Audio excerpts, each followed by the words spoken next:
8,000 lire among their carabinieri escorts, then boarded the submarine chaser Bayonetta for passage to Brindisi, on the heel of the boot. In a suitable epitaph, a Free French newspaper observed, "The House of Savoy never finished a war on the same side it started, unless the war lasted long enough to change sides twice." The biggest fish had escaped, but German troops snared 30 generals in Rome as well as hundreds of Italian officials. A few firefights erupted around the Caia Sestius Pyramid and in Via Cavour and Old Trastevere. Italian snipers near the railroad station crouched behind overturned carts to fire at Germans breezing into the Hotel Continentale. Swiss guards at the Vatican swapped their pikes and halberds for rifles. Looting broke out near the Circus Maximus, as terrified Romans stockpiled cheese and bundled pasta, and buried their valuables in oilcloth parcels. "The Jews are in a panic and trying to leave the city," one witness reported. Italian envoys pleaded for a chance to negotiate Rome's fate. Field Marshal Kesselring was disinclined to parley. He'd narrowly escaped assassination at noon on September 8th in a decapitation attack on Frascati by 130 American B-17s. It was these planes and the subsequent detonation of 400 tons of high explosives that Taylor and Gardner heard from the Palazzo Caprara. The hour-long attack obliterated the bucolic vineyard town, including the charming restaurant with its panoramic view of St. Peter's where Kesselring had placed his command post. An estimated 2,000 civilians and dozens of German staff officers died. Temporarily dispossessed of both his headquarters and his smile, Kesselring crawled from the rubble, convinced that the Italians had set him up. Even as he appealed to residual fascist brotherhood, the field marshal threatened to blow up Rome's aqueducts and to raze the city.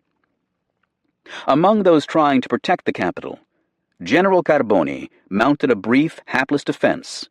Resistance soon sputtered and died. "It is finished, but there is no need to despair," Carboni told another officer. "I have saved what there is to be saved." Kesselring, now viceroy of the Eternal City, shrewdly allowed Italian troops to leave the capital with marching bands and unfurled flags. There would be ample time to settle scores. Much had become clear to the Italophile, who had so steadfastly clung to Rome's pledges of fidelity. He could see in retrospect that every event was like a flash of sheet lightning, more foreshadowing than clearing the atmosphere. Suddenly Italy was just a card missing from the pack. As for the Italians, Kesselring added, "I loved these people. Now I can only hate them." The stillest shoes the world could boast. Unmolested and apparently undetected, Kent Hewitt's armada of 642 ships steamed north in a 1,000-square-mile swatch of the Mediterranean, bound for Harpsichord, as the Gulf of Salerno was now codenamed. If the sea remained calm, the sun was searing.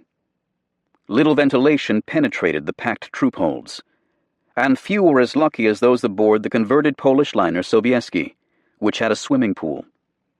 Food on most vessels during the 3-day passage was dreadful. Whenever I tore a bun open and found a worm, I would cover it with jam and butter and eat ahead. A mortarman wrote his family in Indiana. I couldn't be watching out for those worms, as they had to look out for themselves.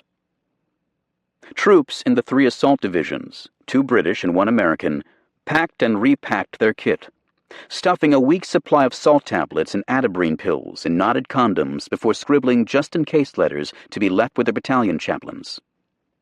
The usual muddles and nugacities followed the fleet. 4,000 combat soldiers had sailed without weapons, which were in short supply in North Africa, along with binoculars and wristwatches. They would disembark at Salerno as they'd boarded, unarmed. Troops of the 36th Division wandered through the sweltering holds with cans of paint, heeding a recent War Department decree that the White Star insignia on all Army vehicles now be enclosed within a white circle. On one British ship, a loftman released his carrier pigeons for a bit of exercise, only to see them wing toward Africa, never to return. The cargo manifest on a vessel loaded in Oran simply listed 400 cases military impedimenta. Hewitt was so incensed by loading infractions. Bombs had been dumped into troop holds, for instance, and crates of shoes marked signal equipment, that he ordered a broad search for contraband. No little befuddlement resulted because the British Army and Royal Navy used different numbering systems for their LSTs. Both numbers are painted on the hull of the ship and caused considerable confusion. The British 10th Corps noted, "So many changes had disfigured the fleet's sailing formations that a senior Navy operations officer confessed to keeping himself informed by hearsay because he was not sure who was where." As always, soldiers found diversions to take their minds off the coming battle. British commandos gambled away the hours with endless games of housey-housey, akin to bingo. Troops in the 56th Division, concerned that their desert-bleached khaki would be too conspicuous on a modeled European battlefield, dyed the uniforms in cauldrons of boiling coffee. The treatment left them not only darker, but also scented with espresso. Aboard the Duchess of Bedford, after listening to an intelligence officer lecture at length on Italian politics, one soldier told his diary, "We know nothing." Others studied the government-issue Italian phrasebook, which included not only the words for lobsters, oysters, and butter, but 5 pages of handy medical language. "Arrestate il sangue," stop the bleeding, as well as the hopeful "Voglio passare la notte," I want to spend the night, and the eternal "Il governo americano vi pagherà," the U.S. government will pay you. Aboard Hewitt's flagship, the voyage evoked the dreamy days when Ancon had catered to well-heeled travelers on Caribbean runs from Panama to New York. White-jacketed mess stewards served thick steaks with apple pie and ice cream. The leather chairs and perpetual card games in the officers' lounge reminded one passenger of the bridge room at the Yale Club. Clark sat for a few rubbers, but again seemed distracted. "General Clark is feeling the strain of this period of waiting," his aide noted. "There is nothing that he himself can do now." To pass the hours, he napped, did sit-ups, and paced the weather deck to work up a good sweat. Summoning reporters to his stateroom, Clark likened avalanche to spitting right into the lion's mouth. Some 55,000 assault troops would invade Salerno, with a comparable number of reinforcements to follow. On Fifth Army's left, the British 10th Corps was to land 2 infantry divisions and pivot toward Naples. On the right, the U.S. 6th Corps would initially land only the 36th Division, with part of the 45th Division afloat in reserve. "It's the most daring plan of the war," Clark said as the steward poured coffee into paper cups. "You can't play with fire without the risk of burning your fingers." The 36th, entering combat for the first time, derived from the Texas National Guard. Both the officer cadre and enlisted ranks were dominated by Texans, from Carrizo Springs and Raymondville, Harlingen and Laredo, Houston and San Antonio. In stateside bars, 36 troops had been known to insist that all patrons stand and remove their caps whenever "Deep in the Heart of Texas" was sung. Since leaving Oran, hardly an hour had passed on the division flagship, the Samuel Chase, without a rollicking chorus of the Eyes of Texas. The division commander, Major General Fred L. Walker, was a regular Army officer from Ohio, but he carried in his kit bag a Lone Star flag given him by Governor Coke Stevenson. When his men sang, Walker sang too. How much did the Germans know? A reporter asked Clark. Would avalanche catch them unawares? "We can't expect to achieve strategical surprise," Clark replied, "but we do hope to achieve a degree of tactical surprise." The British planned a 15-minute naval cannonade to soften defenses before the landings began. The 36th Division, on the contrary, had elected to forego naval fire. General Walker believed the Germans were too dispersed for shelling to be effective. "I see no point to killing a lot of peaceful Italians and destroying their homes," he said. He also was wary of short rounds falling on his men, and he still hoped that our landing may not be discovered until we are ashore. Hewitt had bitterly disagreed, waving his 10-page list of 275 targets with precise grid locations for machine gun nests, bridges, and enemy observation posts. The Admiral considered it fantastic to assume that we could surprise them. But Clark had sided with Walker, in part on the assumption that only Italian troops would defend the beaches. The prodigious power of naval gunnery displayed in North Africa, Sicily, and the Pacific was spurned. Foolishly. At 6:30 p.m. on Wednesday, September 8th, barely 8 hours before the landings were to commence, Clark joined Hewitt in the Admiral's cabin, where they heard Eisenhower's armistice announcement on Radio Algiers and Badoglio's subsequent affirmation. Many ships piped the broadcasts over their public address systems. Officers with megaphones quickly spread the word to smaller craft. Jubilation erupted across the fleet. On Duchess of Bedford, Eisenhower's final words were drowned out by the dancing, kissing, backslapping, and roaring of the troops. Aboard HMS Hillary, they flung helmets in the air or banged them on the steel deck, yelling, "The eye-ties have jagged it in." Those on the destroyer, USS Mayo, brayed, "The war is over." The commotion sounded like a lady's pink tea, one Navy officer complained. Yap, yap, yap. Chaplains offered prayers of deliverance. Grenadier guards hoisted toasts to the downfall of Italy, and a battalion piper was ordered to compose the Scots Guards' March through Naples. British tars on a warship near Messina watched Italians light fireworks and dance in a floodlit church piazza. Seldom in history, a Royal Navy officer observed, can a people have celebrated so hilariously the complete defeat of their country. Soldiers jettisoned bandoliers and grenades, stuffing their ammo pouches with extra cigarettes. A British officer regretted leaving his dinner jacket in Africa. "I never again expect to witness such scenes of sheer joy," Clark's aide wrote. "We would dock in Naples harbor unopposed, with an olive branch in one hand and an opera ticket in the other." Some lamented the lost opportunity for glory.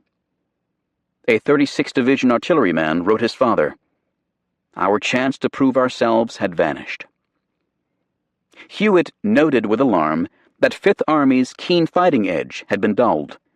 Officers prowled the decks, trying to talk sense to men now convinced that Salerno's beaches would be undefended. "Stop it, you bloody fools," a British captain bellowed, while on HMS Princess Astrid, a large sign advised, "Take your ammunition with you. You'll need it." Major General Ernest J. Dawley, commander of the U.S. Sixth Corps, warned soldiers on the USS Funston that they would have to fight like horned Comanches if we mean to get ashore and stay there. The troops raised a cheer, then resumed their poker games on the fantail. "Expect a hostile shore," a 36th Division officer told his men. "Go in shooting." The call to general quarters 60 miles from Salerno restored a modicum of sobriety. "The ship's company will man their stations," naval officers intoned. "Gunners, man your guns." Landlubbers aboard Ancon tried to parse the plan of the day for September 9th. The ship will be hove to for a while and then anchored, with the anchor at short stay ready to slip at a moment's notice, with a full steaming watch on and full steam at the throttles. Any residual hilarity dissolved at 8:15 p.m., when Luftwaffe planes attacked the fleet with flares, bombs, and torpedoes, though to little effect.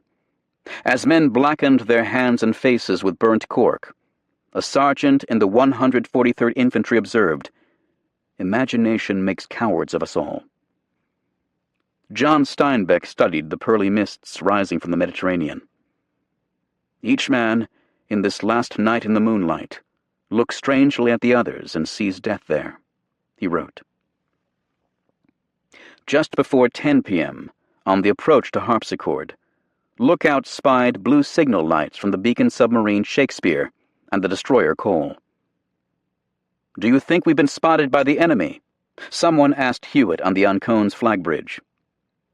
"If they haven't," replied the admiral, "they're blind." Off the port bow, a faint ruby glow radiated from Vesuvius. Capri appeared, as the official U.S. Navy history later reported, swimming in a silver sea. The loamy scent of land drifted from the Sorrento Peninsula. 12 miles offshore, at the 100-fathom line, captains ordered all engines stopped just before midnight. Water hissed along the hulls as the vessels lost way. Chains rattled, anchors splashed, a boatswain's whistle trilled. Each ship swung gently on its moorings.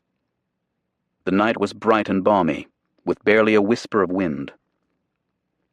"In peacetime," said an officer on Hillary, "honeymoon couples would pay hundreds of pounds for this."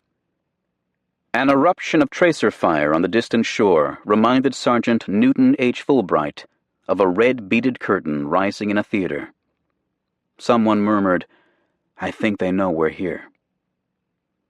Clark stood beside Hewitt, laved in soft red light on the flag bridge. Sailors tied manila lanyards to 10-gallon coffee urns and lowered them to the boat crews. "You'll be in total command by tonight," Hewitt said. Clark nodded. "I can't help thinking that casualties may be high. Pray God they won't." Gold and crimson flares blossomed inshore, followed by the rumble of demolitions in Salerno harbor. Winches creaked. More boats eased into the water. An overburdened 36th Division soldier likened the creeping descent on the cargo nets to crawling down a 10-story building on a mesh ladder with a file cabinet on your back. From below came the cough of landing craft. Brightened by moonset, their dim lights danced on the sea as the boat flotillas at last turned eastward and beat for the distant beaches, tugged by destiny. A reporter scribbling in a notebook wrote of Clark, tall, smiling, appearing unconcerned. The Army commander composed a short dispatch for Alexander at 2 a.m. "Arrived at transport area on schedule. Boats have been lowered and are in position. Sea is calm. Indications are that beaches will be reached on time." In his diary he later jotted, "Hewitt and I on bridge. Helpless feeling. All out of my hands." "What's the weather like at Salerno?" the poet Horace wrote a friend in 20 BC. "And what sort of people shall I encounter there?" Since then, the seaside Roman town had been occupied by Lombards in the 9th and 10th centuries, and Normans in the 11th. Among them, one brutish knight known as the Weasel.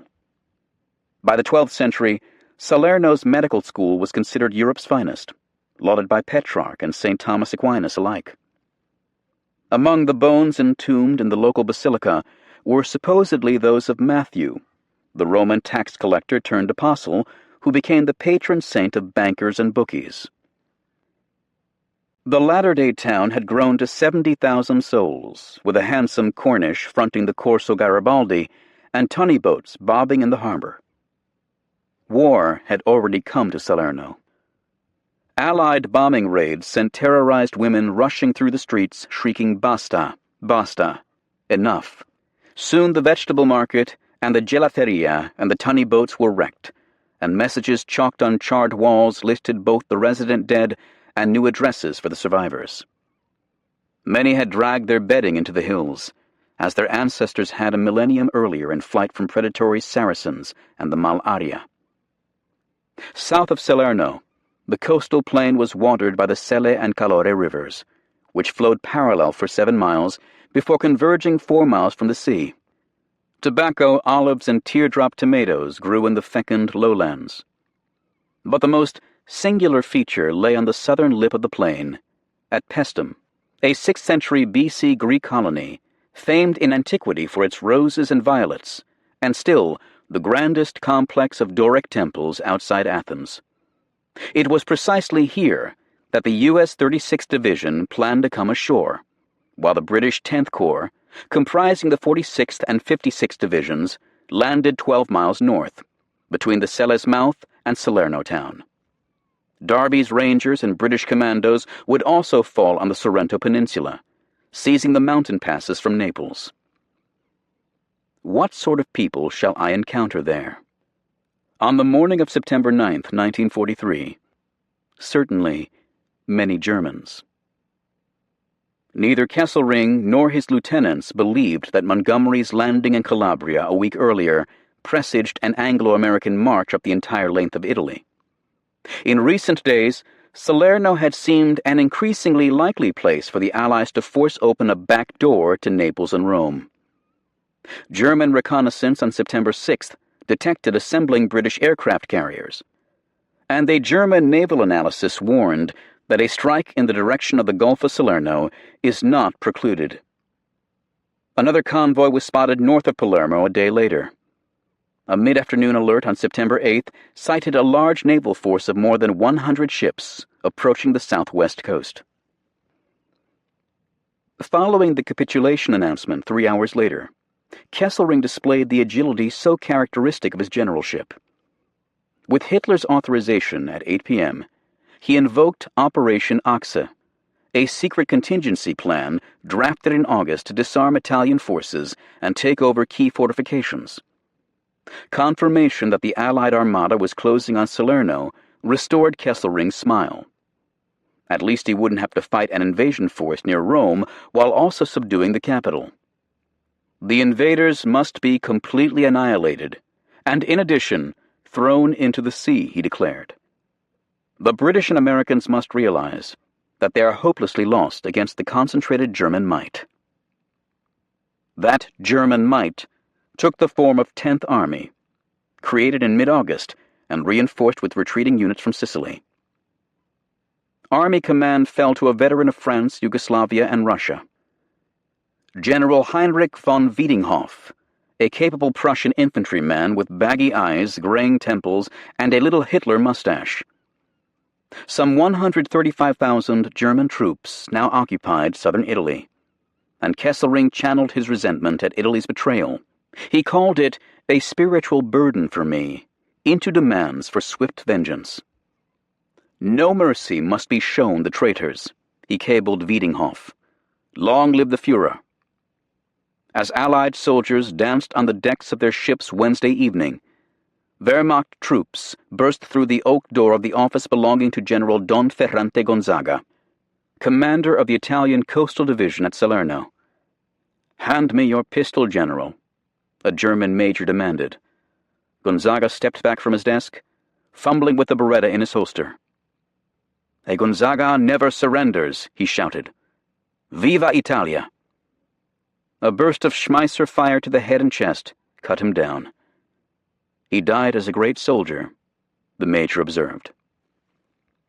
With Gonzaga's troops melting away or in German custody, defense of the Gulf of Salerno fell to the 16th Panzer Division. Claiming to be the first German unit on the Volga, the division subsequently crawled away from Stalingrad with only 4,000 survivors. Now rebuilt under General Rudolf Zicanius, the 16th Panzer was perhaps the best-equipped division in Italy, with 17,000 men, 104 functioning tanks, and 700 machine guns. Zicanius had split his forces into 4 battle groups, positioned about 6 miles apart down the length of the Selle Plain. Communications were poor, and Highway 18, the coastal road that would bring any German reinforcements, lay within range of Allied naval guns. Still, the defenders had fashioned 8 strongpoints, from Salerno in the north to Pestum and Agropoli in the south, each a quarter-mile wide and fitted with mines, automatic weapons, mortars, heavy guns, and an abatis of felled trees. As Fifth Army's landing craft swarmed across the Bight, the Germans waited, alert and aggrieved, unburdened by delusion that the war might be over. On the far right of the Allied line, scout boats, spaced half a mile apart, flashed red, green, yellow, and blue lights at 3:10 a.m., to signify the 4 beaches upon which the approaching assault battalions of the 36th Division were to make land at Pestum. As the 2-hour run from the transport anchorage neared an end, a soldier in a plywood Higgins boat finished the pocket novel he'd been reading and stood up to see what this war was all about. For a moment, a long, queer moment, silence held sway except for the nattering boat engines. Down came the ramps with a clank and a splash, and the first rifleman scuttled nearly dry-shod onto the shingle at precisely 3:30 a.m. Then a constellation of silver flares hissed overhead, bathing the beaches in cold brilliance, and the sawmill sound of a German machine gun broke the spell, followed by another, and another, and another. Mortars crumped, and from the high ground to the east and south came the shriek of 8mm shells, green fireballs that whizzed through the dunes at 0.5 mile per second, trailing golden plumes of dust. Bullets plumped the sea and slapped the boat ramps. "You can't dig foxholes in a boat," one sergeant observed with evident sorrow. To an artillery officer from Austin, the spattering shell fragments sounded like spring rain on a taxi window going up Congress Avenue. A second wave landed 8 minutes behind the first, and a third wave 8 minutes after that. But fire discomposed the 4 subsequent waves as coxswains swerved left or right or back to sea without unloading. "Shells were whopping in all around us," a soldier in the third wave recalled. "We knew that when the ramp fell, those red and yellow tracers would eat right into us." A landing craft hit nose-on by a tank shell seemed to rise completely out of the water, one witness reported. A second shell caught the vessel's stern, spinning it around and flinging bodies over the splintered gunwales. A medic described swimming to another blazing boat 40 yards from shore. "Some of the boys were on fire," he later wrote his wife. "We could hear the bullets hitting the water all around us. I climbed up in the boat. There were 4 in there, a major and 3 enlisted men. The fire was so hot by then my clothes started steaming. Went over to the major. He was burnt. Bad. The major was dead. I drugged the 3 soldiers to the ramp." On the beach, soldiers wriggled out of backpacks ignited by grazing tracers. "I'd rather been born a baby girl," one soldier muttered. Teller mines, buried 10 yards beyond the waterline, exploded in geysers of sand and shredded tires from the first jeeps ashore. The dunes were as hellish as the beach, raked with fire from a dense wood line just inland, and from a 50-foot stone turret built centuries earlier as a watchtower against Saracens. German gunners on Pestum's cyclopean walls poured plunging fire on every snapping twig, every rustle in the long grass. Panzers lurked in barns and sheds, firing point-blank on riflemen creeping past. "Great deal of confusion in landing," a surgeon told his diary. "Tough going. I see I'm going to lose weight." The first Luftwaffe planes arrived with the morning light shortly after 4 a.m., strafing and bombing, as the Navy's official history recorded, on a scale never before or since equaled in a Mediterranean landing. An LST captain told his gun crews, "Steady now, steady. Here they come. Steady. Fire away, and good hunting." After the rejoicing that had met Italy's capitulation, an officer observed many troops had the feeling that someone had let them down. As the battle intensified, the reporter Don Whitehead overheard someone suggest, "Maybe it would be better for us to fight without an armistice." By 6 a.m., 2 infantry regiments, the 141st and 142nd, had made land, with the 143rd soon to follow. But the foothold was tenuous. Each assault battalion carried 200 smokepots, big buckets of hexachlorothane that were ignited and dropped near the beaches to create a milky haze screening the landing craft. Offshore, destroyers darted through the anchorage and around the incoming LSTs, trailing ribbons of white choking smoke, as John Steinbeck noted. Ventilation fans sucked smoke into LST tank decks. "The sound of coughing is deafening," Steinbeck added, and some coxswains were forced to navigate through the miasma by compass heading. Still, German observers with Zeiss glasses on Monte Soprano and other high perches saw well enough to mass fires. Ducks hauling artillery and anti-tank guns to beaches yellow and blue sheared away under the sleeting fire. Another 60 lay out of range off Green Beach, and 125 loitered near Red. 6 LCTs, attempting to beach 30 tanks at 6:15 a.m., also hauled off, rather than risk sinking. 3 shells smashed into an LCT carrying part of the 191st Tank Battalion. The blasts shattered the pilot house, killed 7 men, and set fire to a Sherman tank, which was shoved into the sea only with enormous effort. LST officers scrambled from side to side of the bridge as German shells struck port, then starboard, then port again. LST-336 alone took 18 hits. Drumfire fell the length of the beachhead. A Royal Navy cruiser intercepted a dozen vessels headed for Salerno port and warned by loudhailer, "The harbor's under enemy fire. You'll be jolly well shot up if you go in there."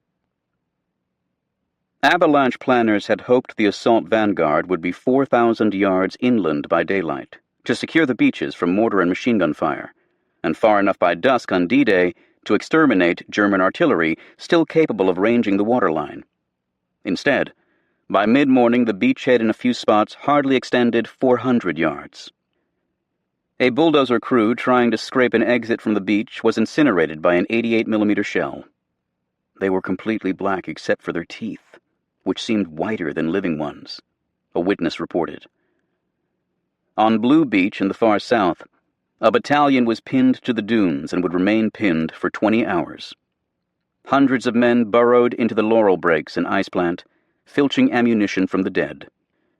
There was more to filch after Mark IV panzers broke through the American line. It was like fighting tanks barehanded, reported a lieutenant colonel in the 141st Infantry. I saw riflemen swarm over the top of moving German tanks trying to shoot through slits or throw grenades inside. Other tanks would machine gun them off. They ran over wounded men and spun their treads. An intelligence officer later found that medics had laid the dead in a row, side by side, shoulder to shoulder, with extreme precision, as if about to present arms. Their feet protruded from the covering blankets. The stillest shoes the world could boast, one staff officer wrote. Other bodies were propped into sitting positions, so it wouldn't look so bad to the troops coming in. A radioed query to the Ancon, among the few coherent messages to get through, gave Clark and Hewitt a sense of conditions ashore. On what beach shall we put our dead? Salvation arrived shortly after 9 a.m. Minesweepers finished clearing an inshore channel, allowing Navy warships to press toward the beaches. Fire control parties, whose operations had been hampered for hours by balky radios, smoke, enemy aircraft, and utter confusion on the beach, now began sprinkling gunfire around the beachhead rim. By late morning, destroyers steamed within 100 yards of shore, pumping 5-inch shells into the face of Monte Soprano. The cruiser USS Savannah soon opened on German tank concentrations with scores of 6-inch shells. Her sister Philadelphia flushed 3 dozen panzers detected by a spotter plane in a copse near Red Beach. Salvo upon salvo fell on the tanks for nearly an hour, reportedly destroying half a dozen and scattering the rest.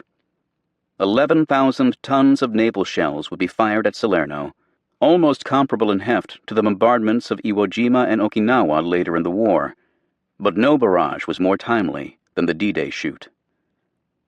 As German troops backed into the sheltering hills, 2 American regiments pushed east past Pestum's temples. "This place looks just like the cover of a Latin book," one soldier remarked, and north toward the Selle River. A 3rd regiment, the 141st, remained trapped near Blue Beach by enfilading fire from high ground to the south. 48 ducks finally made shore, each carrying a howitzer, a 6-man gun crew, and 21 rounds. Near a tobacco farm at Casavanula, 3 miles inland, guns from the 151st Field Artillery arrived at noon, just as a dozen panzers closed on the 36th Division command post, in what one major called hip shooting with howitzers. gunners demolished a stone wall for a better field of fire, cut their fuses, then yanked the lanyards at 200 yards range. By 12:30 p.m., greasy smoke boiled from 4 burning tanks, and the others had scattered. "It was thrilling," said Walker, the 36th Division commander, who'd watched from the gun line. The shallow American beachhead was secure. For now. A dozen miles to the north, the British also had won a lodgment on the hostile shore. German air attacks had harassed the fleet even before the landing boats were lowered, and 88mm airbursts lacerated some of the approaching landing craft. Dive bombers caught the USS Nauset, an ocean tug, assisting the Royal Navy. Fire engulfed the boat deck, then scaled a ladder to the chart room before spiraling upward in 50-foot orange flares behind the bridge. Powerless, rudderless, and listing, Nauset struck a mine, snapped in half, and sank in 65 fathoms, taking her captain and first mate. More than 50 other crewmen were killed or wounded.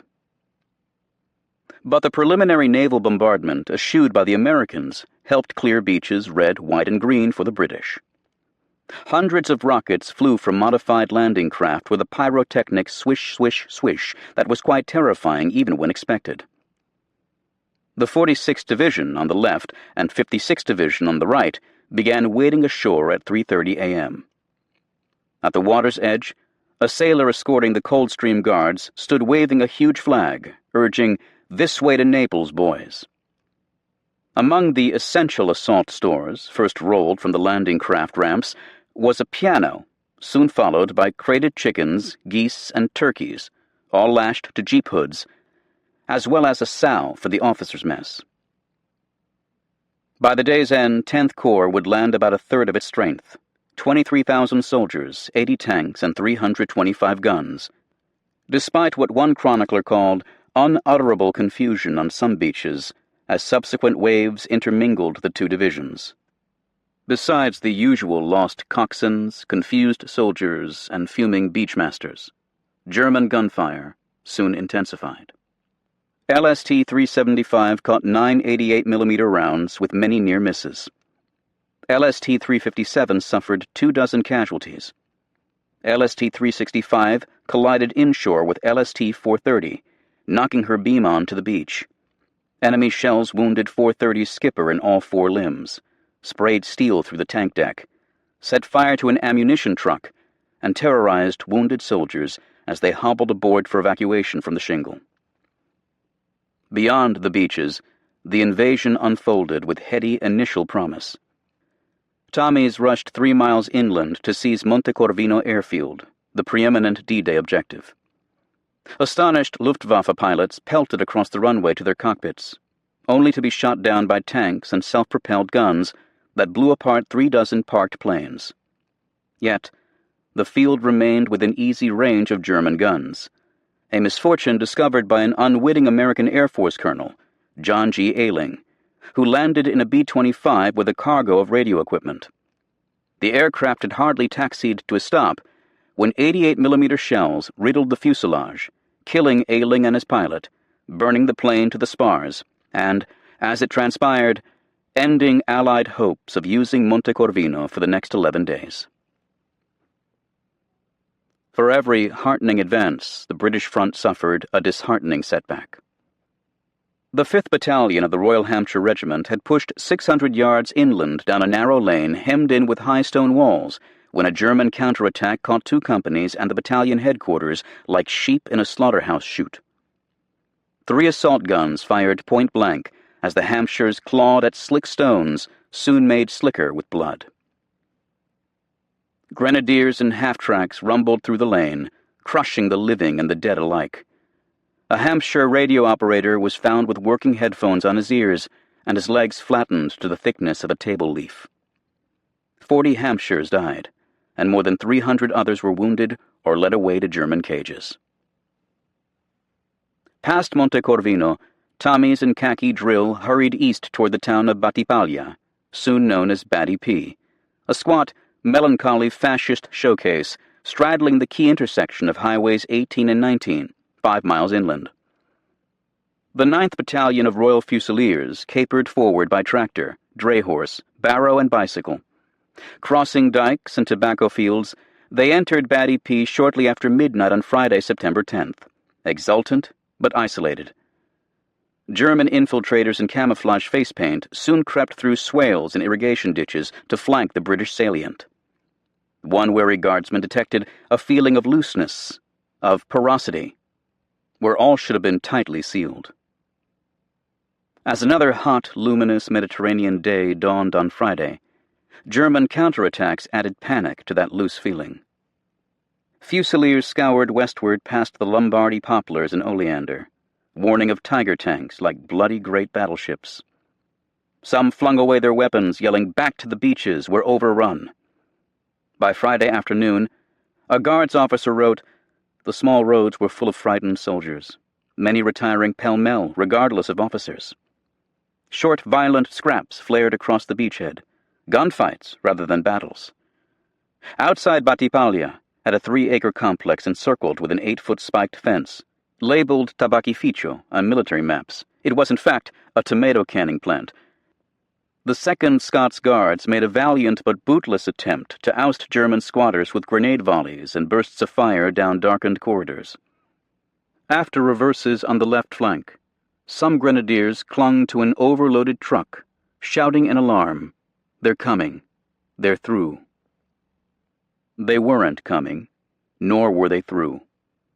The line stiffened, shoving the Germans back to Batty P, and by early Saturday, the British held roughly 8 miles of beachfront that extended inland for 2 to 4 miles.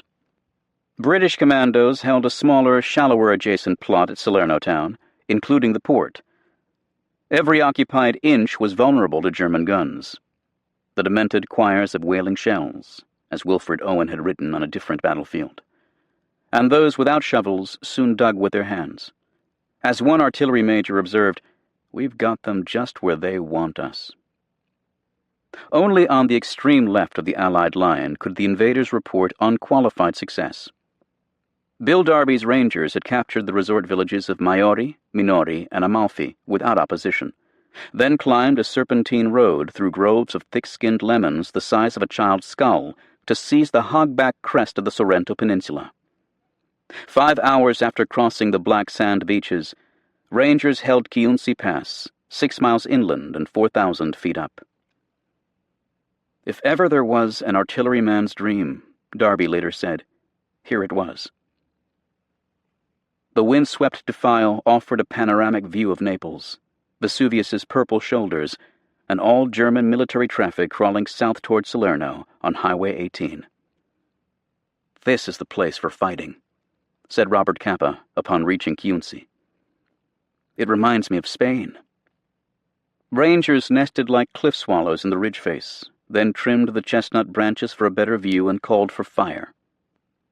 "We've taken up a position in the enemy's rear," Darby radioed Clark on Ancon. "We'll stay here until hell freezes over if necessary." Soon a battleship, 2 cruisers, and a plug-ugly flat-bottomed British monitor crowded the Amalfi Hollow, where sirens once lured sailors onto rocks, white with the bones of many men. With their guns cocked like howitzers to clear the mountain crest, the ships unlimbered with a concussive melee of smoke rings and shrieking shells that soared above the pass like a freight train with the caboose wobbling from side to side, one ranger recalled.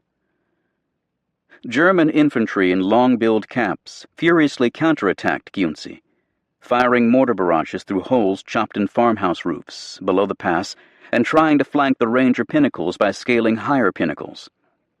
The reporter Richard Tregaskis described showers of white phosphorus rising like luminous fountains from the saddles. Wounded rangers sheltered in a stone roadside tavern at the top of the pass, now renamed 88 Junction, with mattresses wedged against the window. Others filled a Catholic church in Maiori that had been converted to a hospital. OSS agents hired 300 Italians, $1 a day for men, 75 cents for boys, plus 2 cans of sea rations, to lug mortar shells and water up the switchback road, where poppies danced like candle flames. One officer forever remembered that long line of men and boys in rags winding up Kiunsi Pass, each with his load. Others forever remembered deep-chested Darby, ubiquitous and apparently sleepless, still a lieutenant colonel but leading a force that soon swelled in size to that usually commanded by a major general. Always washed and shaved, his uniform somehow always creased, he radioed orders using the call sign Snow White from a command post in the ramshackle 8-room San Francisco hotel. To various bashfuls, grumpies, and dopies, he dictated map coordinates. "I want to give this a hell of a pasting. I want to blast the crap out of this hill." Until hell freezes over, Darby had vowed. Of all the commanders ashore in Fifth Army, only he could truthfully radio Clark. "We're sitting pretty." For the rest, American and British, in 6th Corps and in 10th Corps, Naples still lay far to the north, and no man doubted that the beachhead had become a magnet for every Gefreiter in southern Italy with a machine pistol. At a cost of 1,000 Anglo-American casualties, Fifth Army in 2 days had won a footing ashore. Yet the struggle at Salerno would not be for the beach, but for the beachhead. Corpses lay on the sand. The living ran for cover, wrote one soldier after slogging ashore near Salerno. There was, he added, an uneasy feeling of a hitch somewhere. In the land of theory, there is none of war's friction, the official British military history of Salerno observed. The troops are, as in fact they were not, perfect tactical men, uncannily skillful, impervious to fear, bewilderment, boredom, hunger, thirst, or tiredness. Commanders know what in fact they did not know. Lorries never collide. There is always a bypass in the mined roadblock, and the bridges are always wider than the flood. Shells fall always where they should fall. Salerno did not lie in the land of theory. Frictions had accumulated since H-hour. Mistakes were made. Hitches occurred. 3 miscalculations in particular would shape the battle, taking the Allied force from the benighted, braying optimism of Invasion Eve to the brink of obliteration 5 days later. The first hitch involved command of the American force. With General Walker leading the 36th Division at Pestum, Clark intended to keep his 6th Corps commander, Major General Dawley, out of the battle until September 11th, the 3rd day of avalanche, when there would be enough troops ashore to warrant a Corps headquarters. A decade older than Clark and also his senior in permanent rank, Mike Dawley was a stocky, cautious artilleryman from Wisconsin, who'd been described in his West Point yearbook as a quiet lad that one seldom sees or hears of. A decorated protege of George Marshall in the Great War, he had a small mouth, a push-broom mustache, and a worried look. The brow would only become more furrowed. "Don't bite off more than you can chew," he'd warned Clark during the Salerno planning. And chew damn well. Clark's plan to leave Dawley on the sidelines until D+2 lasted less than 7 hours. With little information trickling out to Ancon from the beach, the Army commander concluded that he needed another major general on the shingle to oversee the landings. Just after 10 a.m. on September 9th, Clark abruptly directed Dawley to assume command of all American operations ashore. That order, however, was not decoded aboard the USS Funston until after 3 p.m., by which time Dawley had left his ship to explore the beachhead. A staff officer sent to find the Corps commander returned empty-handed. Clark's message finally caught up with him at Pestum, and at 9 p.m., Dawley departed to return to the Funston, only to spend most of the night wandering the Mediterranean. German air attacks had scattered the anchorage, leaving no ship where it had been that afternoon. Coxswain got lost, started for Naples, then Sardinia, Dawley told his diary. He finally reboarded Funston at 4 in the morning. With his dispersed staff in disarray, Dawley returned to Pestum at 11 a.m. September 10th, appearing at Walker's command post as an unwanted guest who now required radios, jeeps, and other support. Nominally in command of the battle since the previous morning, Dawley had actually commanded nothing. Confusion and disorganization beset Sixth Corps from the beginning, one staff colonel admitted. Dawley himself was exhausted and off balance. Another officer described him crouched in a ditch at Pestham, watching howitzers battle panzers, pretty much as one would sit in the middle section of the stands at a tennis match and watch opponents bat the ball back and forth. The second hitch had been foreseen by George Patton, who at Eisenhower's request reviewed the avalanche plan on September 1st. Patton noted that the Selle River had been chosen as the boundary between British forces in the north of the Salerno Plain and Americans in the south. "Just as sure as God lives," Patton said, jabbing his finger at the map. "The Germans will attack down that river." As 10th Corps and 6th Corps fought their separate fights on D-Day, a 7-mile gap, bisected by the Selle, persisted between the two forces. Neither could support the other. Clark recognized the rift, but not its vulnerability. "The gap," he told Hewitt on Thursday night, "is not too serious." On Friday morning, as Dawley struggled to take command, Clark also went ashore to inspect the beachhead. In the Pestham tobacco barn that served as a 36th Division command post, General Walker described the situation as being well in hand. The gap between his force and the British persisted, but German troops seemed to be pulling back. The American beachhead had expanded, unloading proceeded apace, and another 6,000-man regiment, the 179th Infantry from the 45th Division, had splashed ashore. At 1 p.m., back aboard Ancon, Clark radioed Alexander. "Have just returned from personal reconnaissance of 6th Corps sector. Situation there is good." To help unite his two corps, Clark ordered his last reserves, 2 battalions from the 157th Infantry, to make shore at the Selle. Yet the yawning gap remained, an ominous corridor to the sea between Batty P and the south bank of the river. The third hitch derived from the failure to secure Montecorvino airfield. Consequences descended like clattering dominoes.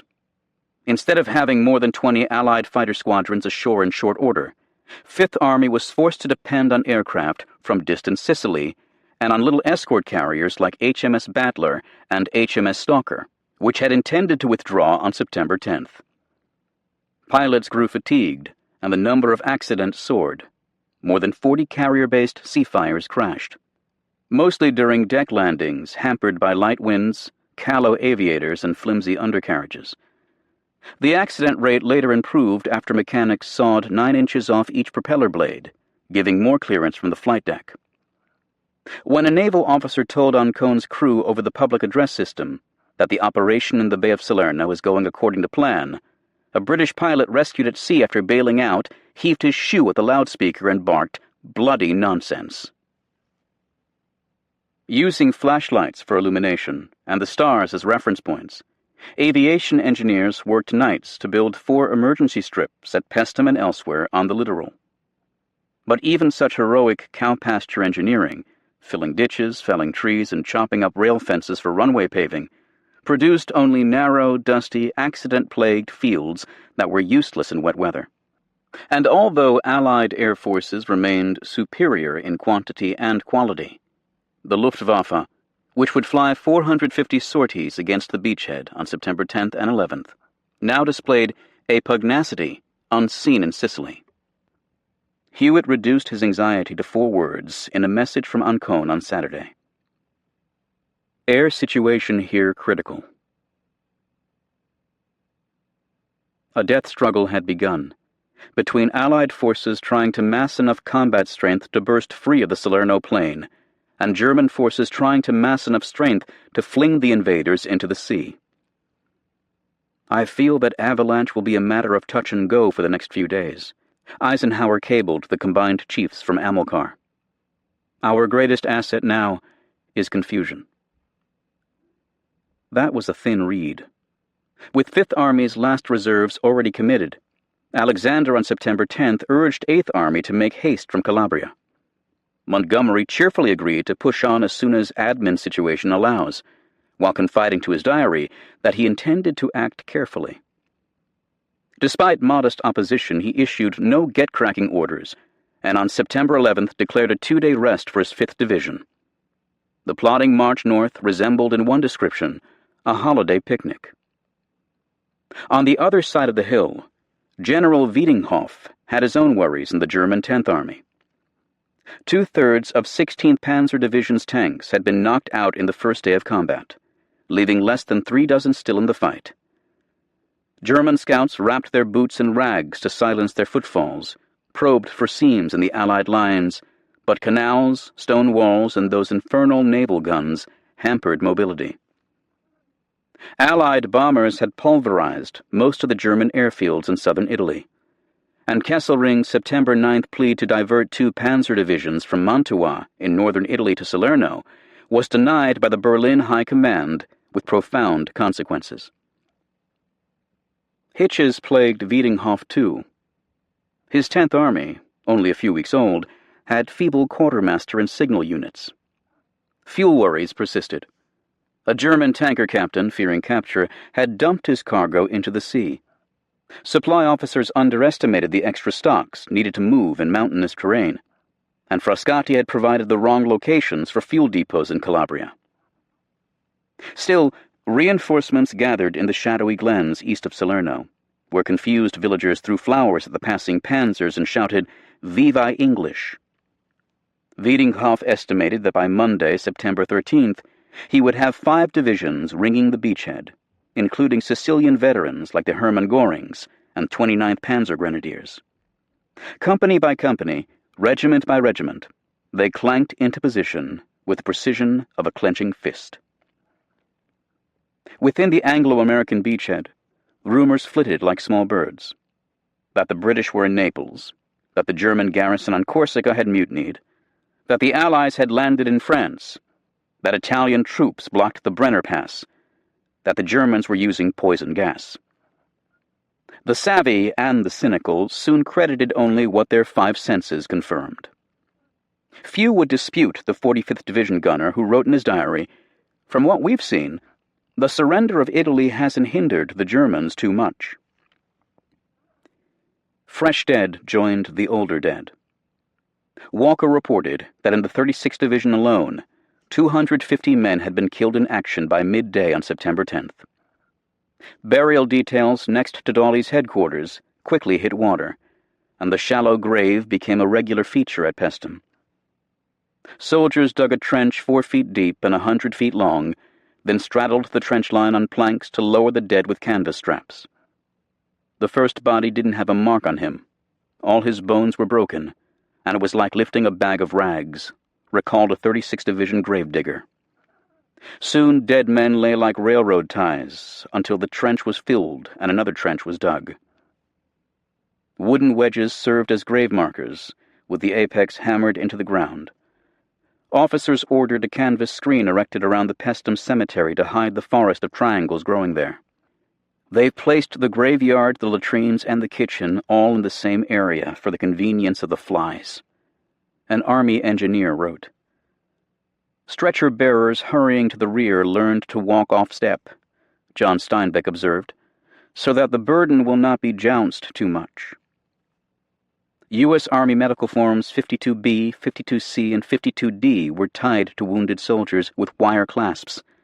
In the space labeled "Place Where Injured," an overworked medic often just scribbled, as medics in Italy would so often scribble, "Hill." The evacuation hospital near Red Beach was so overcrowded that many patients lay along the walls of the tents with their heads inside and their bodies outside. Surgeons operated by flashlight at night. Much medical equipment had been lost in the landings, and sometimes both doctor and patient were concealed beneath blankets. German shells fell anyway, and a battalion medical history noted that patients displayed unusual agility in jumping from operating tables into foxholes.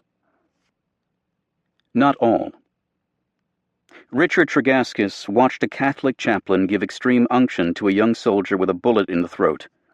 When the boy's eyes grew fixed and glassy, The doctor turned away, muttering, "Well, that's the way it is." Alan Moorhead wrote of Italian peasants mourning a child killed in the crossfire. They cried over it with a nameless, uncomprehending anguish, blaming no human agency, attributing everything to the implacable will of God.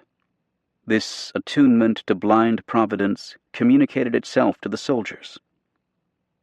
Again, not all. When a German shell killed a lieutenant sleeping in his slit trench at Cunsey, a comrade concluded, "I don't think God has anything to do with this war." Wishful thinking flocked with rumor. "Our forces have captured Salerno," the BBC declared, "and are advancing steadily inland." Just after midnight on Saturday, 5th Army reported, "Combat efficiency all units excellent."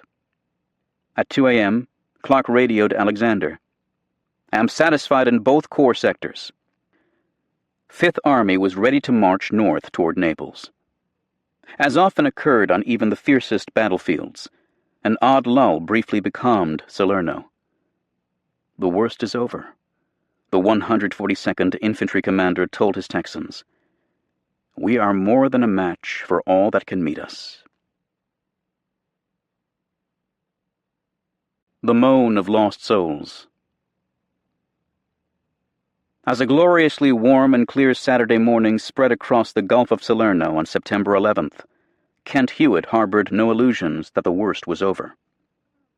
4 German bombs had landed off Ancon's starboard bow the previous day, and 4 more had detonated 100 yards astern just before 5 a.m.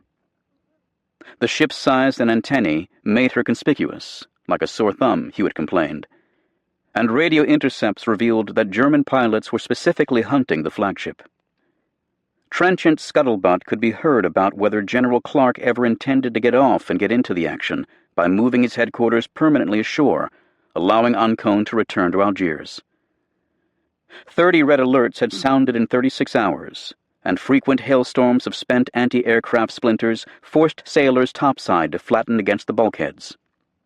Even Ancon's mess orderlies had joined the human chains passing ammunition to the gun turrets. Below decks, with safety hatches closed and ventilation fans turned off to avoid sucking in acrid smoke, the crew sweltered.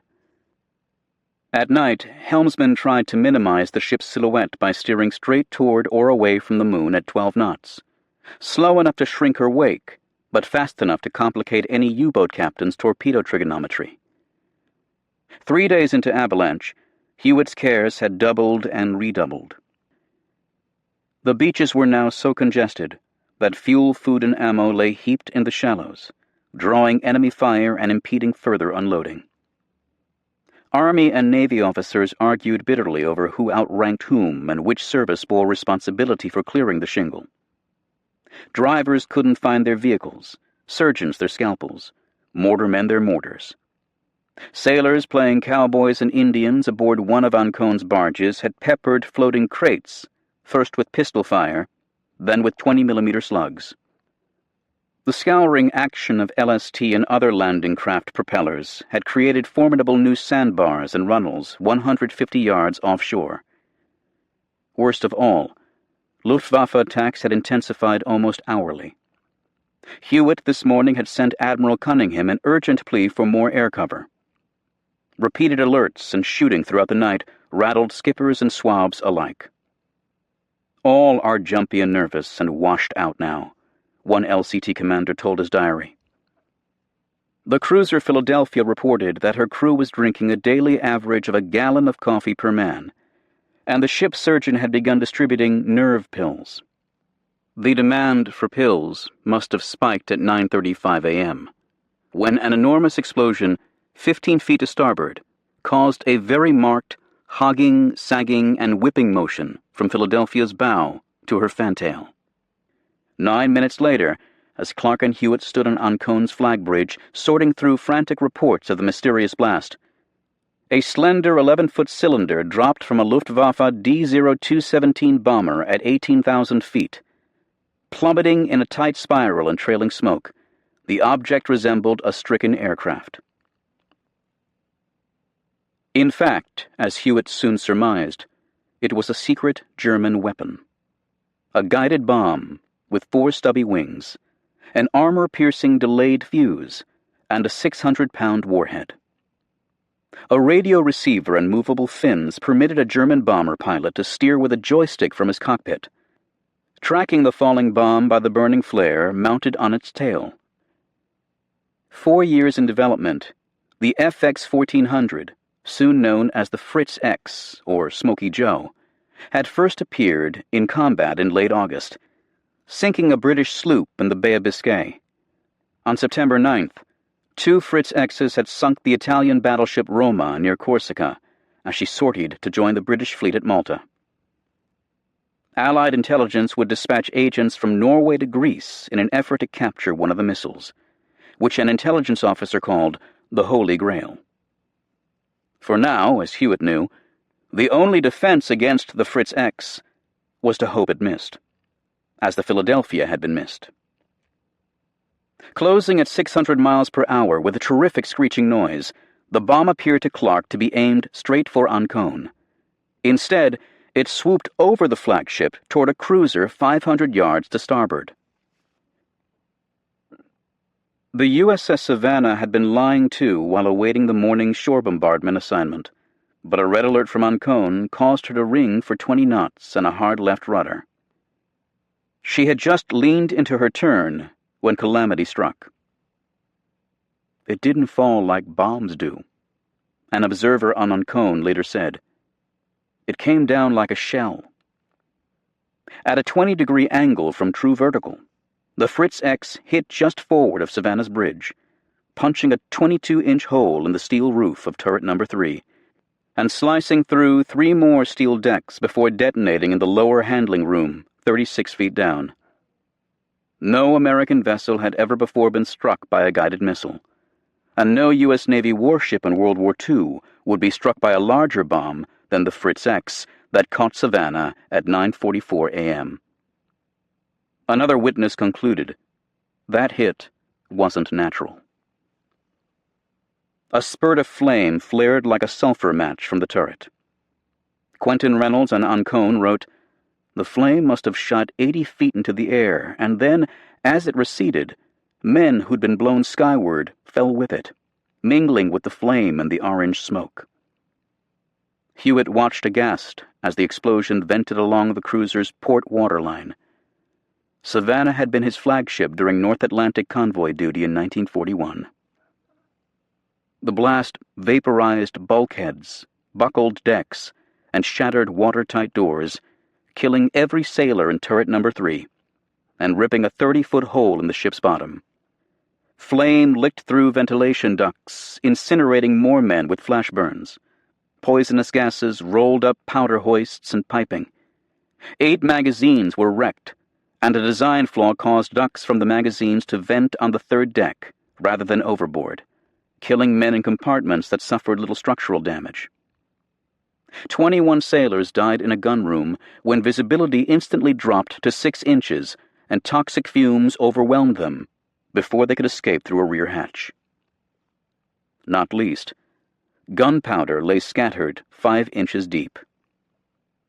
At Pearl Harbor, 21 months earlier, a conventional bomb under similar circumstances had ignited a forward powder magazine and eviscerated the USS Arizona with a devastating explosion. Roma had died in like fashion on Thursday afternoon, broken in half with a loss of 1,300 lives. Only massive flooding preserved Savannah from the same fate. Her powder had begun to burn, but an abrupt tide of seawater through the side plates and lower hull quenched the fire just seconds before the magazines ignited. Her rugged hull saved her, along with luck and heroic firefighting. Flooded for 152 feet of her length and listing 8 degrees to port, Savannah settled 12 feet in the bow until her forecastle was nearly awash. Frozen in a left turn, she crossed Ancon's bow before gliding by the flagship's portside as a passing in review.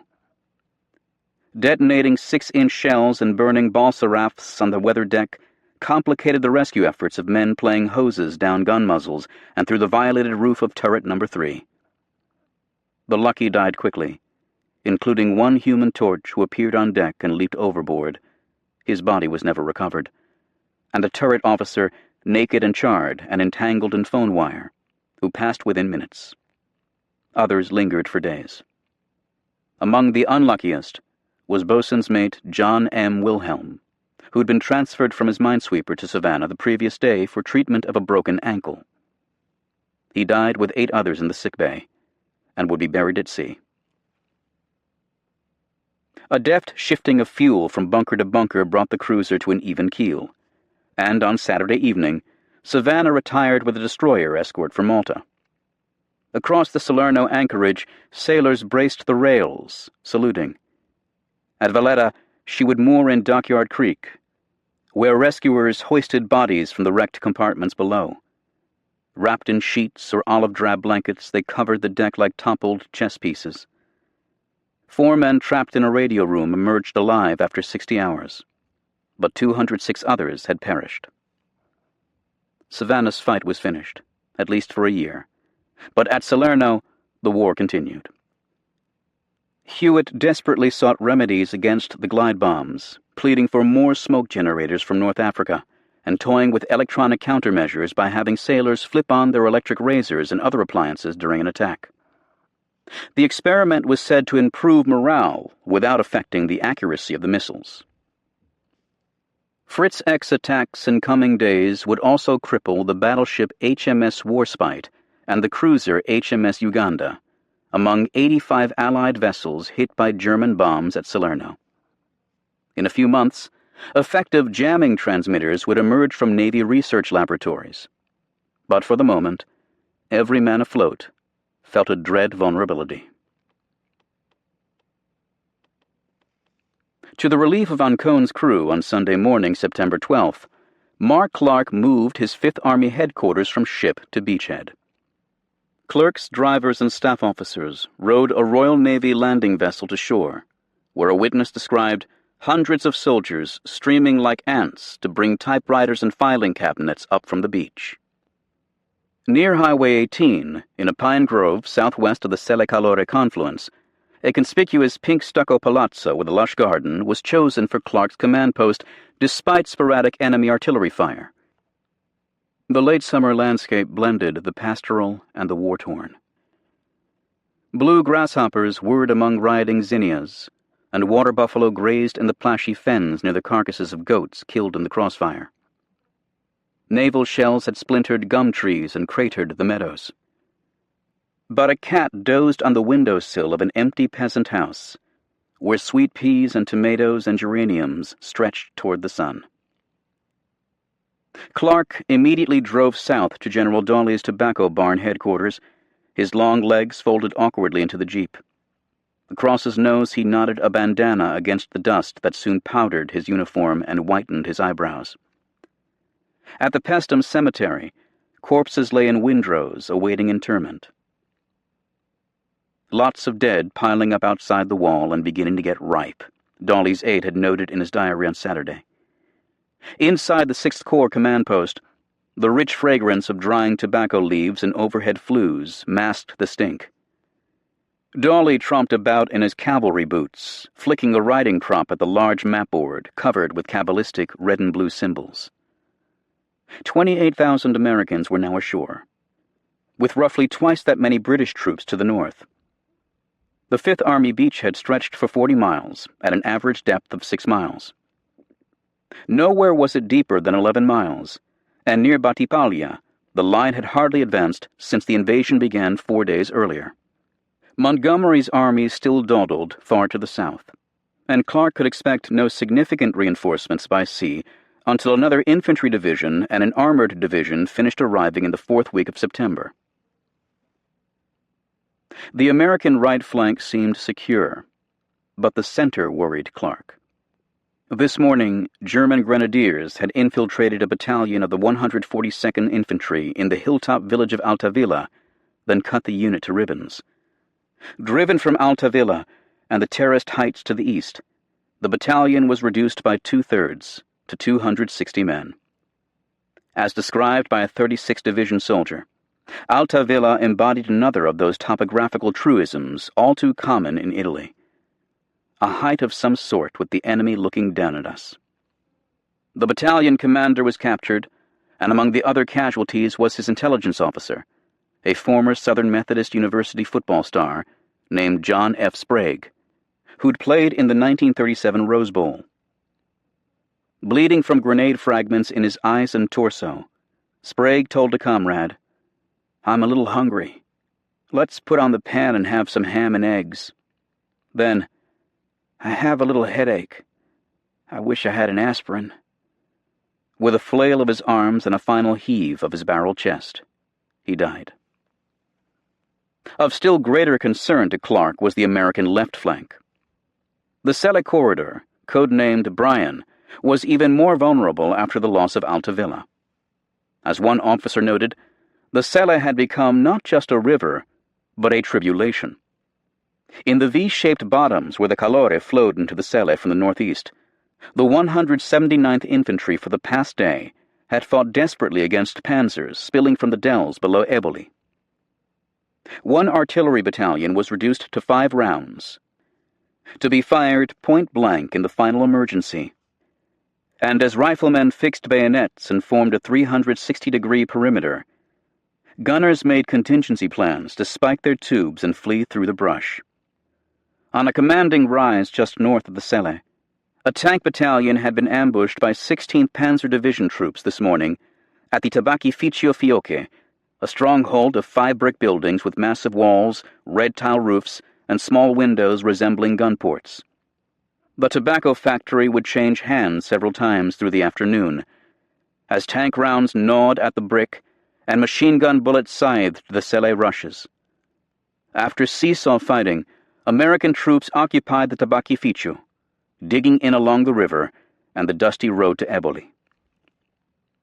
If German forces followed the Celle to the sea, Clark realized, they could turn the inner flanks of both 10th Corps in the north and 6th Corps in the south. Was Dawley alive to the peril on his left? Clark wondered. The 45th and 36th Divisions were arrayed in a brittle cordon defense, and the 45th had just 5 infantry battalions in Italy. The enemy noose grew tighter by the hour, yet the Corps had no reserves. Unmentioned was Clark's original decision to divide his army by landing on both sides of the Celle, rather than putting all forces north of the river and using it to shield his right flank. He ended the conference, folded himself back into the jeep, and drove to Red Beach, where he flagged down a patrol boat and roared off to the British sector in search of the 10th Corps commander, Lieutenant General Richard L. McCreary. Here things were even worse. "Very heavy fighting today involving very great expenditure of ammunition," McCreary had informed Clark the previous night. On Saturday alone, the Germans had captured 1,500 Allied soldiers, mostly British. 10th Corps casualties at Salerno approached 3,000. A pious, blunt Anglo-Irish cavalryman, tall, lean, and vague, as one Yank described him, McCreary limped from a great war wound and tended, when alarmed, to lower his voice to a near whisper. He was whispering now.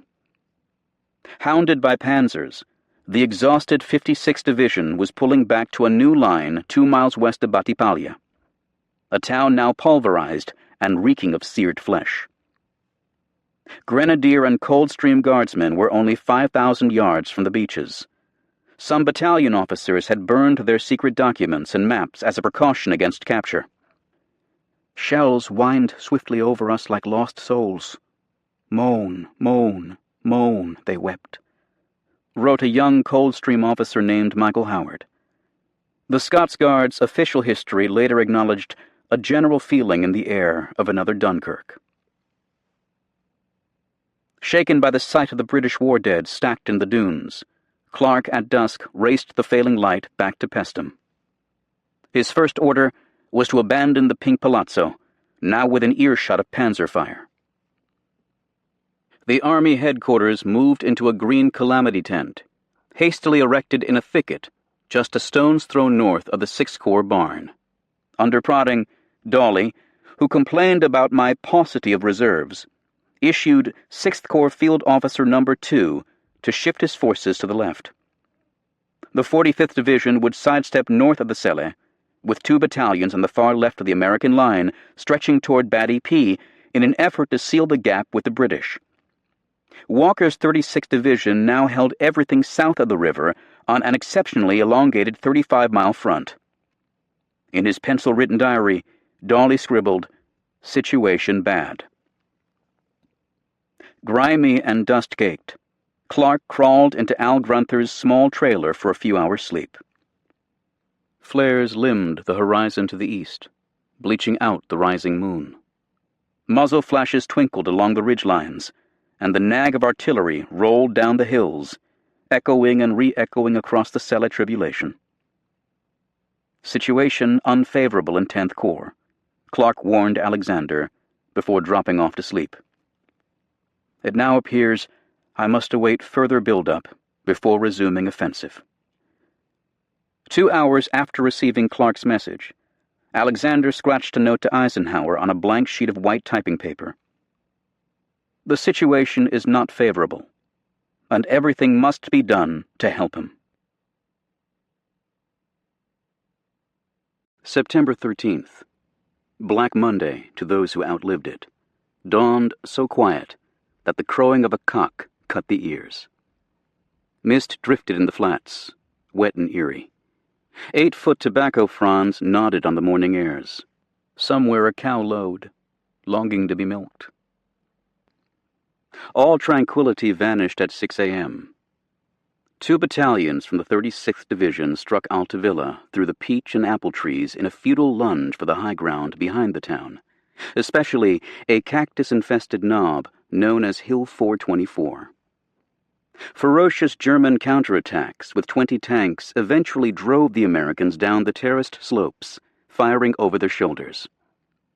Off to a bad start, the morning only worsened when the 142nd Infantry's 1st Battalion, already reduced to 260 men, pushed through a ravine south of the village in a column of companies. Artillery shells, some alleged they came from American guns, ripped the formation from front to back. By day's end, just 60 men were reported fit for duty. The 3rd Battalion of the 143rd Infantry, encircled and besieged by 5 counterattacks, would slip away only after nightfall, although Company K remained trapped in Altavilla for another 24 hours.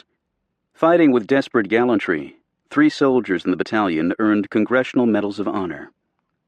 Yet 3 battalions had been repulsed with heavy losses, and an uncharitable soldier in another division wondered if the Texans were having any trouble getting the Germans to stand up and take off their hats when Deep in the Heart of Texas was played. Slapped around in the uplands of Altavilla, the Americans now faced mortal danger in the Sele Flats.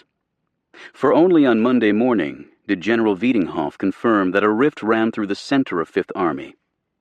German intelligence surmised that the 2 enemy corps had independent and almost unconnected leadership. Wiedinghoff, who'd amassed 600 tanks and mobile guns, now insisted that the Allies had split themselves into 2 sections to expedite evacuation of the beachhead. The arrival of more ships in the anchorage, as well as an intercepted radio message, seemed to confirm the enemy's intention of abandoning Salerno. A quick thrust down the Sele to the sea could thwart any escape. There would be no second Dunkirk. Grenadiers sang Lily Marlene as they rolled into their assembly areas at midday. The engines were started up again, a 16th Panzer Division history recorded. Once more the dust rose in clouds above the hot, narrow roads.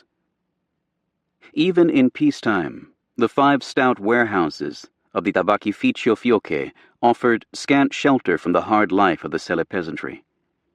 Reclamation projects in the 19th century had converted malarial swampland, altogether insalubrious, a visiting priest complained, into tenant farms growing tobacco for a state monopoly that by 1940 was producing nearly 20 billion cigarettes annually. Hundreds of women in homespun smocks labored under the Tabacchificio's brick archways from dawn to dusk, typically for less than 20 lire a day, spearing leaves onto drying rack spindles or sorting them by grade into large wicker baskets. Andare al tabacco, going to tobacco, had become a euphemism for a hard life, often choked with tragedy. Here, the full fury of the German attack fell at 3:30 p.m. A spearhead of 15 panzers clanked southwest down the Eboli Road, followed by a shrieking battalion of grenadiers shooting colored flares and smoke grenades to simulate a bigger force. Fireworks created an appearance of large numbers, an American officer later observed. Like a battering ram, the assault stove in first one flank and then the other of the 157th Infantry's 1st Battalion, part of Middleton's 45th Division. From the far bank, tank fire screamed through the Yank command post. The battalion soon broke, pelting west down the river for nearly 2 miles toward Highway 18 with a loss of more than 500 men. A mortar company, left unprotected near the Tabachificio, continued to fire until German machine gunners closed to within 200 yards, forcing the mortar men to flee as well, their abandoned tubes unspiked. The wolf was in the fold. Tracers were going through my pack, a soldier later wrote his father. My nose was all scratched trying to hug the ground. Across the river, a single battalion from the 36th Division, the 2nd of the 143rd Infantry, had been plopped after midnight between the Sele and the Calore, just beyond the hamlet of Persano. Germans from the Tabachificio looped behind the unit's left flank, while other panzers struck from the right and head-on, machine-gunning GIs in slit trenches along a dirt track. For a description of the next 5 hours, one corporal later wrote in his diary, I will reserve a space in my memory. A sergeant was reading the 23rd Psalm when grenadiers yanked him from his hole. He was surprised to see Gott mit uns, belt buckles, having been told that all Germans were atheists. Rifle companies, one witness said, were swept aside like furrows from a plow.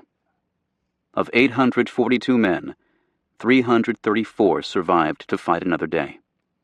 Half the battalion was captured, including the commander. Some men dropped their weapons on the pretext that the barrels had become too hot to handle.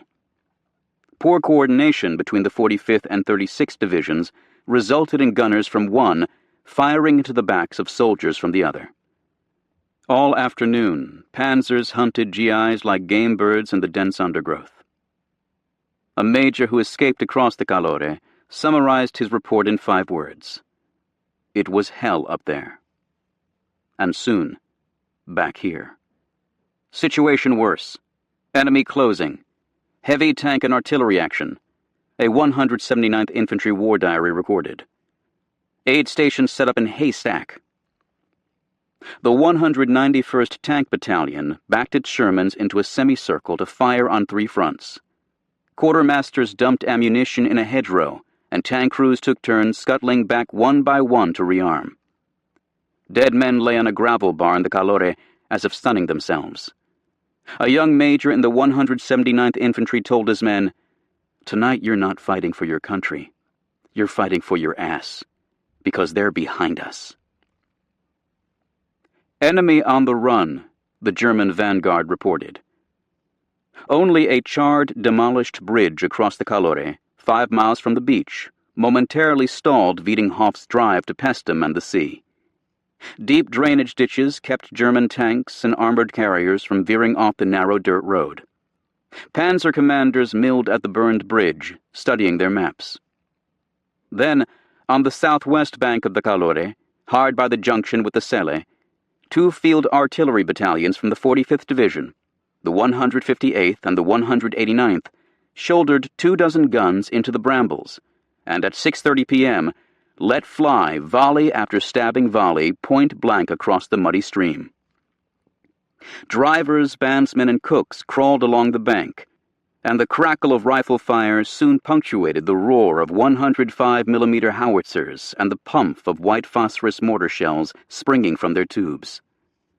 Smoke billowed in the bottoms, swallowing the molten glare of flares floating on their tiny parachutes, and howitzer shells splintered trees on the far bank, clear-cutting the wood with steel and flame. Some guns fired 19 rounds a minute, triple the howitzer's maximum rate of fire in a blur of yanked lanyards and ejected brass. Stripped to the waist and black with grit, soldiers staggered from dump to gun, with a high explosive shell on each shoulder, and sheets of flame bridged the Calore, hour after hour after hour. 3 miles down Highway 18, grim dispatches fluttered into the 6th Corps tobacco barn. An enemy column a mile long was moving south from Eboli toward Persano to exploit the gash in the American line. Several battalions had been ravaged, if not obliterated. German shells had destroyed 40,000 gallons of fuel and thwarted efforts to reopen the Salerno port. The rude airstrips around Pestum were so dusty that pilots often took off and landed by instrument, even in daylight. Runway construction work had been impaired this afternoon by the desertion of terrified Italian laborers. Also, a P-38 fighter had crashed into a water truck that was laying the dust, killing 2 engineers. A wrecking crew raced onto the field, cinched cables around the dead men's ankles, and dragged them off, along with the other debris. The work went on as if nothing much had happened, one officer noted. A pretty hard-boiled business. Things not too hot for the home team today, General Dawley's aide wrote in his diary. Haggard and gray from lack of sleep, Dawley in his own diary entry assessed the afternoon with a single noun. Disaster. A 5th Army messenger found him resting on a cot looking very bad. When the Corps commander phoned Clark to warn of the enemy breakthrough at Persano, Clark asked, "What are you going to do about it? What can you do?" Dawley replied, "Nothing. I have no reserves. All I've got is a prayer." Clark had spent the day in Grunther's trailer hearing the same bleak reports. The beachhead, he concluded, had deteriorated from precarious to extremely critical.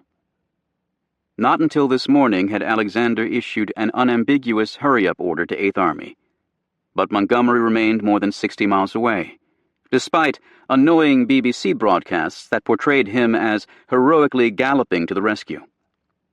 Only the lightly armed 82nd Airborne Division in Sicily could provide quick reinforcement, and Clark this morning sent Ridgway a note so hastily scribbled that he omitted the final consonant from the 82nd Commander's first name. Dear Matt, it is absolutely essential that one of your infantry regimental combat teams drop today within our defended beachhead. At 7:30 p.m., as evening again enfolded the beachhead, Clark convened a conference with Dawley, Walker, and Middleton in the hot, dim 6th Corps command post. To avoid drawing enemy fire, cigarettes were forbidden in the capacious barn, and only a hooded flashlight illuminated the map board. Staff officers drifted through the spectral gloom, and radios crackled in the corner. Clark recalled a staff college exercise at Fort Leavenworth a decade earlier, in which students prepared demolition orders to prevent ammunition and other stocks from falling into enemy hands. How the hell would you do it? Clark wondered. Set the stuff ablaze? You just don't go up with a match. Demolition preparations alone would shatter morale. Staff College also had stressed the importance in amphibious invasions of drafting an evacuation plan. Yet the 1941 Army Field Manual, Landing Operations on Hostile Shores, warned that re-embarkations of forces under fire are exceedingly difficult and hazardous operations, which could require the deliberate sacrifice of part of the forces ashore in order to extricate the bulk. Which forces should be sacrificed at Salerno? Clark would subsequently deny seriously considering evacuation. That was never in our thoughts, he wrote his mother a month later. In fact, he now revealed contingency plans still being cobbled together by the 5th Army staff. Under Operation Sea Lion, landing craft would shift British 10th Corps troops to the 6th Corps sector at Pestum. Under Operation Sea Train, the reverse would occur, with American troops ferried to join the British near Salerno town. Under Brass Rail, Clark and his staff would leave the beachhead for a headquarters afloat on HMS Hillary. Grunther was ordered to take up with the Navy the necessary arrangements. The plans were strictly precautionary. George Meade had prepared a just-in-case retreat order for his Union Army at Gettysburg. Roused from his torpor, Dawley protested and announced his intention to remain at Pestum, sea train or sea lion be damned. As the meeting adjourned, others grumbled in discontent or privately questioned Clark's fortitude. I don't want to tell you how to run your job, "But give me support," Middleton told the Army commander. Spitting in annoyance, he added, "I want to stay here and fight." The time had come. Middleton advised his subordinates to do some hard fighting. At 9 p.m., 2,500 yards south of the Calore, a whistle blew in the 5th Army bivouac, summoning officers into the bright moonlight. In what the reporter Lionel Shapiro described as a level, lifeless voice, a colonel announced, "German tanks have broken through our lines. They are coming down the Selle toward this camp. All officers will take a roll call of their men." 3 quick pistol shots would signal the panzer's arrival. Cooks, clerks, and orderlies loaded their rifles and fanned into a firing line. Slapping at mosquitoes, they hoarsely whispered the night's challenge, "Canadian," and strained to hear the parole, "Wheat." An officer arrived to find the 5th Army headquarters in the weeds no higher than your waist and crawling around on their hands and knees. Some men sidled down to the sea, determined, as one soldier explained, to wade up to our necks and wait there until some ship comes along and picks us up. Clark ordered his staff to prepare for evacuation on 10 minutes' notice. 5 landing craft bobbed offshore, waiting for a summons to Green Beach. The waxing moon cast grotesque, unnerving shadows, and in a privet hedge outside the camp, a soldier sang softly to himself, "I'm a Yankee Doodle dandy, a Yankee Doodle do or die." General Wiedinghoff had placed his headquarters in a 10th-century castle in Sant'Angelo dei Lombardi, an ancient mill town in the eastern hills, known for bell foundries and macaroni. From here, the signs of Allied flight seemed unmistakable. After a defensive battle lasting 4 days, enemy resistance is collapsing. The 10th Army commander cabled Kesselring and the Berlin High Command. 10th Army pursuing enemy on a wide front. Told by a subordinate that Allied resistance seemed to be stiffening, Wiedinghoff insisted, "The fact that he is collapsing cannot be doubted if he voluntarily splits his force into 2 halves." As Black Monday drew to a close, the 10th Army War Diary recorded, "The Battle of Salerno appears to be over." A Portal 1. From the rail of USS Biscayne, where Kent Hewitt had planted his flag after sending Ancone back to Africa, the distant beach on Tuesday, September 14th, still radiated an illusory Mediterranean warmth. The dappled sea stretched to the shore in patches of turquoise and indigo. Beyond the golden ribbon of sand, the Selle plain spread in a silver-green haze. But there, the Arcadian vision abruptly ended in banks of gray and black smoke, and a pale penumbra of fire hinted at violent struggle and death ashore. Hewitt bitterly opposed Clark's evacuation scheme, even as he made ready to carry it out. He spent Tuesday morning in Biscayne's topside war room, issuing orders and dictating messages. All unloading was halted on the southern beaches, and cargo ships made ready on half an hour's notice to steam beyond range of shore artillery. An awkward message to Cunningham in his Malta bastion reflected Hewitt's own exhaustion. Depth of beachhead narrowing and ground forces now taking defensive. Fatigue existing. Are heavier naval forces available? Cunningham promptly dispatched the battleships Valiant and Warspite, both fire-breathing veterans of Jutland in 1916, and he sent 3 cruisers at flank speed to Tripoli, where they were to embark as many British combat troops as could cram the decks. "I'll try to help you all I can," Cunningham signaled. Hastily summoning his top lieutenants for an afternoon conference, Hewitt unveiled Sea Lion, Sea Train, and Brass Rail in the crowded war room. To a man, they were horrified. "If we withdraw, we'll lose our whole landing force," warned Rear Admiral Richard L. Connolly, who'd landed Darby and his Rangers at Maori. Amphibious crews lacked the capability and training and experience to evacuate a force. "We've never done this."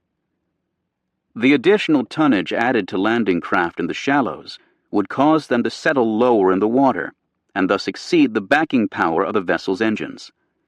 Fleet planners estimated that at most they could evacuate only half the load that had been landed at Salerno. The senior British naval officer, Commodore G.N. Oliver, who arrived by barge from Hillary to find intense gloom suffusing the Biscayne, was equally adamant. To re-embark heavily engaged troops from a shallow beachhead was impracticable and would probably prove suicidal. It just can't be done. Ships get deeper when being loaded, and it would be impossible to get them off the beaches. Oliver said, "If you shorten the beachhead, the Germans will be within kissing distance and able to shell us from both flanks." Enemy artillery would rake the beaches, destroying mountains of materiel, and evacuation, the Commodore added, was simply not on. As for brass rail, he would happily take Clark and his staff aboard Hillary. But Fifth Army headquarters had grown to 2,000 soldiers and 500 vehicles, far beyond the flagship's capacity. The only recourse was to stay and fight it out. Oliver all but spat the words. Heads nodded around the room. Hewitt nodded too. The logic was unimpeachable. But Clark was in command at Salerno. Preparations for evacuation must proceed as he requested. "Never mind, Commodore," Hewitt told Oliver. "You go and do it." Yet the pack of fighting sea dogs had failed to sense a turning tide.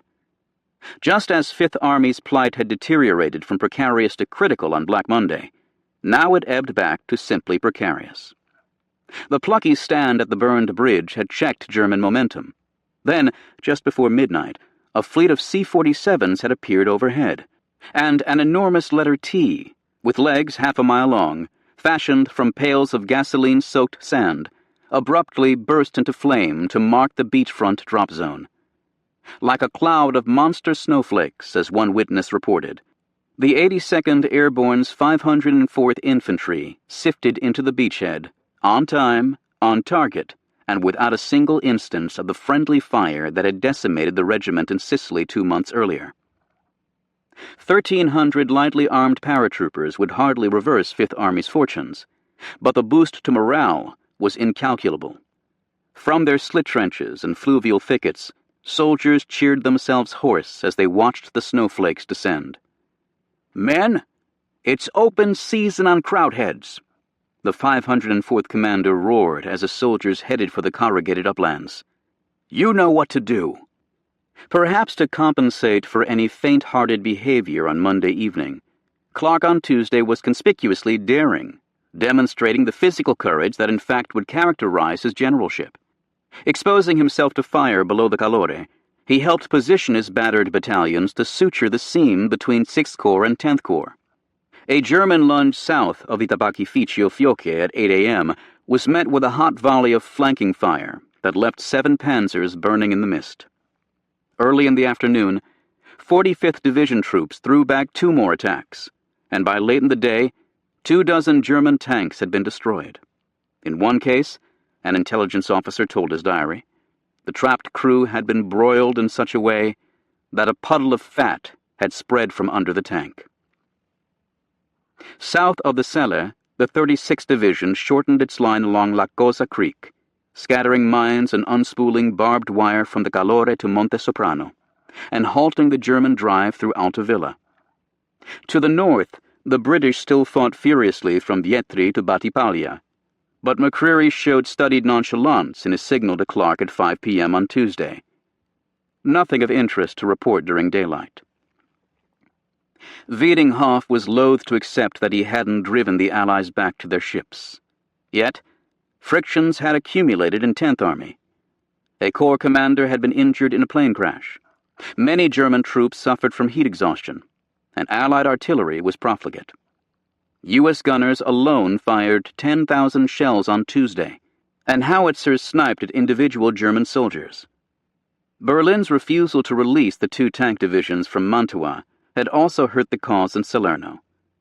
Those reinforcements that did arrive often came in penny packets, a company here, a battalion there, and were committed to battle the same way, without providing a critical mass anywhere.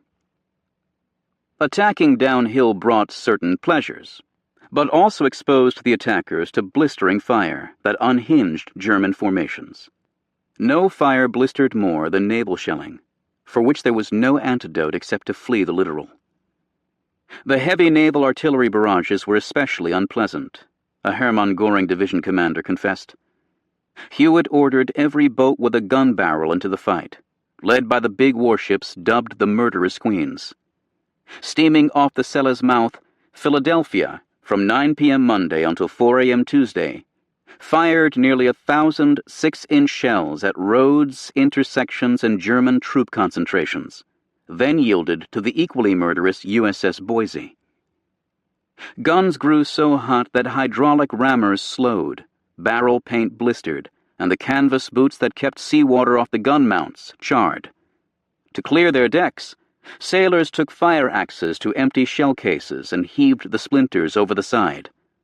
Soldiers ashore greeted new salvos with a baying war cry. "Adolf, count your children now!"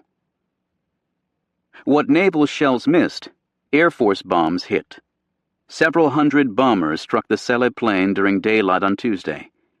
That night, in an unusual tactical role, 60 B-17s battered road and rail targets around Eboli and Battipaglia.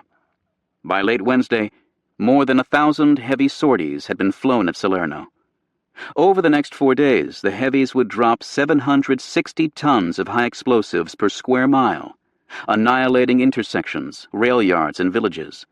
Smaller fighter bombers grew pugnacious enough to strafe lone German motorcyclists, while flocks of Spitfires flew from Sicily every 15 minutes, and pilots in the tiny Piper L4 Grasshopper spotter planes, known as Maytag Messerschmitts, took occasional potshots with their .45 caliber pistols. By dusk on Tuesday, German commanders reported that movement during the day had become almost impossible without attracting Allied artillery, naval shells, bombs, mortar rounds, or tank fire, and sometimes all five.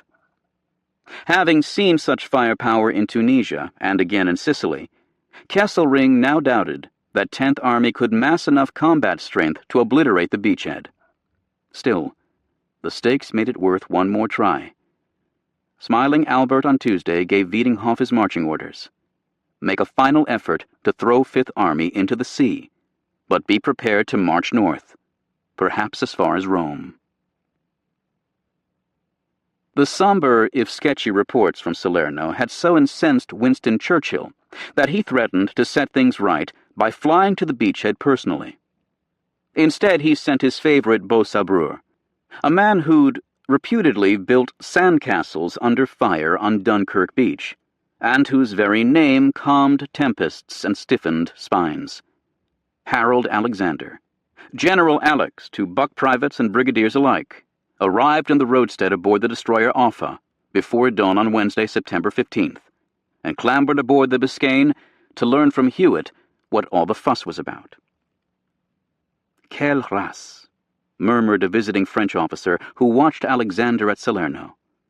What breeding indeed.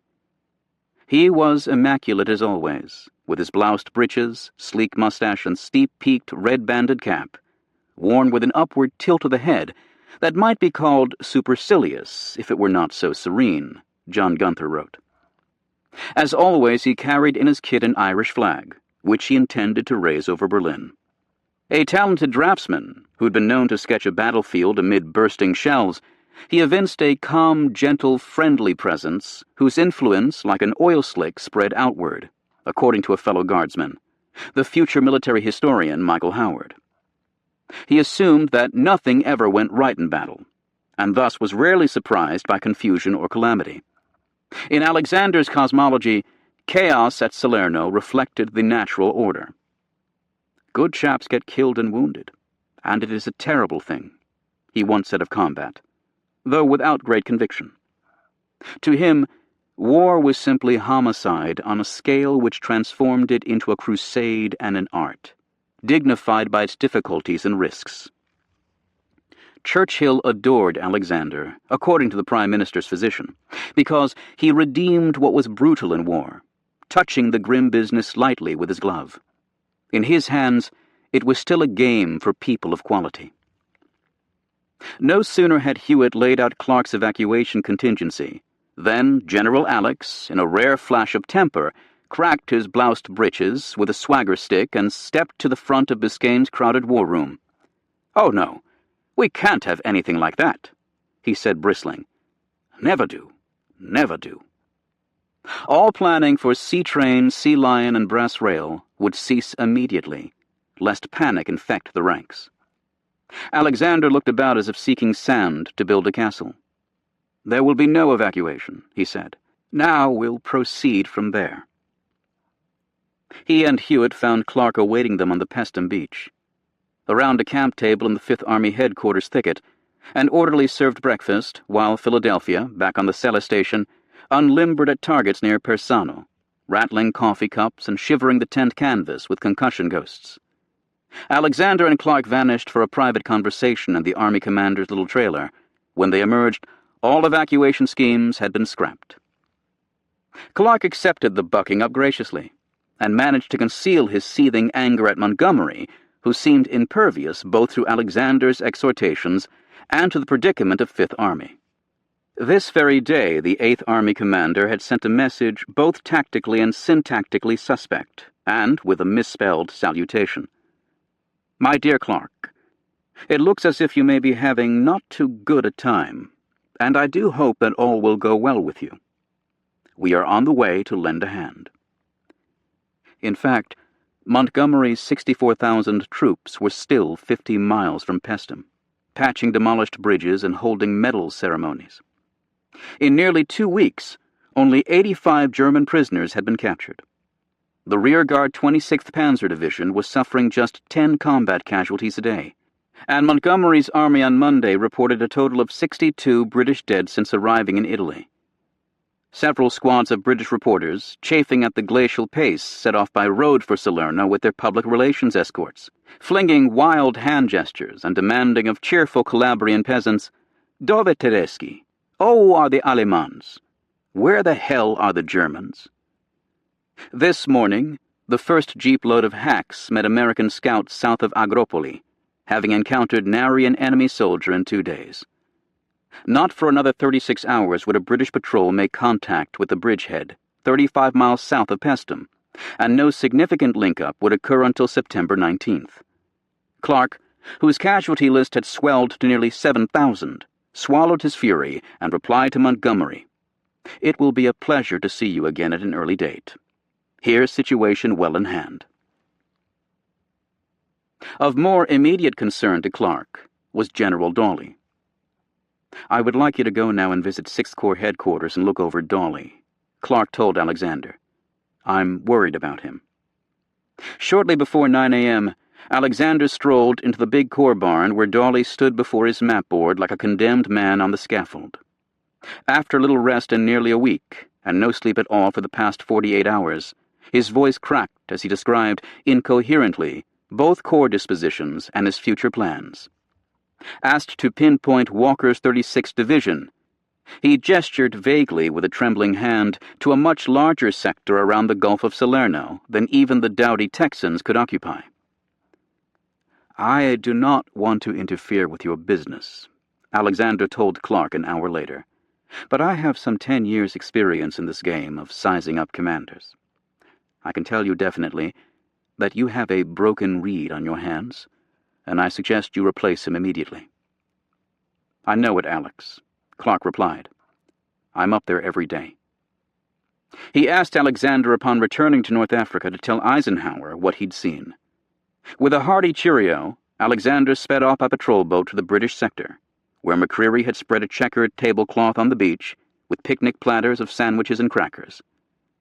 "Although I am not entirely happy about the situation," Alexander cabled Churchill after leaving Salerno, "I am happier than I was 24 hours ago." As for Clark, perhaps inspirited despite himself, he wrote Rennie, "No doubt you people are worried to death, far more so than I am. I am not downhearted a bit." To Fifth Army he proclaimed on Wednesday night, "Our beachhead is secure. We are here to stay." He did not tell the Germans, however, and on Thursday morning, September 16th, they struck again. Hardly had the shrieking hordes begun to lunge seaward, however, than Allied cannonades smacked them down. An attempt by the 26th Panzer Division to thunder down Highway 18 from Battipaglia and join forces with the Hermann Görings in Salerno was under bad auspices from the start, a German commander reported. Fuel shortages in Calabria had delayed the division's arrival at Eboli by 2 days. Allied air attacks and naval gunfire raked the lumbering columns. Scouts got lost in the dark. Artillery observers failed to find the grenadier spearhead, and traffic bottlenecks near Badi disrupted timetables. When 2 regiments finally attacked at mid-morning, they covered less than 200 yards before British tanks flayed them with severe casualties. A regiment of German paratrooper reinforcements never penetrated the curtain of naval shells, and 2 Hermann Göring battalions reported being put out of action in close-quarters fighting. The Allied weight of metal was now insuperable. Wiedinghoff had shot his bolt. This welcome news greeted Eisenhower when he arrived Friday afternoon in the Salerno anchorage aboard HMS Charybdis. With Hewitt at his elbow, he clambered into a duck and headed to shore for his first look at the battlefield that had so vexed him for the past week. On Black Monday, with his usual impulse to take responsibility, Eisenhower had cabled Marshall that if the beach had collapsed, he intended to announce that one of our landings had been repulsed due to my error in misjudging the strength of the enemy at that place. To Harry Butcher he added, "If things go wrong, there is no one to blame except myself." As recently as yesterday, Eisenhower had mused aloud during breakfast at Amilcar that if Salerno ended badly, he would probably be out as commander-in-chief. Clark's now defunct brass rail plan caused particular anguish. A leader must stay with his men to give them confidence, Eisenhower fumed. And he wondered whether he had erred in giving command of Fifth Army to Clark, rather than to Patton, who at least would prefer to die fighting. Alexander's report that he was most favorably unimpressed by Dawley, and a message from Clark that Dawley appears to go to pieces in the emergencies, made Eisenhower flush with anger at the Fifth Army commander. "Well, goddamn," he snapped. "Why in the hell doesn't he relieve Dawley?" If Salerno plagued him, other things also gnawed, including the usual barrage of most immediate cables from Washington and London. "It is now 15 months since I saw you," he wrote Mamie. "My life is a mixture of politics and war. The latter is bad enough. The former is straight and unadulterated venom." He'd been thinking of their dead son, who would have turned 26 this month, but also of their living son John, to whom he wrote at West Point as if lecturing himself. "Learn to live simply. Do not be too free with advice. Don't be afraid to do the dirty work yourself." Even his appearance on the cover of Time this week, the article included a backhanded compliment from a female admirer who called him the handsomest bald man she'd ever met, caused him more chagrin than pleasure. "When this war is over," he wrote a friend, "I'm going to find the deepest hole there is in the United States, crawl in, and pull it in after me." There was dirty work to be done at Salerno, but Eisenhower would leave it to others.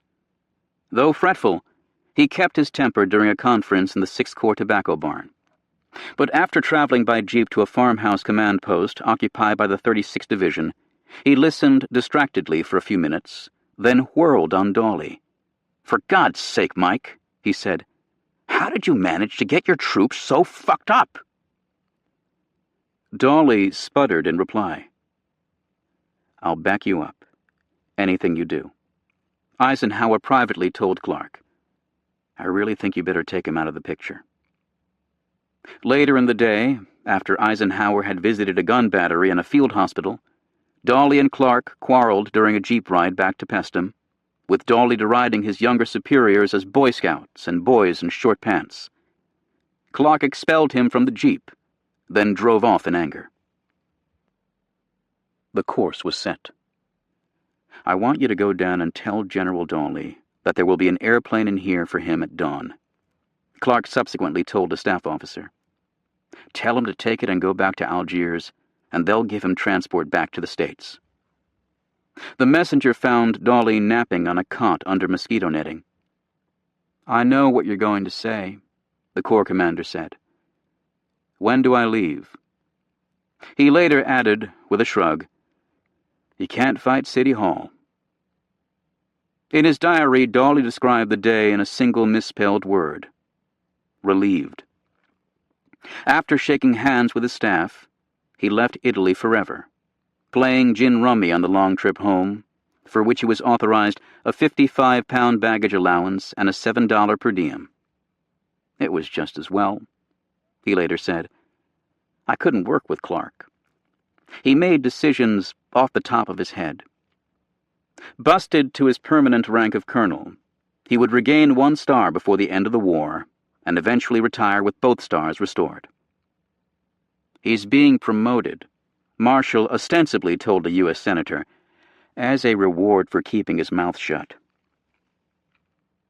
Even those who doubted Dolly's generalship fretted at the peremptory dismissal of senior commanders that had become commonplace in the U.S. Army. Of 4 American Corps commanders to face the Germans thus far, 2 had been cashiered. "It makes a commander super cautious," James Gavin told his diary. "Lee would have been relieved in '61 if our present system were in effect."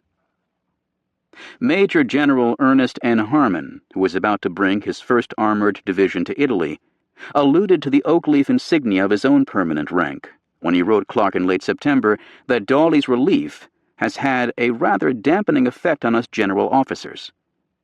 "I'll bring my lieutenant colonel's leaves along in my pocket to have them ready."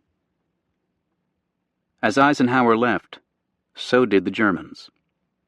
Wiedinghoff late on Thursday concluded that complete success at Salerno could no longer be hoped for. Acknowledging 10th Army's grievous losses, Kesselring authorized a retreat, with the proviso that Wiedinghoff hold the Volturno River, 20 miles north of Naples, until at least October 15th. After a final mauling of 2 isolated American paratrooper battalions at Altavilla, the Germans stole away from the beachhead on Friday night, leaving a rear guard of 2,500 to discourage pursuit. On Saturday morning, September 18th, the long German convoy snaked up Highway 91 from Eboli. Ribbons of dust rose from the road, the spoor of an enemy retiring to fight another day. Northward they trudged with their plunder piled on trucks and dray carts: olive oil and salami, linen and silver. Under 10th Army Order No. 3, roads were to be destroyed most thoroughly, factories would be dynamited, and all supplies and equipment that cannot be taken along must be destroyed. An evacuation list of items to be pillaged included rolling stock, machine tools, typewriters, cars, buses, the Alfa Romeo plant in Naples, ball bearings, lathes, saw blades, and measuring tools, but not slide rules.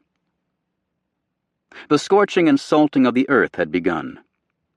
Horses and mules were stolen or shot, and even surplus saddles and horseshoe nails were put to the torch. An estimated 92% of all sheep and cattle in southern Italy and 86% of all poultry were taken or slaughtered. Rail rooters, huge iron hooks pulled behind locomotives, snapped railroad ties like matchsticks. The echo of demolitions rolled from the mountains, and oily smoke smudged the northern skyline. An unfinished letter found in the tunic of a dead German paratrooper foreshadowed the world ahead. "The Tommies will have to chew their way through us, inch by inch," the soldier had written, "and we will surely make hard chewing for them." So ended the first great battle to liberate the continent of Europe. Even in retreat, the Germans deemed the 10-day struggle at Salerno a victory. Kesselring told Berlin that he'd captured 3,000 Allied prisoners, inflicted at least 10,000 additional casualties, and left the invaders incapable of attacking for a long time. Above all, the value to us is the time won, which assists us in the building up of strength. General Zicanius, the 16th Panzer Division commander, considered both the British and Americans to be inferior combat soldiers, Devoid of the offensive spirit, excessively dependent on artillery and reluctant to close with the enemy. Hitler agreed. "No more invasions for them," he said. "They are much too cowardly for that. They only managed the one at Salerno because the Italians gave their blessing." Once again the Führer and his minions had misjudged their adversaries. Certainly Salerno was inelegant and brutal, a fitting overture for the Italian campaign that followed. Allied casualties totaled about 9,000, 5,500 for the British and 3,500 for the Americans, of whom more than 1,200 were killed in action. Total German losses numbered roughly 3,500, of whom an estimated 630 had been killed. A modest butcher's bill for an army that in September alone would suffer 126,000 casualties in Russia. Yet Salerno for the Allies was a bloodshed, to be redeemed in the future. Much had been learned, some of it sadly, for the second or third time, about combat loading, over-the-beach resupply, naval gunnery, and ground combat. No officer planning for Normandy 9 months hence would ever forget that while land warfare offers a road upon which you may retire, there is no road of retirement in amphibious operations, as one Navy commander put it.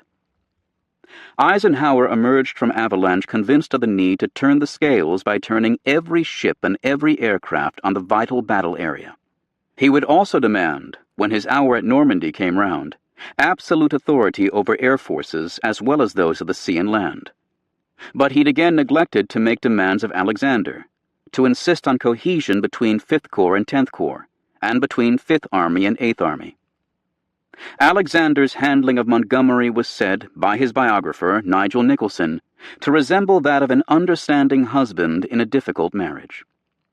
Eisenhower recognized what he called General Alex's unsureness in dealing with certain of his subordinates, yet failed to intervene.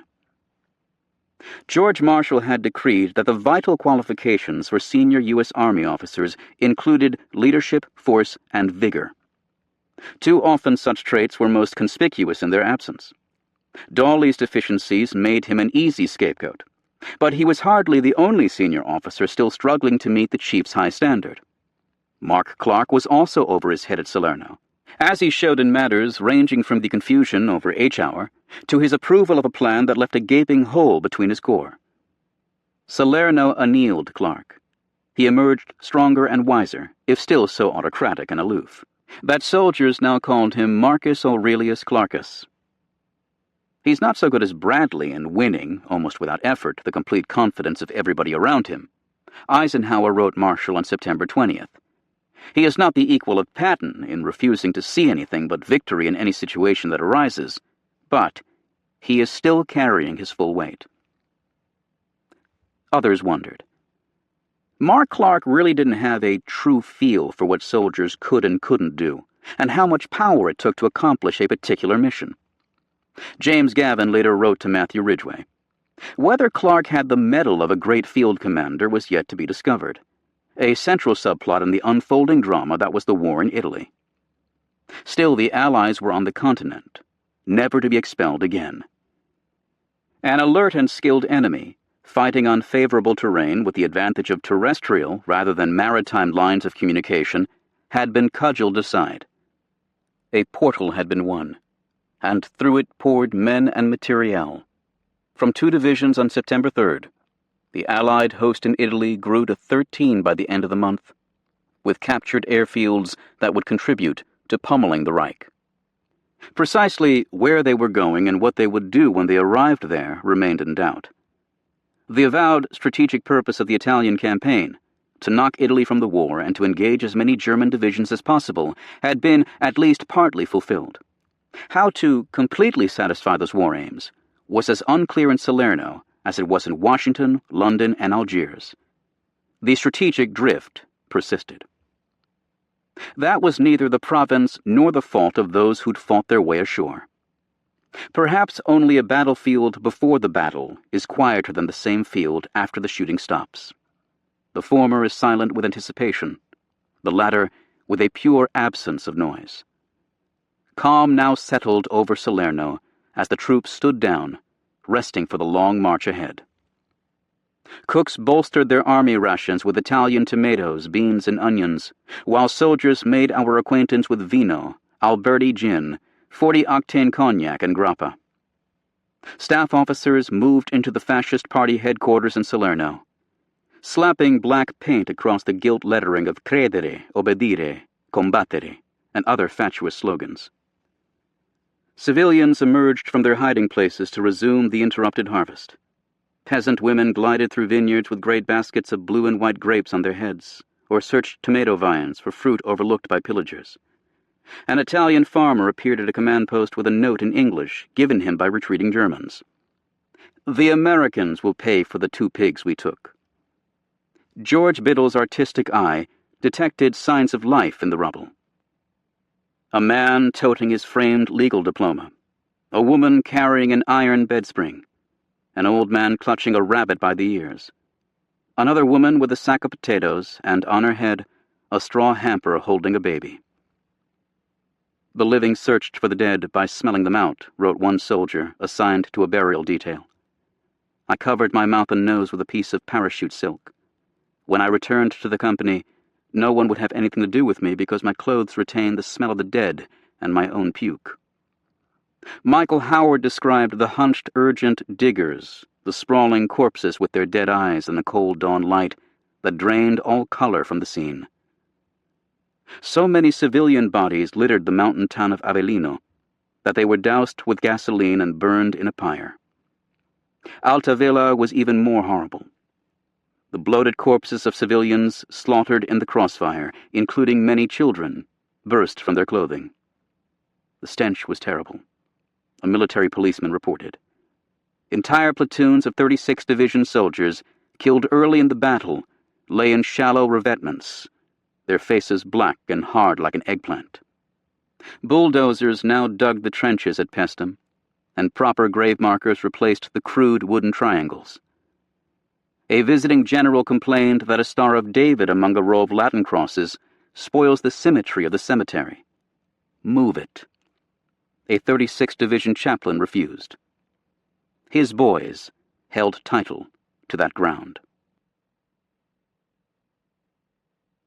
Chapter 5. Corpse of the Siren. I give you Naples. Toward Naples they pounded, long columns of jeeps and trucks and armored cars, with German coal scuttle helmets wired to the radiators as hood ornaments. British military policemen in red caps and white canvas gloves waved them north beneath the rocky loom of Vesuvius, through Nocera and Angri and Torre del Greco. Jubilant crowds strewed flowers beneath their wheels, and priests in threadbare cassocks crooked their fingers in benediction.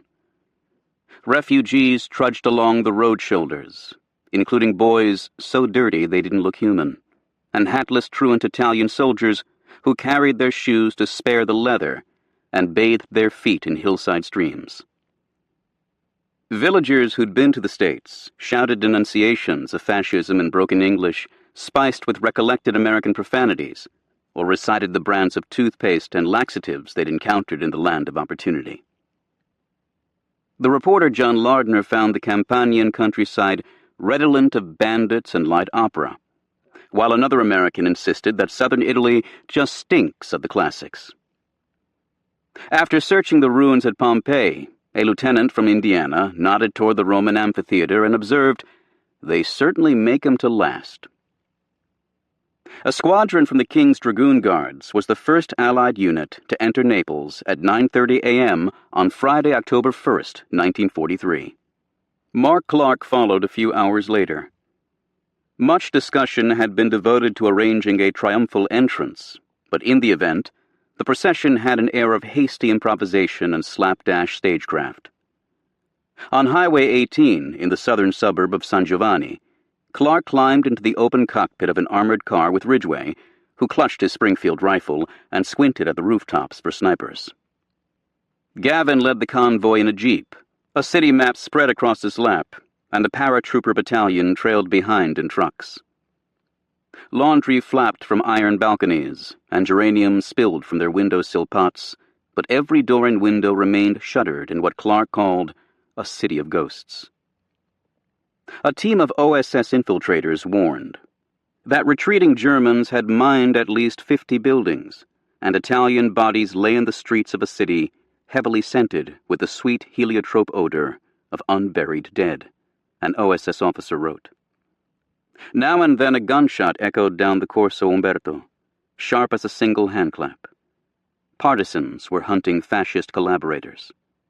Clark surveyed the deserted Piazza Garibaldi, across from the central train station, and confessed to being in a less happy mood than I'd expected to be in. He was in the wrong place.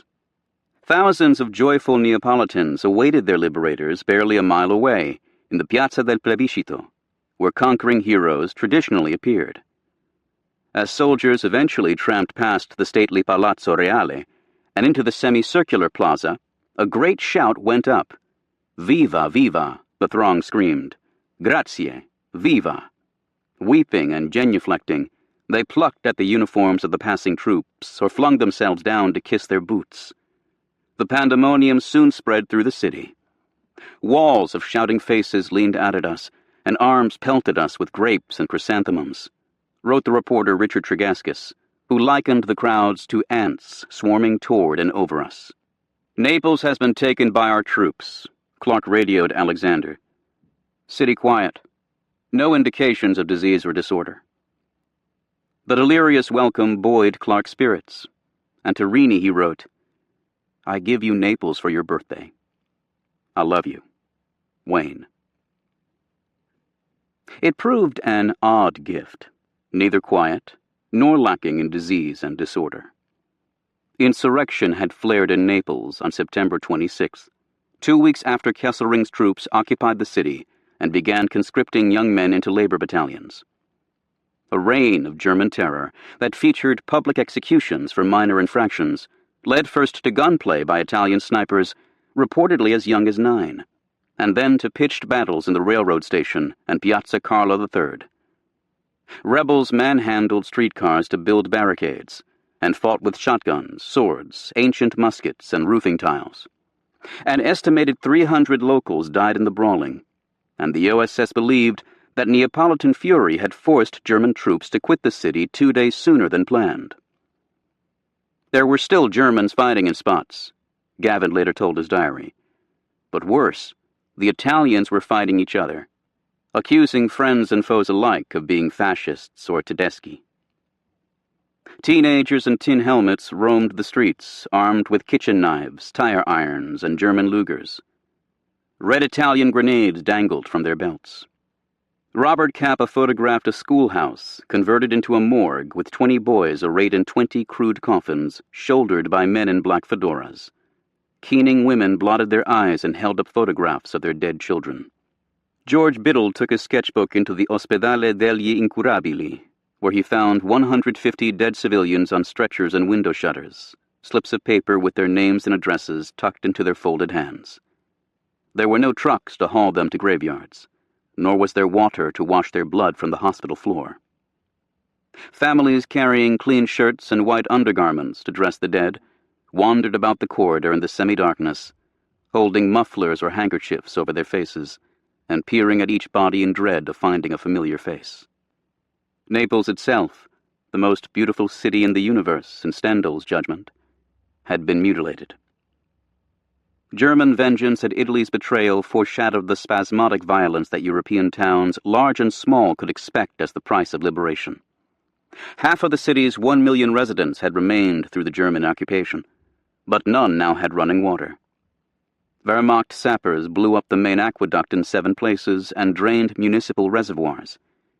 Dynamite dropped down manholes, wrecked at least 40 sewer lines. Explosives also demolished the long-distance telephone exchange, 3/4 of the city's bridges, and electrical generators and substations. Among the gutted industrial plants, about 50 in all, were a steelworks, an oil refinery, breweries, tanneries, and canneries. Others were wired for demolition, though they hadn't been fired.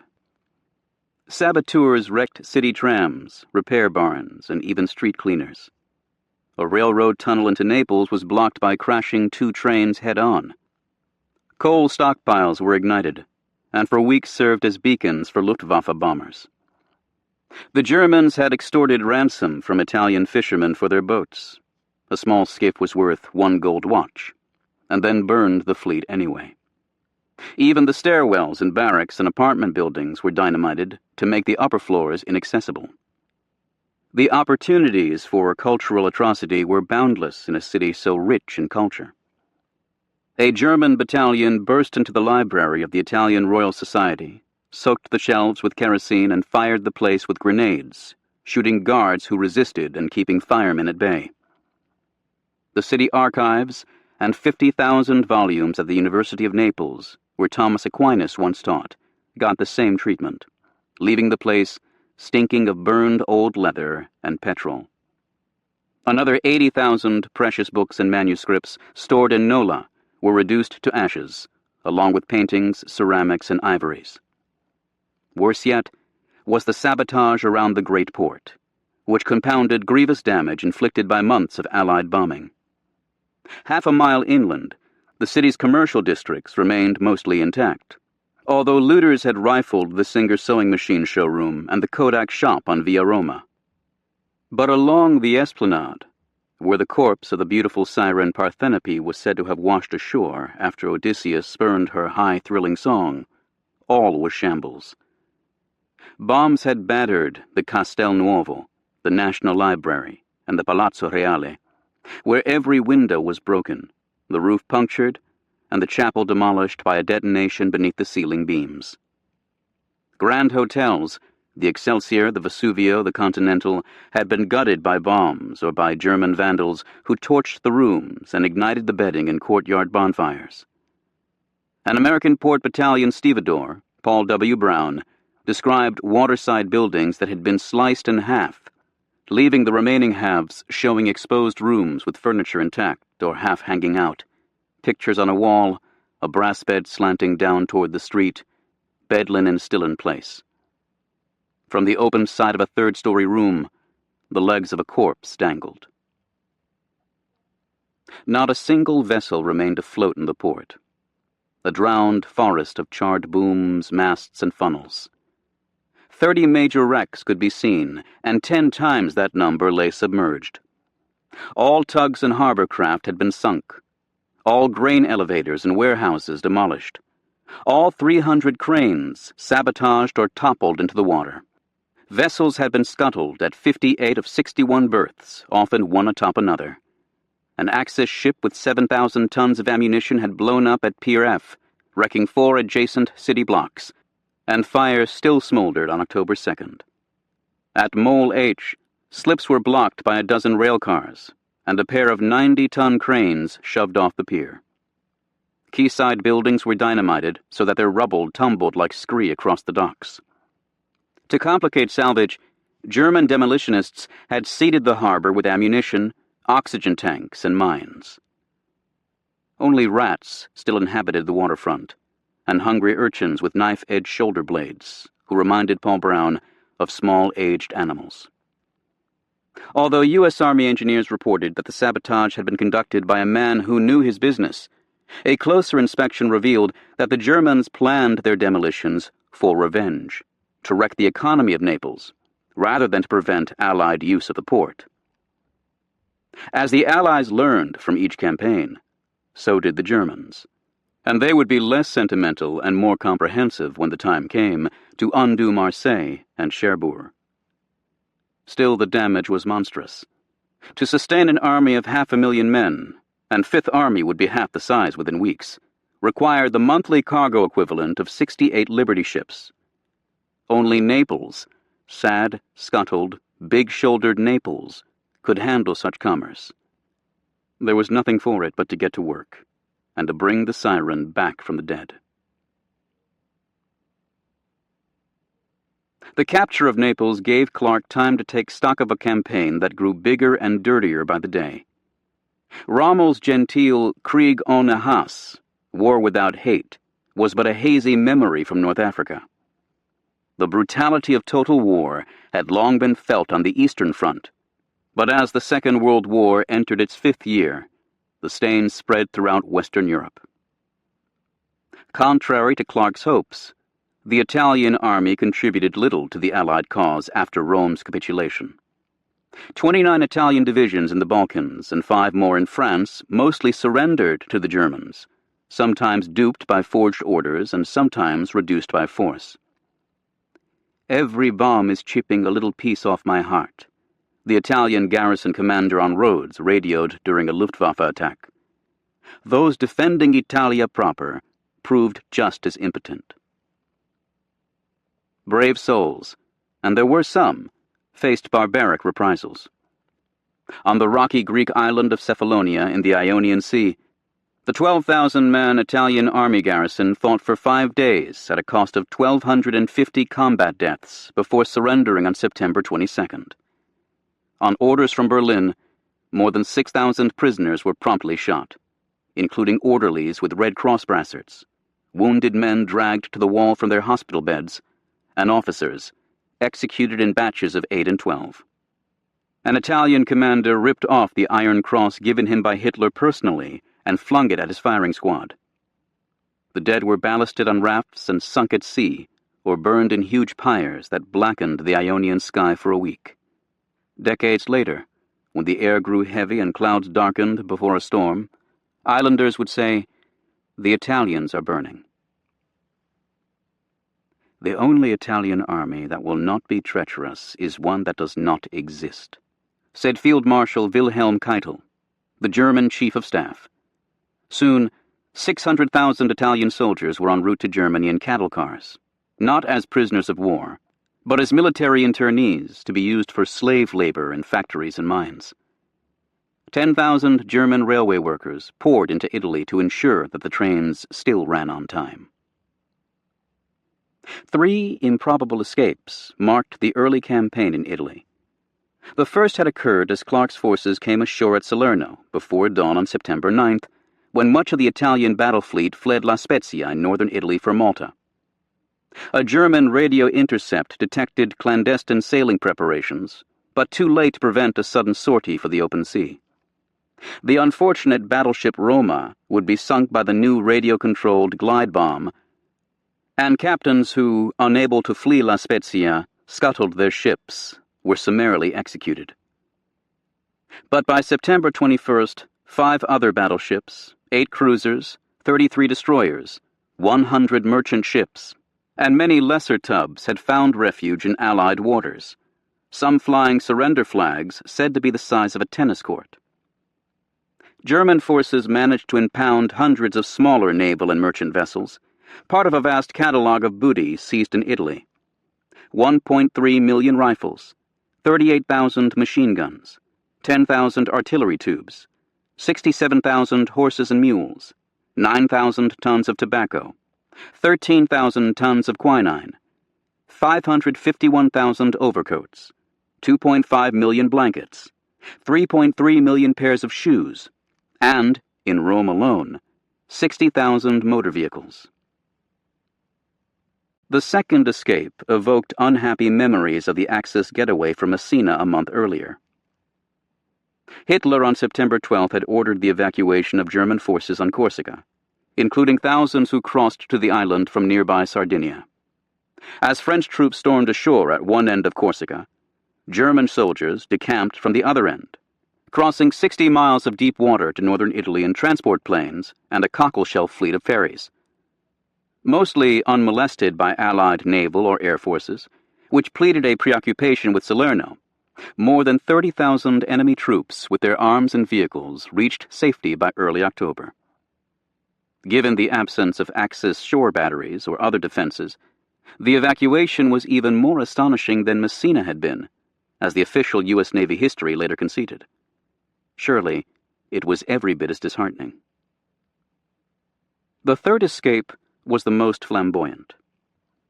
Since his arrest in late July, Benito Mussolini had been shuttled from cell to whitewashed cell in the Western Islands, spending his days, including his 60th birthday, reading Ricciotti's Life of Jesus and underscoring the passages on betrayal and martyrdom.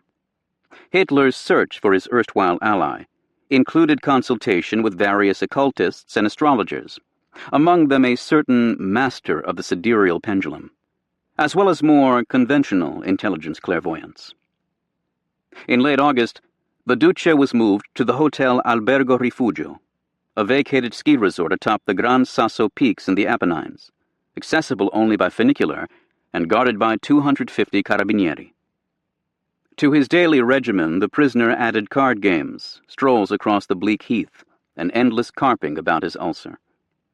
Gray stubble sprouted from his unshaved pate. When Mussolini vowed never to be taken alive, jailers removed all sharp objects, including his razor. To redeem oneself, he told his diary, one must suffer. Soon enough, his whereabouts leaked. Hitler entrusted the Duce's rescue to Captain Otto Skorzeny, a 6'3" Viennese commando, whose badly scarred visage attested to the 14 duels he'd supposedly fought as a student.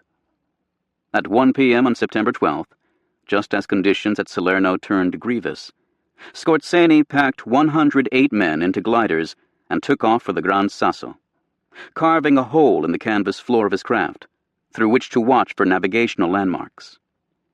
Mussolini was sitting at his open bedroom window, arms folded in his iconic pose, when gliders began skittering across the cobbled ground directly outside.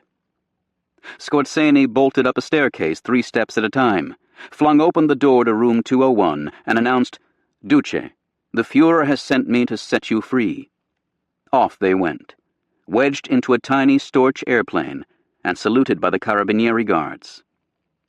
After a giddy reunion with Hitler, Mussolini was installed in an Alpine town as the puppet head of a puppet regime called the Italian Social Republic.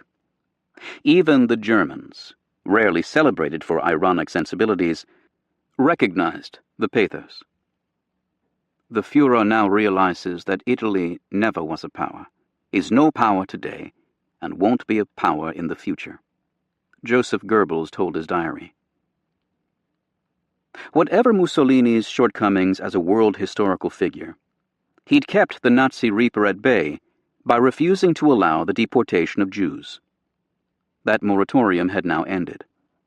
On September 16th, the first consignment of 24 Jews was shipped from a town in northern Italy to Auschwitz. Among them was a 6-year-old child, who was gassed upon arrival.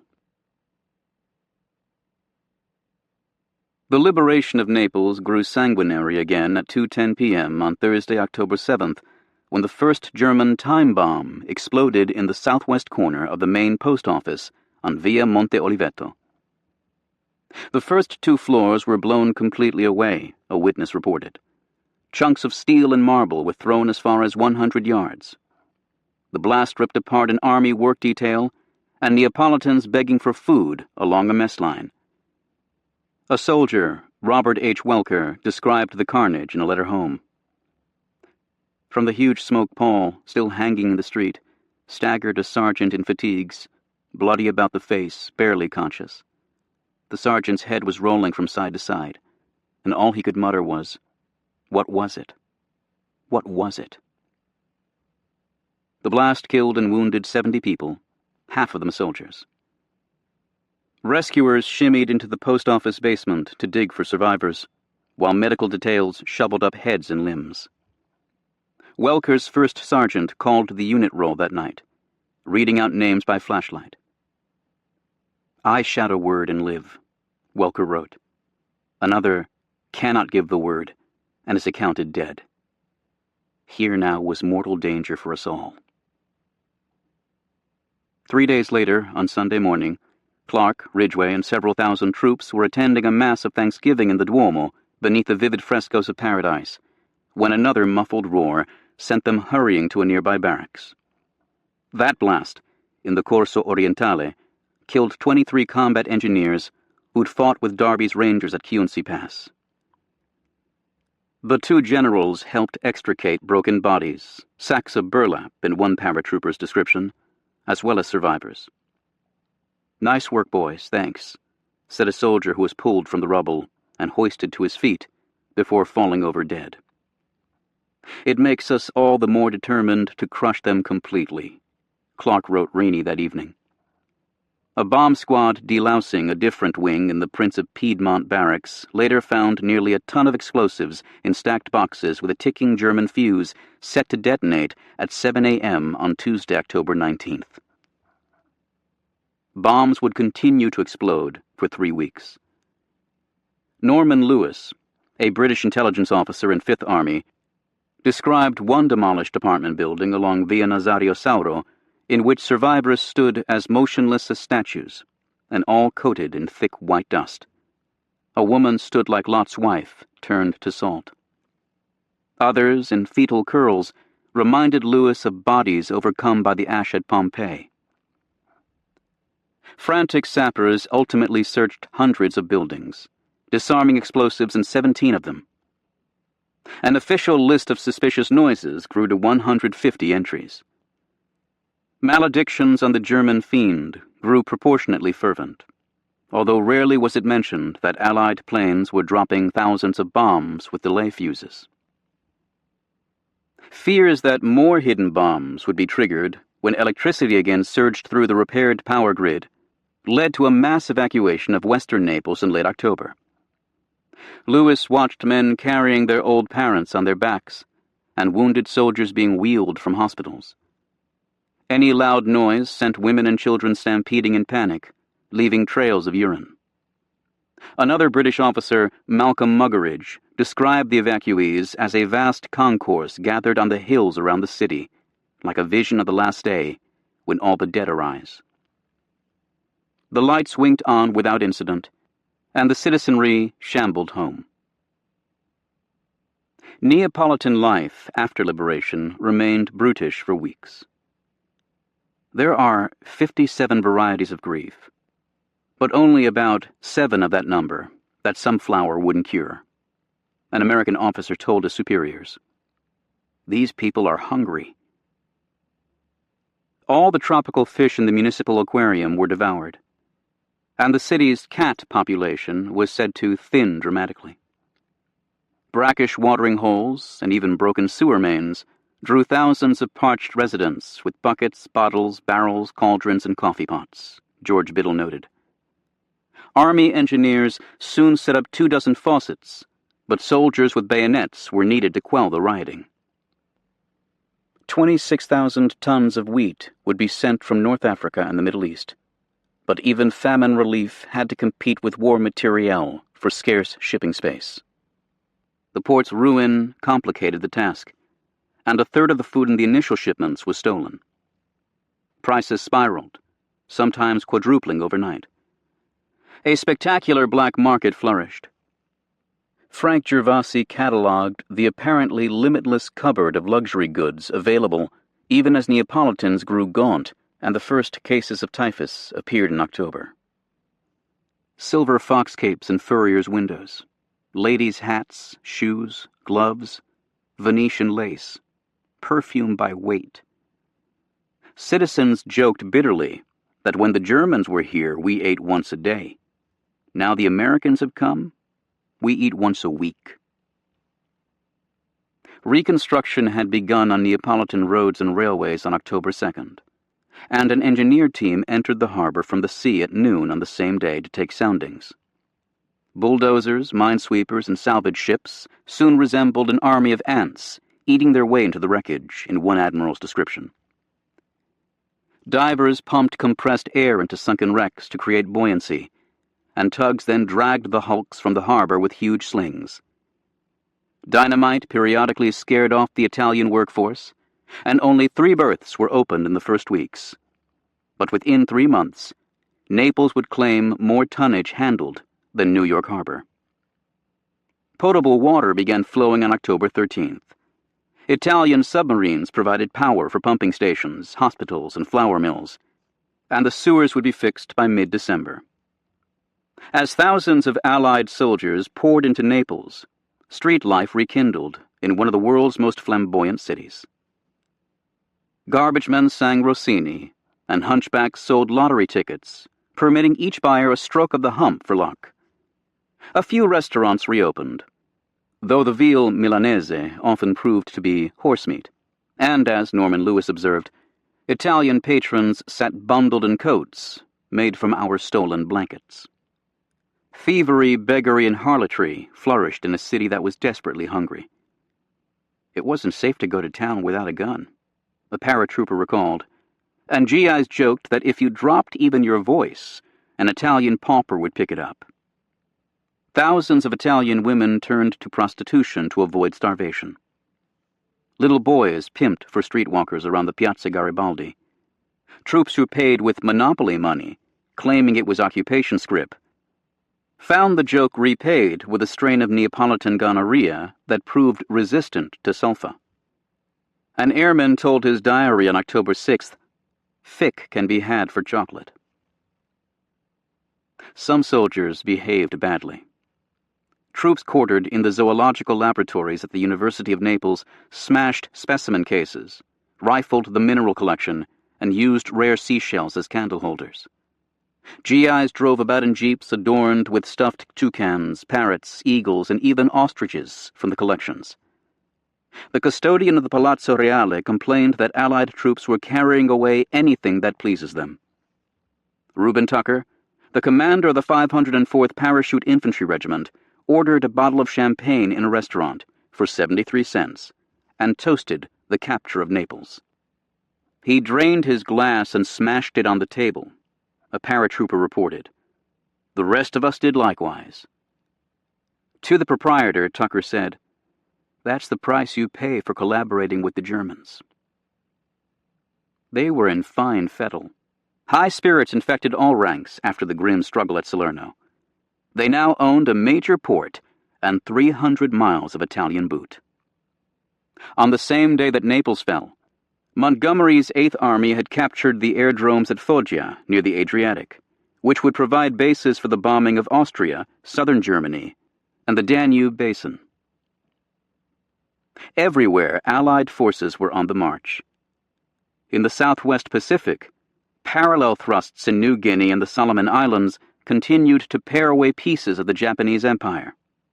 The first B-29 bombers were coming off U.S. assembly lines, doubling the range of existing planes, and putting Japan's home islands at risk.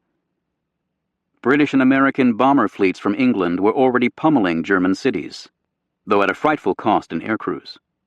Hamburg had been incinerated in July, with an estimated 40,000 German deaths.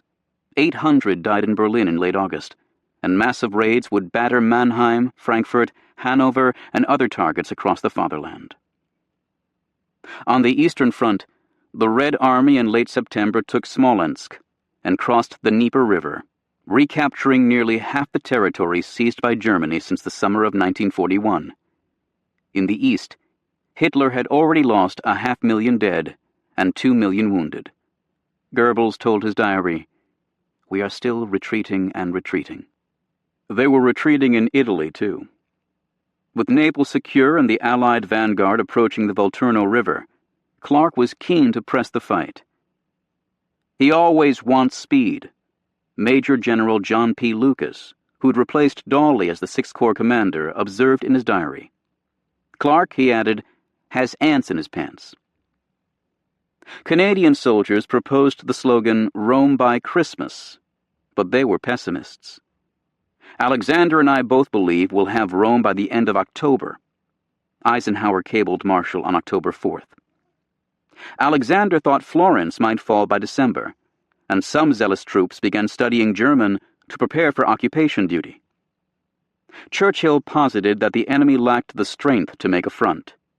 Kesselring always looked weaker from Whitehall than from within artillery range, and the Prime Minister planned to visit the Eternal City before the month was out.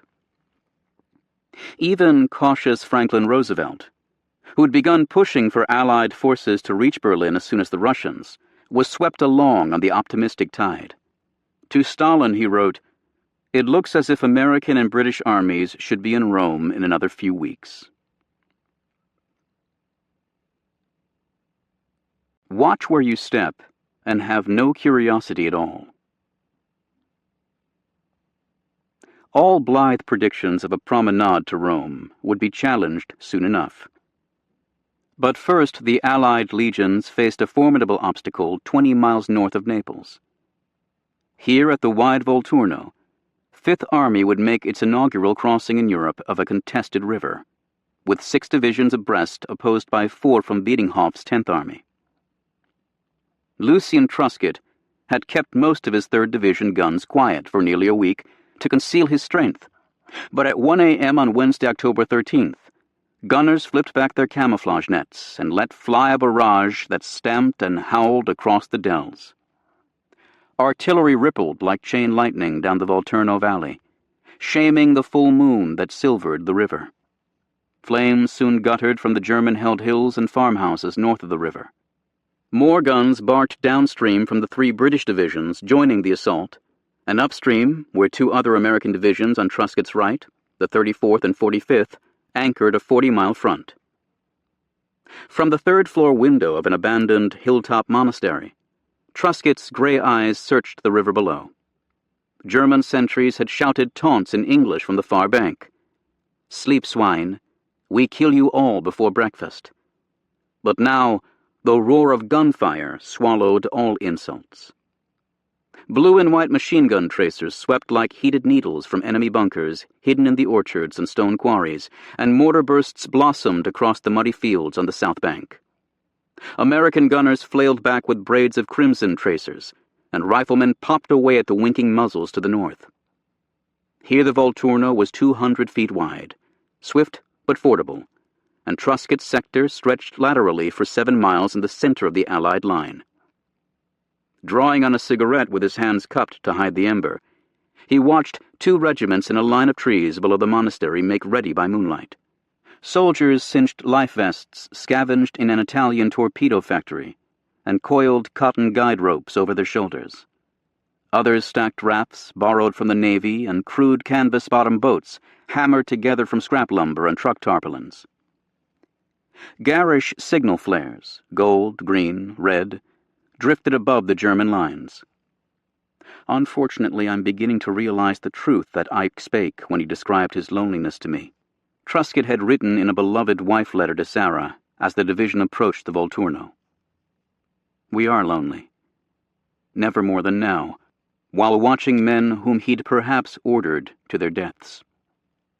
He also told her, I would love in the quiet of the evening to sit with you and tell you the 1,001 details of my life over here. If and when I get back from this business, I want to settle down somewhere and spend a few years in peace and quiet.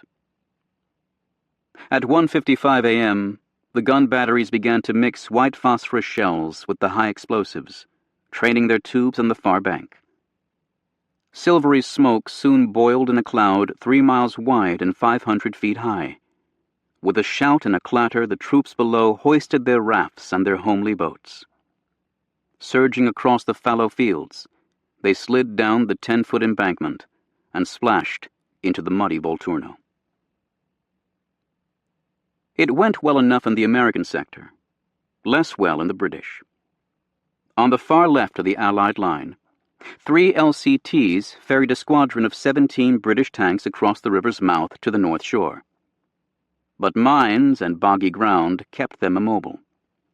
British infantrymen struggled with a wider, unfordable stretch of river, as well as with German defenders, the 15th Panzer Grenadier and Hermann Göring divisions, old adversaries from Sicily and Salerno, who found good cover in vineyards and behind the levees. Tommies lashed lumber to empty fuel cans and paddled across, or fashioned life belts from buoyant flak sheaves. 2 brigades from the 46th Division secured a bridgehead near the coast, though by Thursday morning it was still only 600 yards deep. On the 3rd Division's immediate left, 10 assault boats from the British 56th Division were sunk midstream near Capua, and not a single company made the far shore in what Truscott considered a botched, half-hearted effort. Drowning wounded men were washed away by the current into the sea, Alan Moorhead wrote. Everywhere, machine gunning and sniping was going on through the reeds. With his left flank exposed, and no American armor yet across, Truscott scrambled down to the flats at dawn. Milky smoke swirled like mist. GIs waded chest deep through the water, holding their rifles overhead with one hand and clinging to a guide rope with the other. Worry etched Truscott's weathered face.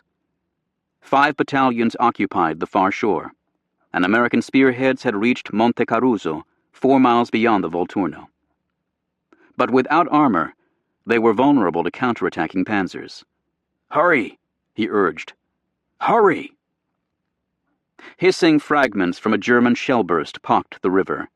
"Get those damn tank destroyers and tanks across," Truscott ordered. The tank commander, puzzled by a sharp rapping on his hull, peered from the turret to see a 2-star general wielding a shillelagh. "God damn it, get up ahead and fire at some targets of opportunity," Truscott demanded. "Fire at anything shooting our men, but God damn it, do some good for yourselves." To an officer who complained of bridging difficulties, he responded with a carbolic growl. "What do you mean it can't be done? Have you tried it? Go out and do it." They did. Below an oxbow loop, engineers hacked at the steep bank with picks and shovels. At 11 a.m., the first Sherman forded the river, muddy water streaming from the fenders as it clanked toward Highway 87. 14 more crossed close behind. A light bridge opened to traffic at 3:30 p.m. 80 jeeps sped across in 8 minutes, and heavier treadway bridges followed. Massed artillery discouraged German counterattackers. Like a melting shadow, the enemy drew back. Clark shifted boundary lines to give one large bridge to the Tommies. The British and Fifth Army had only 3,500 engineers, compared with 15,000 for the Yanks, and soon the entire valley was in Allied hands.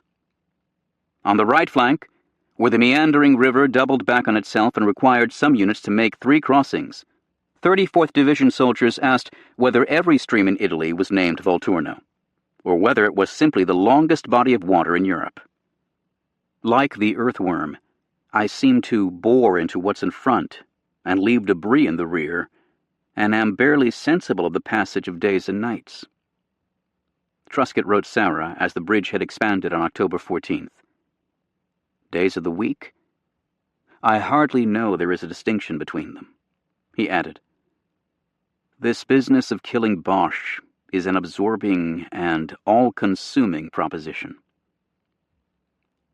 Inelegant and exhausting though it was, the Volturno crossing would serve, by moving more quickly than expected on a broad front, and by leaving the main roads so as to infiltrate around enemy strongpoints. The Anglo-Americans had advanced 35 miles past Naples. Hills loomed ahead, as every corporal could see, and beyond those hills loomed higher hills. This is not the place for masterminding, Eisenhower said with a shake of the head upon viewing the terrain. But beyond the higher hills, barely 130 road miles from the Volturno, lay Rome. Italy would break their backs, their bones, and nearly their spirits.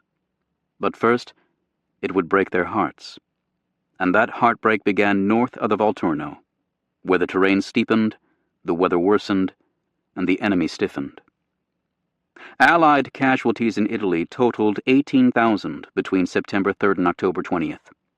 15,000 in Fifth Army, and 3,000 in Eighth Army.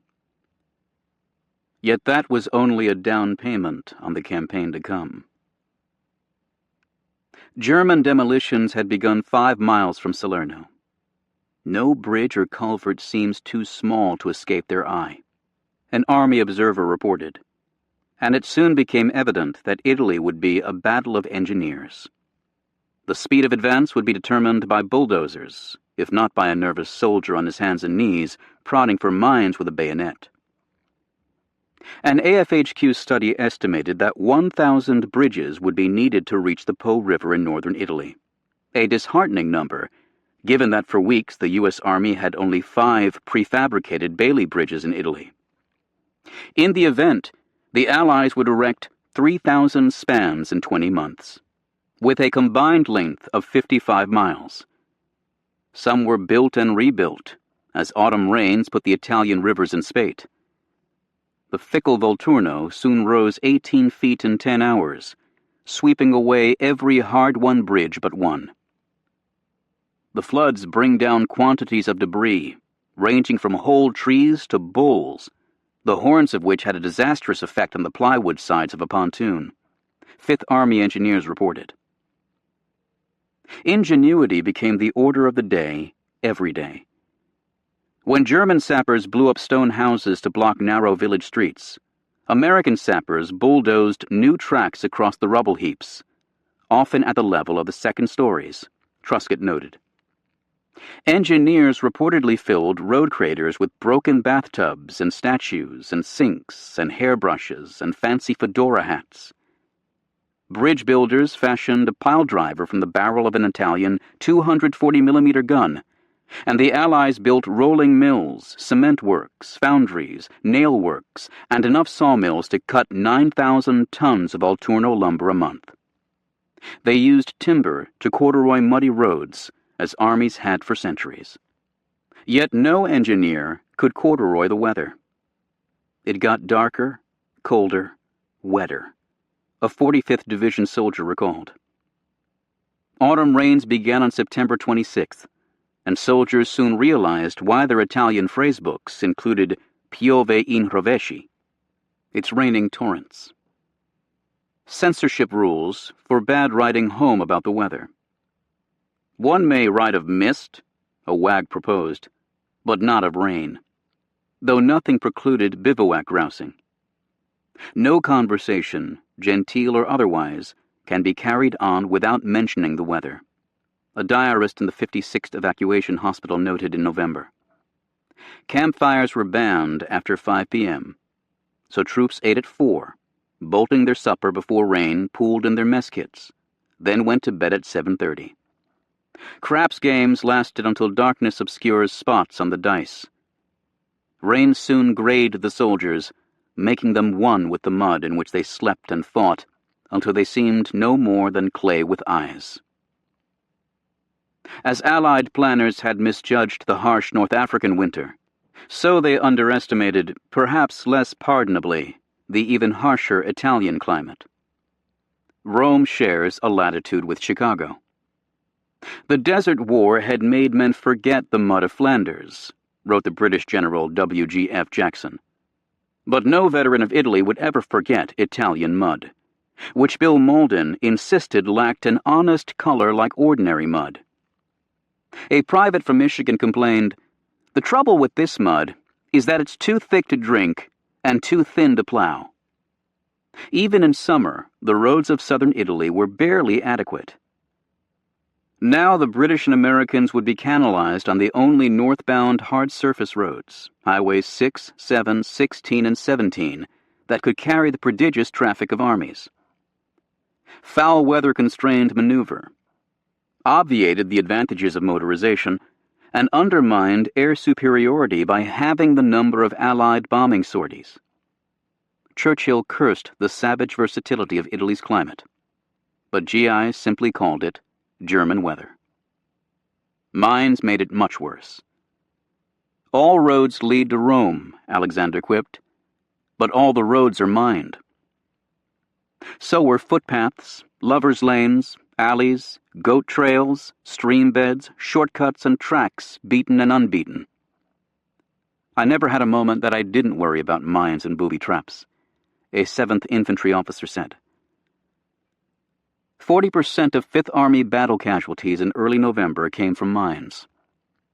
Watch where you step, Clark's headquarters advised, and have no curiosity at all. North of the Volturno, you could follow our battalions by the blood-stained leggings, the scattered equipment, and the bits of bodies where men had been blown up. The 168th Infantry reported. Big teller mines could destroy a truck or cripple a tank, but German anti-personnel mines became particularly diabolical. Castrators, or nutcrackers, fired a bullet upward when an unwitting soldier stepped on the pressure plate. Shoe mines, built mostly of wood, proved nearly impossible to detect. Enemy sappers mined or booby-trapped doorknobs and desk drawers, grapevines and haystacks, apples on the tree, and bodies on the ground, whether Italian or German, Tommy or Yank. At least 2 chaplains lost legs trying to bury the dead above the Volturno. A man's foot is usually blown loose at the ankle, leaving the mangled foot dangling on shredded tendons, an army physician noted in his diary. Additional puncture wounds of both legs and groin make the agony worse. A combat medic later wrote, "Even though you'd give them a shot or 2 of morphine, they would still scream." In a minefield, Bill Malden observed, "An old man thinks of his eyes, and a young man grabs for his balls." The Army bought 100,000 of the SCR-625 mine detector, dubbed a manhole cover on a stick, but they proved useless in the rain and befuddled by the iron ore and shell fragments common in Italian soil. The device also required its operator to stand upright, often under fire, while listening for the telltale hum that signified danger. A secret program to train canine detectors, M-dogs, failed when half the mines and field tests remained unsniffed. None of it, not the demolitions, nor the rain, nor the nasty M's, would have thwarted the Allies' up-country march, even temporarily, had the Germans adhered to their original plan of an expedient fighting withdrawal to fortifications in the northern Apennines. Then perhaps the Prime Minister could have enjoyed autumn Chianti in Rome, and Alexander might indeed have captured Florence by year's end. Instead, as the Allies splashed across the Volturno, an intense debate raged in the German High Command over whether to change strategies. Rommel, who still commanded 9 divisions in northern Italy, had spent much of September recuperating from an appendectomy. Domineering, obstinate, and defeatist, as one admirer described him, he was increasingly disaffected with his military superiors in Berlin and adamant that German forces must retreat to a line below the Po River Valley or risk being outflanked and encircled. He chalked that line in blue on his headquarters map. Kesselring, commanding 8 divisions in the south, argued otherwise. Italy remained a comparatively minor theater. 3 million Germans fought in 163 divisions on the Eastern Front, and 34 divisions occupied France and the Low Countries. But Italy was the one active battleground where the inexorable German retreat might be arrested. Abandoning Rome would be a psychological blow, Kesselring insisted. More important, in Allied possession, the airfields around the capital would complement those already captured at Foggia, making Austrian aircraft factories, Romanian oil fields, and the Danube basin even more vulnerable to enemy bombers. Smiling Albert had his own map and his own chalked lines. The Italian peninsula was narrowest south of Rome, just 85 miles from sea to sea. Across this neck of country, so wild it was home to wolves and bears, the Germans could build 3 progressively stout fortified lines to be named Barbara, Bernhardt, and Gustav. The object is to create an impregnable system of positions in depth, and so to save German blood, Kesselring said. Leaders of all ranks must never forget this high moral responsibility. The Gustav Line, anchored on the vertical massif at Monte Cassino, could become the most formidable defensive position in Europe, strong enough that the British and Americans would break their teeth on it. Even as Hitler vacillated, he began shifting forces south, from northern Italy and elsewhere, in part to forestall an Allied leap into the Balkans. It was said that he was dictating the order appointing Rommel supreme commander in Italy when he changed his mind in favor of Kesselring. Military leadership without optimism is not possible, the Führer later explained, adding, Rommel is an extraordinarily brave and able commander. I don't regard him as a stayer. Rommel shrugged. I'll take it as it comes, he wrote his wife Lucy on October 26th. Hitler in early November signed a formal order demanding the end of withdrawals, thereby condemning 1 million men to the agonies of Cassino, Ortona, the Rapido River, and Anzio. Rommel would be sent west to oversee the Atlantic Wall coastal defenses, including those in Normandy, where he'd won military glory in 1940, "The war is as good as lost," he told one comrade, "and hard times lie ahead." Thanks to Ultra, the stiffening of German strategy had become all too evident to the Allied High Command. Decrypted radio intercepts revealed both Hitler's growing reluctance to yield ground and the construction south of Rome of 3 fortified lines, which collectively would be known as the Winter Line. The Germans appeared ready to wage a protracted war of attrition with a view to exhausting the Allies.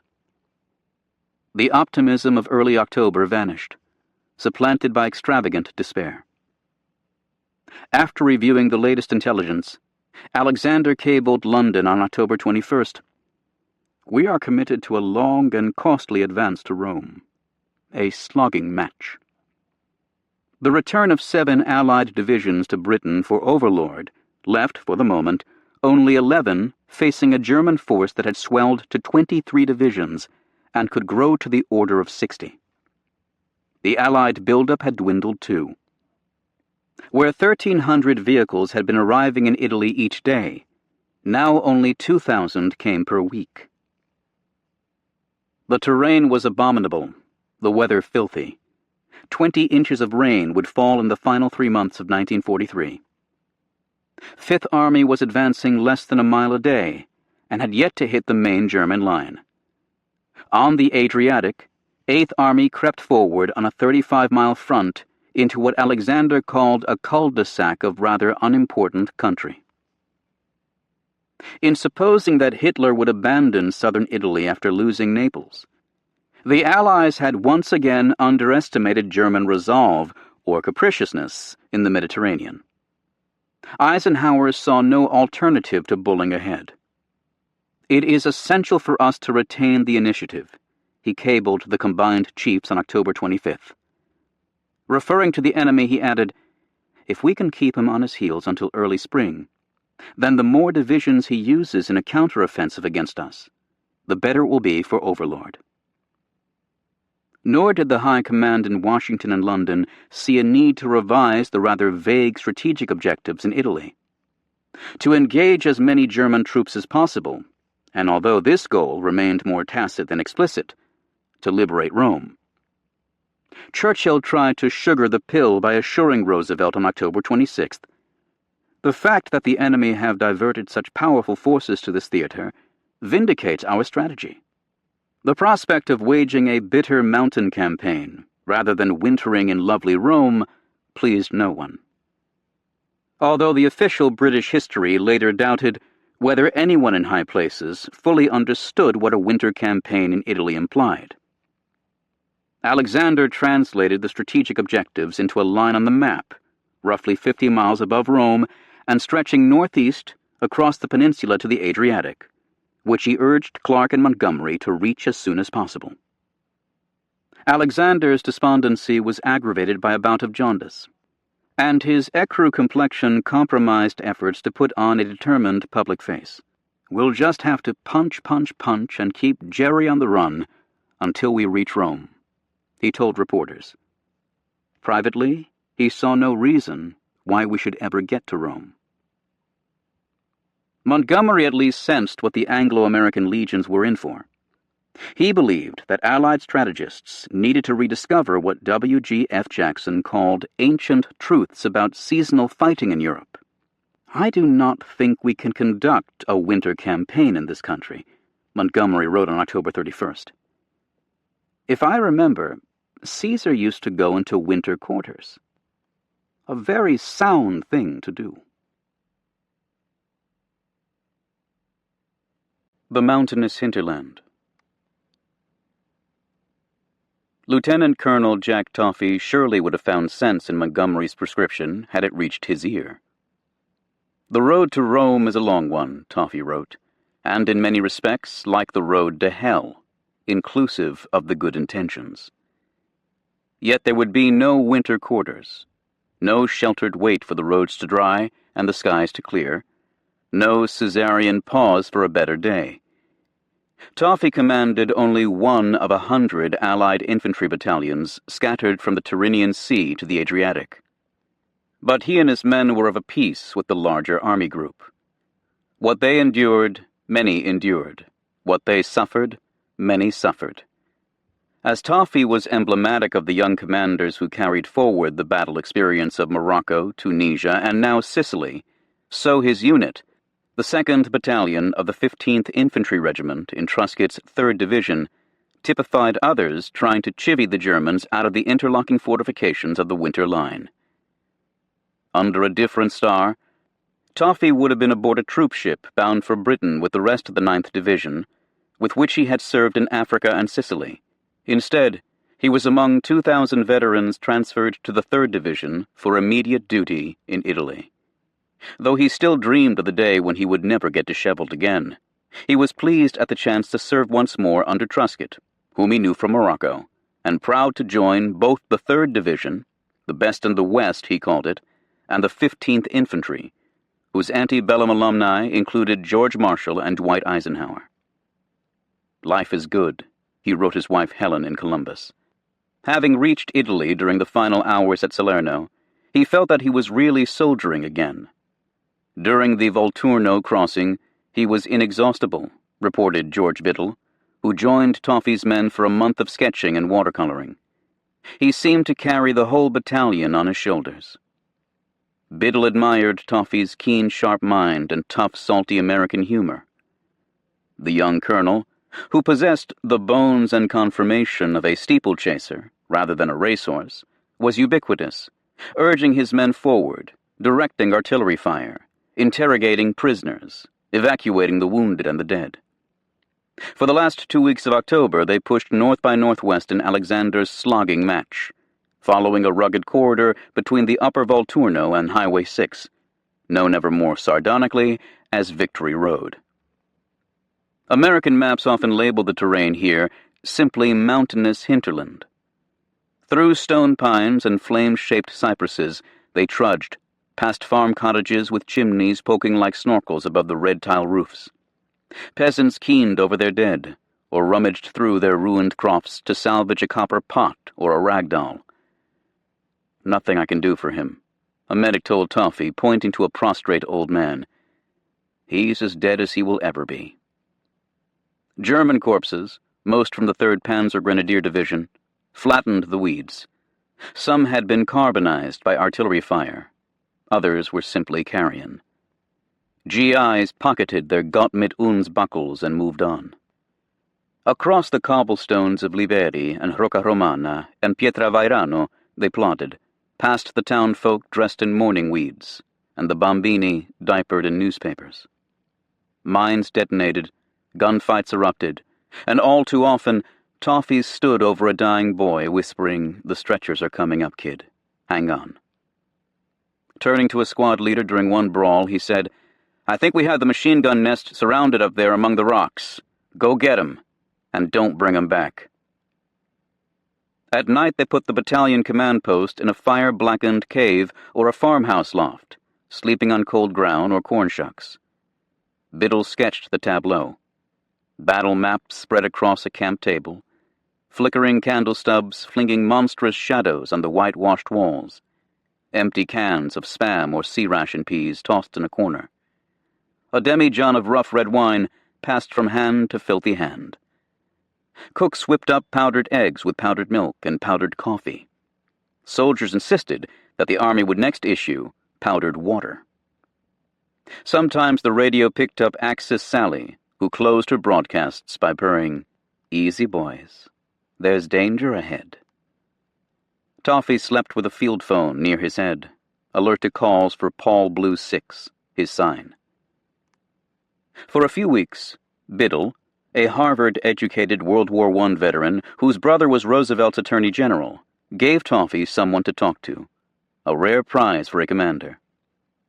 Toffee told of being wounded in Tunisia, and of how so many recuperating officers had sought rear echelon duties to avoid a return to combat. "If I had to do it again," he mused, "I wonder if I wouldn't look for a swivel chair." He wondered aloud how to develop the killing instincts. Our boys aren't professionals, and you have to condition them to enjoy killing. He talked to Helen, too, in his letters, about how his knee grew stiff and tired in the wet weather and rough country, and about how he would like a rest a bath, a home, and my family. He fantasized about a stateside assignment. At this point, Bragg would look good, and Dix or Lewis, positively luxurious, he told her, ticking off army posts. He didn't mention the close calls, as when a German shell detonated in a chestnut tree on October 21st, wounding 2 staff officers 10 yards from where he was reading an August issue of Time. Nor did he tell her of the shells that, a day later, chased him from a grassy ledge on Monte de la Costa, where he'd been puffing his pipe and writing her a letter. Nor of the deaths of 2 other battalion commanders in the 15th Infantry, including one crushed in his foxhole by the engine of a downed German fighter. Then another wet gray dawn arrived, and they edged forward and upward. One account likened the soldier's day in Italy to climbing a ladder with an opponent stamping on his hands at every rung. They learned to shun skylines and to dull the glint of helmet rims and meskets with mud. They listened for the mewing of cats, a favorite German signal. Barbasol shave cream was a good balm for sore feet, but nothing could compensate for the lack of overcoats, wool underwear, and shelter halves, which remained in barracks bags stranded in Palermo. Every man's shoulders instinctively hunched at the rush of artillery, but still they debated, with theological intensity, whether it was true that a man never heard the shell that hit him. Easy, boys. There's danger ahead. On occasion, Paul Blue Six lost his temper, as in late October, when he berated staff officers for incaution. "I'm goddamn sick and tired of seeing these picnic gatherings in the open," he barked. "I'm sick of telling you guys to wear your helmets and carry your arms." On October 28th, he asked Biddle to sketch a sergeant who'd been shot dead at Monte Caevola. Pulling back a blanket, Toffee nodded at the dead man's sunken face and said, "The people at home ought to see things like that." When artillery raked the battalion again, he rang the regimental headquarters. "This is Toffee. Get the meat wagon down here," he said. "There are 2 more killed and 1 wounded." More often, he was a sturdy, abiding presence, a steeplechaser. "Be alert and live," he told his soldiers, echoing the motto printed in Stars and Stripes. He urged new replacement officers to get to know your own men, every man in your platoon, by name as well as by their strengths and weaknesses. "We need you terribly," he continued. "You'll have less good personnel than you had at home. You'll find that your company has lost its top sergeant and that the best platoon sergeant is dead. But we need you and we've got a job to do." No officer was to sleep without checking perimeter security. Not a bandolier or canteen should be abandoned. "I wish you all luck," he told them. "We're glad to have you with us. Remember that if I can help you, I'll do it." Toffee's battalion punched through the Barbara line, which was hardly more than a chain of outposts, but the Bernhardt line proved obdurate. 2 companies failed to oust the enemy from Monte Cesima, looming nearly 4,000 feet above Highway 6. Under Truscott's orders, the entire battalion on November 4th looped through Presenzano to flank the mountain in a night climb through spectral chestnut groves. "We circled the meadows, keeping the shadow," Biddle wrote. Up and up they climbed. The lips parted in that rictus which you see on the faces of distance runners. After 10 hours they reached the stony crest to find the German observation post deserted. Toffee pointed among the ferns to a dead soldier with a bullet through his left temple. "Here," he told Biddle, "was another lost soul to add to your collection." From the summit, Toffee squinted at the northern glacis of mountains that would bedevil the Allies for the next 6 months. Lungo and Trocchio, Samucro and Cassino. "Hell," he said, "you can see all the way into Germany." More than half the battalion had become casualties since arriving in Italy. After watching the men of his division emerge from the high country on November 5th, Lucien Truscott simply piled up adjectives.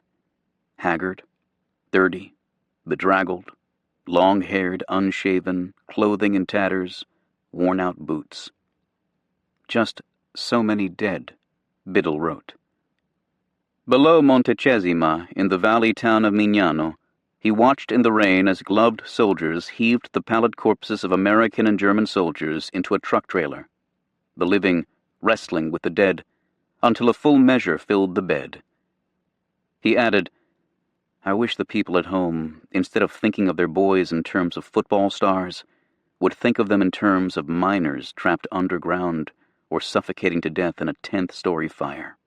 I wish they would think of them as cold, wet, hungry, homesick, and frightened. I wish, when they think of them, they would be a little sick to their stomachs." Toffee finally finished a letter to Helen he'd started a fortnight earlier. "It at least assures you," he told her, "of my continued existence." The panorama from Montecesima revealed the formidable tactical challenge confronting Fifth Army. The only viable overland passage to Rome followed Highway 6 through the narrow Mignano Gap, 6 miles long and dominated by mountains on either flank. Several hills also sat in the gap proper, like stoppers in a bottleneck, soaring 1,000 feet or so above the valley floor. North of these impedimenta, the gap emptied onto the broad plain of the Rapido River Valley, across which a final mountain barrier, dominated by Monte Cassino, guarded the entrance to the Liri Valley, boulevard to Rome. Mark Clark's plan called for his infantry divisions to force the Mignano Gap and then converge on the Liri Valley, where tanks could spearhead a run for the capital. On Fifth Army's far right, the 34th and 45th Divisions crept through the Apennine crags, using herds of goats to clear highland minefields. Wiedinghoff accurately observed of his American adversary here, "Every step forward into the mountainous terrain merely increased his difficulties." On the left flank, the British 56th Division tried to loop around the western lip of the Mignano Gap on November 5th by attacking Monte Camino, a steep, solid rock leading God knows where, as one rifleman put it. Expecting only German pickets, the 201st Guards Brigade instead found the Bernhardt Line. Mines, machine guns, and mortar pits blasted from an exposed face dubbed Bear Arse Ridge. Heath fires lighted the scarps and calls, as guardsmen clawed up a succession of summits, only to find that they were false crests overshadowed by still higher ground. 3 Panzer Grenadier counterattacks on November 8th nearly flicked the British from the mountain. Tommies built stone breastworks against singing mortar fragments and a frigid east wind, stripping rations and ammo from the dead, and brewing tea with muddy water, scooped from shell holes. Without blankets or winter battle dress, the wounded died from exposure. 3 forward guards companies dwindled to 100 men combined. A small earthquake added to the unpleasantness, a Scots Guard account noted. In the end, 4 British battalions couldn't overcome 5 entrenched German battalions. After a horrid week, Clark approved a withdrawal from what was now called Murder Mountain. Dead men remained propped at their posts with helmets on and rifles ready, a rear guard faithful to the end and beyond. Altogether, the Coldstream Guard's history explained, the difficulties were too great. Too great as well for Truscott's 3rd Division in the 5th Army Center. A 10-day effort to seize Monte la Difensa, a geological appendage to Murder Mountain, proved just as futile. On the evening of November 5th, Corps Commander Lucas phoned Truscott with orders from Clark to help the British by also attacking Montelungo, one of those isolated hill masses inside the gap. Protesting the lack of reconnaissance, air support, and artillery, Truscott asked to speak to Clark. "Damn it," Lucas replied. "You know the position I'm in with him. That would only make it worse and put me in a hell of a hole. You have just got to do it." "I still think it's wrong," Truscott said, then ordered his 30th Infantry forward. 1 battalion captured conical Monte Rotondo, and another secured a modest foothold on Lungo. That far, and no farther. As the grim season wore on, the suffering grew epic. Audie Murphy noted that the faces of the dead seem green and unearthly. This is bad for the morale, as it makes a man reflect upon what his own life may come to. Since arriving in Italy less than 2 months earlier, the 3rd Division had tallied 8,600 casualties. Losses included almost 400 officers, half of the division's second lieutenants among them, and nearly 4,000 privates. The 3 infantry regiments had lost 70% of their strength, an indicator of how fragile an infantry division really is, Truscott told Beadle Smith. To wife Sarah on November 10th, he wrote, "You are in my thoughts 1,000 times a day." He later added, "One day merges into another while time is measured only by the capture of the next ridge, the crossing of the next stream. I'm a bit grayer than when you saw me last, but otherwise unchanged in appearance." Even amid carnage, Truscott tried to honor the beauty of this world by placing autumn flowers on his field desk every day. He also dispatched an aide to Naples to replenish the command post's liquor supply. The lieutenant returned with 35 bottles of cognac. "I only pray," Truscott told Sarah, "that I can live and measure up to what my lads seem to expect of me." Ernie Pyle returned to the front in November after 2 months at home. Rested, if not reinvigorated, he quickly sized up the Italian campaign. "The land and the weather were both against us," he wrote. "The country was shockingly beautiful, and just as shockingly hard to capture from the enemy." He listened to shells chase each other through the sky across the mountains ahead, making a sound like cold wind blowing on a winter night. Pyle found almost inconceivable misery, as well as a bemused fortitude. When gunners calculated that it cost $25,000 in artillery shells for each enemy soldier killed, one GI asked, "Why wouldn't it be better to just offer the Germans $25,000 to surrender?" A diarist in the 56th Evacuation Hospital noted that even away from the front lines, life was spare. No shelves, no dresser, no hooks or nails on a wall, no bed table, no reading table, no cabinets. No floor except a muddy, wet one. Pyle described a soldier playing poker by candlelight who abruptly murmured, "War, my friends, is a silly business. War is the craziest thing I ever heard of." Irony and dark humor, the greatest of protections against crack-up, in one soldier's estimation, grew ever sharper in the ranks. During a showing of Casablanca in a British camp, when Humphrey Bogart's gunshot victim crumpled to the ground, Tommies cried as one, "Stretcher bearer." Spike Milligan, serving in the Royal Artillery, wrote his family, "The whole of this land we've arrived in is now top secret. In fact, no one is allowed to know where it is. However, the bloody Germans know where it is." On November 9th, Milligan wrote, "Nothing much to report except World War II. Is it still going on where you are?" Burial details sent out at night to retrieve the dead were known as the ghouls.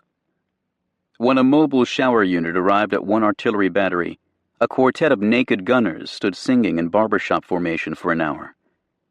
"It's the loss of dirt," one explained. "It leaves you dizzy." A 36th Division soldier wrote his father that he now lived in a remodeled pig shed. I say remodeled because there's no pig in it. Others occupied a heatless hovel they named Villa de Chilblain, and soldiers hooted at a mistyped headquarters order. "Latrines. All troops will ensure that faces are covered with soil after each person has deprecated."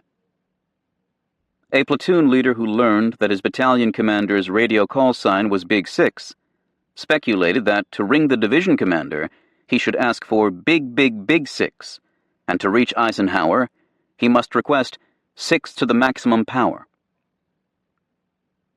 Each man coped with calamity in his own fashion. Richard Tregaskis described a combat engineer sitting on a curb in Pietramelara in late October, nibbling the cheese unit from his sea ration as a woman's shrieks carried from a ruined building nearby. "She's been yelling like that all day," the soldier said. "Sometimes I feel kinda sorry for these poor people." One night in mid-November, upon finding 4 dead 3rd Division soldiers in slit trenches, a sergeant said, "You can pray forever, but those poor fellows are gone." Pretending to play his rifle like a bull fiddle, the sergeant sang "Heart of My Heart," while a comrade tipped his helmet forward like a vaudeville hoofer's bowler and danced a jig to cheer the dead. "You can't believe men will do to each other the things they do," a forward observer wrote his sister. "I suppose I'm soft, but I've got to say, God forgive us all." A week later he was killed when a shell severed his jugular vein. At 9:30 a.m. on Thursday, November 11th, Clark drove through the hills below Naples to Avellino, where a new American cemetery was to be dedicated on the 25th anniversary of the armistice ending World War I. Sunlight glinted from hundreds of white crosses and stars of David, perfectly arrayed in a former potato field. Here we are, a quarter-century later, with the same allies as before, fighting the same mad dogs that were loose in 1918, Clark said, speaking without notes at the flagpole. They gave their lives that the people at home could pursue the life which we have always wanted, a happy life, and that their children could go to the schools and churches they want and follow the line of work they want. And we are fighting, first, to save our own land from devastation like this in Italy. He drew himself to his full height, a ramrod and a peaked cap. "We mustn't think about going home. None of us is going home until it's over. We've caught the torch that these men have flung us, and we'll carry it to Berlin and to the great victory, a complete victory, which the United Nations deserve." An honor guard fired thrice. Wadding from the blank cartridges fluttered across the graves. A bugler blew taps, echoed by another unseen bugler in a nearby arbor. That was a good ceremony, Clark said. His jaw set, he climbed back into the jeep to return to the battlefield. Imperfect as a commander, and at times insufferable as a person, Clark knew what he was fighting for. Few men would love him, some would detest him, but most recognized in him a forceful field general who was willful enough, indomitable enough to wage the hard war that the Italian campaign had become. He believed, as he'd told Alexander's chief of staff a week earlier, that the war could be won in this theater. He also believed that Fifth Army could seize Rome, and intended to do so. In part, this was vainglory. Resentful of Montgomery, Clark wanted Eighth Army to steer clear of the Italian capital and the hosannas its capture would merit. Yet, it also reflected his single-minded grit and a determination to keep faith. He had caught the torch tossed by his dead soldiers, and he would carry it as far as necessary. Clark knew that the current battle had stalled. Since crossing the Volturno, Lucas's 6th Corps had covered 45 miles on Fifth Army's right flank and 25 miles in the center at Mignano. McCreary's 10th Corps on the left had covered 17 miles.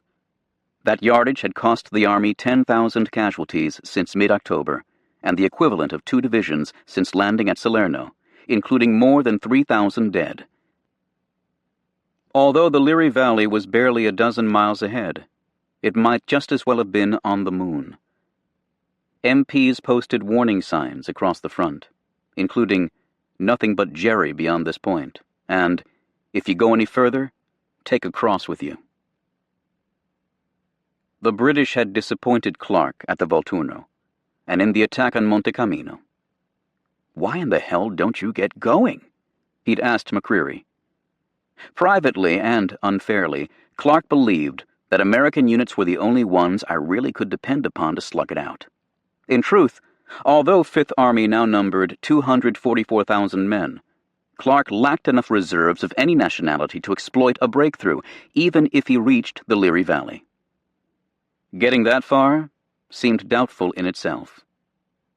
Few of the troops now budding at the Bernhardt Line had mountain training. Most lacked the born hillman's eye for the best way up, down, or across a mountain, as the official British history would conclude. Instead, the major tactics of the Allies became willy-nilly, a head-on battering that also required enormous quantities of ammunition and the conversion of combat troops to porters and stretcher-bearers. Will Lang of Life scribbled in his notebook, "Need one man carrying for every 2 men fighting." Worse yet, the battered docks in Naples limited resupply efforts. Wool clothing scheduled to arrive in mid-October was delayed until mid-November after ammunition took shipping priority. Shortages of tires, batteries, and spare parts immobilized 3 of every 10 trucks, further hampering quartermasters trying to move materiel from port to battlefront. As the frozen corpses on Camino could attest, the Allies were utterly unprepared for winter. Much of the cold weather gear under development in the States wouldn't reach Italy for another year. Heavy combat boots wouldn't arrive until February.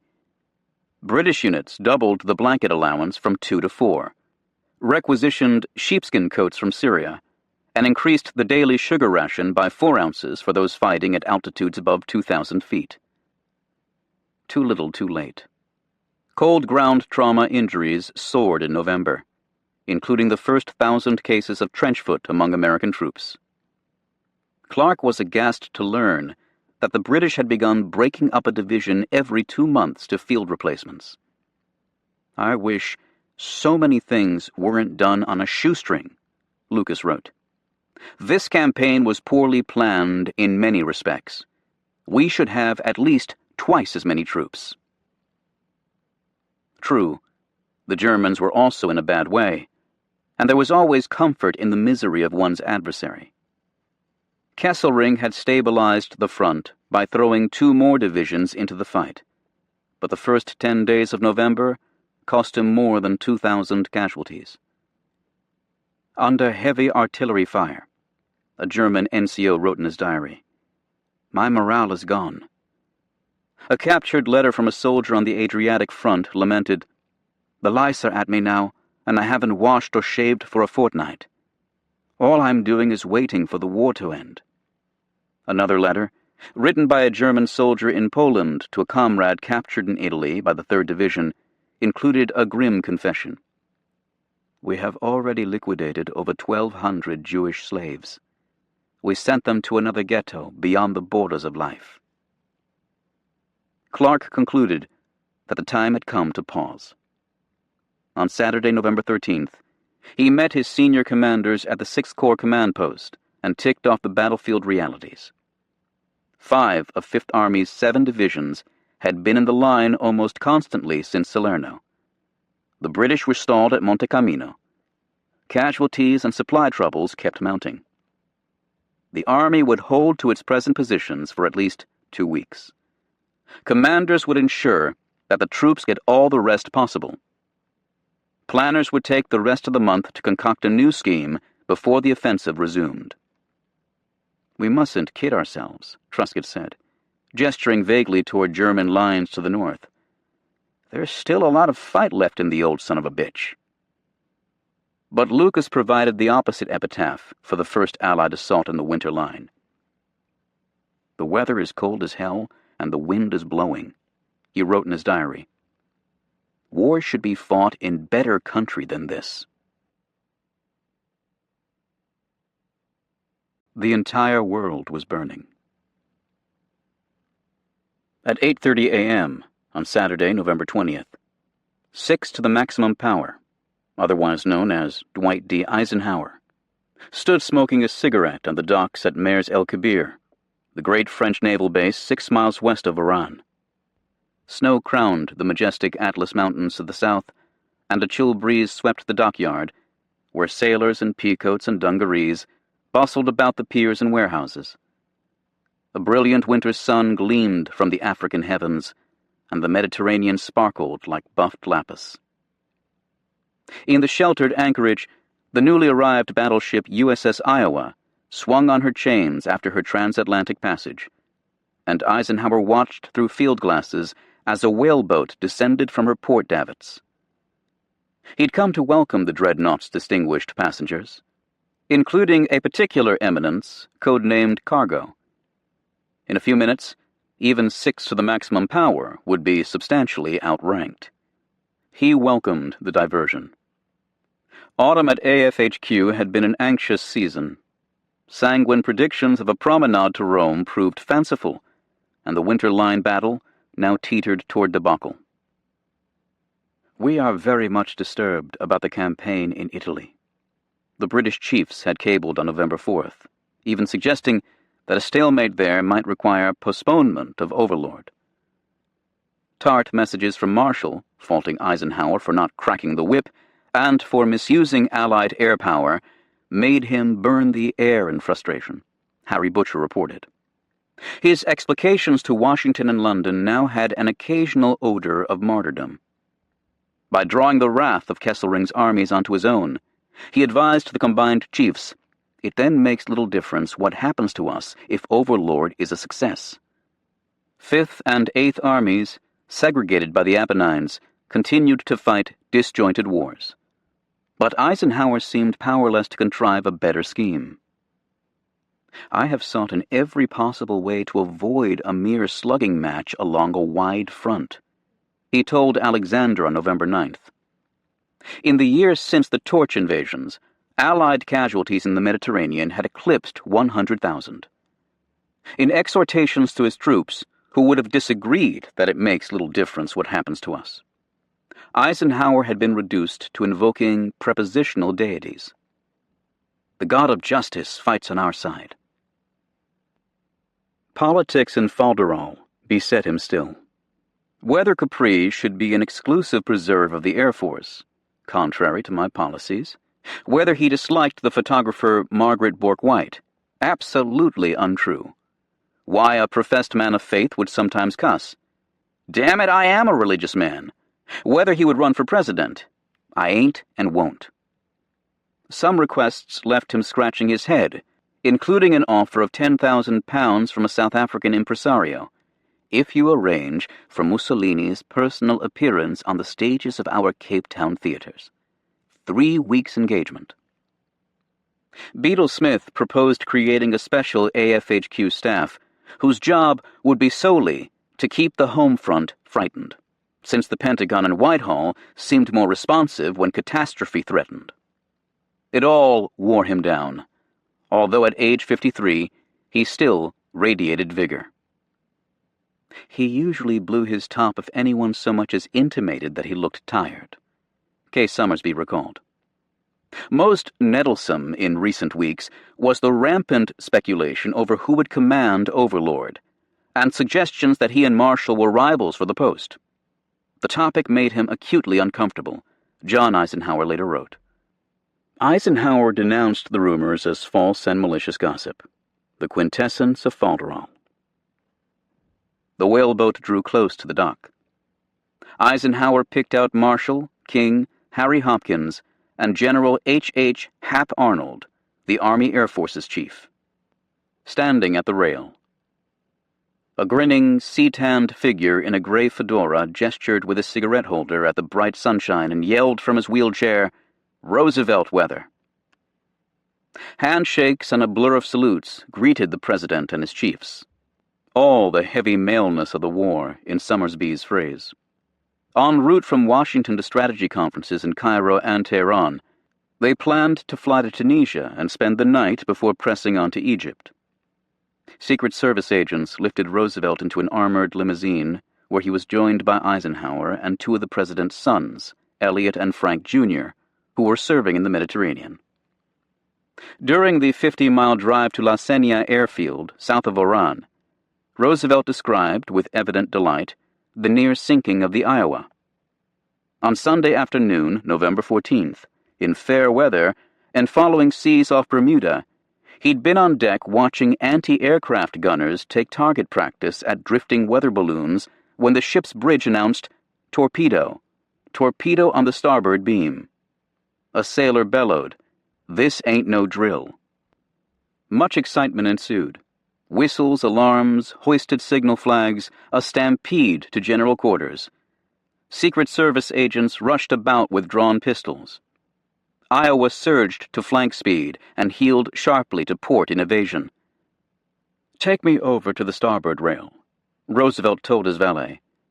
"I want to watch the torpedo." Streaking at 46 knots, the torpedo hit Iowa's turbulent wake several hundred feet astern and detonated with such violence that many aboard the battleship thought she'd been struck. A mile away, the culprit signaled apologies.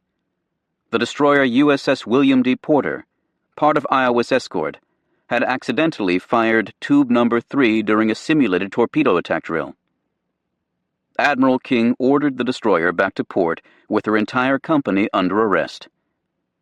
"Tell me, Ernest," Hap Arnold had asked, "does this happen often in your Navy?" Hopkins speculated that the Porter's skipper was some damned Republican. Roosevelt threw back his head in glee. The motorcade pulled onto the tarmac at La Senia, where 4 C-54s waited to fly them to Tunis. There was much to discuss, including the imminent conferences with Churchill and Joseph Stalin, the looming campaign in Western Europe, and the shape of the world after the Axis defeat. "The war and the peace," Roosevelt said. "Can you wait, Ike?" Eisenhower nodded. "Just about, sir." The president had planned to fly to Cairo from Tunis at dawn on Sunday, but after a lively Saturday dinner overlooking the sea at La Marsa, he announced, over Secret Service objections, that he would linger an extra day to explore the Tunisian battlefields. On the Sabbath noon, Summersby pulled the Cadillac in front of Guest Villa No. 1. Roosevelt settled into the back seat with Eisenhower. A Secret Service agent carrying a machine gun in a large case climbed up front with Telek, the general's yapping terrier. 3 truckloads of MPs, a radio car, and 8 motorcycle outriders completed the convoy.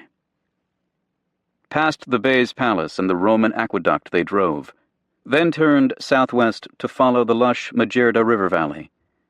Eisenhower narrated with fluency and passion how British and American troops exactly a year earlier had pushed across the Tunisian outback and down this valley to Jadeda, where they could even see the minarets of Tunis. How Kesselring's troops stiffened right here at point 186 and drove the Allies back up the valley in pitched, heartbreaking winter battles at Teburba and Medjez el Bab and Longstop Hill. How Rommel attacked in the south, lunging through Kasserine Pass and nearly reaching the vast supply depot at Tebessa. How the Allies gathered themselves in the spring to eventually encircle the access bridgehead at Tunis and Bizerti, where callow American troops redeemed themselves at Matur and Hill 609, right over there. They stopped for lunch in a eucalyptus brake on the north bank of the Majerda. MPs formed a wide cordon, elbow to elbow, with their backs to the picnickers. Was it possible, Roosevelt wondered, that U.S. and German tanks had fought across the now-lost battlefield at Zama, where Scipio Africanus smashed Hannibal to close the Second Punic War in 202 B.C.? Eisenhower couldn't say with certainty, but near the picnic grove once stood ancient Utica. Here, in 46 B.C., according to Plutarch, Cato the Younger revolted against Julius Caesar in defense of Republican ideals, reading Plato's On the Soul as Caesar's troops closed in, then falling on his own sword to remain the only free and undefeated man in Greater Rome. As the president finished his sandwich, Eisenhower wandered off to inspect a burnt-out tank. "Ike," Roosevelt said when he returned, "if 1 year ago you'd offered to bet that on this day the President of the United States would be having lunch on a Tunisian roadside, what odds could you have demanded?" Late that night, the presidential party took off for Cairo from El Awina airfield in Tunis. Scant mention had been made of Italy. Eisenhower showed no signs of worry about the success of the Italian operation, for which many of us didn't think he had sufficient force, wrote Admiral William D. Leahy, chairman of the Joint Chiefs. Even less was said about the Overlord Command, although, after several glasses of sherry, King asserted that Marshall would get the job and that Eisenhower would return to Washington as Army Chief of Staff. Roosevelt seemed to regard Eisenhower as a more formidable figure than the tentative young commander he'd last met in Casablanca 10 months earlier. But the president, as usual, remained cheerful and opaque, offering only the cryptic observation that it's dangerous to monkey with a winning team. A few days later, Eisenhower wrote Mamie, "The eternal pound, pound, pound seems a burden. But when it once ceases, it's possible that many of us will be nigh unto nervous wrecks, and wholly unfit for normal life." As if adding a postscript to himself, he observed, "I know I'm a changed person. No one could be through what I've seen and not be different from what he was at the beginning." Evidently, no discussion at La Marsa had been devoted to a curious development in the Italian campaign, in which both Roosevelt and Eisenhower had a hand, and which now played out in the Adriatic seaport of Bari. Few cities in Italy had escaped war's havoc with greater panache than flat-roofed, white-walled Bari.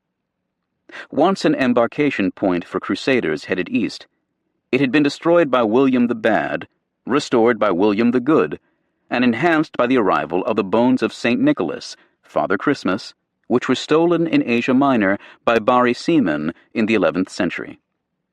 It was said that St. Francis's devotion to chastity had been tested in Bari by a comely temptress whose advances were repelled when the holy man heaved a brazier of hot coals at her.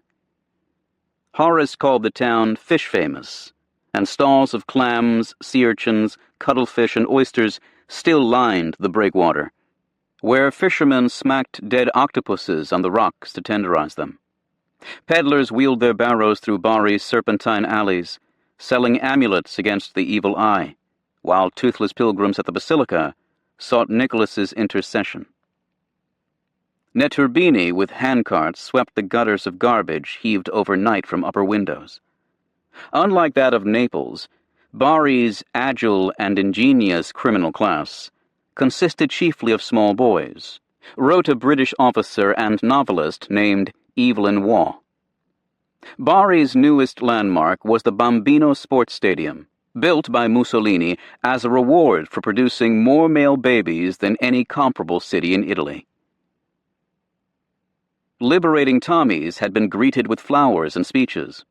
Although a British major reported that by the time Montgomery arrived in an open jeep, few of the city's 250,000 souls came to see him, for by then the novelty had worn off. Shops still offered silk stockings for 4 shillings, and Allied soldiers, when not gawking at the sculpted fauns and nymphs at the Opera House, prowled through a PX stocked with Palmolive soap and Hershey bars.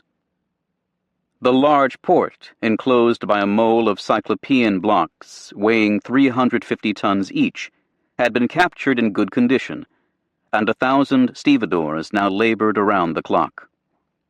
They had much to unload.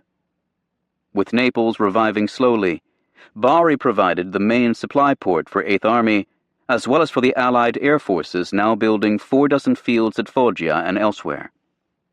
To bring heavy bombers to Foggia required shipping comparable to that needed to move 2 Army divisions.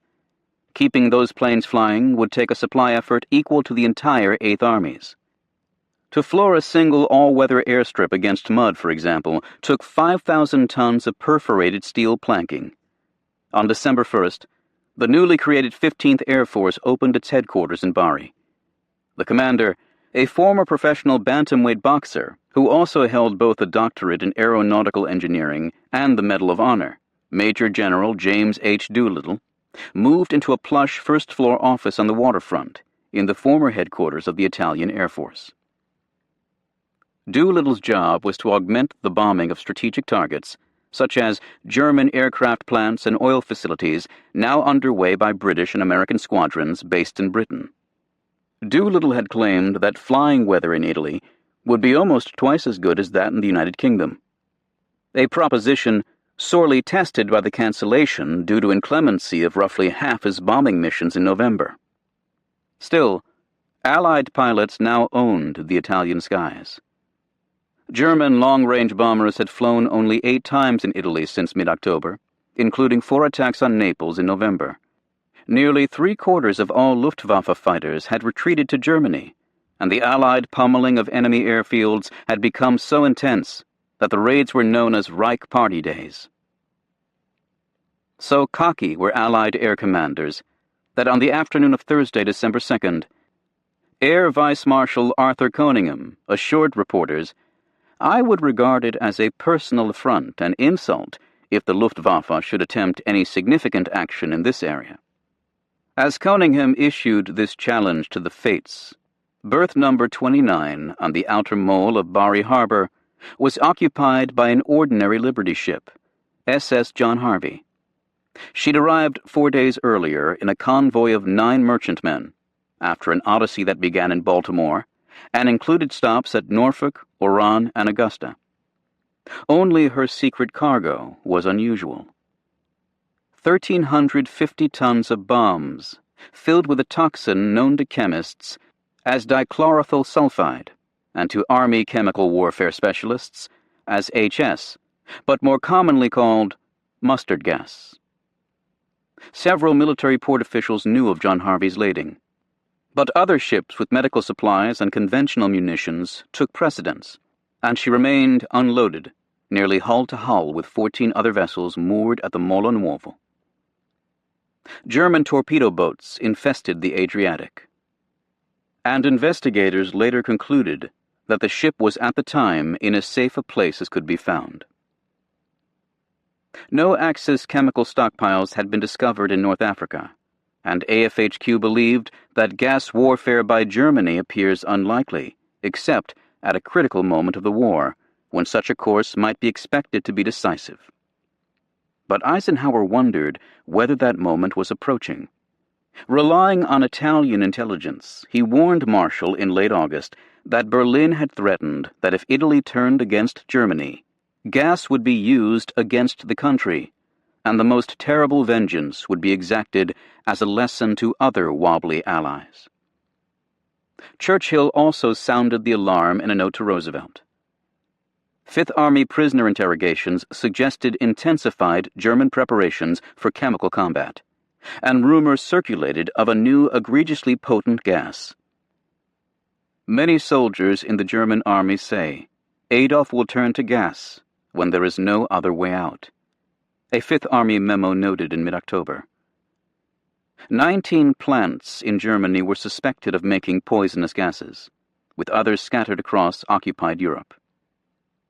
28 different gases had caused more than 1 million casualties in World War I, beginning with a German chlorine attack at Ypres in April 1915. Hitler himself had been temporarily blinded by British mustard, a liquid that emitted vapor at room temperature. Mustard blistered exposed skin and attacked eyes and airways. No commander in 1943 could be cavalier about a manifest threat by Germany to use gas. Spurred by resurgent alarms in the Mediterranean, Roosevelt in August publicly warned Berlin of full and swift retaliation in kind. Allied policy had long authorized large chemical depots near Oran and elsewhere. When mustard stocks were moved by convoy in Africa, MPs sat in the truck beds in order to report any poison gas leaks, thus avoiding danger to the native population. Now, to ensure a capacity for swift retaliation, AFHQ and the War Department had secretly agreed to finish stockpiling a 45-day chemical reserve in the Mediterranean, including more than 200,000 gas bombs. How the Germans would be deterred if the deterrent remained secret was never adequately explained. With White House concurrence, a substantial cache would be stored in forward dumps at Foggia, beginning with the consignment that sat in John Harvey's hold as the sun set on Thursday evening. Several thousand Allied servicemen and Italian spectators sat in the oval Bombino Stadium near Bari's train station as a baseball scrimmage between 2 quartermaster squads entered the late innings under the lights. Moviegoers filled several theaters around town. The Porto Vecchio was showing Sergeant York with Gary Cooper. In the British mess on the Molo San Nicola, a female vocalist crooned to homesick officers sipping gin. Italian women drew water from corner fountains in the old city, or laid fresh pasta on wire tables to dry.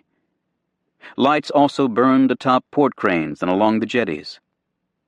Another convoy had arrived at 5:30 p.m., bringing to 40 the number of ships in the harbor, and stevedores manned their winches and bale hooks. Merchant mariners finished supper or lay in their bunks, writing letters and reading. Sailors aboard the SS Louis Hennepin broke out a cribbage board. In his spacious waterfront office, Jimmy Doolittle leafed through reports from a recent bombing mission to Solingen.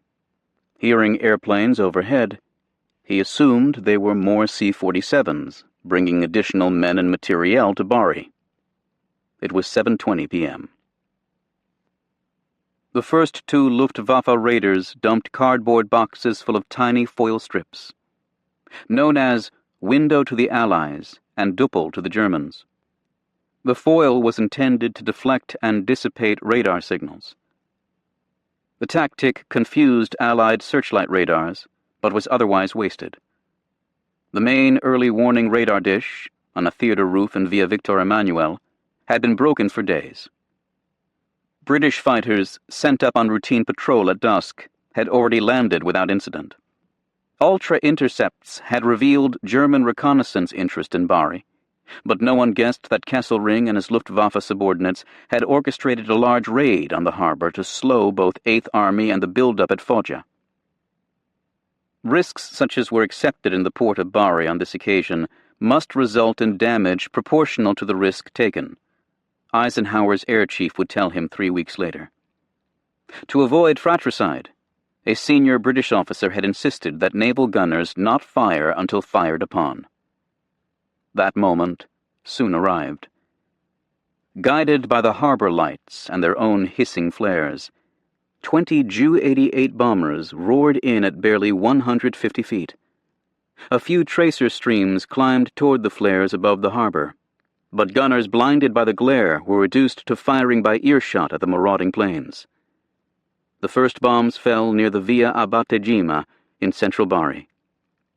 Explosions around the Hotel Corona killed civilians and Allied soldiers alike.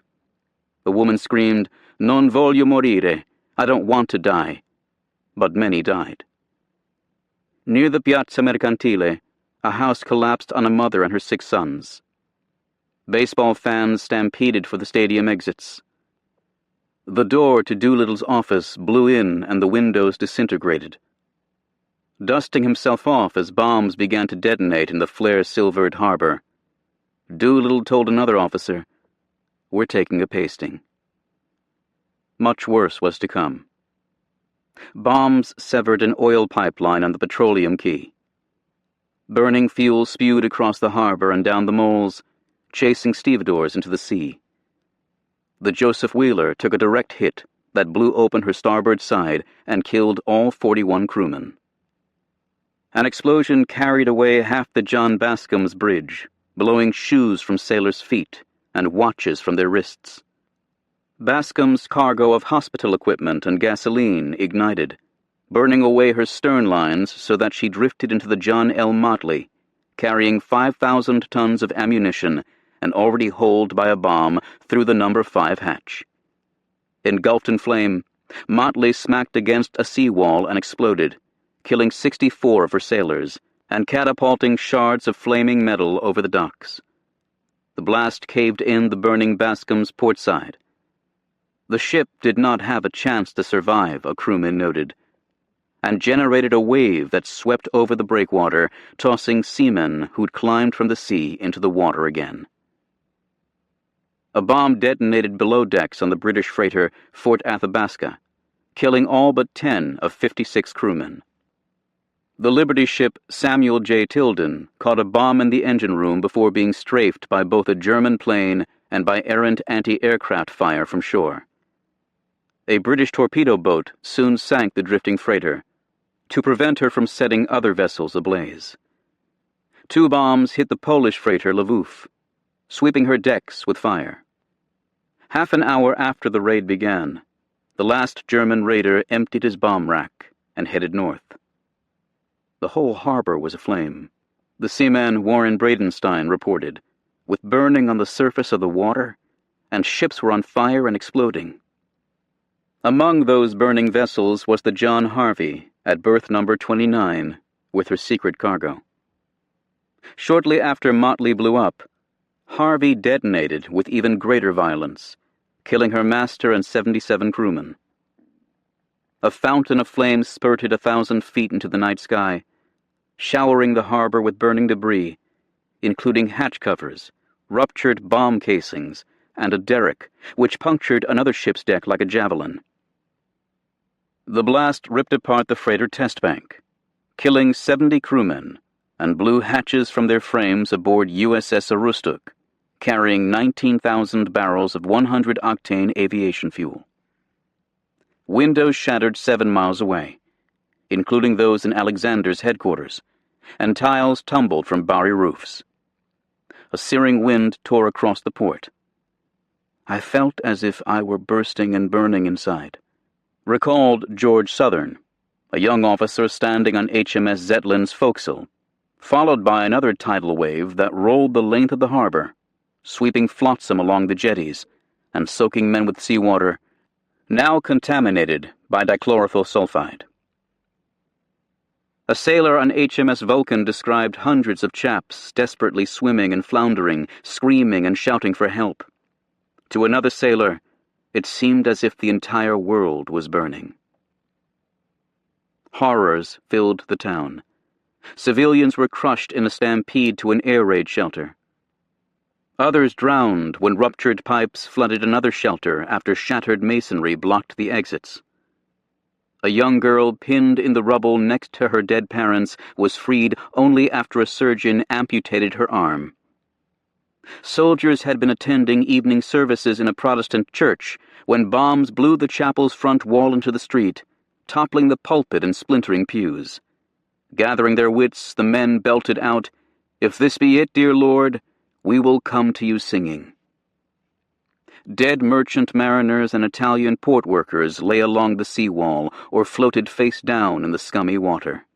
Screams carried across the harbor, mingled with pleas for help and the odd snatch of a hymn. Fire trapped 60 men on the East Jetty until a plucky Norwegian lifeboat crew ferried them to safety at 11 p.m. Burning hulks glowed weirdly through the steam and smoke that cloaked the harbor. Explosions shook the Molo Nuovo through the night. Watching from the soot-stained waterfront, Will Lang of Life scribbled in his notebook, "Many little tongues of flame like forest fires. There goes Monty's ammunition." 17 ships had been sunk, with 8 others badly damaged. Not since Pearl Harbor had a sneak attack inflicted such damage on an Allied port. Medics darted along the quays, passing out morphine syrettes and cigarettes. Lang jotted down another observation. There are a lot of men dying out there. More deaths would follow. Odd and inexplicable deaths. Perhaps the first clue came from a sailor who asked, "Since when would American ships carry garlic to Italy?" Others also noted the odor, so characteristic of mustard gas. HMS Brindisi took aboard dozens of oil-coated refugees, and by early Friday morning, inflamed eyes and vomiting were epidemic in the sickbay and on the quarterdeck. Bistra picked up 30 survivors and headed to Taranto. Within hours, the entire crew was nearly blind, and only with great difficulty managed to moor the ship after she made port. Casualties flooded military hospitals around Bari, including sailors still wearing their life belts, but with both legs missing. Ambulances screamed into hospital all night long, a nurse told her diary. Many with superficial injuries were wrapped in blankets and diverted to the auxiliary seamen's home in their oily clothes. One chief surgeon admitted to being considerably puzzled by the extremely shocked condition of the patients with negligible surgical injuries. By dawn, The wards were full of men unable to open their eyes, all in pain and requiring urgent treatment. Surgeons were mystified to also find themselves operating with streaming eyes. Many patients presented thready pulses, low blood pressure, and lethargy, yet plasma did little to revive them. No treatment that we had to offer amounted to a darn, a doctor wrote. The first skin blisters appeared Friday morning, as big as balloons and heavy with fluid, in one nurse's description. Hundreds of patients were classified with dermatitis NYD, not yet diagnosed. A Royal Navy surgeon at the port on Thursday night reported rumors of poison gas, but in the chaos, his account failed to reach hospital authorities. With John Harvey at the bottom of Bari Harbor and the ship's company dead, few knew of her cargo. Those who did met at 2:15 p.m. on Friday in a conference of 6 British and American officers. They agreed that, in order to maintain secrecy, no general warning was to be given now.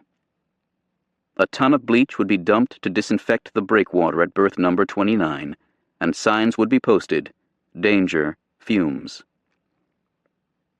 The first mustard death occurred 18 hours after the attack, and others soon followed, each as dramatic as it was unpredictable, according to an army doctor dispatched from Algiers. Individuals that appeared in rather good condition, within a matter of minutes would become moribund and die. The cellar of the 98th General Hospital became a morgue. The moribund were moved to the so-called death ward, including a doomed mariner who kept shouting, "Did you hear that bloody bang?" The passing of Seaman Philip H. Stone was typical. Admitted to the 98th General without visible injuries but drenched by oily seawater, he developed blisters a few hours later, and by 9 o'clock Saturday morning was unconscious, with respirations gasping. At 3:30 p.m., he regained consciousness, asked for water, and abruptly died. An autopsy revealed dusky skin and epidermis easily dislodged, a badly swollen penis, black lips, and lungs with a peculiar rubber-like consistency. Seaman Stone was 18. By noon on Friday, physicians were reasonably certain that dermatitis NYD, with symptoms ranging from bronzed skin to massive blisters, in fact resulted from exposure to mustard gas. Men who believed they were permanently blind eventually had their lids pried open until the patient convinced himself that he could in fact see. But the damage was done. Simple measures that would have saved lives, stripping the exposed patients and bathing them, were not adopted until hundreds had spent hours inhaling toxic fumes from their own contaminated clothes. More than 1,000 Allied servicemen were killed or went missing at Bari. Military hospitals documented at least 617 confirmed mustard casualties, including 83 Allied deaths, but investigators acknowledged many others for whom no records can be traced. Comparable numbers of Italian civilians died. The precise figure remained uncertain, in part because Italian doctors never knew what they were facing. With no treatment, one account later concluded, the Italians suffered alone and died alone. Bodies bobbed to the surface of Bari Harbor for days, many gnawed by crabs. Covered with a Union Jack and hauled away by truck, they were laid head to toe in trench graves. News of the raid was heavily censored. For purposes of secrecy, all these cases have been diagnosed NYD dermatitis, an AFHQ memo noted on December 8th. In Algiers, public acknowledgement of an enemy air attack at Bari manifested haiku-like brevity. Damage was done. There were a number of casualties. The Washington Post in mid-December disclosed the costliest sneak attack since Pearl Harbor, but no mention of gas was published. When reporters asked Henry L. Stimson, the Secretary of War, whether Allied defenses at Bari had been lax, he snapped, "No, I will not comment on this thing." A British general on Eisenhower's staff wrote a colleague in London, "There is no one person who can be hanged in the affair." Rumors spread that the Germans had used gas, but a chemical warfare expert sent to Bari from Algiers concluded in late December that the mustard aboard John Harvey was to blame, a finding affirmed in March 1944 by a secret investigative board appointed by Eisenhower. The commander-in-chief preferred prevarication. In his post-war memoir, he acknowledged shipping mustard to Bari, but asserted that the wind was offshore and the escaping gas caused no casualties.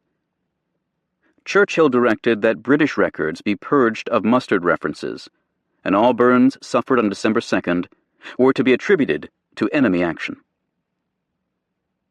The extent of the catastrophe stayed hidden for years. Declassified in 1959, the episode remained obscure until 1967, when the U.S. Naval Institute published a scholarly article in its Proceedings, followed by a book on the subject in 1971 by Glenn B. Infield. British officers long denied knowledge of Harvey's cargo, but the Times of London reported in 1986 that 600 British seamen contaminated at Bari would receive backdated war pensions following an official admission that they had been gassed. Curiously, autopsies at Bari provided a vital breakthrough in modern chemotherapy, when researchers recognized that mustard gas had attacked white blood cells and lymph tissue. Two pharmacists recruited by the U.S. government demonstrated shortly after the war, first in mice and then with human tumors, that a variant of the gas could treat cancers of the lymph glands, such as Hodgkin's disease. In Bari, in December 1943, there was only misery. Thousands of refugees trudged from the city with bundles on their heads, tethered goats trotting behind. Port would remain closed for weeks, and not until February 1944 did full operations resume. The half-hour attack destroyed 38,000 tons of cargo, including vast medical stocks, and 10,000 tons of steel planking needed for airfields. Allied secrecy may have duped the public, but the enemy was not fooled. "I see you boys are getting gassed by your own poison gas," Axis Sally cooed. The Hermann Göring Division and other units intensified their chemical training. A memo from the High Command warned, the Allies could begin the gas war tomorrow. Chapter 6. Winter. The Archangel Michael, here and everywhere. Since its founding in the 11th century, San Pietro Infine had grown accustomed to calamity. Earthquakes, invaders, brigands, and the Great Migration to America in the 1880s had annealed the village. Its 1,400 souls were hardy, fatalistic, and devout. Nestled amid wild figs and cactus on the southern flank of Monte Samucro, overlooking the bucolic landscape soon to be known as Purple Heart Valley, San Pietro for centuries had eked out an existence from olives and strama, a local hemp twisted into baskets and mats. In recent years, obligatory fascist slogans had been slathered on the walls along the steep cobblestoned paths, straight ahead with Mussolini. But life under the Duce was much as life had always been. Friday market in the Piazza San Nicola, women filling their water jugs from the sycamore-shaded fontana, prayers in the village church, where men and women came to God through separate doors beneath the carved inscription, "Saint Michael, Archangel, always remember us, here and everywhere." Then war came. One evening, shortly after Italy's capitulation, a German patrol arrived to requisition all vehicles and firearms. Only 4 families in San Pietro possessed an automobile, but when one owner protested, he was told, "Do you prefer we take your car or your son?" Soldiers dug trenches and strung barbed wire. Palazzo Brunetti, the most stylish house in town, became a command post. The smell of boiled pork and potatoes wafted from the windows, and men in coal scuttle helmets stood with binoculars at the upper casements, watching Highway 6, where it snaked through the Mignano Gap, between Monte Rotondo and Monte Lungo, barely a mile away. On October 1st, the day Naples fell, the Germans had requisitioned all donkeys and mules, and ordered every San Pietran male between 15 and 45 to muster in the little piazza above the Fontana. 200 were press-ganged and forced to haul munitions or dig fortifications along the Bernhardt line, which now angled past San Pietro and up Monte Sammucro. Several hundred others fled into the mountains to shelter in caves or highland hamlets. One night in late October, the village priest, Don Aristide Massia, a middle-aged man with wire-rimmed glasses and a down-turned mouth, vanished from his sickbed. It was said that the Gestapo had taken him away, but the only trace ever found was Don Aristide's black cloak, snagged like a shadow in a tree branch below the town. San Pietro's fate was sealed in mid-November. As Fifth Army budded at Monte Cammino and Monte La Difensa a few miles away, Kesselring agreed to fall back from San Pietro to a better blocking position 2 miles up the valley. Hitler, ever more immersed in minute tactical decisions concerning battlefields 1,000 miles away, agreed, then changed his mind several hours later. 10th Army was to hold and develop the line at San Pietro, an order Kesselring deemed most unpleasant. While Mark Clark paused to marshal his strength, Kesselring shifted units from the Adriatic until 7 Panzer Grenadier battalions stiffened the Bernhardt line across the Mignano Gap. The defense of San Pietro itself was given to a battalion from the 29th Panzer Grenadier Division, commanded by Captain Helmut Meitzel, at age 23, a veteran of Poland, France, Russia, and Salerno. Meitzel had been wounded 5 times, including severe injuries at Stalingrad that led to his evacuation on one of the last Luftwaffe planes to leave the besieged city. Anti-tank barrels and machine guns soon bristled from San Pietro and the terraced orchards to the east. Supply trucks barreling down Highway 6 ran a gauntlet of American artillery. A single motorcycle messenger was said to draw 100 rounds as he raced through Dead Man's Curve on the approach track to San Pietro. Rain fell incessantly. Meitzel's grenadiers complained that their uniforms had become sodden clumps of clay and filth. For the San Pietrans, life grew more hideous by the day. Many had fled, but 500, mostly the old and the very young, took refuge in a warren of caves below the western lip of the village. With picks, and even dinner forks, they hacked at the soft tufa until the caves were connected. Each family had its own cramped cell, with a few crude shelves cut from the walls. German patrols sometimes swept through, searching for able-bodied men who slipped down from the mountains to visit their families and who quickly hid in shallow trenches scooped from the cave floor and covered with planks. Stone baffles built in the cave openings shielded villagers from stray shell fire, but nothing repelled the lice, the cold, or the hunger. Stocks of flour and figs ran short. German sentries barred villagers from using the Fontana. 2 girls who disobeyed were shot dead, and rainwater cisterns, once used for livestock, provided the only drinking water, even after soldiers heaved dead sheep into the wells. Villagers who died, and their numbers swelled as December arrived, were lugged outside the caves and laid in a dark glen, soon known as the Valley of Death. Saint Michael, always remember us. On their knees they prayed, for strength and for deliverance. They prayed for the archangel to draw his flaming sword and lead the American host, now gathering on the far side of the hill. The temporal leader of Fifth Army, Mark W. Clark, had his own flaming sword, and he was keen to thrust it through the Mignano Gap. The galling November repulses at Cammino and La Difensa had sent Clark back to the map board for a new plan. His first impulse was to attack simultaneously across the front with 3 corps. Noting that none of the 3 would have adequate artillery or air support, Truscott argued that a worse plan would be difficult to conceive. Clark's revision, Operation Raincoat, had more nuance, although military imagination tended to impale itself on Italian pinnacles. Since first studying San Pietro through field glasses from a rocky den above Mignano on November 6th, Clark had considered the village key to his northward advance.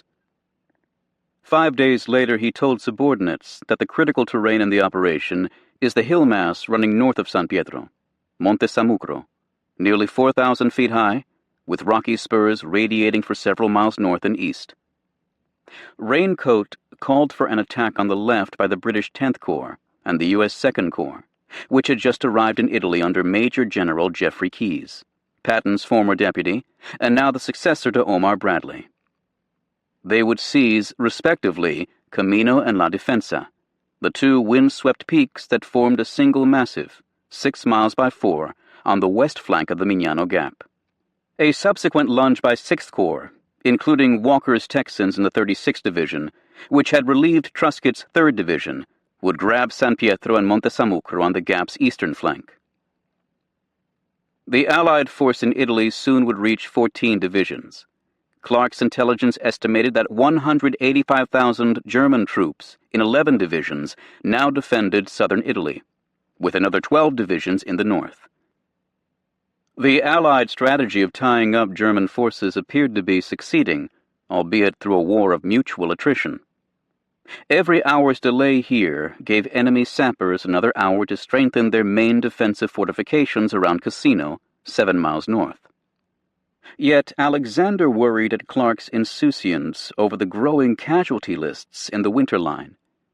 Even the U.S. 34th Division, attacking as a diversion on Fifth Army's far right, was gaining barely 300 yards a day at a cost of 1 casualty for every 2 yards. "Oh, don't worry about the losses," Clark told Alexander. A stiff defense at San Pietro was unlikely, he added, and Sammucro even appeared to be clear of German troops. "I'll get through the winter line all right, and push the Germans out." The attack began with the heaviest artillery barrage in Italy to date. More than 900 guns opened in the gathering gloom at 4:30 p.m. on Thursday, December 2nd. Flame reddened the clouds above Camino and La Defensa. Explosions blossomed across the upper slopes until the entire mountain appeared to be burning. 200,000 shells would fall in the next 2 days, with some targets battered by 11 tons of steel a minute. As the British once again trudged up Camino in what one soldier called the blackness that only an Italian winter seems to have, several hundred infantrymen in ponchos began climbing the steep northeast face of La Defensa. Rain streamed from their helmets. In the places most nearly vertical, they pulled themselves up hand over hand with manila climbing ropes. Recruited among American lumberjacks, Canadian prospectors, and assorted ruffians of both nationalities, the 1st Special Service Force had trained in Montana with emphasis on mountaineering, skiing, and kicks to the groin. The forceman's credo, borrowed from the British Handbook of Irregular Warfare, held that every soldier must be a potential gangster. In his backpack for the unit's first combat mission, the force surgeon now carried 500 codeine sulfate tablets, a hacksaw with a 10-inch blade, and a canvas bucket for amputated limbs. Leading the gangsters up the precipice was a wiry 36-year-old American colonel named Robert T. Frederick, who had likened this ascent to the 1759 climb up the cliffs of French Quebec by the British general James Wolfe. The son of a San Francisco doctor, Frederick had joined the California National Guard at 13, sailed to Australia as a deckhand on a tramp steamer at 14, and graduated from West Point at 21.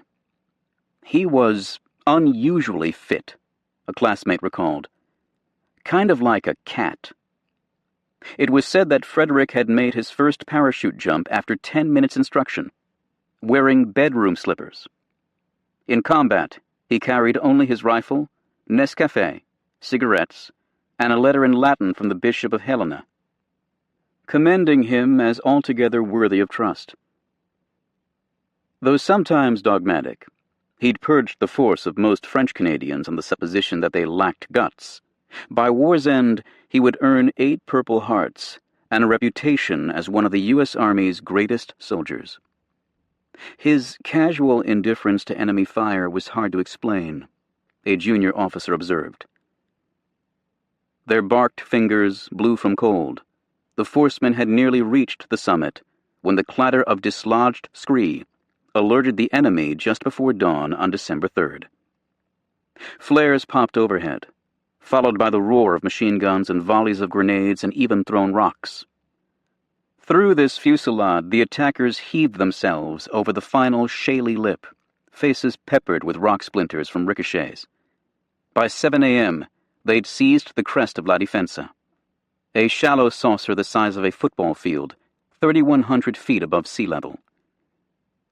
A maddening wait for more ammunition delayed their westward push to link up with the British.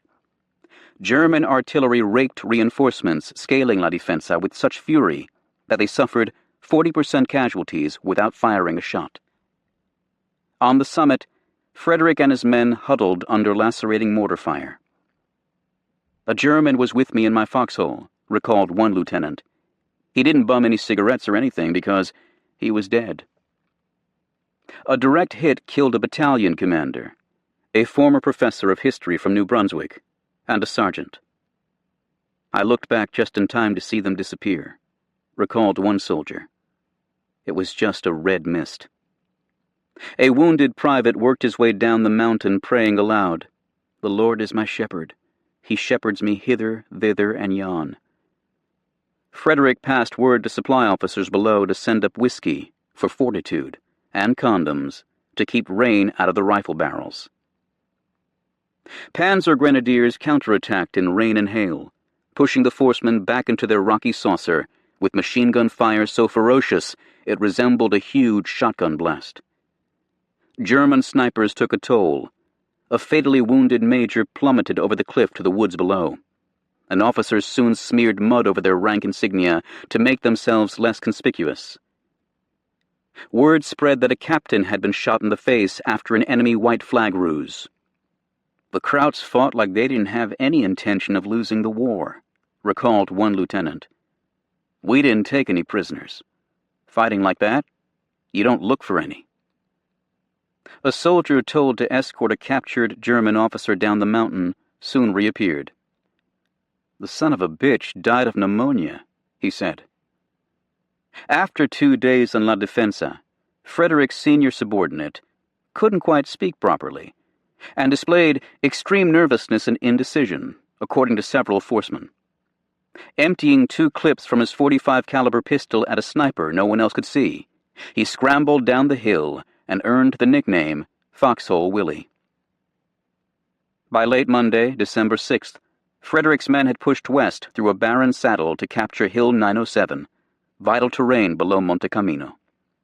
In heavy pencil on a sequence of message blanks, Frederick scribbled dispatches to his command post far below, his cursive tidy and his punctuation proper, even as he misdated the messages, November 6th. "We've passed the crest of 907. We're receiving much machine gun and mortar fire from several directions. Men are getting in bad shape. I've stopped burying the dead. German snipers are giving us hell, and it's extremely difficult to catch them.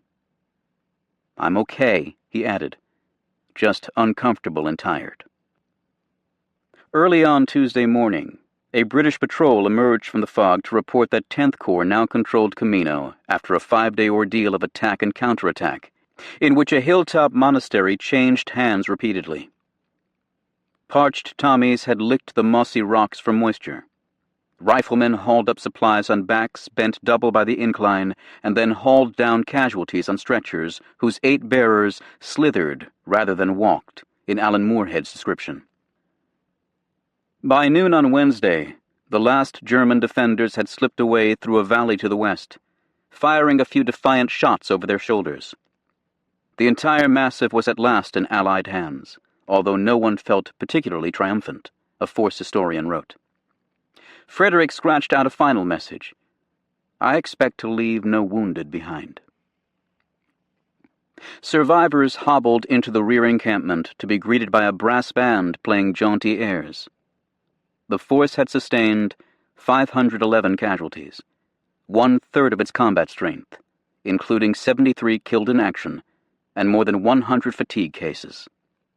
The hospital admissions list ran to 40 pages, and the diagnoses summarized life on the winter line. Gunshots, mortar fragment wounds, cerebral concussions, fractures and sprains, grenade lacerations, amputation right thumb traumatic, contusions, nervous exhaustion, jaundice, severe diarrhea, powder burns, hemorrhoids extremely severe. Of the last 18 men treated, all but 5 had trench foot, including one soldier who studied the swollen translucent appendages below his ankles and wrote, "They were almost like the feet of a dead man." With his left flank secured, Clark could now throw a roundhouse right to capture Monte Sammucro and San Pietro. Darby's Rangers had skirmished with grenadiers on the flanks of the mountains since mid-November, usually in claustrophobic gunfights fought at close range across the talus. The 3rd Ranger Battalion had crept to the eastern fringe of San Pietro just before dawn on November 30th. Heavy fire pinned them down all day until they crawled away at nightfall with more than 24 casualties. But 2 Ranger patrols in early December edged close to the village without drawing fire, fueling hopes that San Pietro and Sammucro had been abandoned. "I don't think there are any Krauts up there," declared Captain Rufus J. Cleghorn of the 143rd Infantry. He soon learned otherwise. Cleghorn, a former Baylor University football player from Waco, Texas, impiously known as Rufus the Loudmouth, led his Company A up Sammucro's east face on the evening of December 7th. For 5 hours they climbed through swirling fog. The mine-sweeping detachment, commanded by a lieutenant lugging a movie camera, a copy of Clausewitz's On War, and a fruitcake from home. As they neared the pinnacle, labeled Hill 1205 on Cleghorn's map, a sudden shout carried from above, "Die kommen nach oben!" Too late. The Americans swarmed over the crest in a brawl of muzzle flashes and pinging ricochets. By first light, 250 Yanks held the high ground. Flinging insults and grenades, Cleghorn and his band rolled boulders down the pitch at the field-gray shadows below. Grenadiers counterattacked, then counterattacked again, each time driven back until bodies lay like bloody stones across the slope. Private duels were fought in the fog, grenadier and riflemen darting among the rocks like a couple of lizards. Surveying a squad of dead Germans he'd just mowed down with his Browning automatic rifle, a soldier murmured, "This is fun. This is like what I dreamed about." 2 miles west and 2,000 feet below, the attack on San Pietro proved less merry. 4 battalions of long-range artillery shattered the village at 5 a.m. Wednesday, smashing the tailor's shop and the post office and the Galilee porch of St. Michael's Church, with its separate doors for women and men. At 6:20 a.m., the 2nd Battalion of the 143rd Infantry crossed a shallow stream bed from the southwest, in magnificent skirmish lines, just like the training manual ordered, reported one witness. With rebel yells and Texas whoops, the men clattered 400 yards to the edge of the olive terraces. There the whine of Meitzel's machine guns stopped them as abruptly as a slammed door. Tracers lashed the ranks as the men dove for cover among the ancient olives, detonating mines and drawing mortar fire that boiled in orange clusters across the battlefield. A sister battalion, the 3rd of the 143rd Infantry, surged into the fight, shaking out on either flank only to find the orchard terraces seeded with shoe mines and enemy pillboxes emplaced every 25 yards. "Ammo, damn it, we need ammo!" someone yelled above the roar. Men with fingers shot off were hastily bandaged and shoved back into the fight. Enemy artillery opened from Montelungo across Highway 6 to the west, where German observers had an unobstructed view of the American ranks. Still a quarter-mile from San Pietro, the attack faltered and slid back in an olive-drab ebb tide. Levitating bodies lay snagged across the German barbed wire. By nightfall, The attackers had retreated almost to where they'd started. They tried again Thursday morning, the rebel yells a bit subdued this time, and again Meitzel's grenadiers threw them back. In 36 hours, losses in the two battalions exceeded 60%. No assault on San Pietro was likely to succeed until German gunners were knocked from Montelungo. U.S. troops held the southern knob, but to seize the rest of the mile-long hogback, the 1st Italian motorized group was chosen by General Keyes for Italy's first battle on the side of the Allied Angels. With Roma or Morte chalked on their railcars, 1,600 soldiers in alpine uniforms and feathered caps arrived in Mignano. Uphill they marched in heavy mist, two chattering battalions abreast, shouting threats and vowing to punish their erstwhile Axis allies for deserting them in Africa and Russia. For a few glorious minutes the attack went well. Then machine-gun crossfire hit the Italians, like corn cut by a scythe in one account, and enraged grenadiers fell on the confused ranks with fists and clubs. Those who escaped downhill were said to be the fastest runners. Only massed U.S. artillery fire checked the German counterattack and prevented the Italians from being driven back to the Volturno. Losses at first were feared to exceed 900, but stragglers reappeared and the final tally was pared to less than 300. "My troops," the Italian commander wrote Keyes, "are not in a condition to be able to accomplish the missions which you've assigned them." Montelungo remained in German hands, and so too San Pietro. Only on Samucro's icy parapets had the attack succeeded, and there Captain Cleghorn, with reinforcements from the 1st Battalion, held firm despite frenzied enemy efforts to dislodge him. Sardinian mule skinners plodded up the mountain from Chipagna each night, following trails marked with white tape or toilet paper. They brought rations and phone wire, grenades and dry socks, sulfa and sterno, and a daily water ration of 5 gallons per squad. Brrr, the skinners told their little mules, the Italian equivalent of giddy up, urging the animals down the trail before daybreak, which wasn't difficult since the December nights were endless. Cooks and clerks wearing packboards also hauled up supplies, along with mail and a few improbable early Christmas gifts from home. One soldier shivering in a burrow was chagrined to receive a necktie. Seeing a small cairn of dead soldiers lying trailside near the crest, an officer wrote, "Splendid husky young men. They seemed just barely dead." 100 yards or so down the back slope, grenadiers shivered in their own burrows, close enough that a GI could feel the presence of the enemy through the pores of his skin, wrote Margaret Bourke-White. Once known as Huns or Jerrys, now they were called Krauts or Teds, from the Italian Tedeschi, or Blondes or Heinies or Greybacks. By any name, dead ones lay scattered about, green and grotesque, and every few hours another counterattack added more to the landscape. Sometimes the Germans' grenade volleys grew so intense, a U.S. soldier reported, that we were holding our rifles so we could bat them off the way you bunt a baseball. American artillery swept the slopes with white phosphorus, silhouetting the attackers and spattering Krauts, Teds, and Blondes with incandescent flakes. A speck, the size of a pinhead, would burn clean through a man's leg unless plucked out with forceps or smothered with a mud poultice. Day and night, artillery reverberated against the low clouds, and the rumble echoed across the crags like querulous nagging. Men slept behind stone sangers with tracers whispering 6 inches overhead. "The fellow who stays out of sight the most is the one who lives the longest," an officer advised. Few needed to be told twice.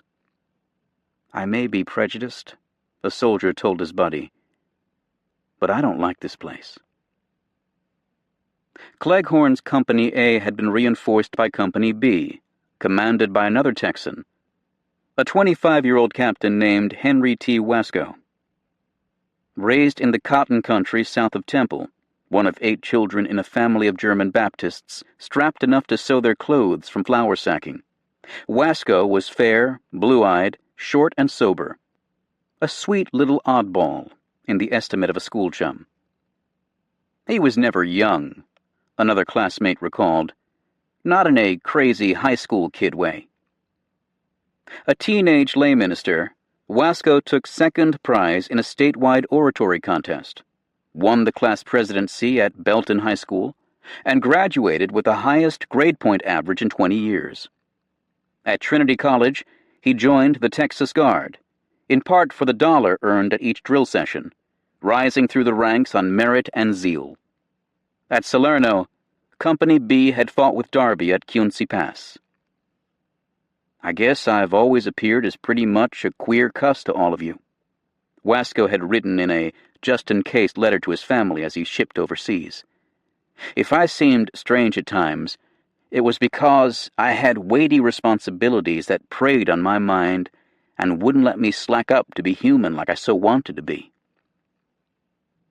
Now, after almost a week on Samucro, the entire 1st Battalion was hardly bigger than a company, and Wasco's company no bigger than a platoon. Ammo stocks had dwindled again. The men threw grenade-sized rocks to keep the Germans dancing. At nightfall on Tuesday, December 14th, the battalion crept forward beneath a bright moon and angled northwest along the massif toward Hill 730, a scabrous knoll almost directly behind San Pietro. The trail skirted a ravine with shadows so dense they seemed to swallow the moonbeams. Wouldn't this be an awful spot to get killed and freeze on the mountain? Wasco asked his company runner, Private Riley Tidwell. The captain had a sudden craving for toast. "When we get back to the States," Wasco added, "I'm going to get me one of those smart Alec toasters where you put the bread in and it pops up." Those were among his last mortal thoughts. German sentries had spotted the column moving across the scree slope. Machine guns cackled, mortars crumped, and Henry Wasco pitched over without a sound, mortally wounded by a shell fragment that tore open his chest. He'd never been young, and he would never be old. Wearing his trademark knit cap and tatty field jacket, Ernie Pyle had arrived in Chipana at the base of the Samucro Trail earlier on Tuesday. Pyle's columns now appeared in 200 daily newspapers, making him a national celebrity. Al Jolson joked that to soldiers he'd become Mr. God. But in this disfigured village, only 2 miles from San Pietro, Pyle could find near anonymity as just another unwashed Yank a long way from home. In a dilapidated cowshed near the olive orchard that served as a mule livery, he set his typewriter on a packing case and then poked about the battalion base camp. Engineers were corduroying the muddy paths to the gun batteries, filling ruts with logs, stones, and brush. Occasionally a serenade, a barrage of every gun in the corps, fired at the same time at the same target, screamed over the hills toward San Pietro. Late at night, the pack mules returned from Samucro with bodies trussed face down across their wooden saddles, each corpse slithering on the mule's back as if it were full of some inert liquid, as one corporal wrote. Sardinian muleteers feared the dead and trailed behind the trains. Pyle stood outside the cowshed and watched as the first body was unlashed. They slid him down from the mule and stood him on his feet for a moment. In the half-light he might have been merely a sick man standing there leaning on the others. Then they laid him on the ground in the shadow of the low stone wall beside the road. 4 other mules arrived. "This one is Captain Wasco," a man said. Pyle watched and said nothing. "You feel small in the presence of dead men, and you don't ask silly questions," he subsequently explained. A few days later, after returning to 5th Army headquarters in Caserta, where he played gin rummy and drank to excess, Pyle would recall how the bodies lay uncovered in the shadows, and how several of Wasco's men edged over to the dead captain to voice regret. "I sure am sorry, sir," or to curse, "God damn it to hell anyway." Riley Tidwell appeared, and the company runner held his commander's hand, studying Wasco's waxy face. Finally, he put the hand down. He reached over and gently straightened the points of the captain's shirt collar, and then he sort of rearranged the tattered edges of the uniform around the wound, and then he got up and walked away down the road in the moonlight, all alone.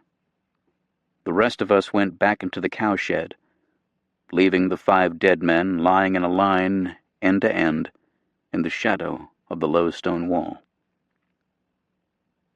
Pyle had written his most famous dispatch, perhaps the finest expository passage of World War II. But still he felt small in the presence of dead men. "I've lost the touch," he told a friend. "This stuff stinks." Mark Clark had proposed using tanks to capture San Pietro as early as December 9th. He'd pressed Eisenhower and Alexander in the fall to send the 1st Armored Division, Old Ironsides, to Italy, and he felt chagrined that the mountainous terrain afforded so few chances to unleash it. Fred Walker, the 36th Division commander, doubted that the gullies and 6-foot olive terraces ringing San Pietro would accommodate tanks, a skepticism reinforced in an early foray when the lead Sherman threw a track and blocked the trail. Walker planned to try again at midday, Wednesday, December 15th. This time the attack would be filmed by a pair of Signal Corps cameramen perched on Monte Rotondo, part of a movie crew working for Captain John Houston. Assigned by the War Department to document the triumphal entry of the American forces into Rome, Houston, who 2 years earlier had directed Humphrey Bogart in The Maltese Falcon, instead found himself trying to concoct a celluloid epic from the Army's frustrated assault on an anonymous village in southern Italy. At least his cinematography would be unimpeded by trees. After weeks of shelling, Rotondo reportedly looked as if a large mower had been used on the side of the hill. At 11 a.m., the mist lifted, the cameras rolled, and 2 platoons from the 753rd Tank Battalion clanked to a hairpin bend in the high road from Chipagna. For 15 minutes, Shermans and tank destroyers hammered San Pietro with 75mm shells. Then loaders with asbestos gloves shoveled the fuming brass from their turret floors, and at noon, the attack by 16 tanks trundled forward. It was doomed, of course. Only the lead Sherman made headway, churning through a terrace wall to shoot up several German machine gun nests. The second tank struck a mine.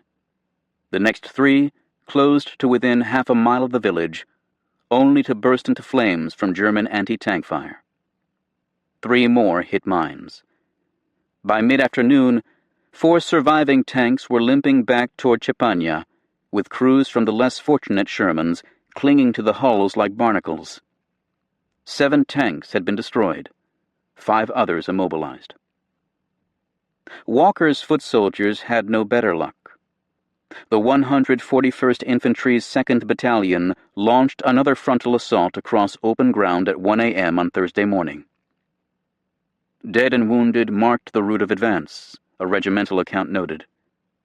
A few intrepid souls grenaded and bayoneted their way into the lower village, scrambling through breaches in the wall by standing on each other's shoulders. Most were captured or killed by plunging fire. The 2nd Battalion fell back, now shorn to 130 men by the stupidest assignment the battalion ever received, according to Major Milton Landry, the unit commander. A lieutenant disemboweled by grenade fragments repeated the name Erica through the small hours, then died at dawn. A second attack at 6 a.m. also failed, as did lunges on the right flank by 2 battalions of the 143rd Infantry. When a pinned-down soldier began waving his undershirt in surrender, a sergeant put his rifle muzzle to the man's temple and warned, "Put that damn rag away, or I'll blow your head off." Wisps of steam rose from shallow revetments in the rear, where exhausted riflemen lay beneath their sodden blankets.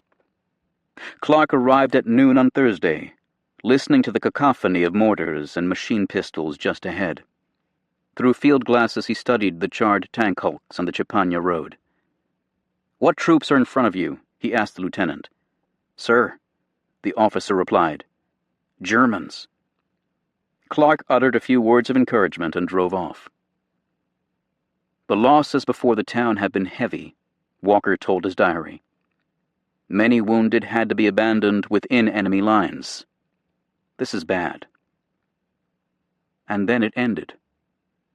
Montelungo had always held the key to San Pietro, and by dusk on Thursday, 2 battalions from the 142nd Infantry had overrun the hogback from the west, threatening to encircle the village.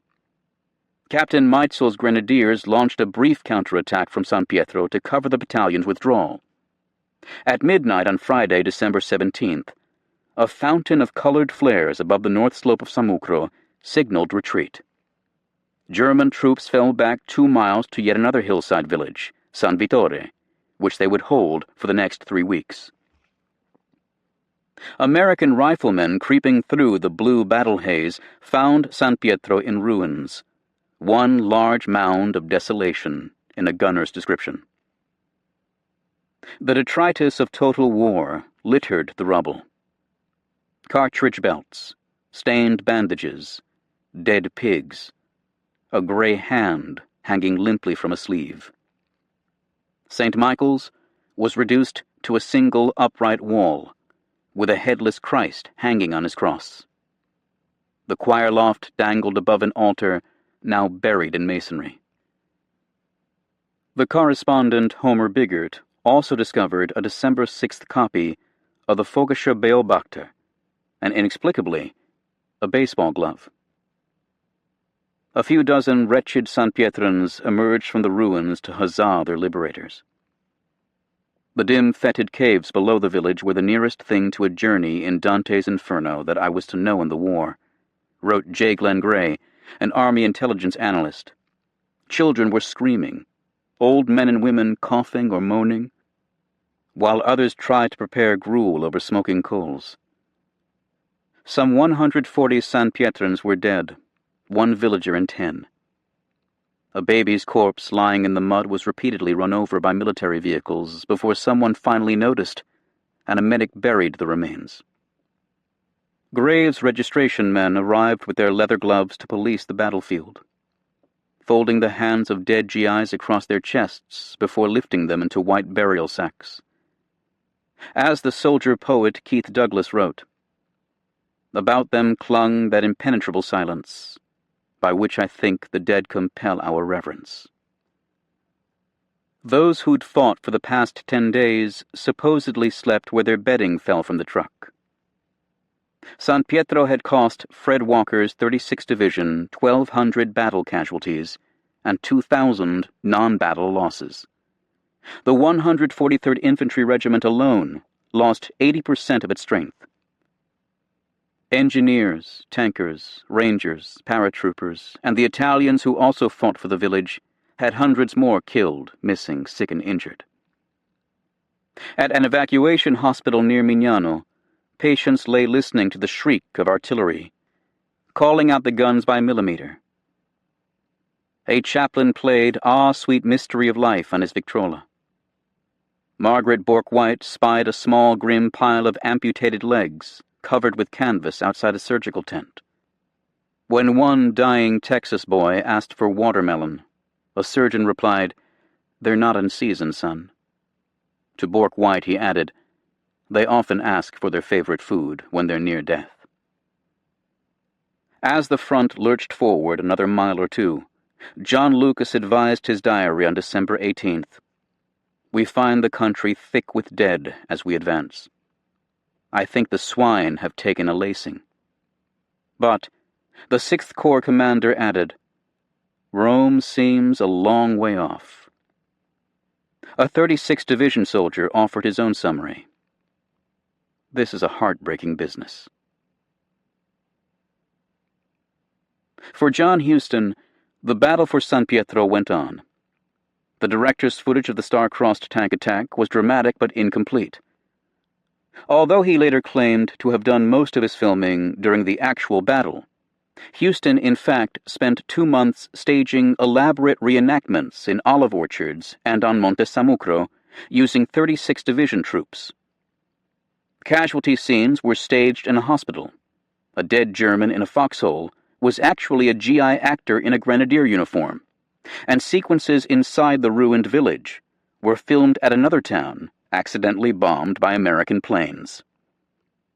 After draconian editing by George Marshall, who ordered the film cut from 50 minutes to half an hour, Houston added a brief introductory speech by Mark Clark and a soundtrack that included the Mormon Tabernacle Choir.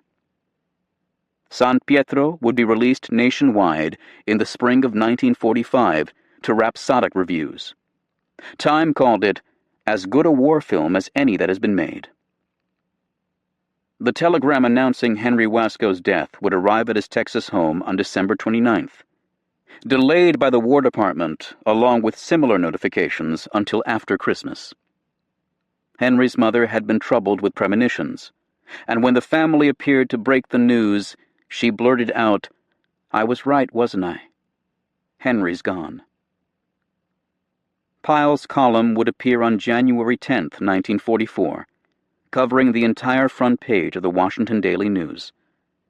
Hollywood seized on the story, and a year later released The Story of G.I. Joe, with Burgess Meredith as Pyle, and Robert Mitchum as a Captain Bill Walker, who dies on a mountainside in Italy. But Wasco had the final word, a last will and testament mailed to his sister for safekeeping, and made public more than 15 years after his passing. "I would have liked to have lived," he told his parents in a 10-paragraph meditation. "But since God has willed otherwise, do not grieve too much, dear ones, for life in the other world must be beautiful, and I have lived a life with that in mind all along. I was not afraid to die, you can be assured of that. I will have done my share to make this world a better place in which to live. Maybe when the lights go on again all over the world, free people can be happy and gay again. If I failed as a leader, and I pray God I didn't, it was not because I did not try. I loved you," he added, "with all my heart." A tank too big for the village square. Life in exile had its compensations for George Patton. As the Viceroy of Sicily, he slept in a king's bedroom on 3 mattresses and dined on royal china. Every day he rode an Italian cavalry horse in the Palermo Palace riding hall, serenaded by a mounted band and attended by 120 plumed, saber-wielding carabinieri. With a snub-nosed Colt revolver in his pants pocket, for social purposes only, he said, Patton also took daily walks of precisely 2 miles, which a trailing driver measured on the Jeep odometer. "I can now chin myself 5.5 times and do it 3 times a day," he told his diary, impressive enough for a man who'd turned 58 on November 11th. On mild afternoons, Patton sailed the Gulf of Palermo, or swam at his beach house, where a young female attendant insisted on helping visitors disrobe. There was quail hunting with Sicilian guides at a beautiful lodge in the mountains. To brush up his French, just in case, he listened to language lessons on phonograph records. On cold winter nights, he stirred the embers of a blazing fire while sipping wine and reading a biography of Wellington, later regaling his staff officers with stories of the Iron Duke. He flitted conspicuously about the Mediterranean. Marshall and Eisenhower hoped the enemy would assume he was preparing another invasion force. Sardinia intrigued him, but Cairo was really a disgusting place. It looks and the people act exactly as they did in New York in 1928. He wrote verse, including a poem titled God of Battles, "Make strong our souls to conquer," for which Women's Home Companion paid him $50. Visitors came and visitors went, including John Steinbeck and Marlene Dietrich, who thought Patton looked like a tank too big for the village square. He even found time to reopen Palermo's Opera House with a sold-out performance of La Bohème. Crowds packed the balconies and thronged the streets outside to listen by loudspeaker. As the house lights dimmed, a beam on the royal box revealed Patton holding an American flag, arm in arm with Palermo's mayor, who held an Italian tricolor. The audience cheered wildly, then wept from the overture through the final arias. For days, snatches of Puccini could be heard around the city from would-be Mimis and Rodolfos. Yet even a heartsick bohemian swain couldn't have been more miserable than Patton. A few months earlier, he'd commanded 250,000 men. Now 7th Army was reduced to a shell of 5,000, and in late November, even his signal battalion was plucked away for service in Italy. It almost looks like an attempt to strip the body before the spirit has flown, Patton wrote. John Lucas, during a visit, found him very depressed, and a British general thought he looked old and desiccated, chin-ups notwithstanding. His chief engineer strolled into Patton's office one day to find him literally cutting out paper dolls with a pair of scissors. On November 7th, he'd written B that in the 365 days since the torch landings, "I've been in battle 72 days." She replied with an 8-syllable telegram. Attaboy. Love. Confidence. Pride. Still, he hadn't heard a shot fired in anger since mid-August, except during occasional air raids. German prisoners of war were issued wicker baskets and ordered to collect body parts from the rubble. Gesturing vaguely toward the front, Patton told an old friend, "I want to go out up there where it's hot, with an enemy bullet in the middle of my forehead." When Jimmy Doolittle flew in for a chat, Patton threw his arms around the airman with tears streaming down his cheeks. "I didn't think anyone would ever call on a mean old son of a bitch like me," he said. As the 1st Division sailed from Syracuse for Britain, Patton waved farewell from a harbor barge, blowing kisses and yelling "God bless yous." Still resentful at the treatment of Terry Allen and Ted Roosevelt, soldiers stood 3 deep at every rail and peered from every porthole, utterly silent. It was awful, Clift Andrus reported. "You need have no fear of being left in the backwater of the war," Eisenhower had told Patton, but that was before Patton slapped the 2 soldiers. For more than 3 months, that secret had held, with at least 60 reporters in Algiers and Italy sitting on the story. But Sicily now felt like the ultimate backwater. Patton tramped around Gela and other Sicilian battlefields, reliving past glories while disparaging the commanders struggling on the winter line. "I wish something would happen to Clark," he told his diary. Montgomery was simply the little fart. To B he wrote with his idiosyncratic spelling and grammar. "Send me some more pink medicine. This worry and inactivity has raised hell with my insides." He took little interest in governing Sicily, which desperately needed a caring hand. Allied planners, drawing on irrelevant experiences from the U.S. Civil War and the occupation of the Rhineland after World War I, had assumed the Italian economy would maintain itself at a minimum subsistence level, particularly in agrarian Sicily. That proved dead wrong. By early winter, to forestall famine and bread riots, Allied commissaries were forced to provide flour for 3/4 of the Sicilian population. At feeding centers, starving women feigned pregnancy with pillows stuffed beneath their skirts to claim an extra ration. Black marketeering drove up the price of salt 100-fold, to 350 lire per kilo. Shortages plagued the island, from coal and fertilizer to nails and light bulbs. Typhoid appeared. Officers also reported some recrudescence of mafia activities, including occasional murders with the lupara, a sawed-off shotgun that was the traditional weapon of choice for revenge killings. Power outages were chronic, and courts handed down criminal sentences by matchlight. Occupation authorities jailed 1,600 politically dangerous Sicilians for months and scissored fascist cant from school textbooks, but the locals still greeted Allied soldiers with absent-minded black shirt salutes. The liberators soon grew weary of the liberated. The Sicilian has been found by experience to be utterly untrustworthy, U.S. Army logisticians complained. They adopt every possible ruse to cheat and generally outwit us. OSS agents agreed. Lying, stealing, and general dishonesty can be considered a prevalent folk characteristic. Whatever mild curiosity Patton evinced in these local affairs vanished after the slapping story broke at home in late November.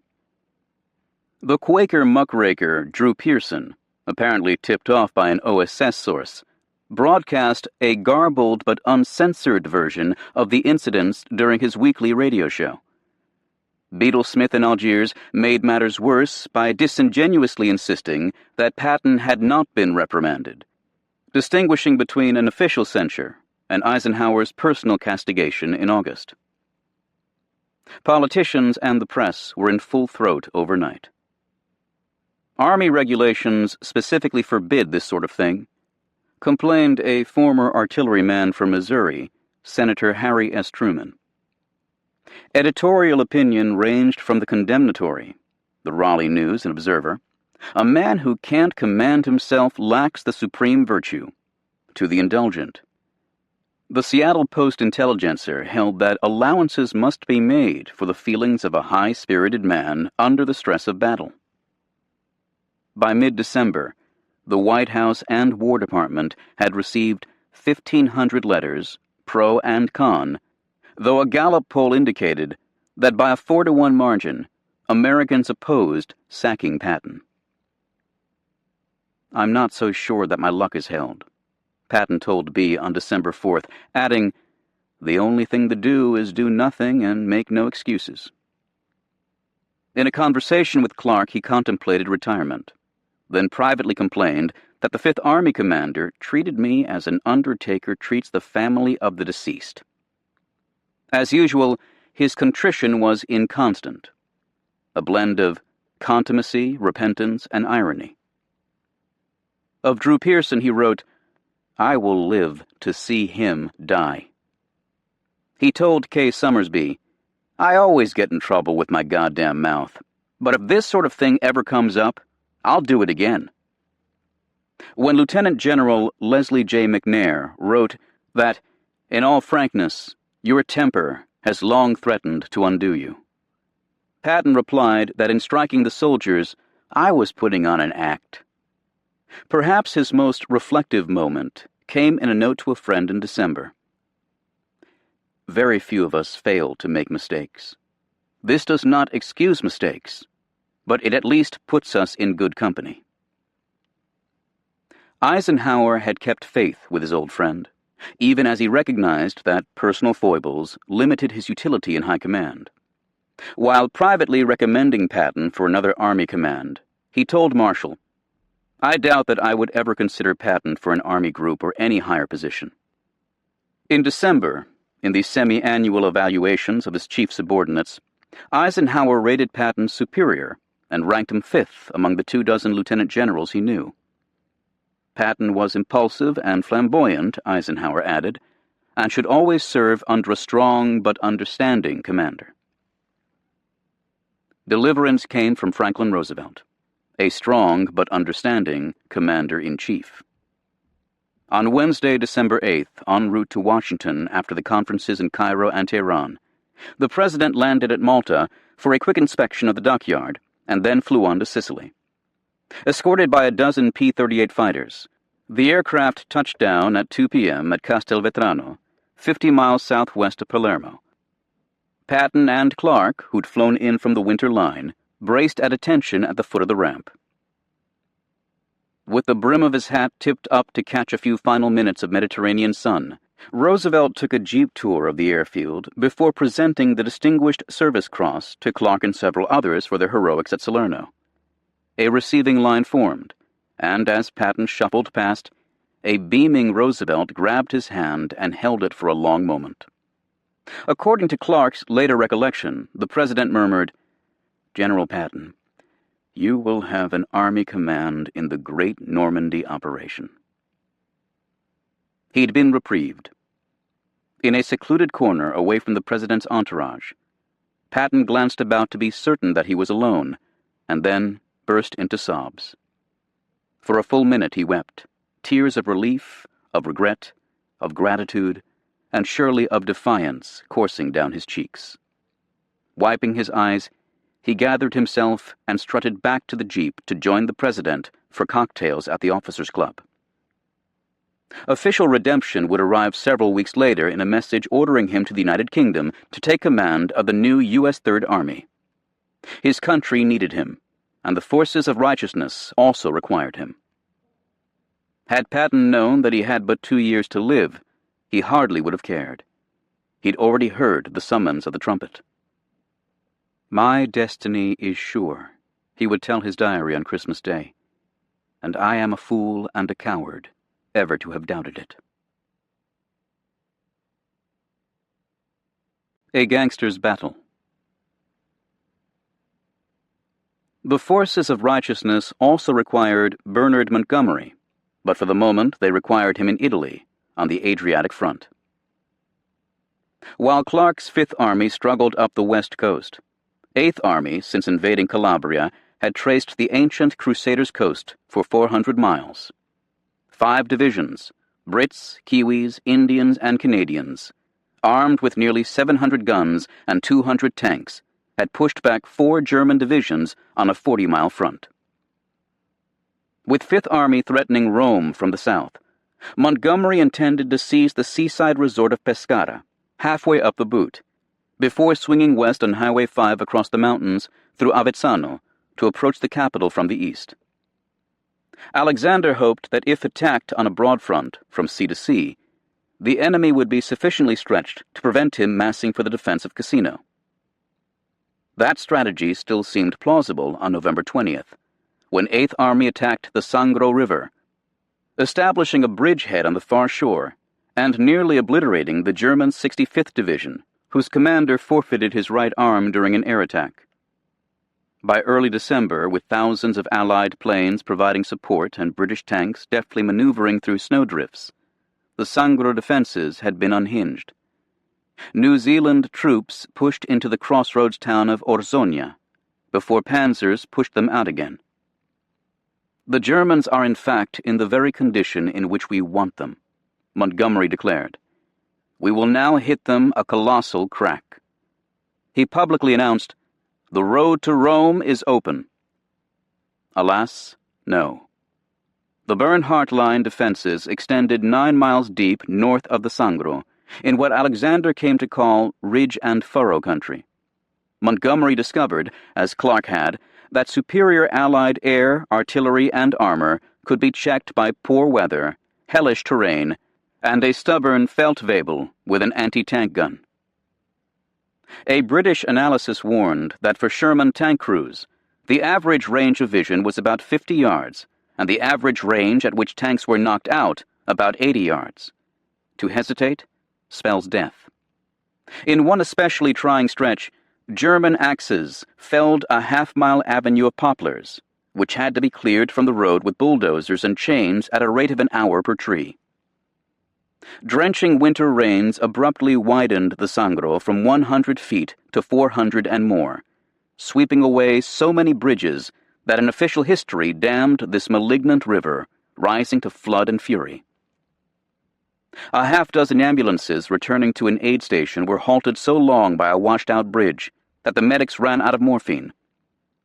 "I could hear the wounded men inside moaning dreadfully and shrieking," a Canadian officer wrote. Battle casualties, as well as sickness and injury, gnawed at Eighth Army. Losses in the 78th Division would total 10,000 in the second half of 1943. The Adriatic, in fact, was an unprofitable sector, with no real strategic objective, as an astute New Zealand brigadier, Howard K. Kippenberger, recognized. Montgomery lacked the combat power and reserves to reach Pescara, much less Avezzano or Rome. A giddy AFHQ intelligence summary on December 4th declared, "The enemy has lost the initiative. The winter line has been breached and overrun in the Adriatic sector." Perhaps it seemed so in Algiers, But on the actual battlefield, a strategy of maneuver had quickly devolved into a strategy of attrition and mutual bloodletting. An Eighth Army pause in early December let Kesselring's troops regroup. 2 more attacks on Orsona failed, leaving the New Zealanders stymied. For those whose blood was let, the winter line in the east rivaled that in the west for vexation. In early December, a Canadian soldier described a landscape that seemed almost lunar in its desolation, where men lived and died in many unremembered ways. Each ridge seemed to conceal a constellation of enemy bunkers. Every snow-dusted furrow might hold a mine, or a sniper all but invisible in a white snowsuit. In preparing for a patrol in the no-man's land along the winter line, one soldier recounted how he lay rigid, biting my hand, and totally convinced beyond all doubt that waiting Germans were watching us. I hated it. I hated the cold and the dark. Above all, I hated the loneliness. To preserve sanity, another Tommy told his diary, the limits of imagination must stop at one's own miseries. Gun crews traded the heavy barrages known as murder. As the season deepened and darkened, a Royal Fusilier observed that troops had revived a survival concept from the Great War, known as the better whole, the search for a burrow of relative security and comfort. His staccato summary of infantry life along the Sangro had universal merit. Move forward, stop, dig in, wait. What is happening? Who knows? Not us. Move on. Montgomery kept his swank, at first. With his menagerie of canaries, lovebirds, hens, dogs, and the odd lamb or piglet, he waged war as he had with Eighth Army for 16 months. From Maine 35, a compact and nomadic tactical camp of rickety trucks and caravans, well hidden by brush and camouflage netting, and calibrated to the commander's early-to-bed battle rhythm. To commemorate the first anniversary of El Alamein, Montgomery threw a party near Lucera, with staff officers assigned to provide wine, fresh meat, and a grand piano, which was somehow coaxed into an olive grove. Italian musicians billed as the Lucera Swingers, and featuring a pianist who claimed to have played New York, banged out Lily Marlene and La Vie en Rose. For a few sweet hours, the greatest British victory since Waterloo seemed nearer than the muddy misery of central Italy. Montgomery remained peremptory as ever, with subordinate and superior alike. A staff officer sent to fetch a brigadier told him, "The army commander wants to see you in exactly 4 minutes and 35 seconds. 34. 33. When Alexander stood in a conference to explain his thoughts on shifting 8th Army divisions to support 5th Army, Montgomery impatiently snapped, "Sit down, I'll show you how to do it." He lamented what he saw as the lack of a firm plan for waging the campaign. "At present it is haphazard and go as you please. We each do what we like, when we like." A parody of Montgomeryan conversation with God made the rounds, with the general advising the Almighty in a final heroic couplet. "And after the war, when I've nothing to do, I'll come up to heaven and run things for you." Each night he prayed for fair skies, and each morning was peeved when his appeal went unheeded. "I must have fine weather," he insisted in November. "If it rains continuously, I'm done." Rain fell continuously. When the Sangros spate washed out his bridges, he summoned a senior engineer, served a convivial cup of tea, then rounded on the poor fellow. "You are useless, quite useless," Montgomery charged. "I have a little geography book about Italy. It says it isn't unusual at this season for the rivers in Italy to rise even 20 feet in one night. Get out. You're fired." More to his liking was an Australian pilot who was shot down, rescued, and brought to Montgomery's mess on the Sangro for lunch. When the army commander asked his opinion on the greatest principle of war, the Aussie replied, "I should say it's stop friggin' about." But friggin' about had become the order of the day in Italy. Whether any mortal commander could have flanked Rome across the Apennines in midwinter is problematic. But Montgomery's particular skills seemed ill-matched to the task. He had the unusual gift of persuasively combining very bold speech and very cautious action, as C.J.C. Maloney would observe in the official British history of the Italian campaign. A methodical orthodoxy now defined his generalship, much as the beret and eccentric encampment expressed his persona.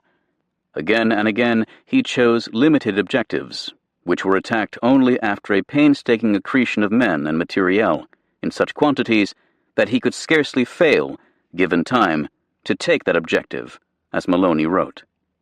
Then the cycle began again, with the selection of another limited objective, and another slow build-up. He was in fact a very good First World War general, and he didn't regard his troops as capable of any higher performance, concluded Michael Howard.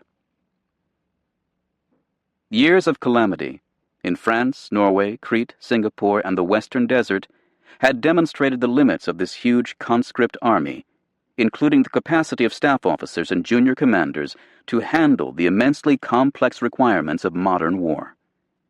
For Montgomery, simplicity was paramount, initiative to be discouraged. His battlefield was linear and sequential, meticulous, and unimaginably violent. This vision, which had made him Britain's most successful and celebrated field general, was unlikely to carry the day above the Sangro, and Montgomery knew it. In late November, even before 8th Army stalled along the Bernhardt Line, his frustration boiled over in a private 5-page screed. Reflections on the Campaigns in Italy, 1943. He tattooed the cousins, of course. The Americans don't understand how to fight the Germans. They don't understand the great principles of surprise and concentration. But most of his fire fell on Alexander.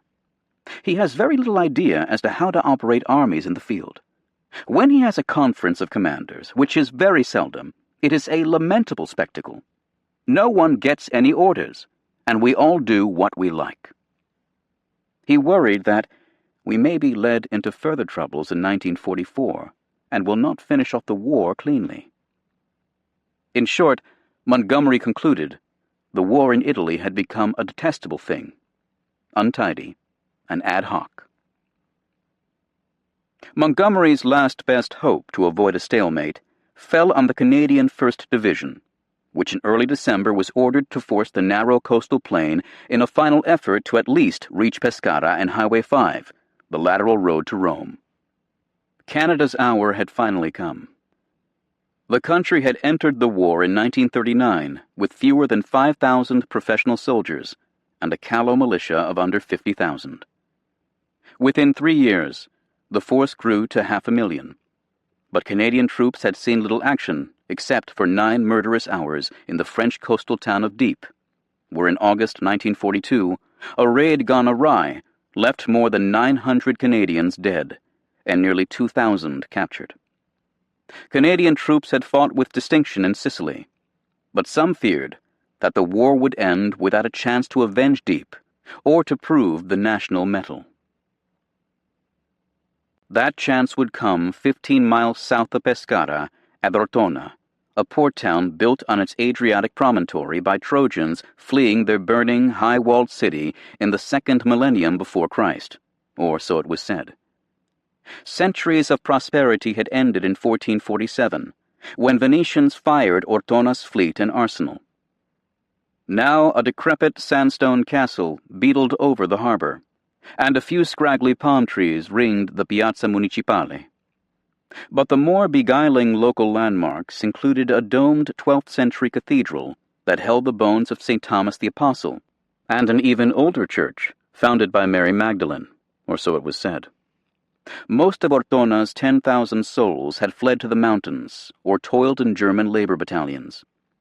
Wehrmacht sappers also blew holes in the harbor mole and sank 200 boats to block the anchorage. The coastal road from the south, Highway 16, was easily severed by dropping a bridge below the town, leaving but a single approach road, which hugged a narrow ridge from the southwest. Still, The Germans were likely to fall back to more easily defended ridge and furrow country to the north, or so it was said. The Canadian Division Commander, Major General Christopher Vokes, was a burly engineer who'd been born in Ireland to a British officer and his wife, but educated in Ontario, Quebec, and England. A tough old bird, great boxer, tall, wide, and built like a bulldog, which also summed up his personality perfectly, said one acquaintance.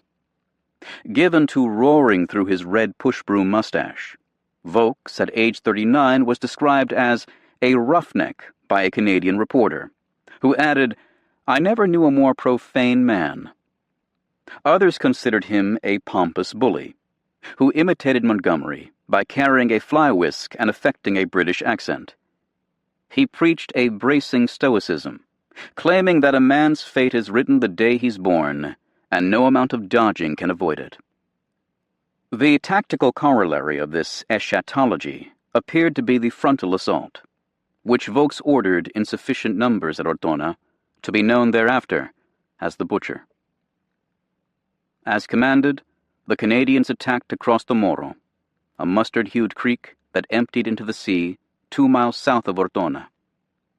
A lunge on the left flank gained sufficient surprise to find food abandoned on German mess tables.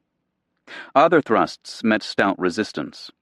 When a Canadian gunner yelled that he was out of ammunition, his company commander yelled back, "Why, you stupid bastard, make military noises." So intense grew the shell fire that one corporal declared it was like a raving madhouse. Sweating artillerymen stripped to their bare chests as blood trickled from their concussion-ruptured eardrums and gun barrels glowed a translucent red. The situation was undoubtedly confusing to the enemy as well as to ourselves, a staff officer wrote. But on December 9th, the Moro line was breached, with 170 Germans killed in a single day. Montgomery sent Vokes hearty congratulations. The plaudit was premature. Beyond the Moro lay a ravine running northeast to southwest, and labeled Torrente Saraceni on Italian maps. Just south of the ridge road that offered the only access to Ortona, this gulch was more than 3 miles long, 200 yards wide, and 200 feet deep. Italian farmers had planted the bottoms with grain and olives. German sappers replanted with mines and booby traps. Troops from the 90th Panzer Grenadier Division, many of whom had escaped from Sardinia and Corsica in September, dug into the slopes and barricaded the stone farmhouses along the north lip. Vokes failed to sense how formidable was the barrier posed by the gully, as Canadian troops called it, and beginning on Saturday, December 11th, he flung a sequence of piecemeal attacks into the breach. Of 8 assaults on the Torrente Saraceni, 5 were made by single battalions, and only the last involved as many as 3. When Montgomery dispatched a messenger to ask why the Canadians had stalled, Vokes snarled, "You tell Monty, if he would get to hell up here and see the bloody mud he stuck us in, he'd know damn well why we can't move faster." For 9 days, the gully held the Canadians in what infantry officer Farley Mowat called a filthy limbo. A corporal with a notebook sketched the configuration of slit trenches around him, then listened to the shriek of an approaching shell and placed a pencil tick on the trench where he guessed it would land. He called the game Dots and Spots. Horribly burned by white phosphorus, a sergeant cried to those rushing to help him, "Don't come near me, boys. Don't let this stuff get on you." In agony, he died alone. The limbo grew filthier on December 14th, with the discovery of a German corpse wearing a round helmet and a Luftwaffe uniform, evidence that Panzer Grenadiers had been replaced by the 1st Parachute Division. Commanded by a corpulent, gray-eyed Major General named Richard Heydrich, whose uncanny resemblance to Churchill extended to a fondness for enormous cigars, the paratroopers were the best German troops in Italy, in Alexander's estimation. Their presence suggested to Allied intelligence that Kesselring intended to hold Ortona and not simply delay the Canadian advance. On and on went the primordial struggle across this boggy rent in the earth. Heavy losses and exhaustion beset both sides of the gully, now also known as Dead Man's Gulch, for the bodies bricking the scorched heath. "You feel nothing," a Canadian soldier reported. "Only a weariness so great you couldn't sleep if they let you." Inexact maps led to errant Canadian shelling, including a barrage that straddled the gully to hit friendly regiments on either side. So many shells puckered the landscape that one tanker was reminded of a large porridge pot bubbling. An intrepid captain managed to capture Casa Berardi, a farm at the west end of the gully. But Vaux lacked reserves to exploit the flank, and instead launched another bootless frontal assault. He frittered away everything, and everything was committed, and he had no reserves, which is a terrible thing, the Canadian's chief engineer lamented. A flanking attack from the west, codenamed Morning Glory, finally unhinged the German line, and by dusk on December 19th, the gully belonged to Canada.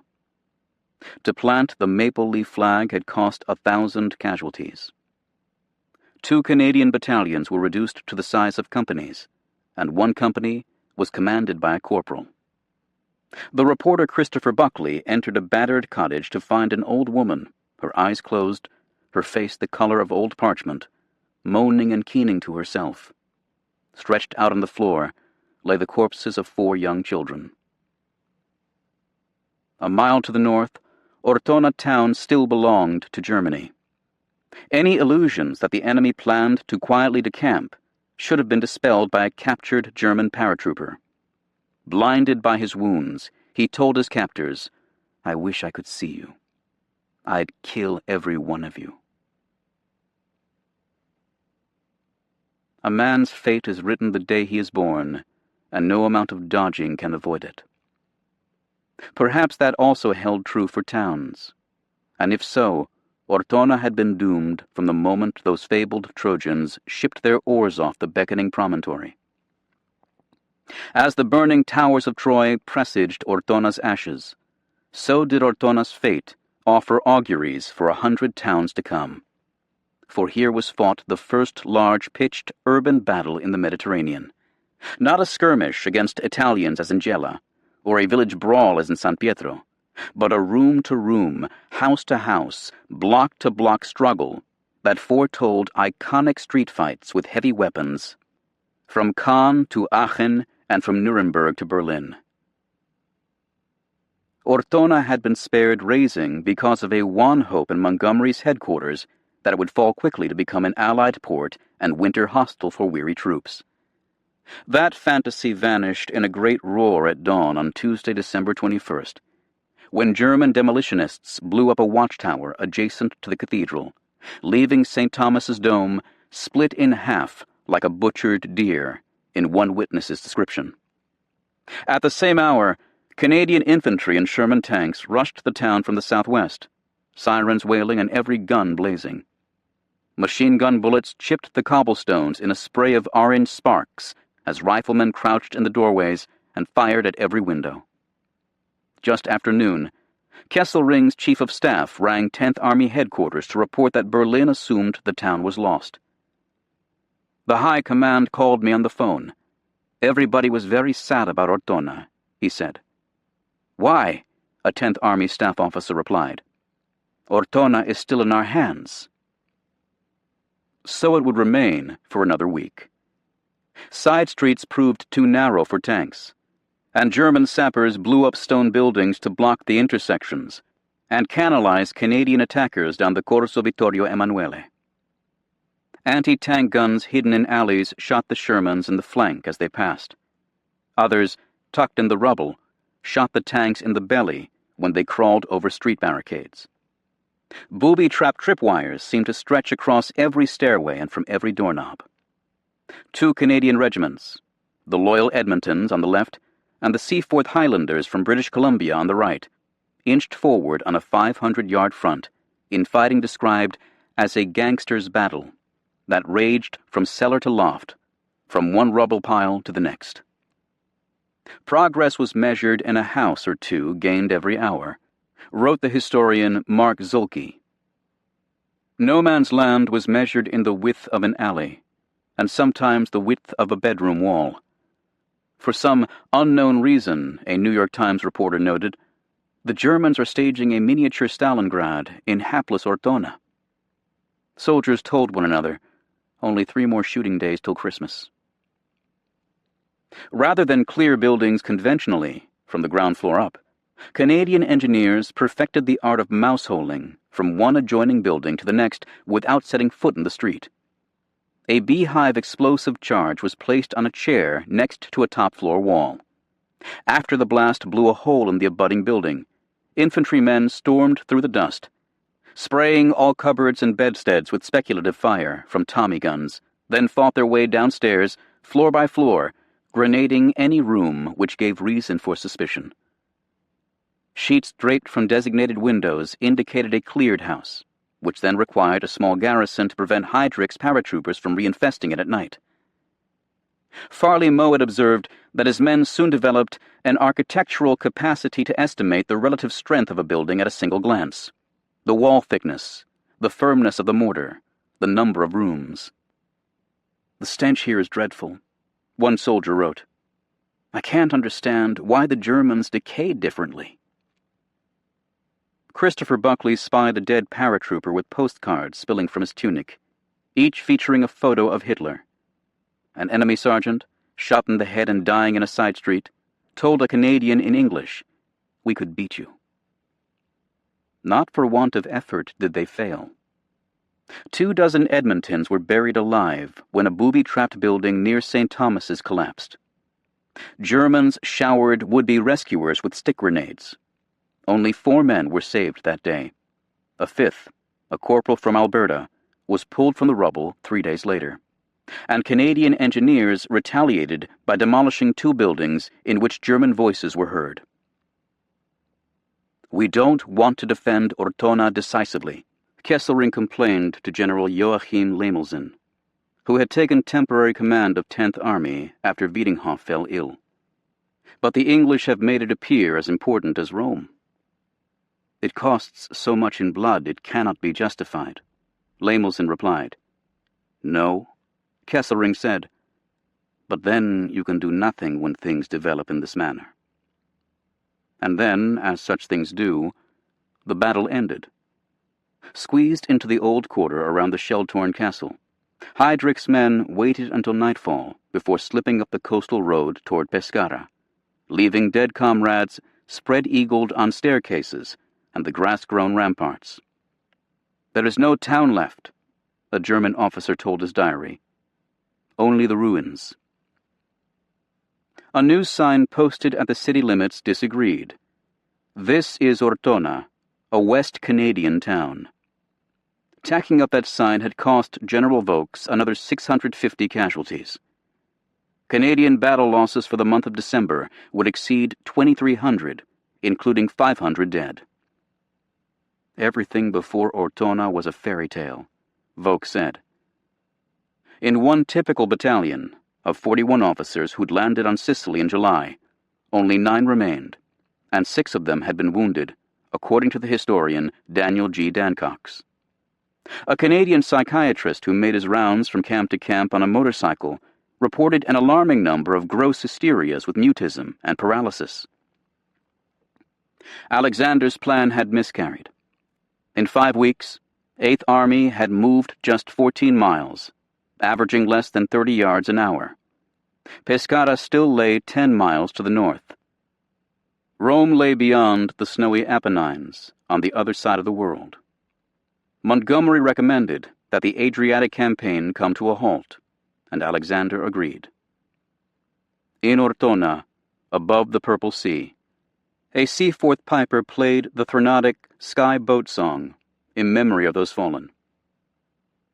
A Canadian combat artist who prowled the rubble with his sketchpad later summarized his aesthetic assessment. The familiar world has disappeared. Too many gone west. A few minutes past sunrise on Saturday, December 11th, a 4-engine British York skidded to a stop on a bleak, deserted landing strip 40 miles from Tunis. As crewmen tethered the propellers and chocked the wheels, a short, thick figure stumped down the metal stairway and sat heavily on a packing crate next to the runway. Removing his hat, Winston Churchill daubed the perspiration from a scowling gray face. A chill breeze teased his wispy hair, and sand swirled around the luggage now being unloaded from the aircraft belly, including the crated gifts he'd recently received for his 69th birthday. A porcelain bowl from President Roosevelt, a silver drachma coin minted in 300 BC from his daughter Sarah, a silver Isfahan cigar box, and from the traveling press, a Persian Astrakhan hat, which the Prime Minister had taken to wearing with his Air Commodore's uniform. Nearly an hour passed. Churchill's physician, Lord Morin, entreated him to escape the wind and reboard the aircraft. The scowl simply deepened. The Prime Minister had planned to spend a single night with Eisenhower at Carthage before pressing on to inspect the battlefield in Italy with General Brooke. Yet this diversion, where was Eisenhower? Why had they landed here? Taxed both his patience and his strength. "I want to sleep for billions of years," he'd recently told Morin. Churchill had logged more than 100,000 miles since the beginning of the war. But the last 1,000, since leaving the strategy conferences in Tehran and Cairo, seemed especially cruel. In Egypt, he'd felt too exhausted to dry himself after a bath, and simply flopped sopping on the bed. "We are only specks of dust that have settled in the night on the map of the world," he told Morin. At length, the mystery was solved. Through misunderstanding, the specks had settled on the wrong Tunisian strip.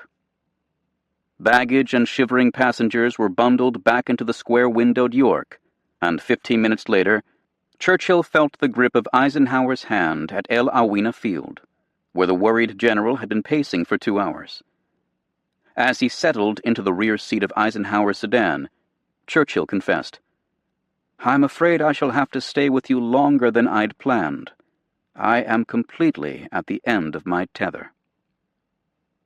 Ringed by sentries and anti-aircraft guns, the La Marsa seaside cottage in December was a study in melancholy. Churchill collapsed in a chair and was ordered to bed after Morin found that he had a fever of 101 degrees and a shabby pulse. "I feel much disturbed," the physician wrote. That evening, the lethargic Prime Minister complained of a sore throat. "It's pretty bad," he said. "Do you think it's anything?" At 4 o'clock on Sunday morning, Brooke awakened to a dolorous voice in his room crying, "Hello, hello, hello!" Bolting upright, "Who the hell is that?" he demanded. Brooke switched on a flashlight to find the Prime Minister in pajamas with his head bound in a brown bandage, wandering the room in search of Morin and complaining of a headache. "My master is unwell," one of the Prime Minister's servants wrote home, "and future movements remain uncertain." Harold Macmillan found a portable X-ray machine in a Tunis hospital, and a pathologist arrived from Cairo, followed by a cardiologist and 2 nurses from Algiers. Chest film on Monday showed a considerable opaque area at the base of the left lung, the telltale sign of pneumonia, and Morin prescribed sulfonamide antibiotics. The patient's pulse grew irregular and spurty, and the edge of his liver could be felt beneath his ribs. Churchill complained that his heart feels to be bumping all over the place. The heart specialist administered digitalis. More specialists were summoned, as well as the Churchill family and a Coldstream Guards battalion to protect the house. "He's very glad I've come," Clementine Churchill told Morin, "but in 5 minutes he'll forget I'm here." Randolph Churchill insisted on discussing French politics with his father. To daughter Sarah, the Prime Minister murmured, "If I die, don't worry. The war is won."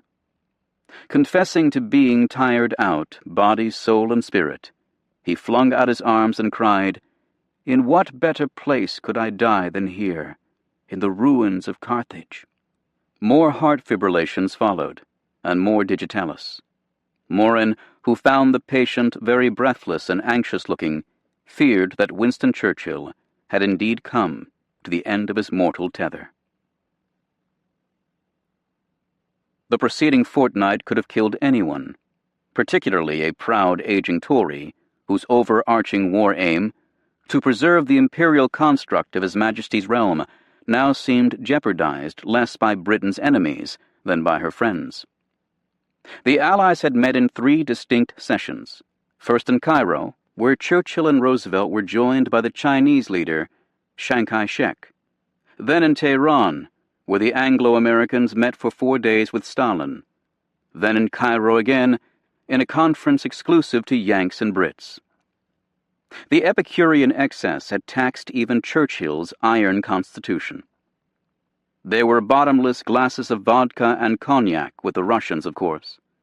But the Cairo conferees also consumed 22,000 pounds of meat, 78,000 eggs, 4,600 pounds of sugar, and 1,500 cigars, as well as curried prawns, Turkish delight, and ice cream with chocolate sauce. Quartermasters reported an average daily consumption of 80 bottles of whiskey, 34 of gin, 12 of brandy, 528 of beer, and 20,000 cigarettes. If Egyptian and Persian excesses contributed to Churchill's physical malady, surely the diplomatic developments indisposed his soul and spirit. That Britain's senior role in the Grand Alliance was irrecoverable had never been more obvious than in the presence of the emerging superpowers personified by Roosevelt and Stalin.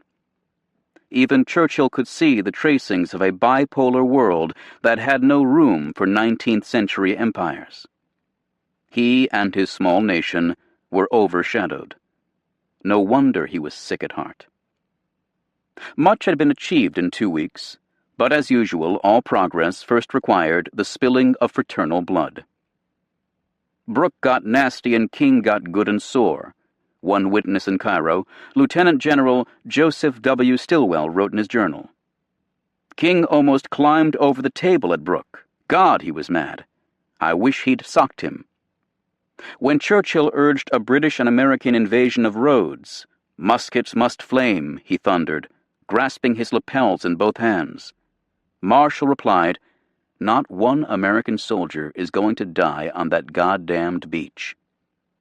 Roosevelt archly presented U.S. and British manpower statistics showing the inexorable American preponderance. Large as the American military overseas had grown, an even larger force still awaited deployment at home. Our manpower is now fully mobilized for the war effort, Churchill told his advisers. We cannot add to the total. On the contrary, it is already dwindling.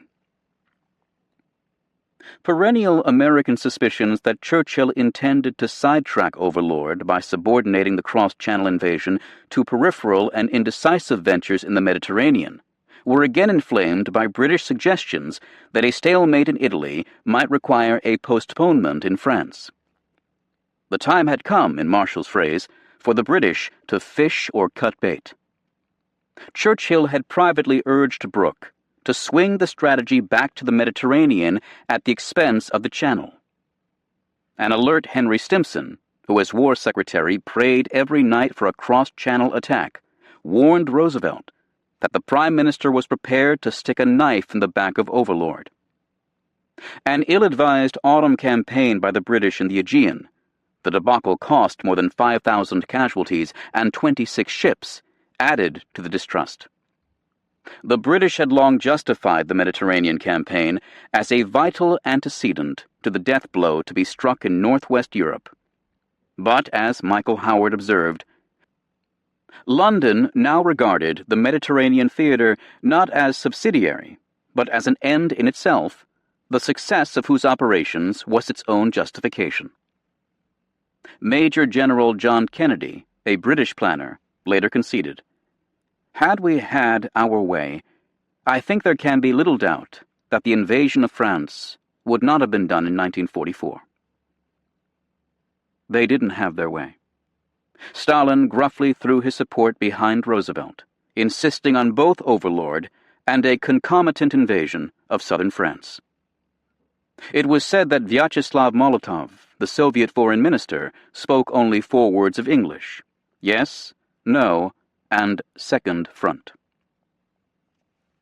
Moscow also agreed to join the war against Japan after Germany's defeat.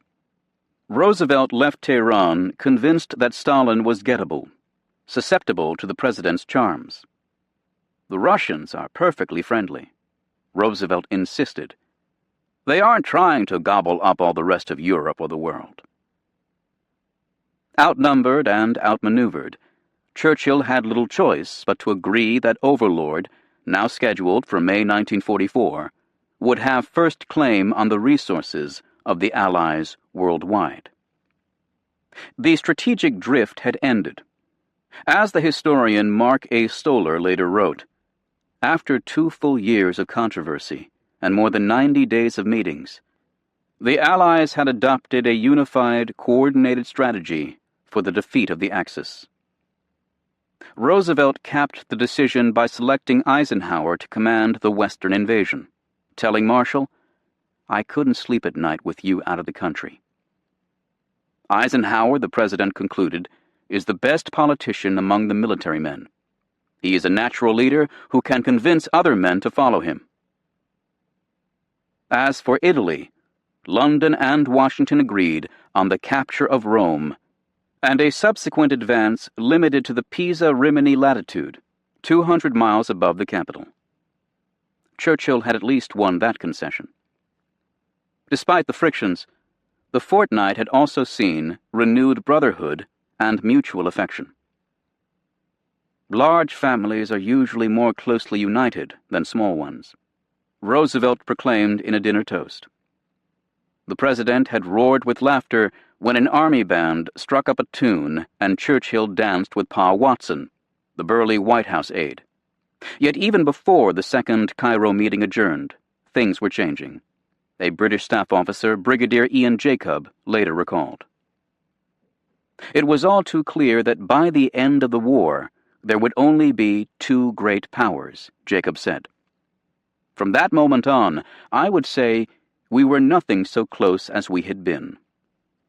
Though Roosevelt remained extremely friendly, he seemed to keep Churchill somewhat at arm's length. The Prime Minister did not die amid the ruins of Carthage, of course. It would take more than curried prawns, Turkish delight, and Yankee estrangement to kill Winston Churchill. After 6 days, the fever broke, although his pulse still raced to 130 on December 19th. Perhaps the acceleration came from the large cigar and the whiskey with soda he'd consumed a couple of days earlier. Churchill became fixated on his own white blood cell count, envisioning the battle against the pneumococcus as a titanic clash of forces not unlike the World War itself. One visitor to La Marsa reported that a lot of the fire had gone out of his eyes, but they seemed to rekindle at the discovery of some 35-year-old brandy. Churchill spurned the efforts of Eisenhower's culinary staff to prepare meals suitable for an invalid. A Royal Navy cook was summoned to gratify his palate. When Sarah read aloud to her father from Pride and Prejudice, he interjected, "What calm lives they had, those people."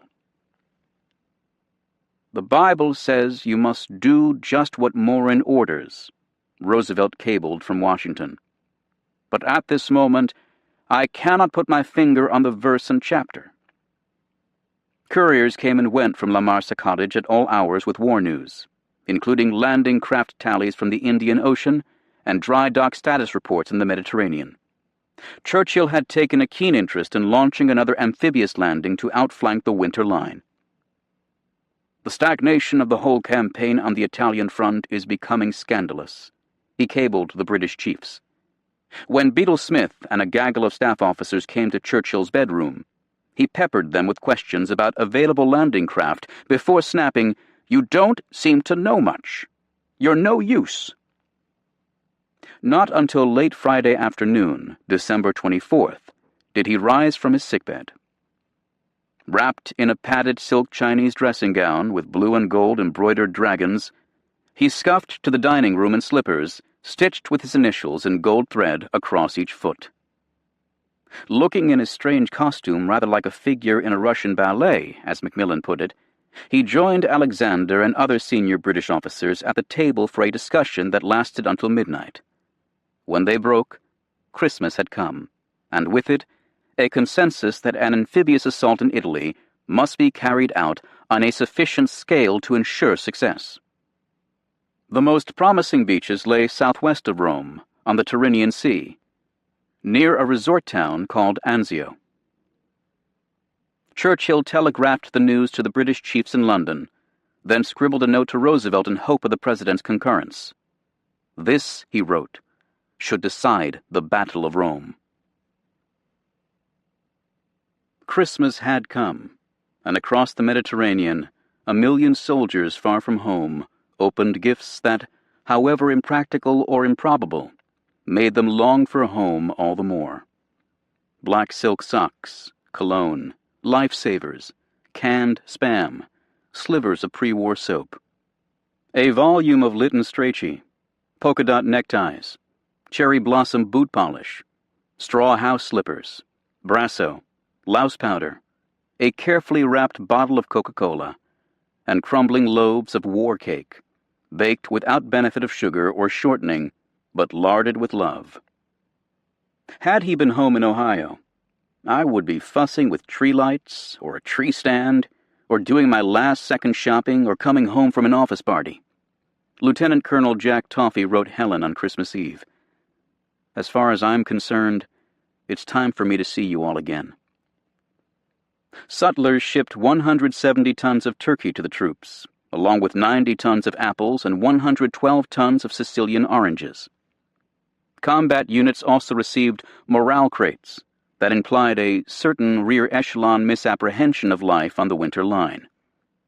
Box number 11, for example, included 80 phonograph records and a pair of tennis rackets, while box number 21 contained 258 ping-pong balls, and box number 171 held wrestling mats, tennis nets, boxing gloves, makeup kits, and masquerade costumes.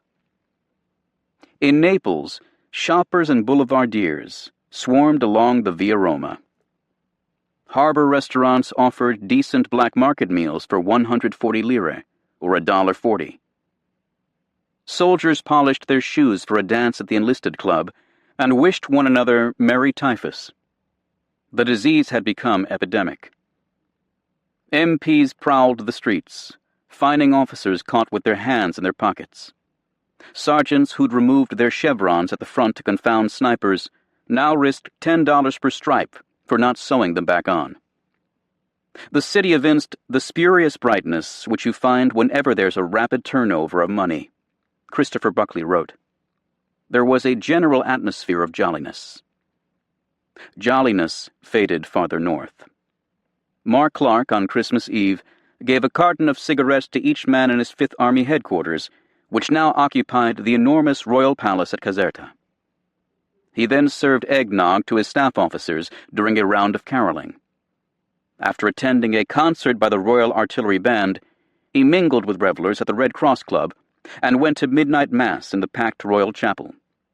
To his daughter Anne, Clark wrote, I'm anxious to get this thing over and get back to see you and have a good old laughing contest. In a Bari hospital, where mustard gas victims continued to die, a major walked the wards in a cotton beard and a St. Nick costume fashioned from 2 red hospital robes. Up the Adriatic coast in Ortona, soldiers built plank tables in the candle-lit church of Santa Maria di Costantinopoli, then laid the settings with white linen and silver scavenged from the ruins. Companies rotated through for Christmas dinner served by their officers in the British tradition, with soup, roast pork, pudding, and a bottle of beer apiece. A lieutenant, with the wonderfully seasonal name of Wilf Gildersleeve, played the pump organ, while a battalion padre led the caroling. Most of the men found it hard to take in. An officer said. Radio calls to units on the perimeter began with a few bars of Silent Night, played by an adjutant strumming a mandolin near the microphone. General Vokes dined alone and wept. The stars have crept low tonight, to comfort half-buried dreamers, wrote a Mortarman poet Hans Jürgensen. Sprigs of holly and mistletoe decorated various encampments, and sea ration foil festooned little pine trees. In Venafro, near the Mignano Gap, pealing bells competed with booming guns, and 5 priests tendered communion to filthy, bearded soldiers on their knees at the altar rail. I prayed that there would be no more wars after this one, a private from Denver wrote his family. Bells rang in Orzonia, too, but Kiwi troops heard them only at a distance, since Germans still held the town. I hadn't seen men so exhausted since Flanders. Their faces were gray. Brigadier Kippenberger wrote. An Italian woman living furtively in Orzonia wrote to her missing son about the poor, sad Christmas in the battered town, then added plaintively, "And where are you?" On the other side of the hill, where German soldiers agonized over reports of carpet-bombed cities in the fatherland, the 71st Panzer Grenadier Regiment, Order of the Day, declared, "Hatred and revenge overcome our hearts as we ponder the magnitude of our misfortune and the anguish which these attacks have brought to our German families." Usual targets of opportunity were engaged all through the day. An American field artillery battalion reported, climaxed by a salvo of colored smoke for Xmas greeting. In one field hospital, surgeons operated by flashlight and fell flat whenever they heard the rush of approaching shells. When blood for transfusions ran short, nurses circulated among the gun crews and motor pool drivers, soliciting donations. A clerk in the 36th Division sorted Christmas packages and scribbled KIA on mail to be returned to the sender. At length, utterly spent, he sat at a typewriter and pecked out, "Now is the time for all good men to come to the aid of their country." And in the 34th Division, Captain Leslie W. Bailey assembled his company and read aloud from the 2nd chapter of the Gospel according to St. Luke. "Glory to God in the highest," Bailey concluded, "and on earth, peace and goodwill toward all men."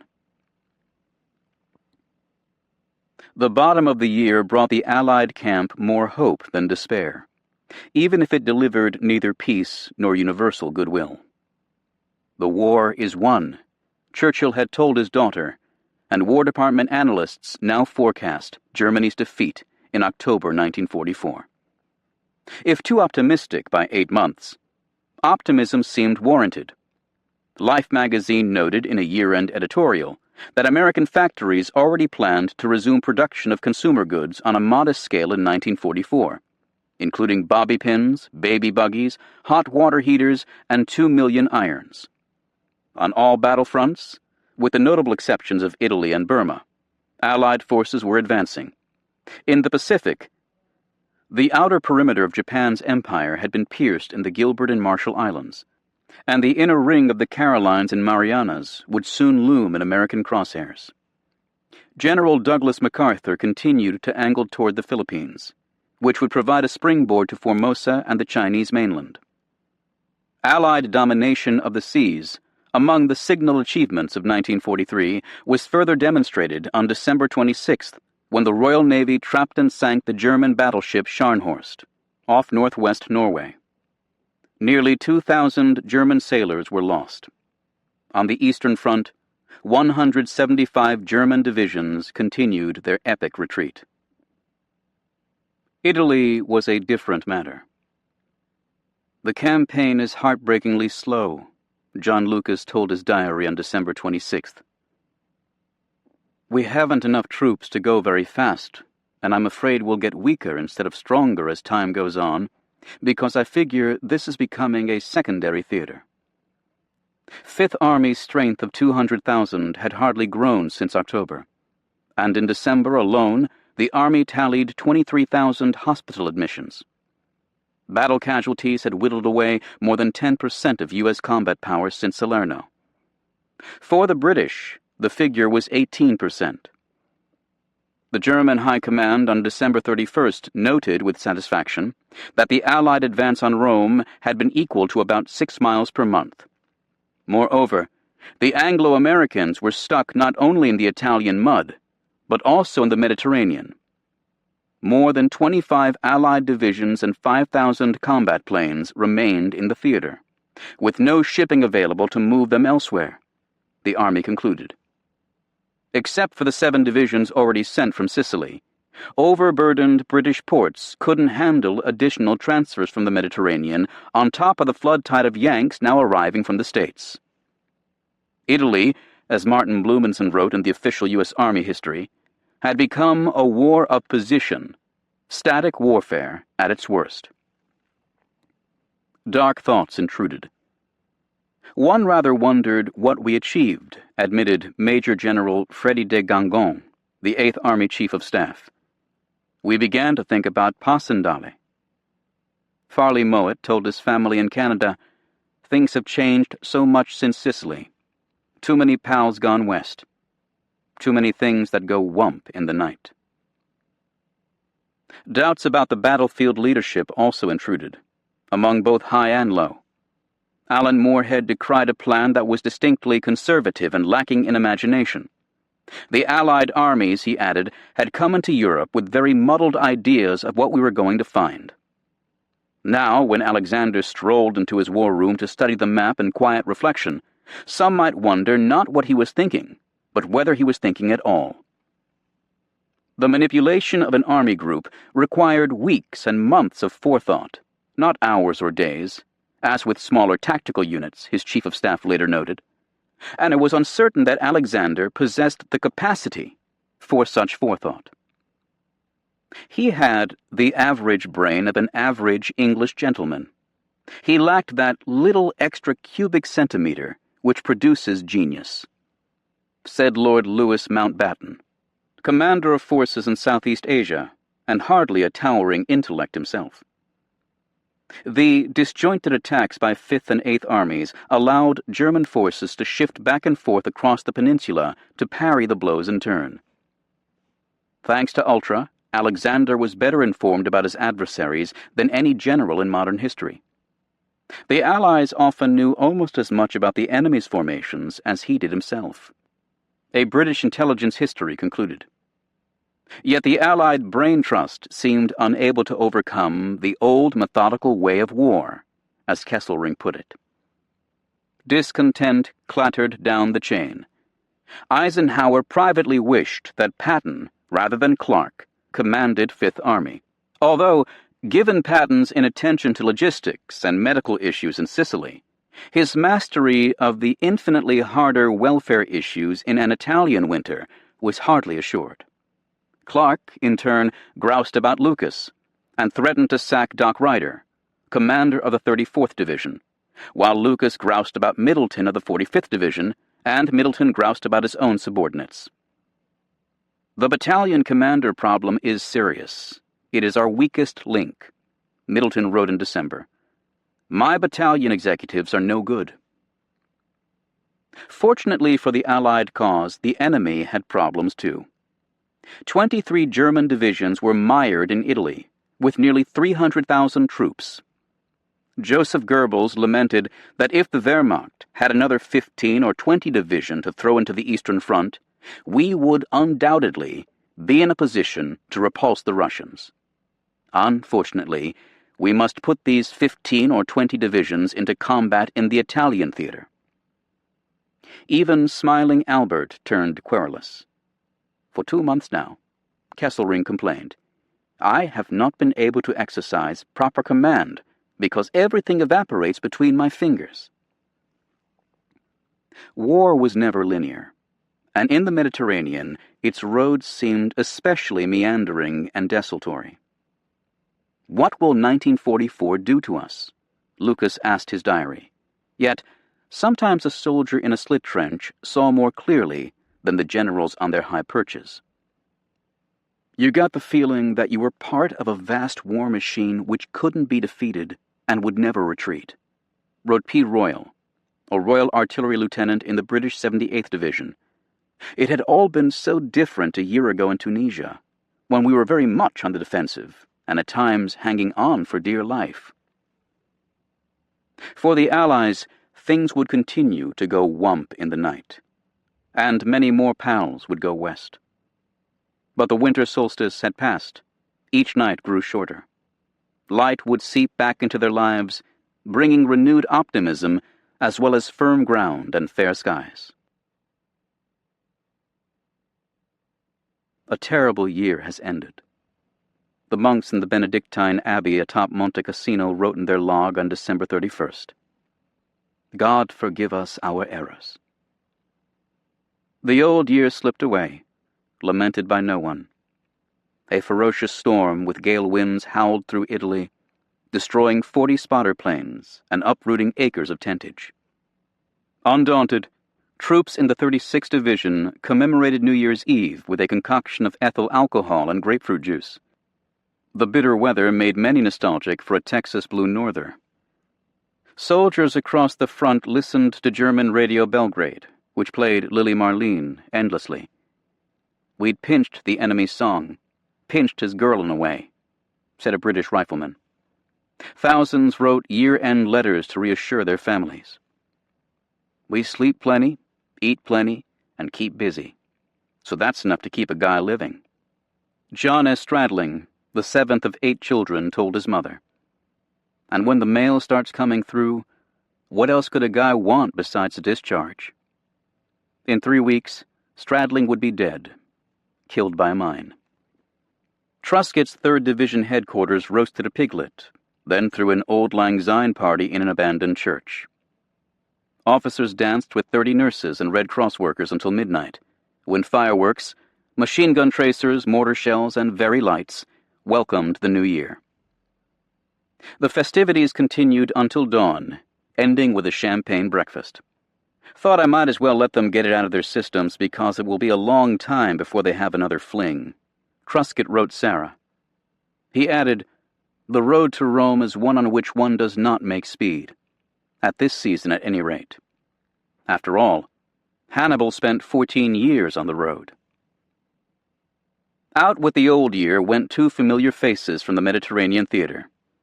Escorted by Spitfires, Montgomery flew from Italy on December 31st, having been ordered back to London to command an army group in Overlord. He would be replaced in Italy by a protégé, General Oliver Leese, commander of the British 30 Corps. Before departing, Montgomery mounted the stage in the Vasto Opera House to bid farewell to his assembled 8th Army officers. He closed his half-hour address by telling them, "I do not know if you will miss me, but I will miss you more than I can say." Alan Moorhead reported, "There was a silence among the officers as he turned abruptly and began to walk off. Then a perfunctory, well-bred parade ground cheer broke out." "So there we are," Montgomery wrote in his journal, trying to essay the Italian campaign. "After a brilliant start, we rather fell off, and it could have been otherwise. I have enjoyed the party myself, and am full of beans." In Northwest Europe, he would start anew, if not quite afresh. For good and ill, he left the Mediterranean encumbered by a reputation. No one who has not been in the 8th Army can appreciate just what he meant to us. A British sapper wrote home, "He was a real human person." Eisenhower also left on the 31st. At 11:30 a.m., he strode for the last time from the Hôtel Saint-Georges, where he had kept his headquarters through 14 months of reversal and triumph.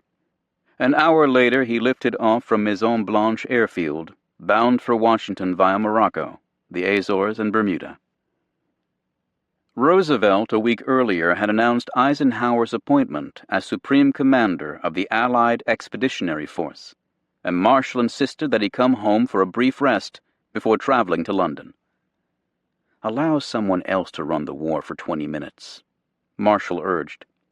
The new Mediterranean theater commander, Field Marshal Henry Maitland Wilson, known as Jumbo for his elephantine bearing, had hoped for 3 days' overlap with Eisenhower in Algiers. Wilson instead arrived from Cairo to find him long gone.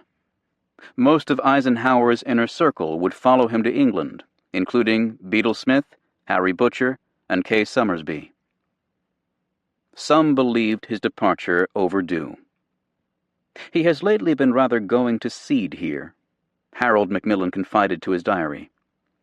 After conferring with Eisenhower during his final visit to Italy, Lucas wrote, "Ike looked well, but much older. The boyish look is gone, and he has the guise of a man. I think he is. A job like his will either make or break anyone." He left believing he'd accomplished what had been asked of him. North Africa, Sicily, Sardinia, Corsica, and a large patch of mainland Italy had been liberated. Fascism had been given its death blow. He wrote in his final assessment of the Italian campaign. Elimination of Italy from the war had been accomplished. Some 24 German divisions were tied down in Italy alone, and many more in the Balkans and Greece. The Mediterranean had become an Allied pond. More than 1,000 ships crossed the sea in December, 3 times as many as in June. Even Stalin had conceded that fighting in Italy seemed to be easing some pressure on the Eastern Front. Vigor, authenticity, and integrity remained Eisenhower's trademarks. He possessed a big brain and a big heart. He despised the enemy. Hate had finally lodged in his bones, and cherished his polyglot alliance as the surest instrument of victory.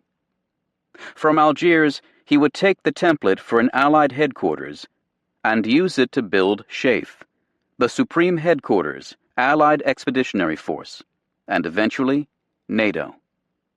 He also would take with him 60 hard weeks of battle experience in logistics, diplomacy, military governance, leadership, character, and mass slaughter. He left with a nagging sense of loose ends as well. "I am very disappointed to leave here before we could attempt one ambitious shot at Rome," he told Marshall. Though he was uneasy at Churchill's advocacy of an amphibious landing near Rome, his prescience was imperfect. "Jerry is going to write off this southern front," he told reporters, "and I don't think he's going to defend it long." He vowed, wrongly, that there should be no frontal attacks against entrenched defenders. But he didn't shy from the hardest of the hard truths he'd absorbed. Sometimes it just gets down to the dirty job of killing, until one side or the other cracks. Eisenhower's arrival in Washington would remain secret, allowing him a cocoon of privacy for perhaps the last time in his life. At 1:30 a.m. on January 2nd, after plucking the general's stars from his cap, he climbed the servants' stairs at the Wardman Park Hotel on Connecticut Avenue for his first reunion with Mamie in 18 months. The White House sent a cooler of thick steaks and 50 Chesapeake oysters. Later he would visit John at West Point and his mother in Kansas. "Why, it's Dwight," Ida Eisenhower exclaimed. "Nothing seems real anymore." To his family he appeared heavier and definitely more authoritative, in John's words. When Mamie complained of his abrupt manner, he growled, "Hell, I'm going back to my theater where I can do what I want." Twice he absent-mindedly called his wife Kay, and when the moment came to leave, she told him, "Don't come back again till it's over, Ike. I can't stand losing you again." He would go on to greater things, becoming perhaps the largest figure on the war's largest stage. But part of him would forever linger in the Mediterranean, where he'd exchanged that boyish mien for the guise of a man. In a final message, dated January 1st, and read to soldiers from Tunis to Ortona and from Palermo to San Pietro, he reduced his valedictory to 15 words. "Until we meet again in the heart of the enemy's continental stronghold, I send Godspeed." Part 3. Chapter 7. A River and a Rock. Colonel Worden makes a plan. Marrakesh in midwinter remained a world apart, a world uninjured, a world where war was but a rumor. Snake charmers and professional storytellers thronged the teeming Medina, along with tumblers, jugglers, henna artistes, monkey handlers, quacks, juice squeezers, proselytizers, and dye merchants. An Army Air Forces officer described visiting a local sharif, who sat on his leather hassock, fingering his white whiskers, while his veiled wives brought in gorgeous 500-year-old velvet robes, fists full of jade, emeralds, crystal and ambergris, and chests of gold and silver trinkets, all at very low prices. In addition to elegant minarets and rose-tinted ramparts, Marrakesh had 28,000 registered prostitutes, and U.S. authorities attempting to curb the harlotry complained that French law required either catching a strumpet in flagrante delicto or securing from her clients a signed statement of intercourse. The skin trade flourished. The Red City had been Winston Churchill's Shangri-La since 1936, and it was here that he chose to recuperate from the pneumonia that had laid him low at Carthage. It was also here that he intended to refine his brainstorm, the plan to toss 2 divisions onto the beach at Anzio and decide the Battle of Rome, as he'd promised Roosevelt. Before leaving Tunisia, the Prime Minister donned his uniform in the La Marsa cottage. Clementine buckled the belt for him and slowly shuffled past the drawn-up Coldstream Guard. Driving to El Awina airfield, he led a spirited chorus of When the Midnight Choo-Choo Leaves for Alabama, before winging across Africa to Morocco on December 27th under the nom de guerre of Colonel Worden. In Marrakesh, he occupied La Saïda, a lush former olive plantation where he and Roosevelt had stayed for a night precisely a year earlier, after the Casablanca Conference. Built in 1923, the stucco villa opened onto an orangery, with the distant snow-crowned Atlas peaks framed by swaying palms. Bougainvillea vines climbed through the courtyard, where lizards basked in the winter sun. The interior rooms featured shoulder-high Moorish wall mosaics and carved wood ceilings. A huge staff flew in from London, among them half a dozen cipher clerks and enough naval officers for around-the-clock vigilance in the map room abutting Churchill's suite. Still weak, the Prime Minister loitered in bed until noon, then wallowed in a sunken bath filled with great gouts of hot water. For hours he listened to gramophone records of the Pirates of Penzance, or played poker in a style described as wildly rash but successful.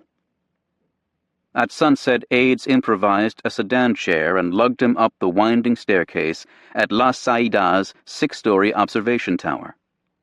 It was certainly heavy going, one bearer reported. Here, amid the fluttering moths, he sipped his tea and listened to the muezzin's cry, as he had with Roosevelt. The mountains caught the dying carmine light, then stood as sentinels for the coming night. This war, Churchill mused, will be known in history as the unnecessary war. As his strength returned, he organized daily picnics in the Atlas foothills.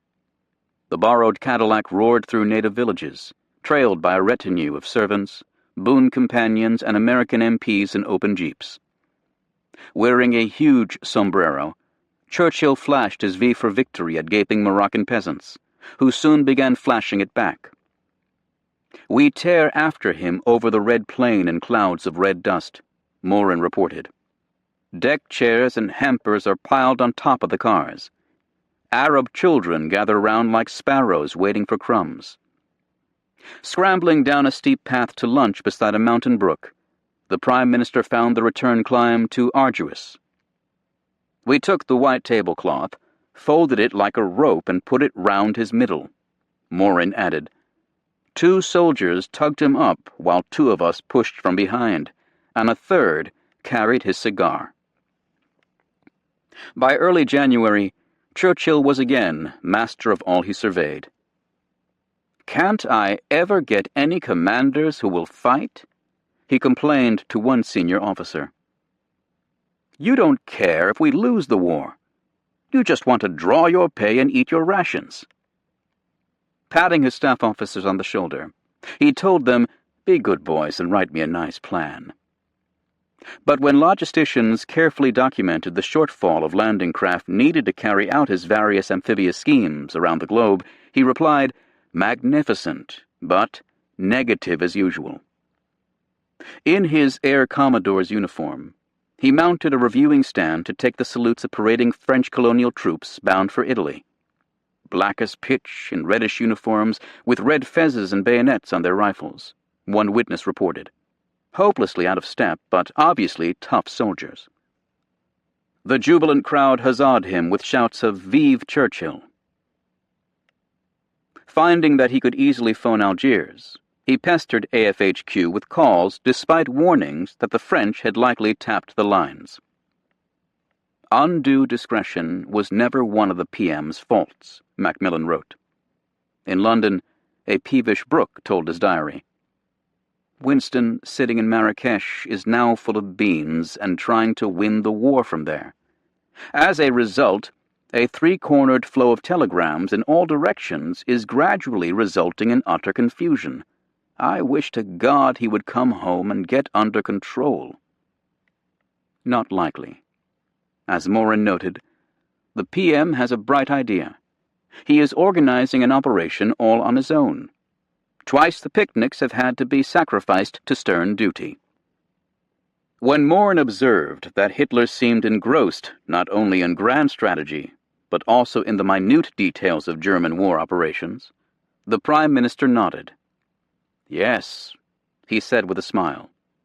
"That's just what I do."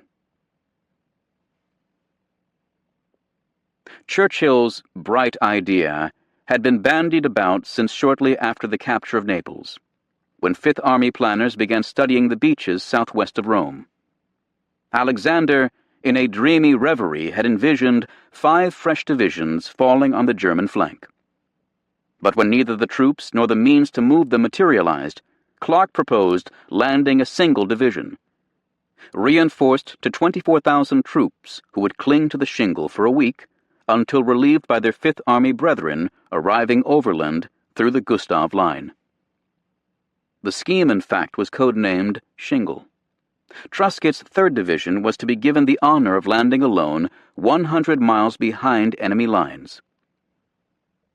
"You're going to destroy the best damned division in the United States Army," Truscott warned Clark, "for there will be no survivors." When stalemate froze the winter line, a chastened Clark recommended canceling the plan. On December 22nd, Alexander complied. Churchill refused to capitulate. "It would be folly to allow the campaign in Italy to drag on," he said, while still in his La Marsa sickbed. He wheedled and pleaded, bullied and petitioned. If Rome were not captured, the world would regard our campaign as a failure, he insisted, because whoever holds Rome holds the title deeds of Italy. Without Rome, the campaign would peter out ingloriously, he wrote Clark. A jab in the flank could well compel Kesselring to withdraw his forces from central Italy, freeing 5th and 8th Armies from their Hyperborean fetters. Galvanized by the Prime Minister's elan, Clark replied, "I have felt for a long time that it was the decisive way to approach Rome." The revival of Operation Shingle had gathered momentum on Christmas Day when Churchill extracted from Alexander and other senior commanders pledges of support for a larger 2-division landing. With Eisenhower's departure, leadership in the Mediterranean devolved to the British. The malleable Field Marshal Wilson simply observed that it was a good idea to go around them, rather than be bogged down in the mountains. Eisenhower had tendered a few departing words of caution, noting that the enemy hasn't been predictable so far, and there's no guarantee he's going to act the way you want him to now. If disquieted by Shingle, the departing commander-in-chief chose not to assert himself. The British formally recorded that he and his top lieutenants signified their agreement with the Prime Minister's proposal. As Eisenhower left the theater, he concluded that Churchill had practically taken tactical command in the Mediterranean. "I have arrived in Italy O best of emperors. The Byzantine general Belisarius wrote to Justinian in AD 544 at the start of his campaign against the Ostrogoths. In great want of men, of horses, of arms, and of money. For latter-day invaders, the want was mainly of ships. The Anglo-Americans from 1940 to 1945 would build 45,000 landing vessels of all types, but there would never be enough. Every major American and British campaign in World War II began with an amphibious operation, and the global demand for shipping far outweighed the supply. Shipping is at the root of everything, Admiral King observed, and that prosaic truism obtained for Italy as it had for North Africa and would for Normandy. To land and sustain 2 divisions required 88 LSTs and 160 lesser landing craft. Of the 105 LSTs currently in the Mediterranean, 2/3 were scheduled to return to England by January 15th for refitting in time for Overlord. First at La Marsa and then in Marrakesh, Churchill produced set after set of calendar dates to prove that delaying the departure of several dozen LSTs for a few weeks wouldn't upset the sacrosanct Normandy timetable. To the Prime Minister's elated surprise, Roosevelt endorsed his efforts in a cable from Washington. "I thank God for this fine decision," Churchill replied. "Full steam ahead." Operation Shingle now carried an inexorable momentum. "Clark and I are confident that we have a great chance of pulling off something big if given the means with which to do it," Alexander wrote Churchill on January 4th. In truth, Clark felt ambivalent. Even 2 divisions landed behind German lines would be exposed on a very long limb, he had confided to his diary on January 2nd. Yet he felt that a pistol was being held at my head by the Prime Minister. He pressed without success for a 3-division landing, and for restricting all assault troops to a single nationality to simplify logistics. "We're supposed to go up there, dump 2 divisions ashore, and wait for the rest of the army to join up," Clark told his diary. Perhaps to buck himself up, he added, "I'm convinced that we're going to do it, and that it's going to be a success." To clinch the deal, Churchill proposed a conference in Marrakesh on Friday, January 7th. Too busy to leave Italy, Clark sent several staff officers who arrived at the exquisite La Mamounia Hotel to find confusion beneath the Art Deco sconces and Moorish arabesques. Regardless of Fifth Army's request for enough shipping to provide 1,500 tons of supplies per day indefinitely, the Royal Navy planned to put a salt force ashore like castaways, with a week's provisions and no resupply. Alexander had consented to an American commander for Shingle, Major General John Lucas, while insisting on a multinational invasion because heavy casualties might be expected and should be shared, lest undesirable reactions occur at home. Yet Alexander harbored several misapprehensions about Lucas, who had replaced Dawley as the U.S. Sixth Corps commander after Salerno. Lucas, who is the best American Corps commander, planned and carried out the Salerno landing, and consequently has experience of amphibious operations, Alexander had written Churchill and Brooke. None of that was true. The conference convened at La Saïda at 6:30 p.m. on Friday evening. The throb of drums carried from the Medina, and the perfume of honeysuckle drifted through the villa where Churchill sat in his living room amid 19 officers.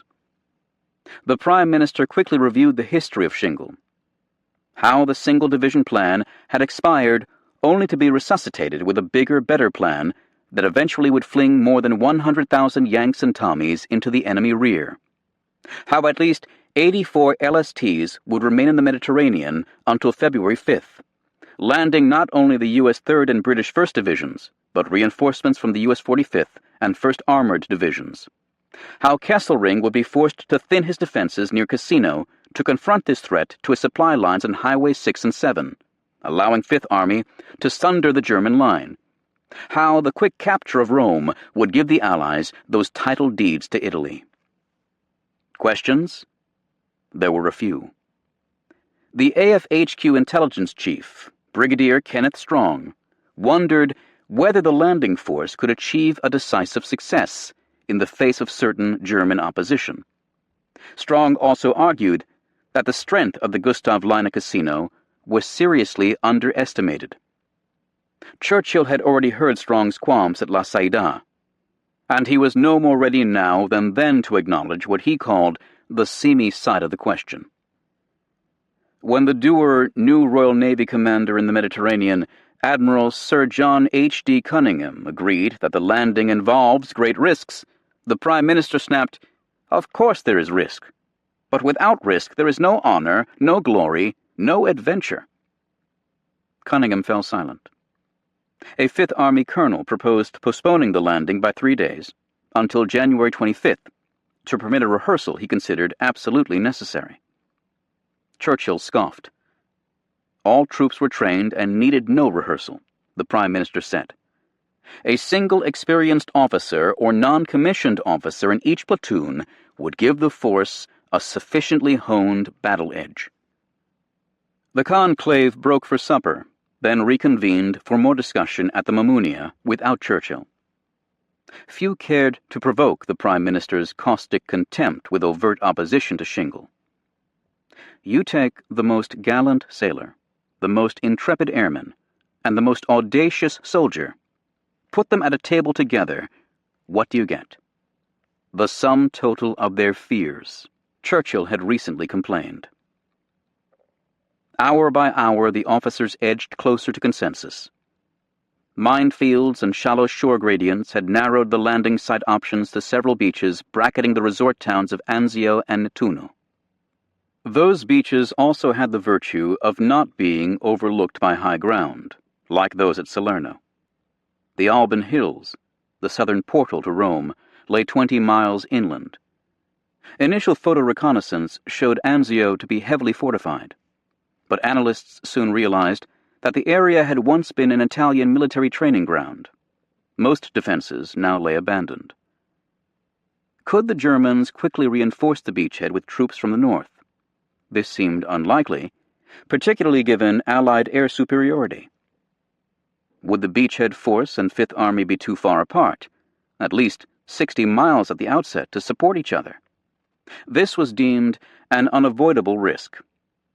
Alexander's intelligence staff posited that German 10th Army forces would make an attempt to seal off the beachhead and would thereby be maneuvered out of their strong defensive position at Cassino.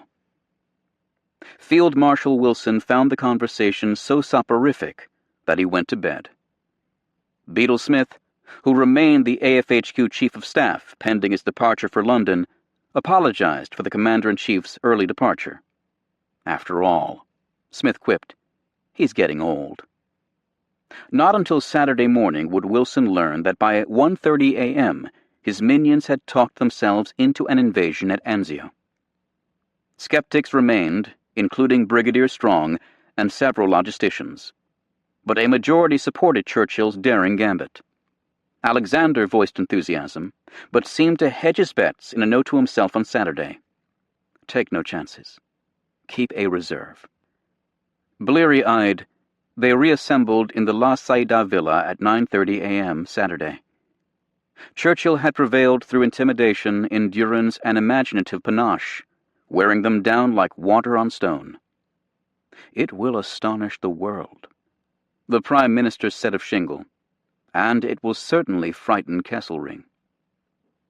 He remained contemptuous of logistical anxieties, telling Alexander, I do hope, General, that when you've landed this great quantity of lorries and cannon, you will find room for a few foot soldiers, if only to guard the lorries. As Harold Macmillan had recently noted, Winston is getting more and more dogmatic, and rather repetitive. Shingle wasn't a bad plan, and it embodied the military virtues of audacity and surprise. Yet enough pieces of it were bad to risk rotting the whole. The belief that Kesselring would ignore this spear in the ribs and withdraw to the north was simply wishful. It was a bluff to scare the Germans into pulling back, Alexander later admitted. No flinty-eyed assessment analyzed the likely strategic reaction of an enemy that didn't scare easily. Once again, the Allies lacked the true measure of their adversaries. Moreover, the Shingle force was sized not by the number of troops required to succeed, but by the number of divisions and ships available. "You need more men," General Middleton told AFHQ after examining the plan. "You can get ashore, but you can't get off the beachhead." A weak corps was being dispatched for a job that required an army. Respected voices that might have given the planners pause were unheard. Admiral Kent Hewitt had opposed Shingle in December, but was subsequently summoned back to Washington. Hewitt would not return to the Mediterranean until late January. True, Allied air and sea power caused perturbations in the German High Command. "Where can the enemy land?" "Everywhere," Kesselring's Chief of Staff, General Siegfried Westphal, lamented in December. "When will he land? The enemy is not tied to any season." Yet if command of the seas gave Allied commanders the mobility to attack where they pleased, and the British had built an empire on that principle, Churchill continued to underestimate the ability of a motorized defender, using roads and rails on interior lines, to concentrate forces overland faster than they could be consolidated over a beach. Another die had been cast. Another lot of fates consigned. Churchill had imposed his will on the generals and admirals against their better judgment. Samuel Eliot Morison concluded in the official U.S. Navy history of the Mediterranean. Alexander accepted Shingle out of loyalty to his patrons, a British officer wrote. It was an error of judgment to have done so. He also had failed to clarify precisely what his lieutenants were to do upon reaching shore. Ambiguity rarely meliorated a flawed plan.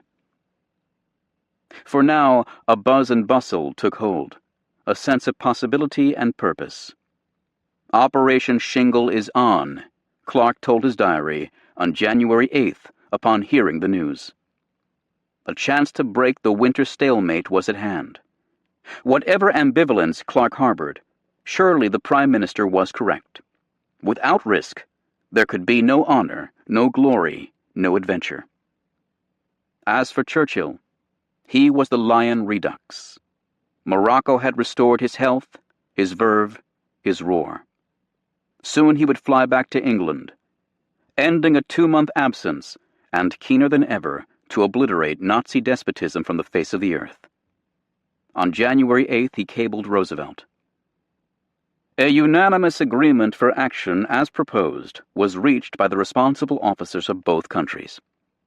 Everyone is in good heart, and the resources seem sufficient. Every aspect was thrashed out in full detail. The wariness of his lieutenants worried him not at all, perhaps influenced by the lush ambiance of Marrakesh. Churchill turned to a horticultural metaphor. "They may say I lead them up the garden path," he said, "but at every stage of the garden they have found delectable fruit and wholesome vegetables." Nothing was right except the courage. At long last, they had reached the end of Purple Heart Valley. On the chilly Sabbath morning of January 16th, a footsore regiment from the U.S. 34th Division crept up the limestone flank of Monte Trocchio, 4 miles northeast of San Pietro Infine. Olive trees bearded the lower slopes, and a few splintered cedars ringed the crest. So many American artillery shells had crashed across Trocchio before dawn, shells chalked in vengeance with the names of American soldiers killed or wounded in the recent fighting, that red-hot fragments fell in gusts like a thunderstorm, wrote Margaret Bourke-White. Now the riflemen plodded upward, scrutinizing every lichen-covered rock for booby traps, and straining for the telltale clap of exploding shoe mines. An occasional pop carried across the slope, followed by an anguished shriek, but German troops had decamped. At noon, the lead scouts wriggled onto the rocky summit to behold a panoramic view of the perdition behind and the perdition still ahead. To the rear lay the Miñano Gap and a 7-mile stretch of sanguinary eminences, Camino and La Defensa, Rotondo and Lungo, Samucro and the slag heap once known as San Pietro. To cross that 7-mile stretch and pierce the Bernhardt Line had taken the Fifth Army 6 weeks, at a cost of 16,000 casualties. Ahead lay a pastoral river plain, 3 miles wide. Highway 6 bisected these alluvial flats from Monte Trocchio to Cassino, now the most fortified town in Italy, then swerved up the Liri Valley toward Rome, 80 miles distant, before vanishing in the midday haze. Behind Cassino loomed its beetling namesake, Monte Cassino, crowned with the gleaming white Benedictine abbey that for 15 centuries had been among Christianity's most venerated shrines. A serpentine river threaded the alluvial flats from right to left past Cassino. The complex watercourse bore several names, but to American engineers, who'd built intricate plaster relief models of this terrain, based on 70,000 aerial photos, it was known as the Rapido. Several miles downstream, the Rapido swam into the Liri to become the Garigliano, which then flowed southwest for 15 miles to the sea. The Rapido Garigliano floodplain and the steep uplands beyond it formed the western segment of the Gustav Line, the most ominous of Kesselring's fortified barriers below Rome. The line stretched for 100 miles across the Apennines to the Adriatic north of Ortona, but nowhere was it stouter than around Cassino, gateway to the beckoning Liri Valley. Already in spate from January rains, the Rapido and other streams were enhanced by a German flooding program, under which dikes were demolished and canals diverted to create shallow polders across the flats. The highland glens above Cassino concealed more than 400 German guns and rocket launchers. Field wire linked each battery to observers in field gray, who nested in the high rocks like birds in a rookery, watching with supernal omniscience the movements of the living creatures below. For more than 2 months, German engineers and press-ganged Italian laborers had blasted gun pits from the rock face, reinforcing the bunkers with telephone poles sawed into 8-foot lengths and roofing the structures with oak beams, moor poles, and several feet of dirt. The defenses extended up to 3,000 yards in depth. In Cassino town, fields of fire were cleared around the fortified rail station and Hotel Continental. Hitler provided even more defensive materiel than Kesselring demanded. More concrete, mines and barbed wire. More anti-tank guns, engineers and slave laborers. More 3-ton armored turrets with charcoal burners to keep the gunners warm. It was here that Kesselring hoped the Anglo-Americans would break their teeth, and it was here that they intended to attack. The impending landing at Anzio on January 22nd lent urgency to Fifth Army's assault on the Gustav Line. On this southern front, Clark now counted 7 divisions in his army, parceled into 3 corps across a 35-mile front. Although the winter fighting had already left many units disorganized and bereft of reserves, Clark intended to press the attack immediately to divert German attention from the beachhead. The momentum of our advance must be maintained at all costs, Alexander urged 4 days after leaving Marrakesh. In Operations Instructions No. 34, confidently titled The Battle for Rome, Alexander ordered Clark to force the enemy's retreat beyond Rome and to press on to Florence and Pisa. Intelligence analysts at 15th Army Group predicted that Kesselring would withdraw when confronted by the pincers of Fifth Army from the southeast and the Shingle Force from the northwest. To speed the enemy's departure, all 3 corps would attack the Gustav Line. The 2-division French Expeditionary Corps, or FEC, new to the theater and keen to redeem French honor, had surged forward on the far right of Clark's front on January 12th and was making a mile per day, mostly uphill, with grenades and bayonets. On the left, the British 10 Corps would attack across the Garigliano River, beginning on January 17th, with 2 divisions near the sea and another one 8 miles upstream.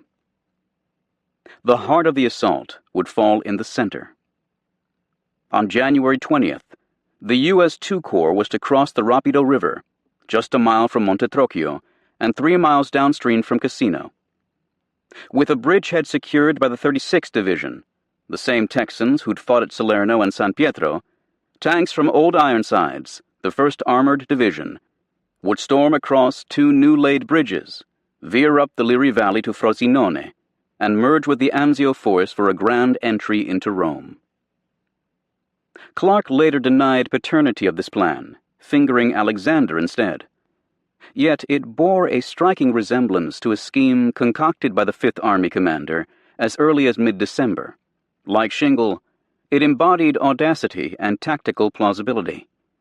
The rapido, even at flood stage, was hardly 50 feet wide, though steep-banked and deep.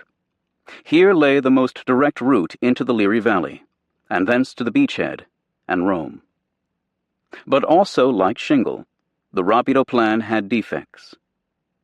Possession of the heights at the mouth of the Liri Valley, particularly Monte Cassino, gave the Germans an unobstructed view of the river and the ability to mass fires on all approaches.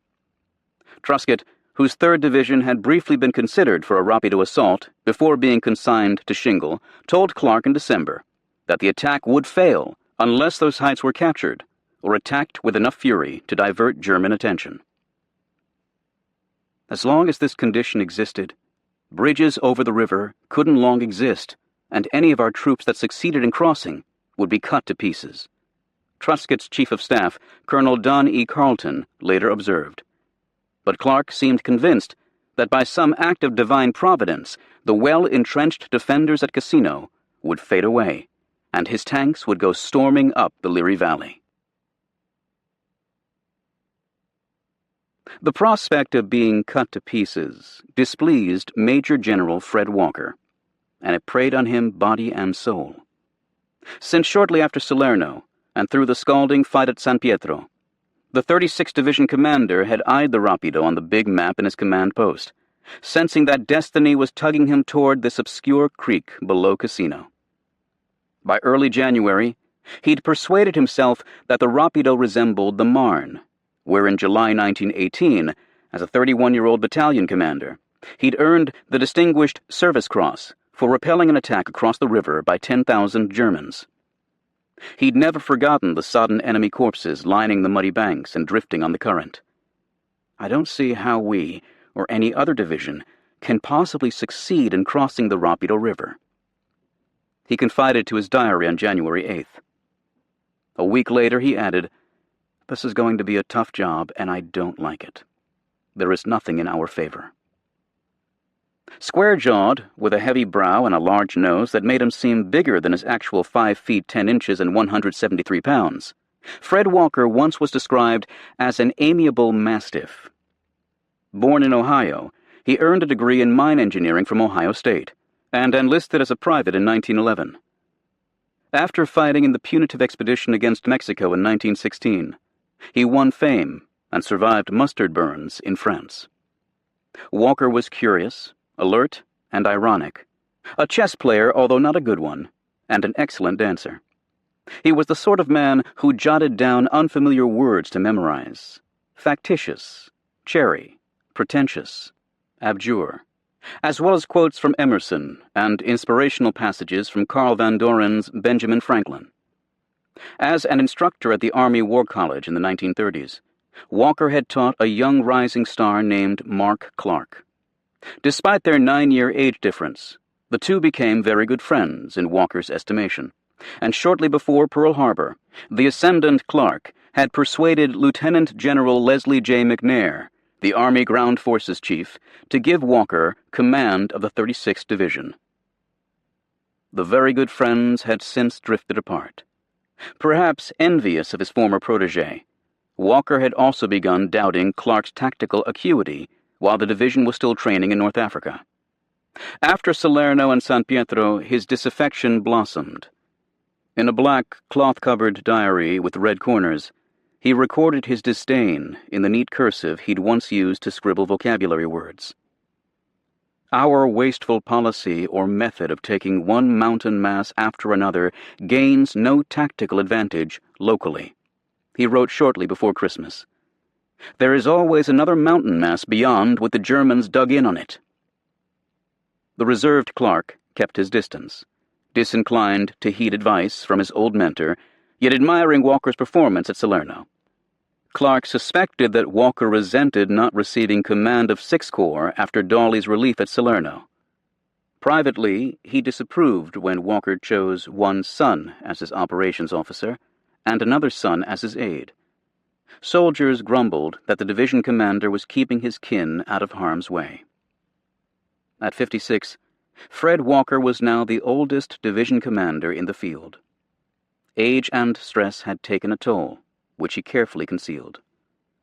Since the summer of 1942, he'd suffered from severe headaches and tachycardia. He wore heavy wool underwear to combat severe arthritis in the shoulder, hips, and knees. Easily fatigued, he had recurrent spells of partial blindness and an inability to articulate properly. Several times a week, he felt heart pain or faint. A physician had diagnosed arteriosclerosis, and Walker privately complained of impaired memory, lack of endurance, emotion tensions, and restlessness. As the third week of January unspooled, he caught a bad cold. Walker concealed his trepidation about the Rapido. In discussions with Clark and other senior officers, he told his diary on January 13th, "I have mentioned the difficulties involved. They don't want to talk about them." He proposed attacking upriver, where the Rapido was fordable, but chose not to press his case forcefully. "They don't understand my problems and don't know what I'm talking about," Walker wrote. Staff officers fed his anxiety. "General, it's going to be awfully hard for me to keep from sounding so pessimistic about this," his intelligence chief warned. The division engineer foresaw an attack that would end in failure and result in the loss of a great many lives. On Monday, January 17th, Walker wrote 5 anxious pages in his diary, including, "We have to cross the Rapido. But how? We are undertaking the impossible, but I shall keep it to myself." On Tuesday morning, Walker strode from his command post on the eastern face of Monte Rotondo and drove south through Mignano on Highway 6. The January sun sat low in the southern sky, sickly, whitish, and weak, as one lieutenant said, and even wool underwear hardly warmed Walker's bones. The usual odors of damp canvas and scorched coffee filled the 2 Corps headquarters tent, where staff officers drew on acetate maps with colored grease pencils. Walker was greeted by Major General Keyes, the Corps commander, who was trim and impeccable in polished boots. Walker reviewed his attack plan as crisply as if delivering a War College lecture. At 8 p.m. on Thursday, the 141st Infantry Regiment would cross the Rapido in small boats at a single ferry site 1 mile upstream from the town of Sant'Angelo in Teodice. Simultaneously, the 143rd Infantry intended to cross at 2 points downstream. In this sector, the Rapido meandered north to south, so the attack would flow east to west before securing Sant'Angelo and swinging north into the Liri Valley. In keeping with Keyes's orders, large, strong fighting patrols had slipped across the river for the past 2 nights to keep contact with the enemy and assess German defenses. "Those were formidable," Walker said with a knowing look.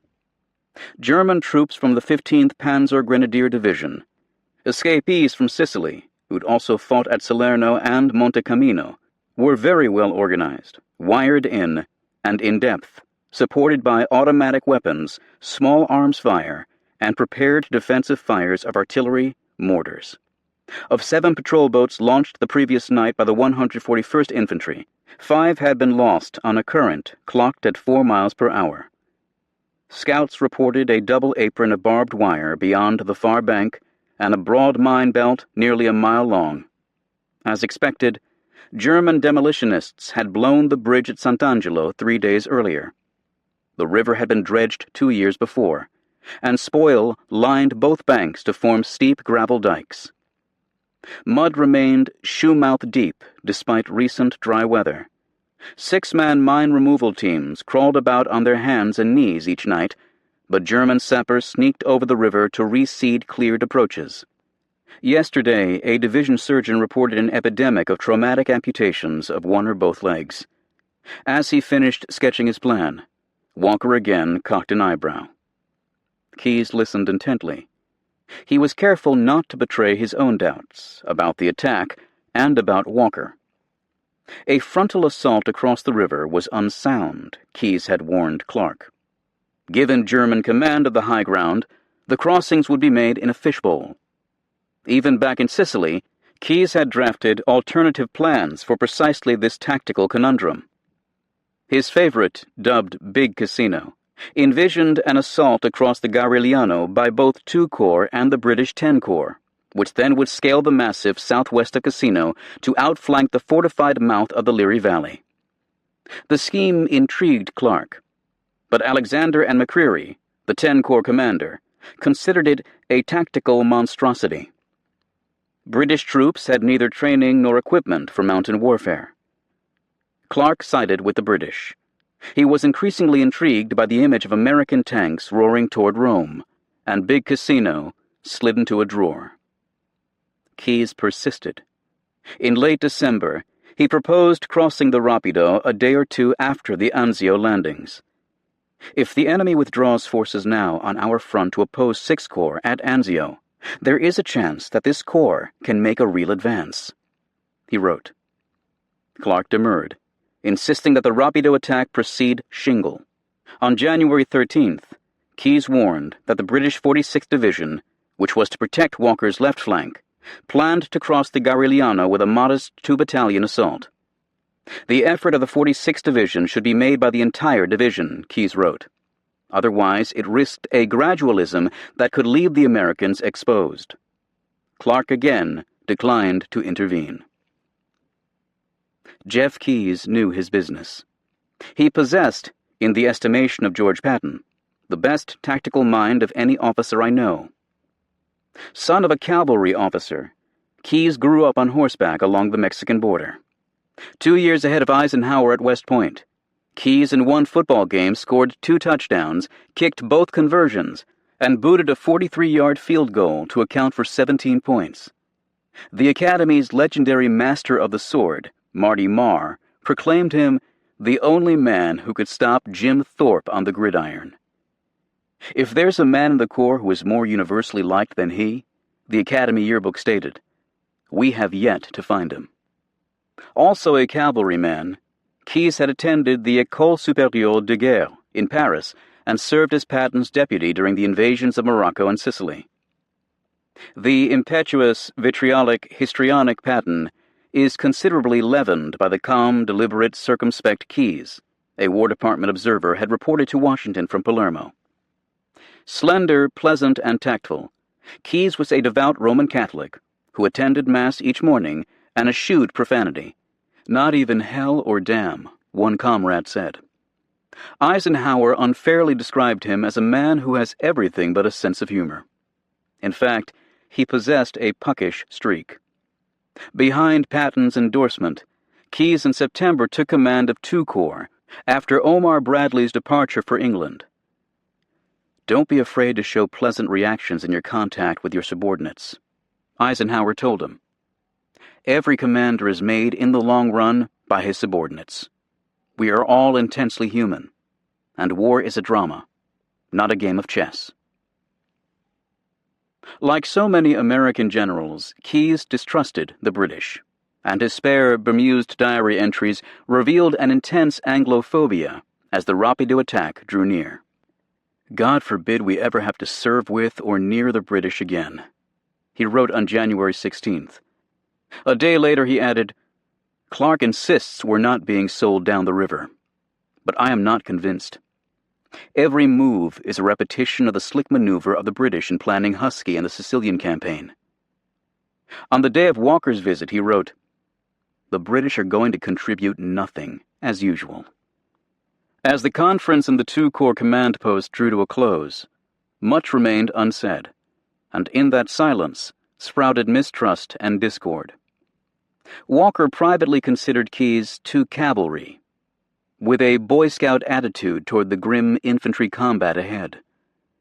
The notion of Sherman tanks storming up the Liri Valley was visionary, Walker believed. The term was not a compliment. Sensing Walker's hostility, Keyes felt a reciprocal antipathy. He wondered whether the division commander was overmatched. More important, both men remained mute about their shared disquiet. Can-do zeal required obedience and a bluff optimism. Walker finished his brief, then scooped up his maps and papers. He would prefer to attack elsewhere, he said, but in a final burst of bravado, and perhaps sensing that his rendezvous with the Rapido was ineluctable, he advised Keyes that he was confident of success. The 36th Division, he added, would be in Sant'Angelo on the morning of the 21st. Only in his diary did Walker speak from the heart. "We've done everything that we can, but I do not now see how we can succeed." Sant'Angelo was a drab farm village on a 40-foot bluff above the turquoise Rapido. The local cantine served Peroni beer and a vino renowned for potency. Pastel houses with iron balconies and red tile roofs crowded the narrow main street. Flying buttresses shored up the church of San Giovanni Battista with its handsome campanile. Black-bordered death notices were pasted on a billboard beneath the narthex.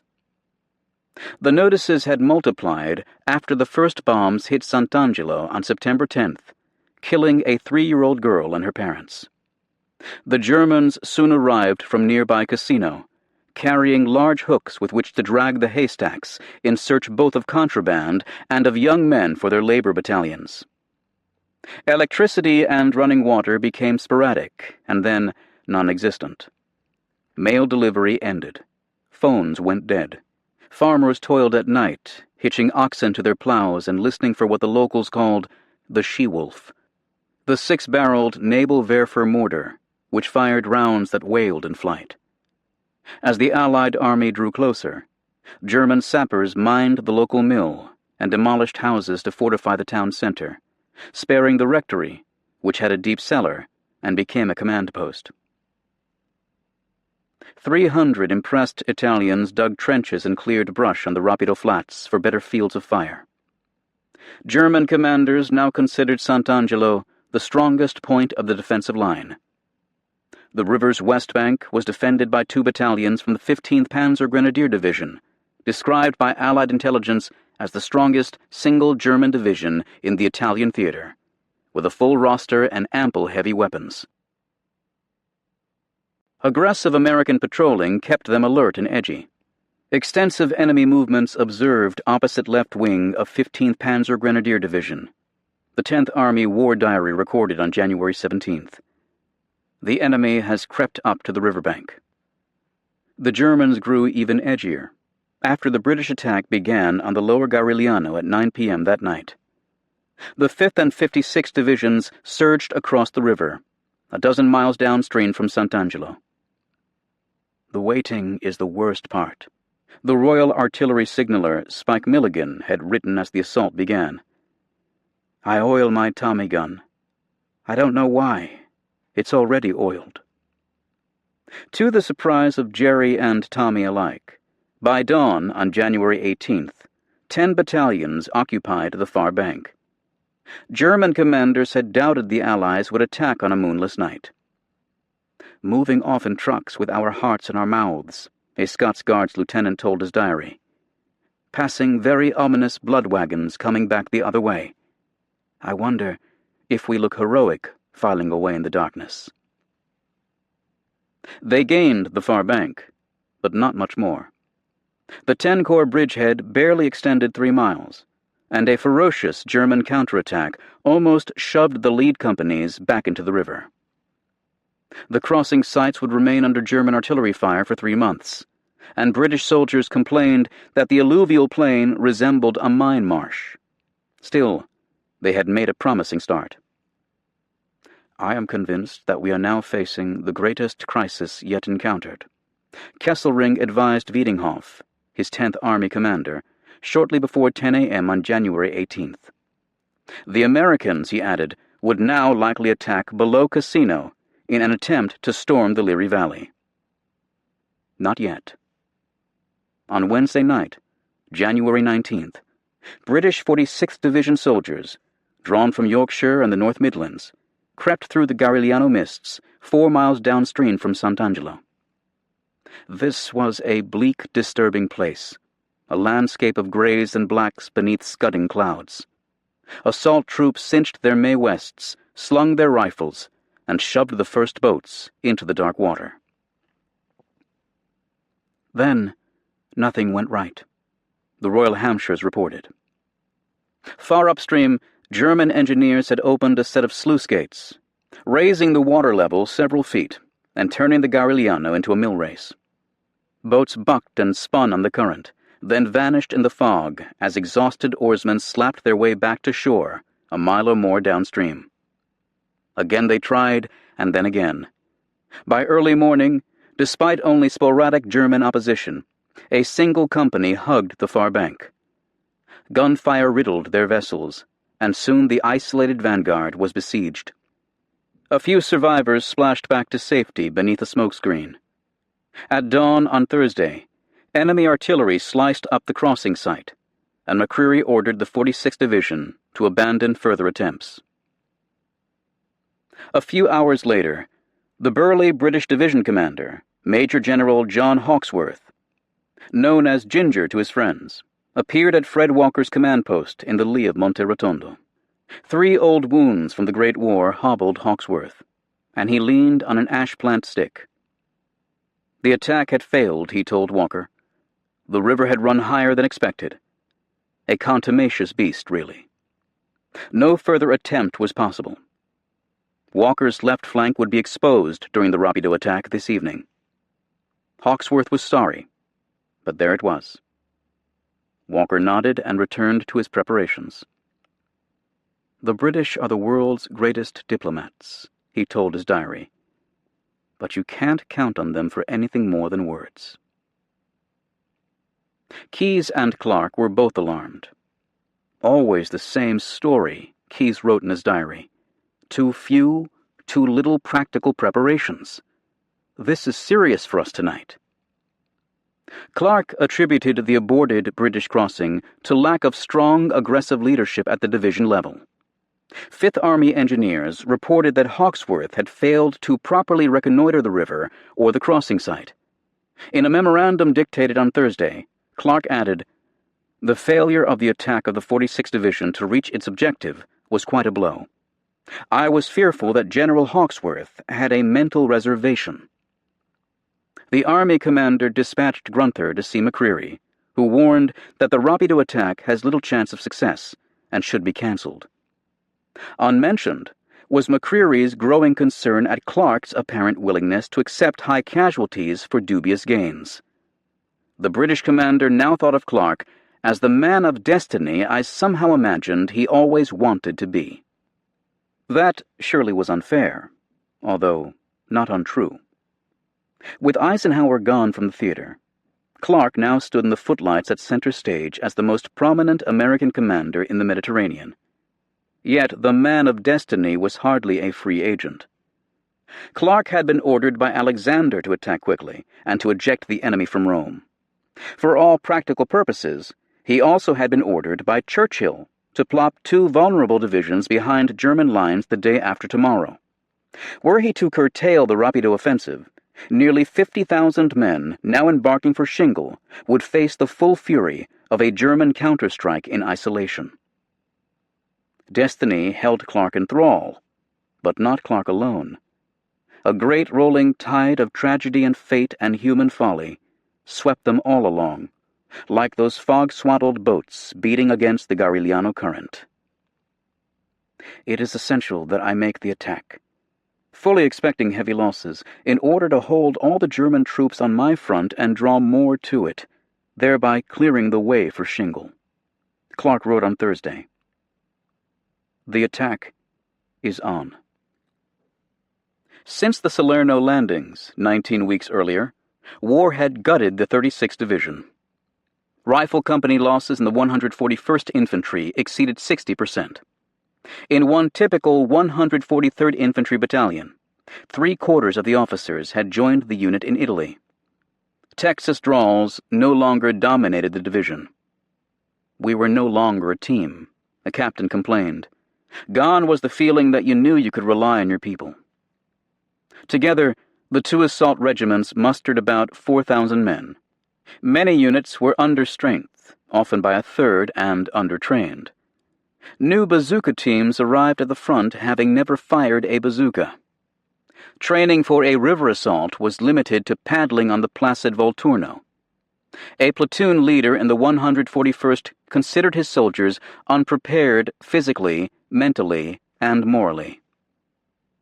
Several hundred replacements showed up on the eve of the Rapido attack to find that all troops had removed their unit insignia to confound the enemy. Sergeants spent hours trying to determine who belonged to whom. Many replacements never found their proper companies, and some would die without meeting their squad leaders or knowing a single comrade in their new platoons. Can't expect these replacements to be good soldiers, an officer told the reporter Will Lang. They ain't mad. Walker continued to fret in private. The mission should never have been assigned to any troops, and especially when both flanks will be exposed when we get across. He scribbled on January 20th. Clark phoned on Thursday afternoon to wish him luck. He's worried over the fact that he made an unwise tactical decision. Walker concluded, then added, "If we get some breaks, we may succeed, but they will have to be in the nature of miracles. I will have little influence on the battle because everything is committed. I have no reserves." And then it began. The last smudges of violet light faded in the west. Hundreds of soldiers rose from their burrows on Monte Trocchio and from behind the marsh hummocks on the Rapido Flats. Fixing bayonets with an ominous metallic click, they looped extra bandoliers over their twill field jackets. Fog coiled from the riverbed and crept across the fields, swallowing the stars and a rising crescent moon. A company commander handed a cigar to each of his sergeants as a talisman. At 7:30 p.m., 16 artillery battalions opened fire in gusts of white flame. Soldiers flinched as more than 1,000 shells per minute shrieked overhead in a cannonade that ignited the mist and gouged the far bank with rounds calibrated to explode every 6.5 yards. Crewmen flipped back the camouflage nets on 50 Sherman tanks, hidden 400 yards from the river, and yellow tongues of flame soon licked from the muzzles to join the bombardment. 60 fighter bombers swooped down the river, and their tumbling silver pellets blossomed in fire and black smoke across Sant'Angelo, adding ruin to ruination. 400 white phosphorus mortar shells traced the river line with topographic precision. The night was windless, and instead of billowing to form a low screen, the smoke spiraled vertically for 150 feet, framing the shore in fluted alabaster columns. The attack was to fall across a 3-mile front, centered on Sant'Angelo. On the right, the 141st Infantry tramped down a farm road toward an oxbow in the river, led by the 1st Battalion in a column of 4 companies. Wet fog grew as thick as cotton batting.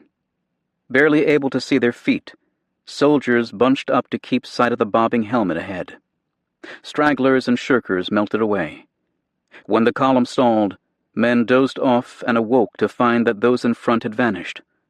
Units became jumbled, and sotto voce queries carried in the night, calling for 3rd Platoon or B Company.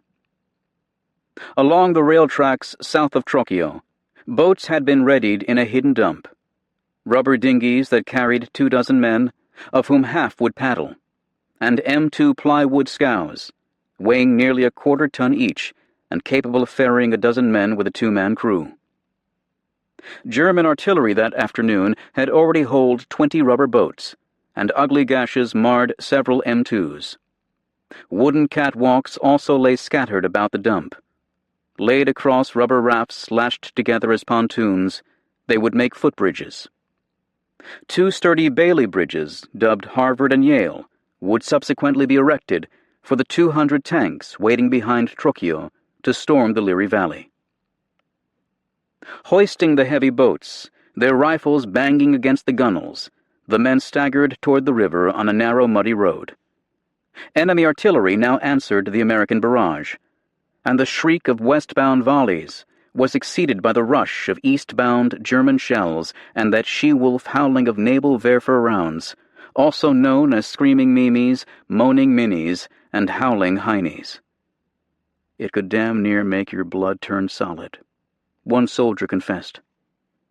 Brown smoke foamed from mortar rounds, tromping across the flats, and the maniacal cackle of machine guns carried from Sant'Angelo, including the dread MG-42, known in the Wehrmacht as Hitler's bandsaw. Riflemen tossed away their cumbersome bandoliers, which soon lined the road like a trail of brass necklaces. 1,000 smoke pots, ignited as a deception far south of Trocchio, drew more than 500 German shells in 2 hours.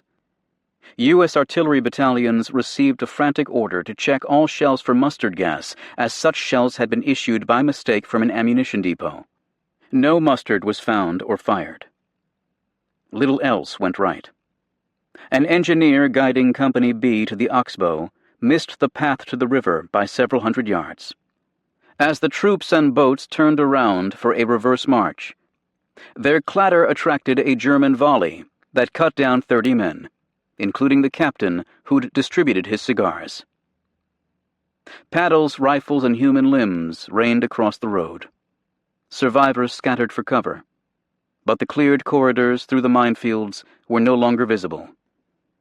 Mine-sweeping teams initially had marked the paths with white tape, but switched to a brown cord that was less conspicuous to German observers. Confused GIs pelted through the fog, triggering shoe mines and drawing more mortar fire as sergeants tried to hush the wounded. "It's pretty hard when you're dying to keep quiet," the platoon leader observed. Another befuddled guide also led Company A into a minefield. "We walked as men do in a cow pasture," said one man, placing each foot carefully on a pre-selected spot. Corpses and abandoned M2s blocked the swept lanes to the river. Screaming naval Werfer rounds reminded an officer of a streetcar coming down sideways with its brakes on. Exhausted men dragged the cumbersome rubber boats the last few hundred yards, tripping more mines. German flares silvered the water, and tracers sliced scarlet vectors through the fog, or bounced like flaming marbles off the rapido. Those who managed to shoulder their vessels down the steep bank found that many had been holed and sank immediately. Others capsized, dumping men and equipment into the icy river, or were swept away on the current. Soldiers fell without ever firing a shot. It was like fighting an octopus in a crooked sack, recalled Lieutenant William E. Everett, a platoon leader in Company C. Everett rebuked several men for shirking in a ditch, then realized they were dead. I could hear paddles slapping and hitting together, and then the men yelling when their boat turned over. Another lieutenant wrote, "It curdled your blood to hear those men drown." Sodden twill trousers and field jackets dragged the men under. "I had to let go of the young man and he drowned," a private later said of one comrade. 8 of us drowned, and 4 swam to the German side. By 9 p.m., an hour into the attack, fewer than 100 men had reached the west bank. Many burrowed into the marsh, using their helmets to scrape a few inches of defilade, and piling the spoil in parapets around their shallow trenches. 31,000 artillery rounds had not discouraged the fuming German guns at Sant'Angelo. Glowing shell fragments blew in orange swarms across the bottoms. "Close explosions leave one vibrating like a tuning fork," reported one soldier. At least 4 MG-42s stitched the Oxbow crossing site with machine gun fire. Of 4 footbridges to be laid across the rapido, 2 were destroyed by artillery fire, and mines claimed a third. For hours, engineers muscled the last span to the water, and by 4 a.m. on Friday, the river had at last been bridged. Dozing men on the east bank were awakened to scramble across the rickety catwalk, squad by squad, platoon by platoon. "The Germans opened fire with every automatic weapon they had," an officer said. "The slapping noise of the planks against the water would draw fire." Another officer confessed to feeling like a Judas goat, leading the sheep to slaughter. By 6:30, as dawn leaked into the bottoms, about half of the 1st Battalion had reached the West Bank. Shell fire damaged the bridge, dropping segments of the catwalk below the river surface. All radios had been ruined in the crossing. Most artillery observers had been wounded or killed, and all phone lines back to the East Bank were soon severed. So many litter carriers had fallen that few wounded could be evacuated across the river. "I don't know how many dead and wounded there were," a medic in Company A later recalled, "but there were plenty." The 141st Infantry Commander, Lieutenant Colonel Aaron A. Wyatt, Jr., had intended to send his 3rd Battalion on the heels of the 1st, but with the bridgehead barely 200 yards deep, he cancelled the order. After a night of confusion, the new day simply brought more derangement, including contradictory orders that first instructed men on the West Bank to hold fast, then advised them to pull back. A few scuttled across the submerged bridge or swam to safety, grabbing at tree roots to haul themselves onto the East Bank. Most dug in to await reinforcements, or raised their arms in surrender. Engineers stretched a net across the rapido, seining for bodies adrift on the current. Downstream, on the division left, the attack proved no less gallant and no more successful. When I saw my regimental commander standing with tears in his eyes as we moved up to start the crossing, I knew something was wrong, said the commander of Company L in the 143rd Infantry. 2 crossing sites had been selected for the 143rd. And at 8 p.m. on Thursday night, the point platoon at the upper site paddled across without drawing fire.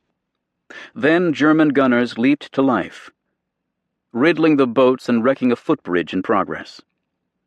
Engineers scorched back to the boat dump, where the regimental commander, Colonel William H. Martin, found them cowering in foxholes. Rallied with threats and supplications, the men lugged more M2s to the river, and by 6 a.m. Friday, most of the 1st Battalion, the late Captain Henry Wasco's former unit, had reached the West Bank. Their stay was brief. Machine guns and panzers flailed the bridgehead with grazing fire, lashing the buttocks, backs, and legs of soldiers unable to hug the ground any tighter. Facing annihilation, Major David M. Frazier, shortly after 7 a.m., asked permission for his battalion to return to the East Bank. Walker refused, and by the time his stand-fast order arrived, Frazier had abandoned the bridgehead with the remnants of his command. 500 yards downstream, at the 3rd Battalion crossing site, no retreat was necessary, since not a single soldier had reached the far shore. Plagued with bumbling engineers and skittish riflemen, companies had wandered in and out of minefields for hours. The flashes seemed to turn the fog rising from the river into a reddish glow, one officer wrote. The men were unable to identify even the path at their feet. At midnight, the battalion commander reported that he had 5 boats remaining and still was unsure where to find the river. At 5 a.m., he was relieved of command, and his successor soon cancelled the attack. This bad news was scribbled on a message slip for General Keyes and entrusted to a carrier pigeon by a 2-corps liaison officer near the rapido. At 7:25 a.m., with a great flutter of wings, the bird was released and flew straight to a nearby tree, perhaps dispirited by the fog and gunplay. "I had to throw dirt at it to get it out," the officer reported. "When it flew to another tree, I just left it there." Neither Keyes nor Walker needed a pigeon to tell him that the evening had not gone well. After sitting by the field phones in his command post all night, Walker advised his diary on January 21st. The attack last night was a failure. But now what? Crossing the river in daylight would be foolish, he believed. Time was needed to draft new orders, to position new boats, and to replace leaders who'd been wounded or killed. At 8:30 a.m., Walker told the 141st and 143rd to resume the attack in just over 12 hours, at 9 p.m. Keyes had other ideas. At 10 a.m., he strode into Walker's Monte Rotondo command post. A few minutes earlier, Clark had urged Keyes by phone to bend every effort to get tanks and tank destroyers across promptly. Keyes concurred.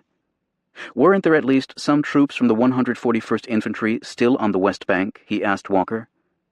No effort should be spared to reinforce them, preferably before noon. The rising sun would blind German defenders. A 2-Corps staff officer with a clipboard sketched a crude map of the Rapido, with arrows pointing from east to west. Walker argued briefly, then agreed to set H hour for 2 p.m.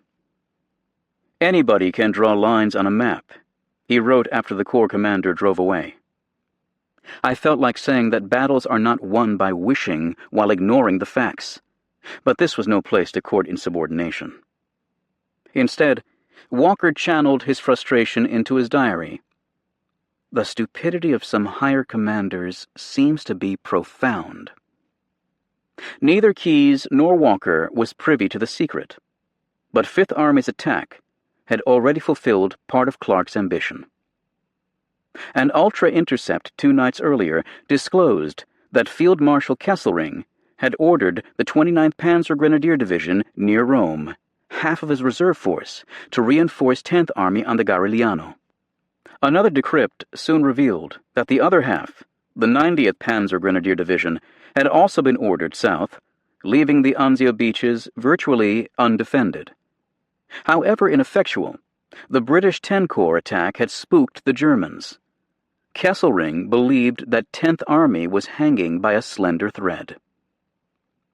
The intelligence available to Clark and Alexander, but not to their subordinates, had little impact on the Rapido battle.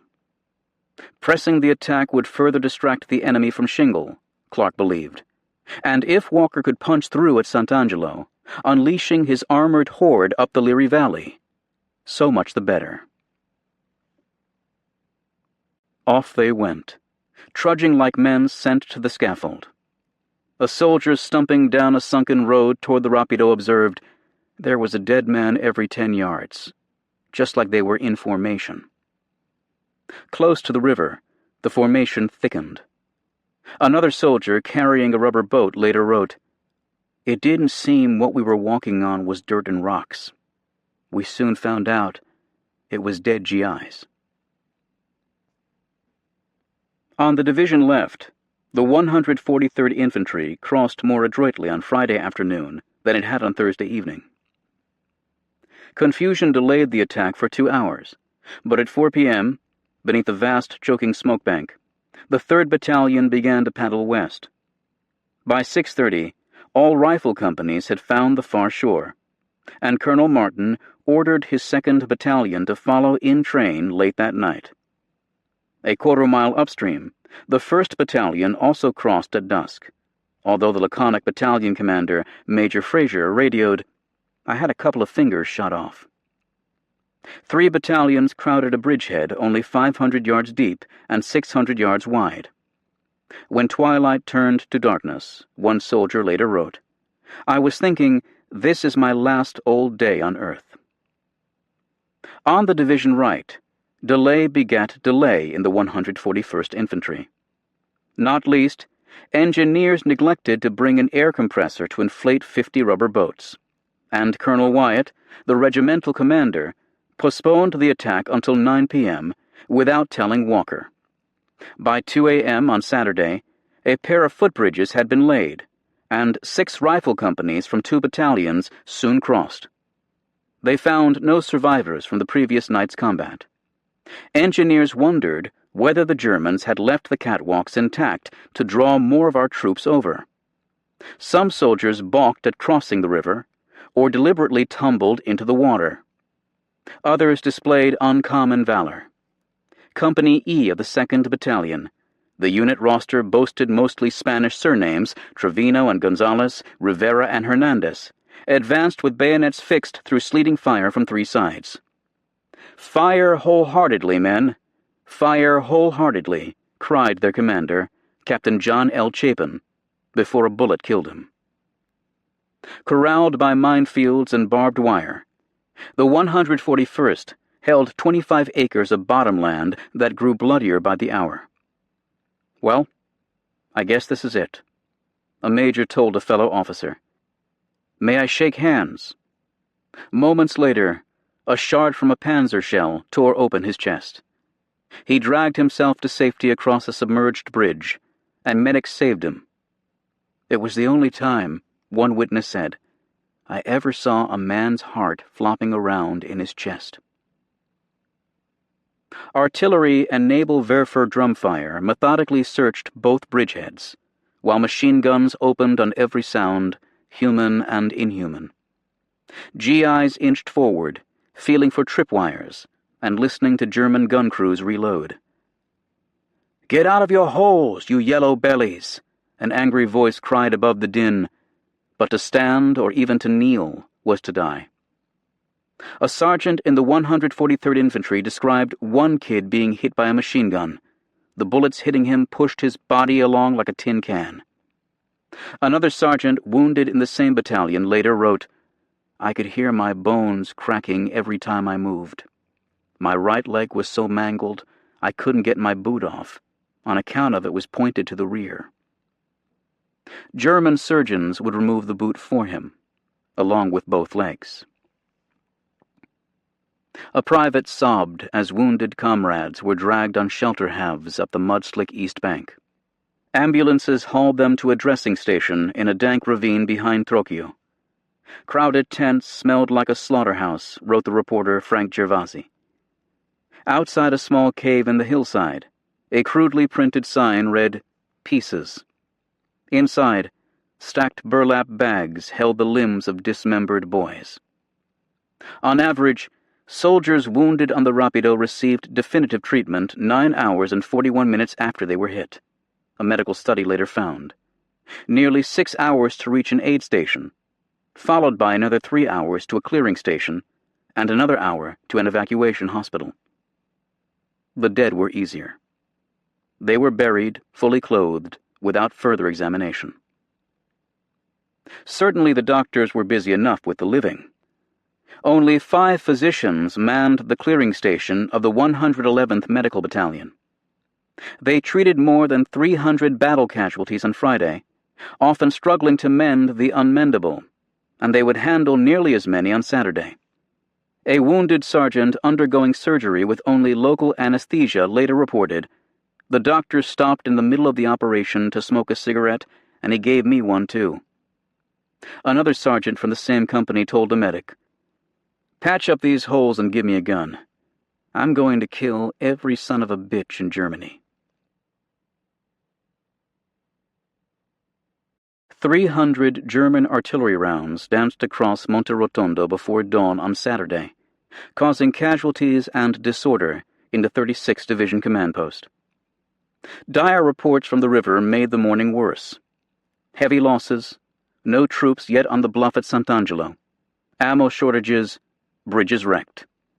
Nearly 6 battalions across but no bridges, Keyes wrote in his diary. Something wrong. The Corps commander had ordered 2 Bailey bridges built despite the Americans' shallow purchase on the West Bank, but the effort, a 6-hour task even under perfect conditions, had been undone by confusion among engineering units, rutted roads that kept trucks from reaching the Rapido, and incessant shooting. Talking or coughing drew fire. An engineer with the 143rd Infantry reported. On Saturday morning, a visiting general found the bridge builders dug in and no work being done. Smoke hardly helped. To screen the crossings, hundreds of smoke pots and mortar rounds had been laid along the Rapido. Some zealous mortarmen pumped out 21 shells per minute, a rate of fire so intense that many tubes burned out. By Saturday morning, visibility was only 50 yards, blinding the observation posts on Trocchio and concealing German snipers who lurked near the river. American artillerymen were forced to orient their fire by sound, a method rarely effective on a cacophonous battlefield. Chemical officers in both the 36th Division and II Corps complained about German smoke without realizing that the dirty banks were their own. As the morning wore on, a pathetic inertia seemed to take hold of American commanders, wrote Martin Blumenson, author of the official Army history of the Rapido operation. Exhaustion, guilt, regret, despondency, all gnawed them. A II Corps major who had fought in Algeria and Tunisia reported, "The situation as I saw it needed no further explanation to me, because I had seen the same indications at St. Cloud and at Kasserine Pass." Keyes remained pugnacious, if not prudent, and at 10 a.m. on Saturday, he ordered Walker to prepare his reserve regiment, the 142nd Infantry, to reinforce those 6 battalions on the West Bank. Surely the Germans were groggy and could be overpowered by fresh troops, he told Walker. But Clark, in a phone call, cautioned against throwing good money after bad.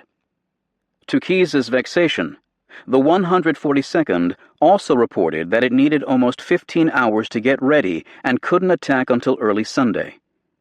When further dispatches from the river suggested that the 141st Infantry had been practically wiped out, Keyes rescinded his order. "You're not going to do it anyway," he told Walker. "You might as well call it off. It can't succeed as long as you feel that way about it." In his diary, Keyes wrote, "Our failure due to 1, lack of means, 2, poor division." The finger-pointing began. Clark seemed inclined to find fault with our decision to force the Rapido, Keyes wrote. The record, the Corps commander added, would show that for months he'd pointed out the fallacy in going up the valley unless heights on either side were attacked, and each time I was overruled by Fifth Army.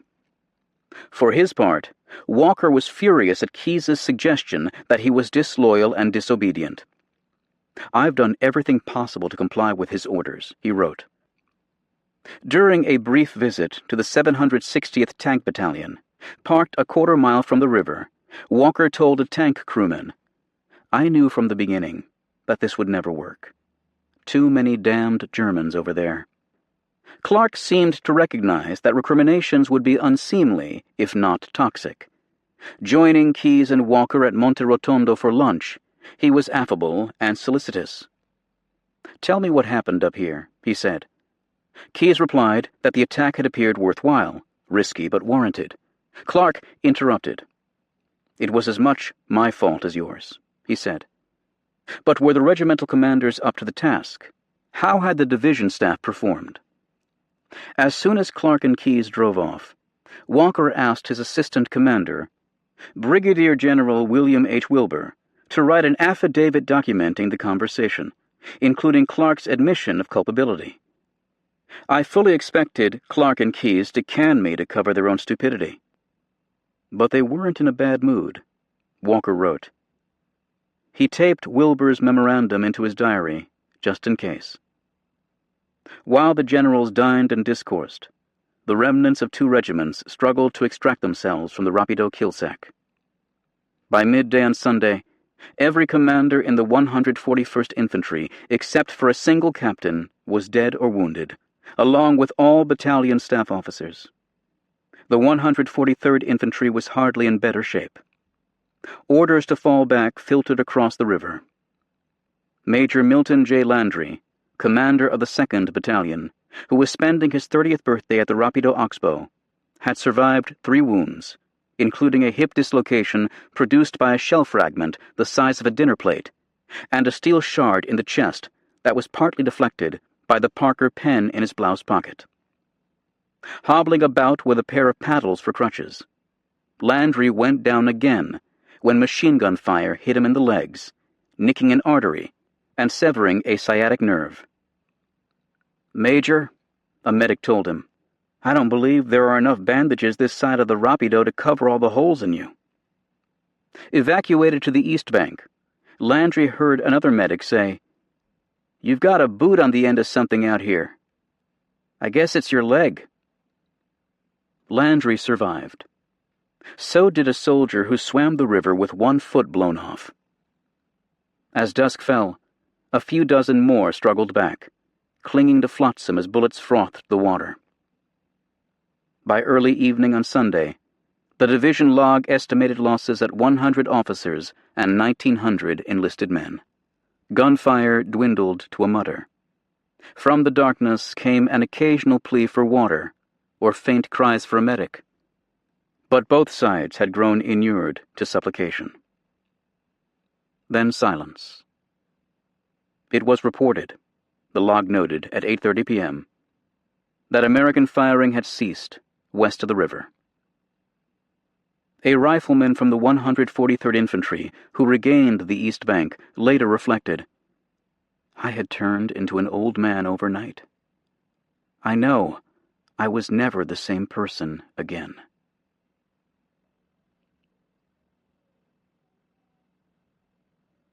The preliminary tally in the division log proved close to the mark. Official medical records listed 2,019 casualties, of whom 934 were wounded. Some counts were a bit lower, others higher. Preposterously, Clark would accuse Walker of inflating his losses in a bid for sympathy. The Germans found 430 American bodies on the West Bank and took 770 prisoners. 15th Panzer Grenadier Division losses included 64 dead and 179 wounded. To the victors went a cocky insolence. A captured 2-Corps carrier pigeon returned on the fly with a banded message. Freuen wir uns auf euren nächsten Besuch. We look forward to your next visit. By any reckoning, 2 U.S. infantry regiments had been gutted in one of the worst drubbings of the war.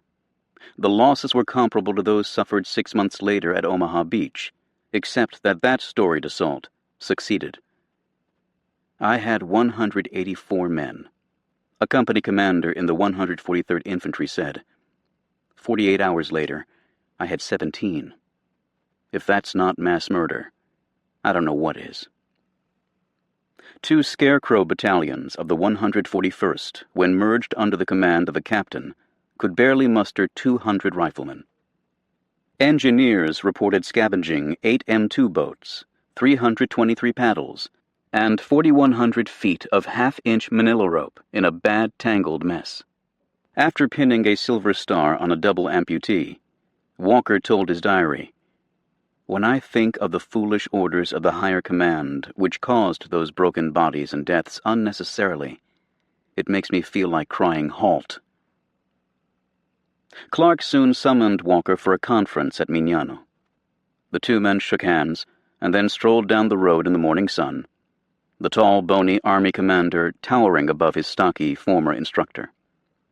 Clark worried about the division's morale, what could be done. Walker acknowledged a dejection after the recent reverses and heavy losses of leaders. Yes, Clark agreed, but those reverses had reflected a dearth of capable officers in key positions. He intended to make wholesale changes by removing Brigadier General Wilbur, both of the regimental commanders who had fought at the Rapido, the division chief of staff, and Walker's 2 sons. Stunned, Walker asked whether he also was to be sacked. "No, you're doing all right," Clark replied. "But you've surrounded yourself with officers whose abilities don't measure up." Walker doubted he would be spared. This was a blow. He told his diary, "I am marked for relief from command of the division as soon as Clark can find an easy way to do it." When a new commander arrived to replace Colonel Martin in the 143rd Infantry, Walker told him, "Your predecessor has committed no sins of commission or omission, as far as I'm concerned." That was wrong. Every senior officer at the Rapido had committed sins. None emerged unstained. The Army's official history, rarely given to indictment, detected a series of mishaps, a host of failures, a train of misfortune, including a mounting confusion that led to near hysteria and panic. Clark soon found himself fighting a rearguard assault on his generalship. "If I am to be accused of something, thank God I'm accused of attacking instead of retreating," he declared. But bluff bellicosity would not serve, as even Clark sensed. In the last diary reference he would ever make to the Rapido, he wrote on January 23rd, "Some blood had to be spilled on either the land or the shingle front, and I greatly preferred that it be on the Rapido, where we were secure, rather than at Anzio with the sea at our back." Perhaps so. Some strategists linked the Rapido calamity with Normandy, and with the pinching need for landing craft that had dictated quick action in Italy. "The blame must rest with those who allowed the tyranny of Overlord to dominate the tactical as well as the strategic battlefield," wrote W.G.F. Jackson. Certainly Clark and Keyes had failed to enlighten Walker about how his attack at Sant'Angelo fit into larger strategic ambitions at Anzio and in Western Europe. At a cost of 2,000 casualties, not even a toehold had been won at the Rapido. That also implied tactical malfeasance. From a military standpoint, it was an impossible thing to attempt, Kesselring would observe after the war. German defenders were unaware that an entire U.S. division had attacked. Despite Kesselring's shift of 2 reserve divisions from Rome to the Garigliano, no reserves had been diverted to Sant'Angelo because none were needed. The Americans had failed to seize the high ground, failed to coordinate with the adjacent 46th Division, failed to use tank fire effectively, and failed to neutralize German artillery on the flanks. The attack was insufficiently planned and poorly timed, Kesselring added. No general should leave his flanks exposed. Sergeant Billy Kirby of Gatesville, Texas, was no field marshal, but he concurred. Anybody who had any experience knew this ain't the place to cross the river, Kirby said. A tank platoon leader expressed the prevalent disgruntlement. It would be nice to be a private in the ranks, he said, untainted by association with the leadership. Those ranks were in a surly mood. On the edge of mutiny, a lieutenant in the 141st Infantry reported.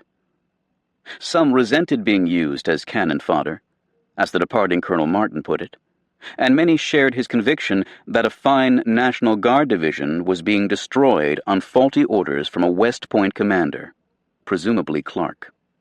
Unknown to Walker, a cabal of his Texas officers met secretly after the Rapido and resolved to request a congressional inquiry after the war.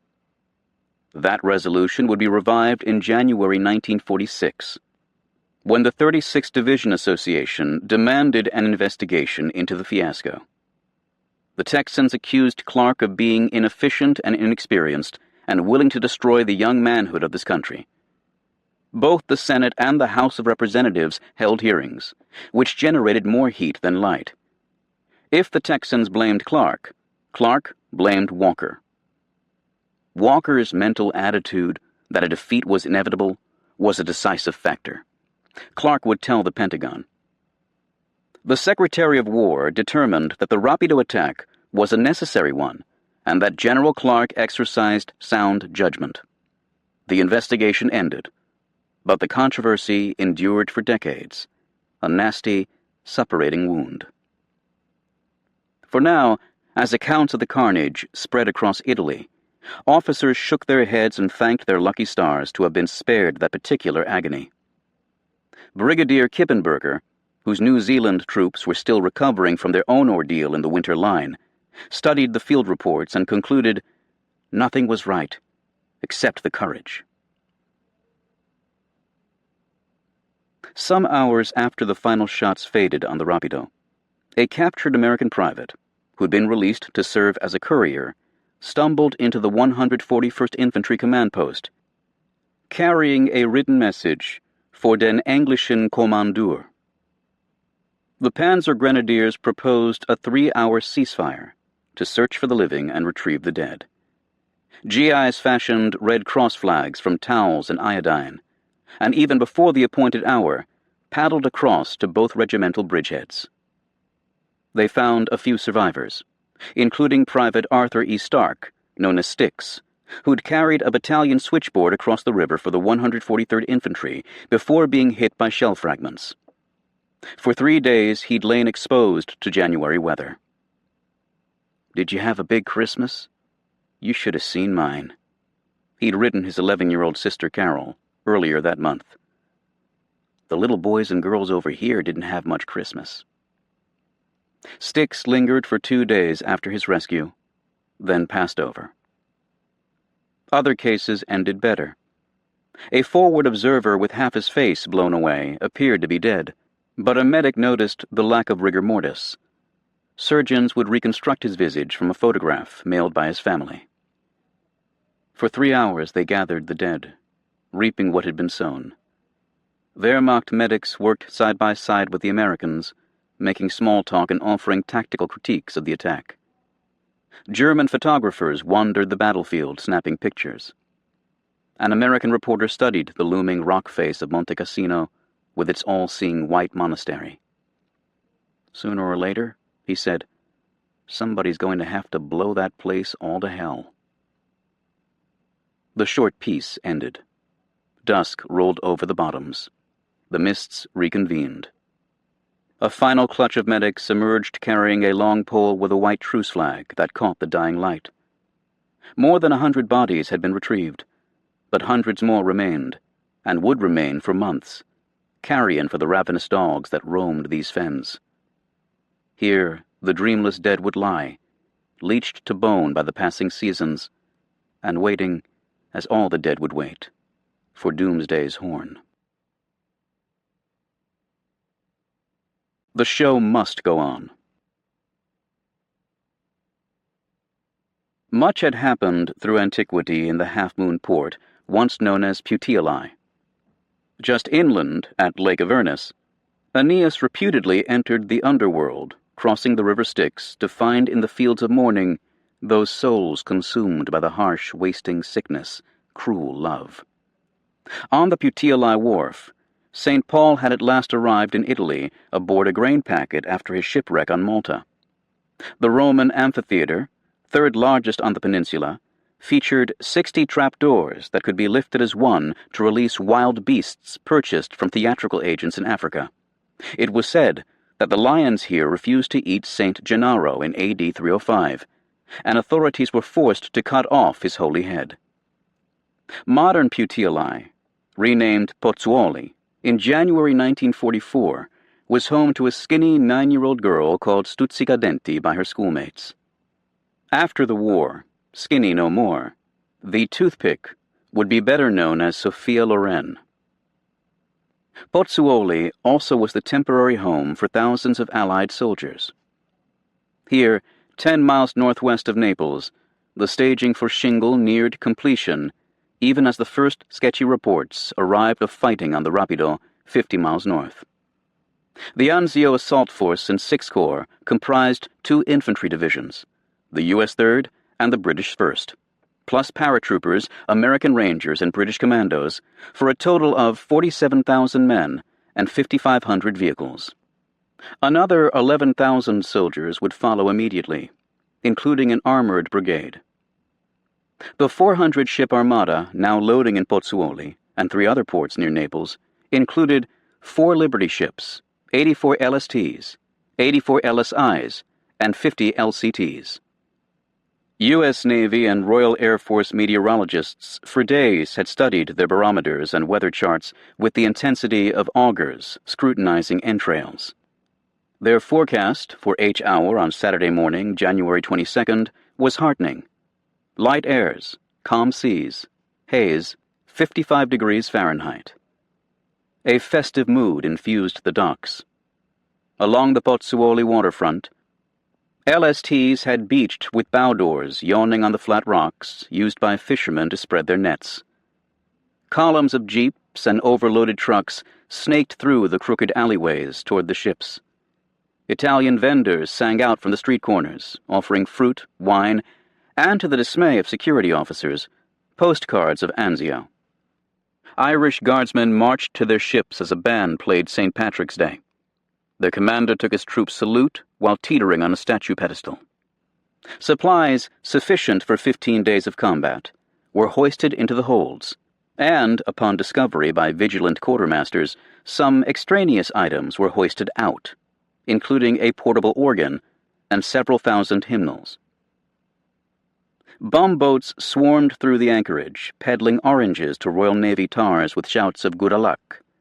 An airman wrote in his diary, "Native Dagos were fast to row alongside our boat and sell everything from nuts and apples to liqueurs." Troops awaiting embarkation in a nearby warehouse watched a feature film, which was repeatedly interrupted whenever more units were called to the gangways. Soldiers shrugged and gathered their gear, repeating a GI aphorism always uttered with irony, if not contempt. The show must go on. Robert Capa arrived in Pozzuoli with his camera bag and $150 worth of black market Spanish brandy. He joined Bill Darby, newly promoted to full colonel and now commanding 3 battalions that had been melded into the 6615th Ranger Force. The boys were ordered to spread the rumor they were going home. Capa wrote, "Hundreds of Italian girls swarmed to the docks to say goodbye, to remind their friends not to forget to send them the visas and to collect the remaining sea rations." It was a grotesque scene. The soldiers sitting on the docks, having their shoes shined, holding in their left hand a box of rations, their right, the waist of their sweethearts. Boarding the Princess Beatrix, the Winchester Castle, the Royal Ulsterman, and 3 LSTs, the Rangers slung their hammocks, filled their canteen cups with limey tar from the coffee urns, and repaired to the weather decks for calisthenics. "They think it's going to be all love and nickel beer," Darby said, "but I don't think it will be." On the Naples waterfront, below broad-shouldered Vesuvius, the 3rd Division Band crashed through a medley of marches as raw-boned infantrymen tromped past in a panoply of smart salutes and snapping guidons. All that fanfare didn't seem quite right, a staff officer wrote. The whole thing had a feeling of unreality about it. When the band struck up the division anthem in march time, soldiers burst into song. "I'm just a dog-faced soldier with a rifle on my shoulder, and I eat a kraut for breakfast every day. So feed me ammunition, keep me in the 3rd Division, your dog-faced soldier boy's okay." Aboard the USS Biscayne, a former seaplane tender now converted to a flagship, the roaring voices pleased Lucian Truscott, who stood on the fantail in his leather jacket and lacquered 2-star helmet. GIs rarely sang as their fathers had in the Great War. There was no inclination to lighten burdens with a song, as Truscott later put it. But the chorus now suggested resurgent spirits after the fraught winter line campaign. Many new men now filled the 3rd Division. Since Sicily, the turnover of lieutenants had exceeded 100%. Truscott knew the esprit would be vital in the coming weeks. So too would robust health, and for the past month, medicos had struggled to bring the division to fighting trim by treating ailments from trenchfoot to bronchitis to gonorrhea. To soothe his own chronically inflamed vocal cords, Truscott had scheduled 3 paintings of his throat with silver nitrate during the 120-mile voyage to Anzio. The thump of drums from the dockside band carried into the crowded Biscayne deckhouse that served as the Army's floating command post. Another major general listened to the martial beat with both pride and irrepressible dread. "I have many misgivings, but I'm also optimistic." John Porter Lucas had written in his diary after boarding the ship on Thursday afternoon. "I struggle to be calm and collected." For Lucas, that struggle had just begun. The commander of 6th Corps, and thus of Shingle, he hardly looked the part of the warrior chieftain. He was pudgy and gray, with a brush-cut widow's peak, wire-rimmed spectacles, and a snowy mustache of the sort favored by French field generals in World War I. He puffed incessantly on a corncob pipe and carried an iron-tipped cane given him by Omar Bradley.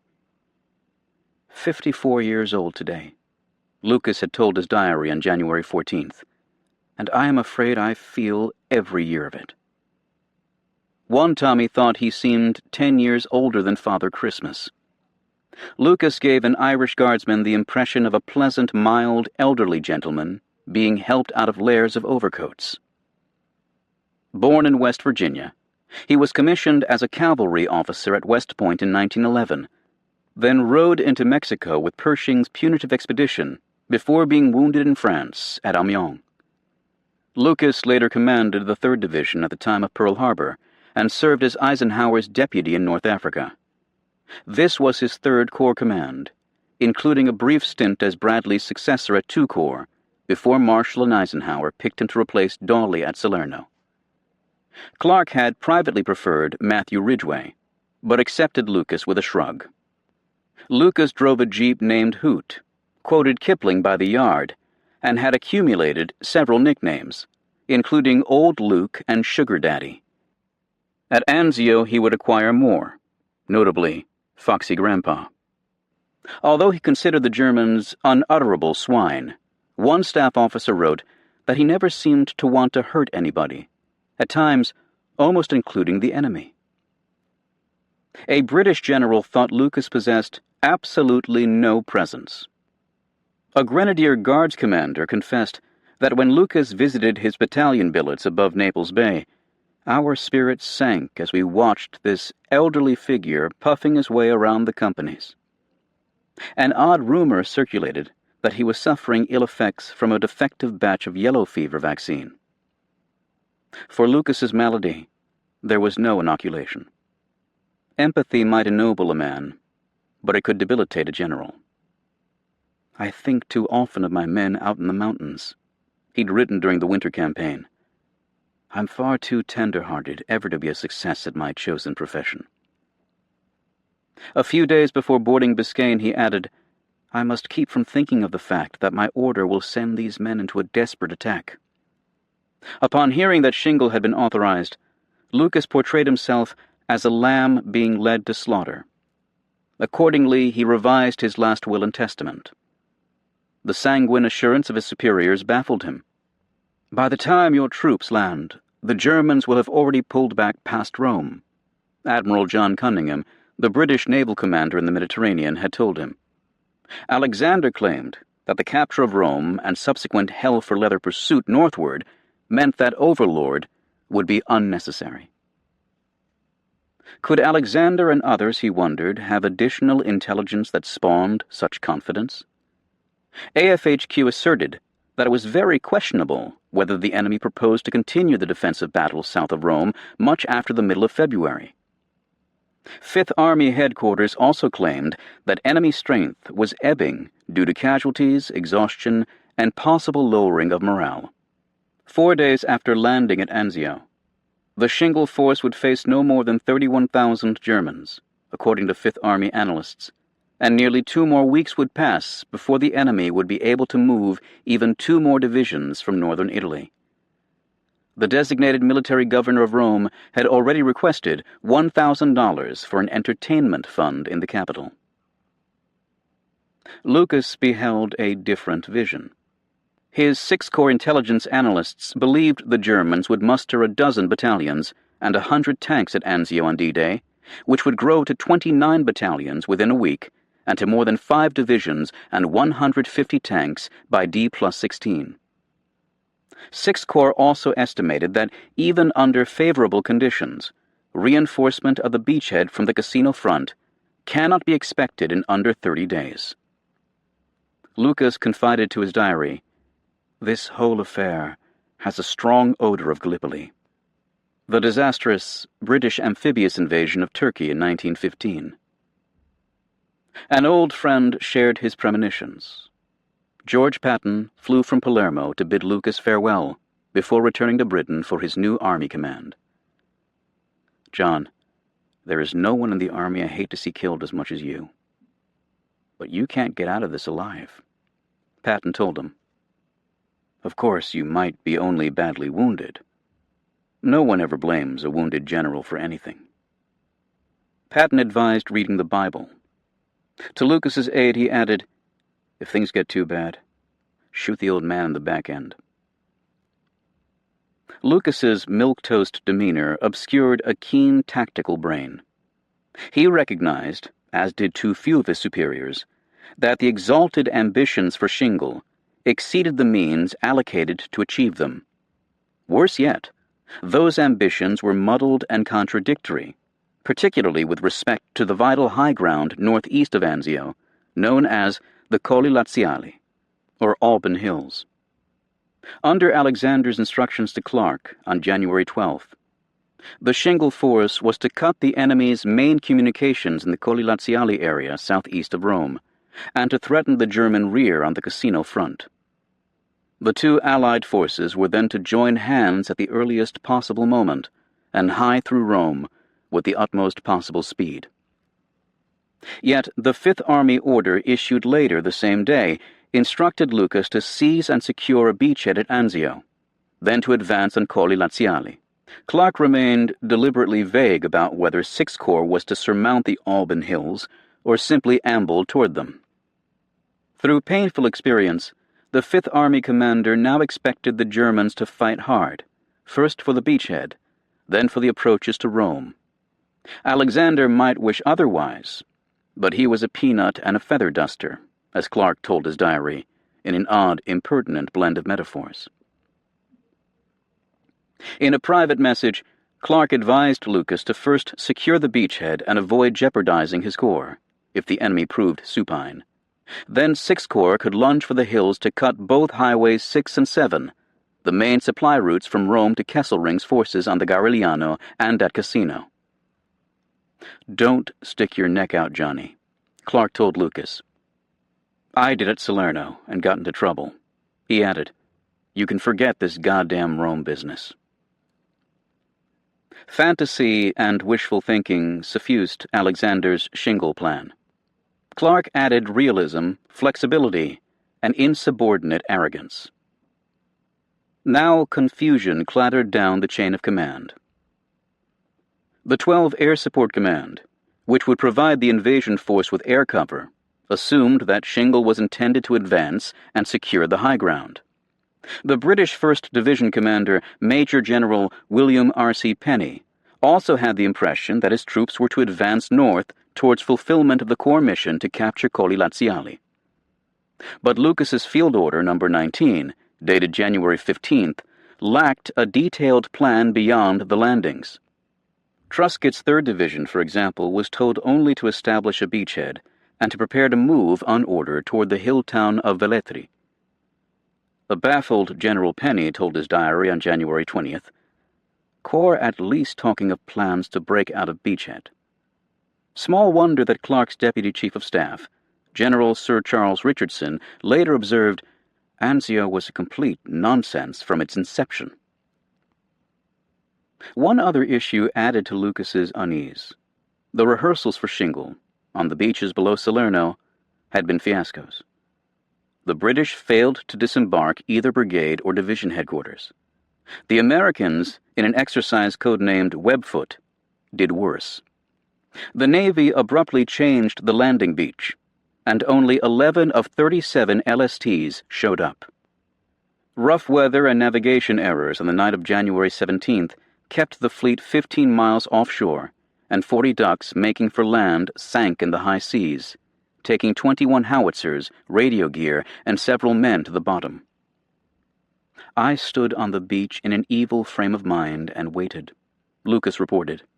"Not a single unit landed on the proper beach. Not a single unit landed in the proper order. Not a single unit was less than an hour and a half late." Truscott was so furious about the preparation for Anzio that he wrote Al Grunther, "If this is to be a forlorn hope or a suicide sachet, then all I want to know is that fact." Before boarding Biscayne, Truscott, with Lucas's blessing, also sent Clark an account of Webfoot. The Army commander was appalled at the overwhelming mismanagement by the Navy. But he told Truscott, "Lucien, I've got your report here and it's bad, but you won't get another rehearsal. The date has been set at the very highest level. There is no possibility of delaying it even for a day.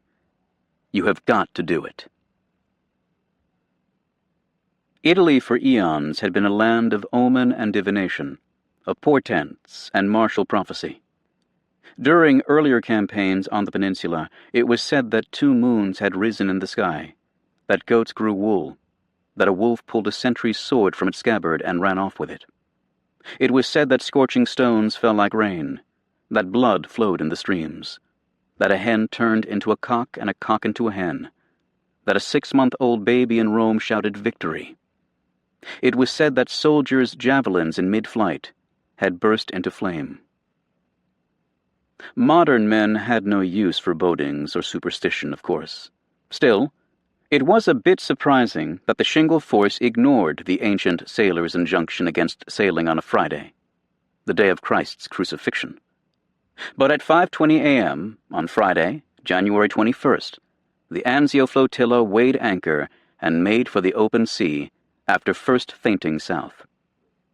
Some soldiers fingered their rosary beads or huddled with a chaplain. Others snoozed on deck or basked in the sun, scanning the distant shore for the Temple of Jupiter at Cumae, where an Allied radar team played a recording of Carolina Moon. Most talk is of home and regular GI stuff, an airman wrote in his diary. Steaming at a languid 5 knots, the convoys look more like a review than an invasion armada, one British lieutenant wrote. In his cabin aboard the crowded Biscayne, Lucas spread his bedroll and shoved his kit into a corner. Truscott, who'd gone to have his throat painted, would sleep on the couch. More training is certainly necessary, Lucas wrote in his diary, but there is no time for it. He'd resigned himself to his fate. I will do what I am ordered to do. But these battles of the Little Bighorn aren't much fun. The show must go on. Chapter 8. Perdition. Something's happening. Only the bakers were astir in the small hours of Saturday, January 22nd. The fragrance of fresh bread wafted through the dark streets from the wood ovens in Margarita Ricci's little shop, past the shuttered tobacco stall and the bronze statue of Neptune riding a huge fish. In Nettuno and adjacent Anzio, the woodlands of the Borghese villa separated the sister towns. Bakery workers were among the few citizens still permitted in the coastal exclusion zone established by the Germans 4 months earlier.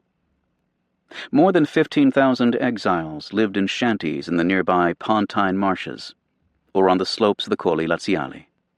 Anyone caught within 3 miles of the coast risked a bullet to the nape, usually delivered against a wall in the Via Antonio Gramsci, where the condemned were told to turn their heads for a final glimpse of the sea before the fatal shot. Dusted with flour and smelling of yeast, Orlando Castaldi shoved his flat wooden peel beneath a batch of rolls browning in the oven.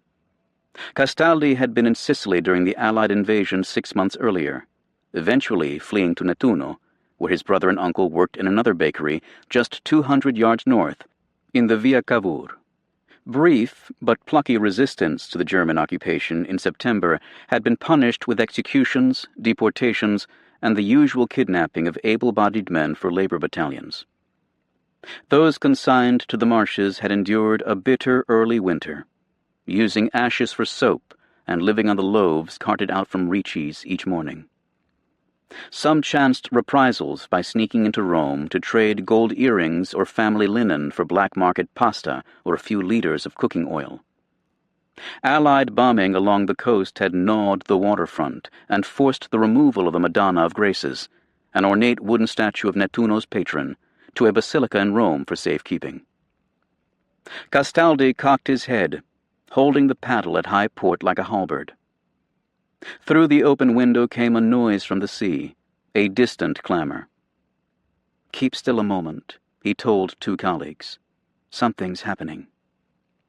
Clanking metal and the thrum of engines carried on the night.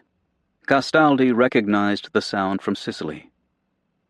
"I can hear them," he said. "I can hear them. The Americans are coming." Grabbing his jacket, he yanked down the window blinds and sprinted through the door to alert his brother and uncle. As he rounded the corner into the Via Cavour, a brilliant light bleached the night sky, and the ground trembled as if Neptune himself had impaled the earth with his trident.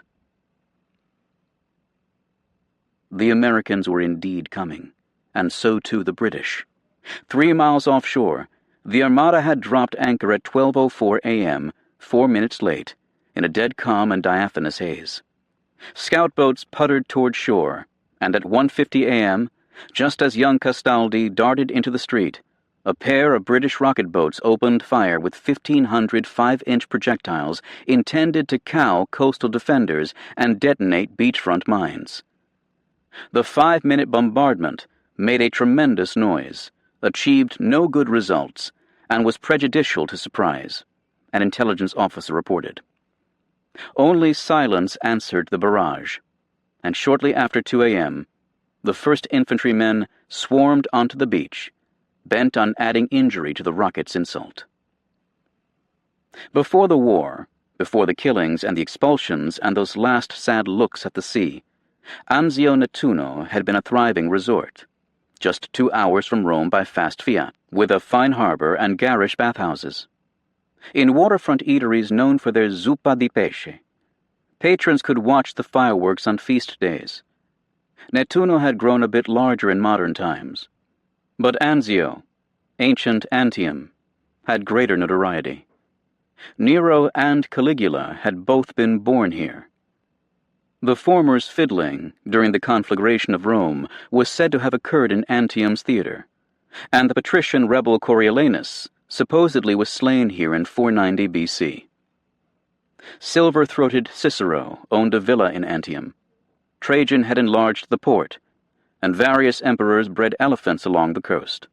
Antium had worshipped the goddess Fortune as the town's protectress, but she proved inconstant. The harbor silted up during Rome's decline, and piracy eclipsed tourism. Through the centuries, the goddess alternately smiled and scowled capriciously. Now her temper would be tested again. Anchoring the Sixth Corps left flank, the British splashed ashore 5 miles up the coast on red, green, and yellow beaches. A few desultory rounds of German artillery plumped the shallows, but naval gunfire soon answered, and the only resistance across the shingle came from mines and soft sand. Much bellowing with bullhorns accompanied the landings. A subsequent analysis advised that no amount of shouting through loud hailers will induce troops to advance through a minefield. British lorries, lacking four-wheel drive, tended to bog down in the narrow dune exits.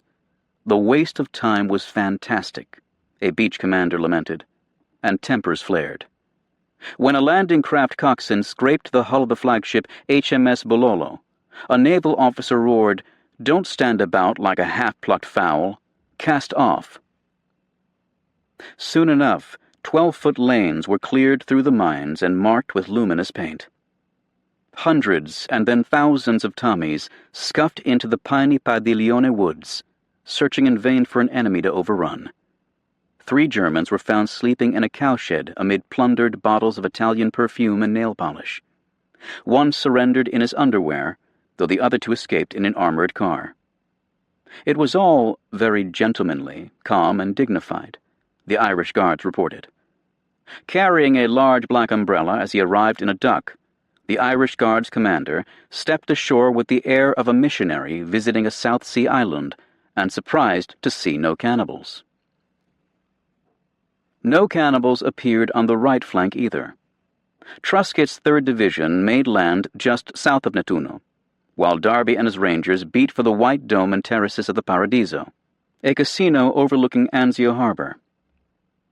Most troops came ashore wetted only to the knees, if not completely dry-shod.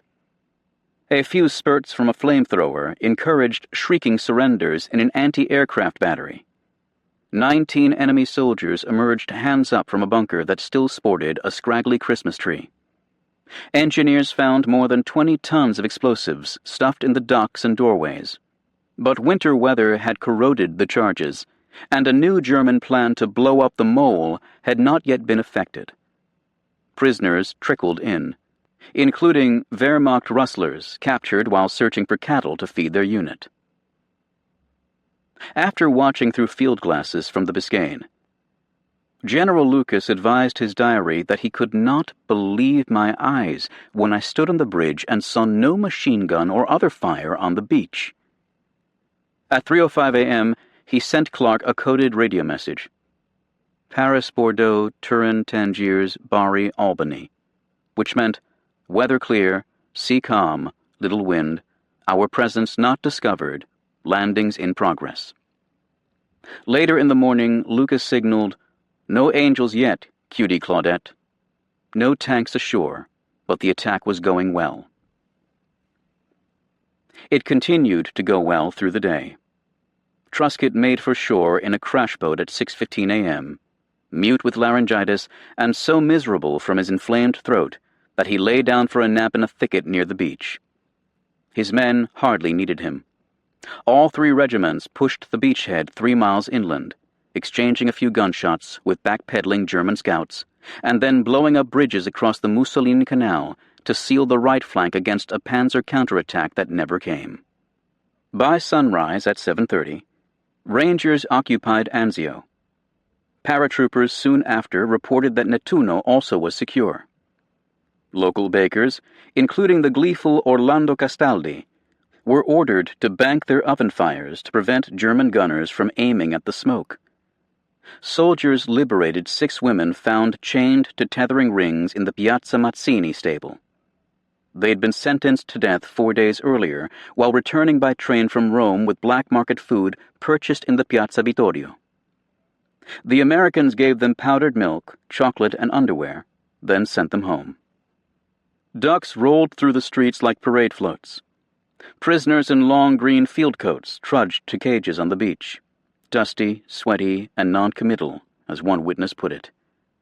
"Move on, Superman," a GI jeered. Outside the former German command post, on a large sign that read Kommandant, someone scribbled, "Resigned." A few more shells fell along the waterfront, and the Luftwaffe staged an ineffectual raid. "Maybe the war is over, and we don't know it," said a lieutenant colonel. A GI added, "It ain't right, all right, but I like it." MPs tacked up road signs, and soon jeeps and trucks clotted the streets. An old woman stood at an intersection outside town, kissing the hand of every soldier tramping past. As one private reported, she didn't miss a man. Success brought sightseers to the beachhead. At 9 a.m., to the trill of a boatswain's pipe, Alexander and Clark clambered aboard the Biscayne from a patrol boat that had whisked them north from the Volturno. Lucas summarized the news with a smile. Resistance negligible, casualties light, most assault troops already ashore. Anzio's port was in such fine condition that at least a half-dozen LSTs would berth simultaneously, and the first would unload this afternoon. From Biscayne, the boating party traveled by duck to the beach. Clark, immaculate in peaked cap, silk scarf, and creased trousers, inspected the 3rd Division and pronounced himself pleased. Poor Truscott croaked his thanks.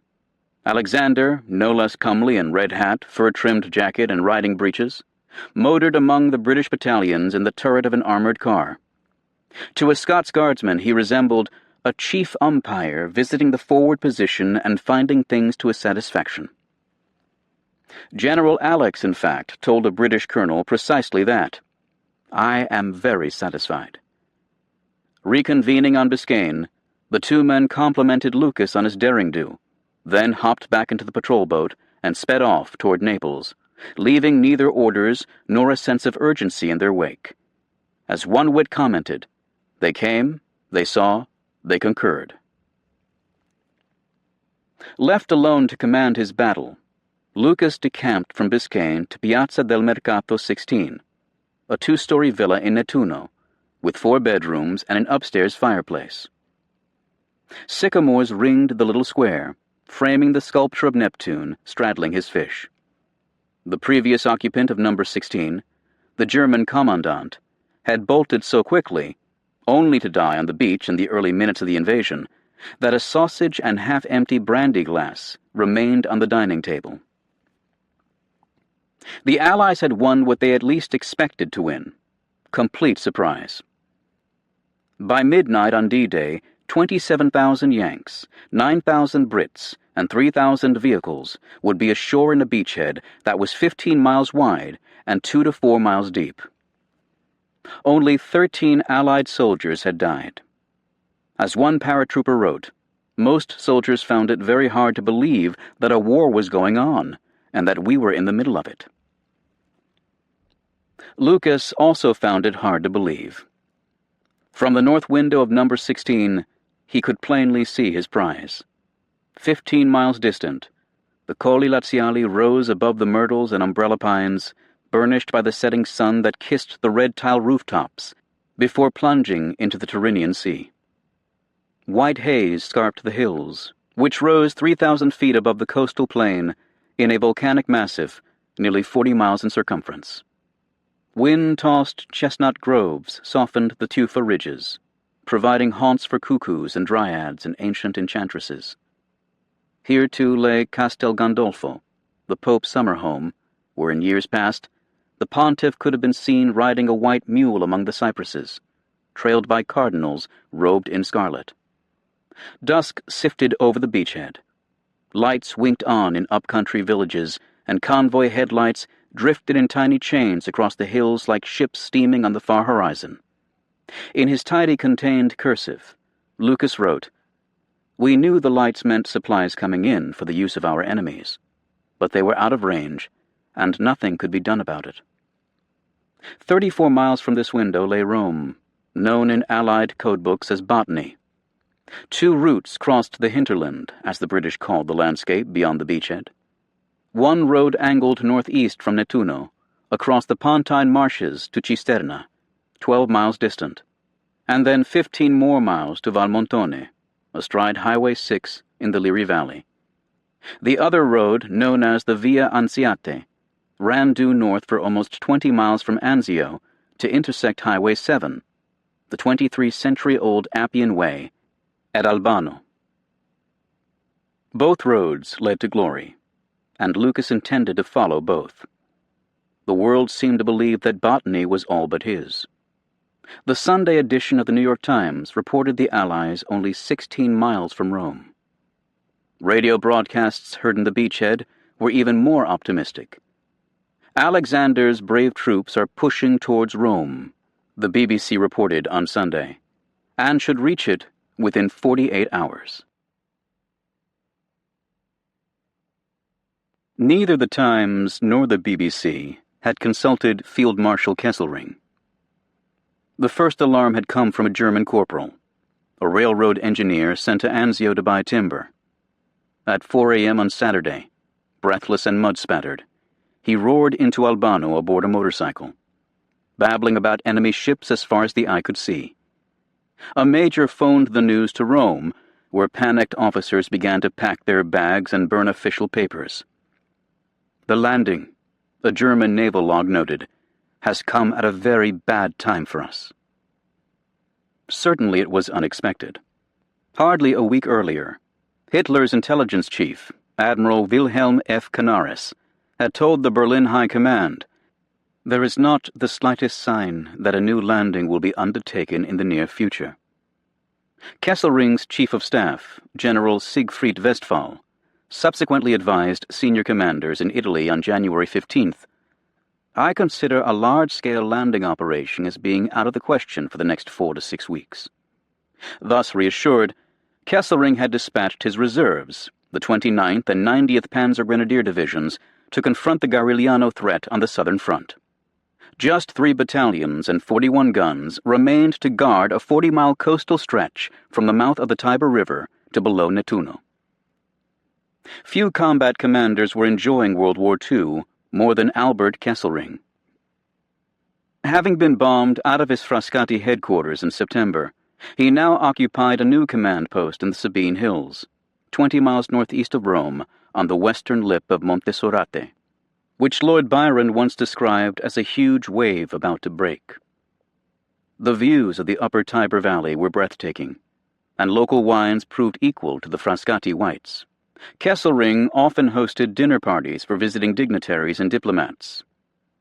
indulging his vanity by swapping his blue Luftwaffe uniform for khaki regalia of his own design, and displaying his erudition as both a soldier-scholar and a convivial raconteur. Earlier in January, he had been shot down yet again while piloting his little Storch. Managing to steer the plane into a pond, he arrived at a conference covered in green slime, but smiling as usual with Bavarian bonhomie. Over the past 14 months, in the invasions of North Africa, Sicily, and Salerno, he'd demonstrated similar agility and panache, and it was the Allies' misfortune to face him again at Anzio. The first report of the landings reached Montesorate at 5 a.m., an hour after the railway corporal's alarm. Kesselring instantly recognized the threat to 10th Army's rear and to Rome, where he ordered roadblocks on all approach avenues. At 6 a.m., he told Berlin of the landings and received authorization for Operation Richard, one of 5 contingency plans drafted in case of Allied landings at various points on the Italian littoral. At 7:10, he ordered the forces in northern Italy, designated for Richard, to head south, on prearranged march routes, with prearranged signage, fuel, and troops assigned to clear the snow-packed Apennine passes. At 8:30, he directed General Wiedinghoff to transfer all spare troops from 10th Army to the beachhead, along with the headquarters of 1 parachute corps. Within 6 hours, Kesselring had ordered all or parts of 11 divisions to converge around the Colli Laziali in what he would later term a higgledy-piggledy jumble. By 7 p.m., forces were moving not only from northern Italy, but from France, Germany, and the Balkans.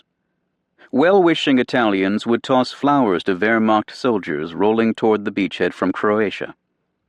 As John Lucas could see from the headlights streaming across the hills, the first reinforcements had arrived even before D-Day turned to D+1. They were just the beginning.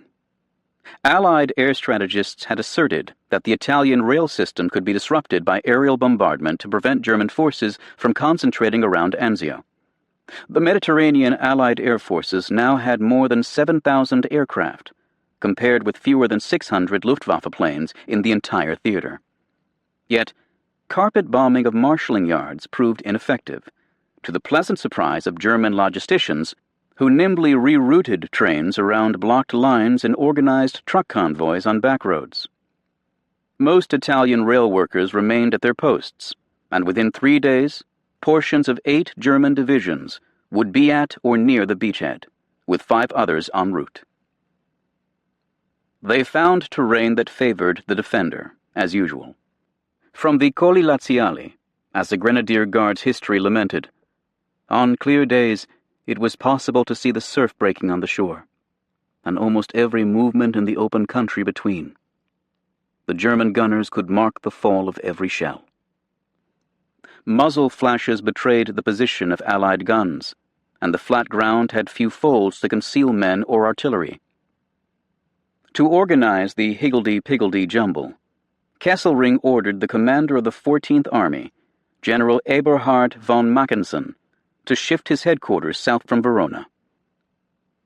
A square-jawed, monocle-sporting cavalryman with extensive combat experience in Poland, France, and Eastern Europe, Mackensen also boasted good Prussian bloodlines. His father, a Hussar whose political patrons included Kaiser Wilhelm II, had occupied Serbia and Romania as a field marshal in World War I.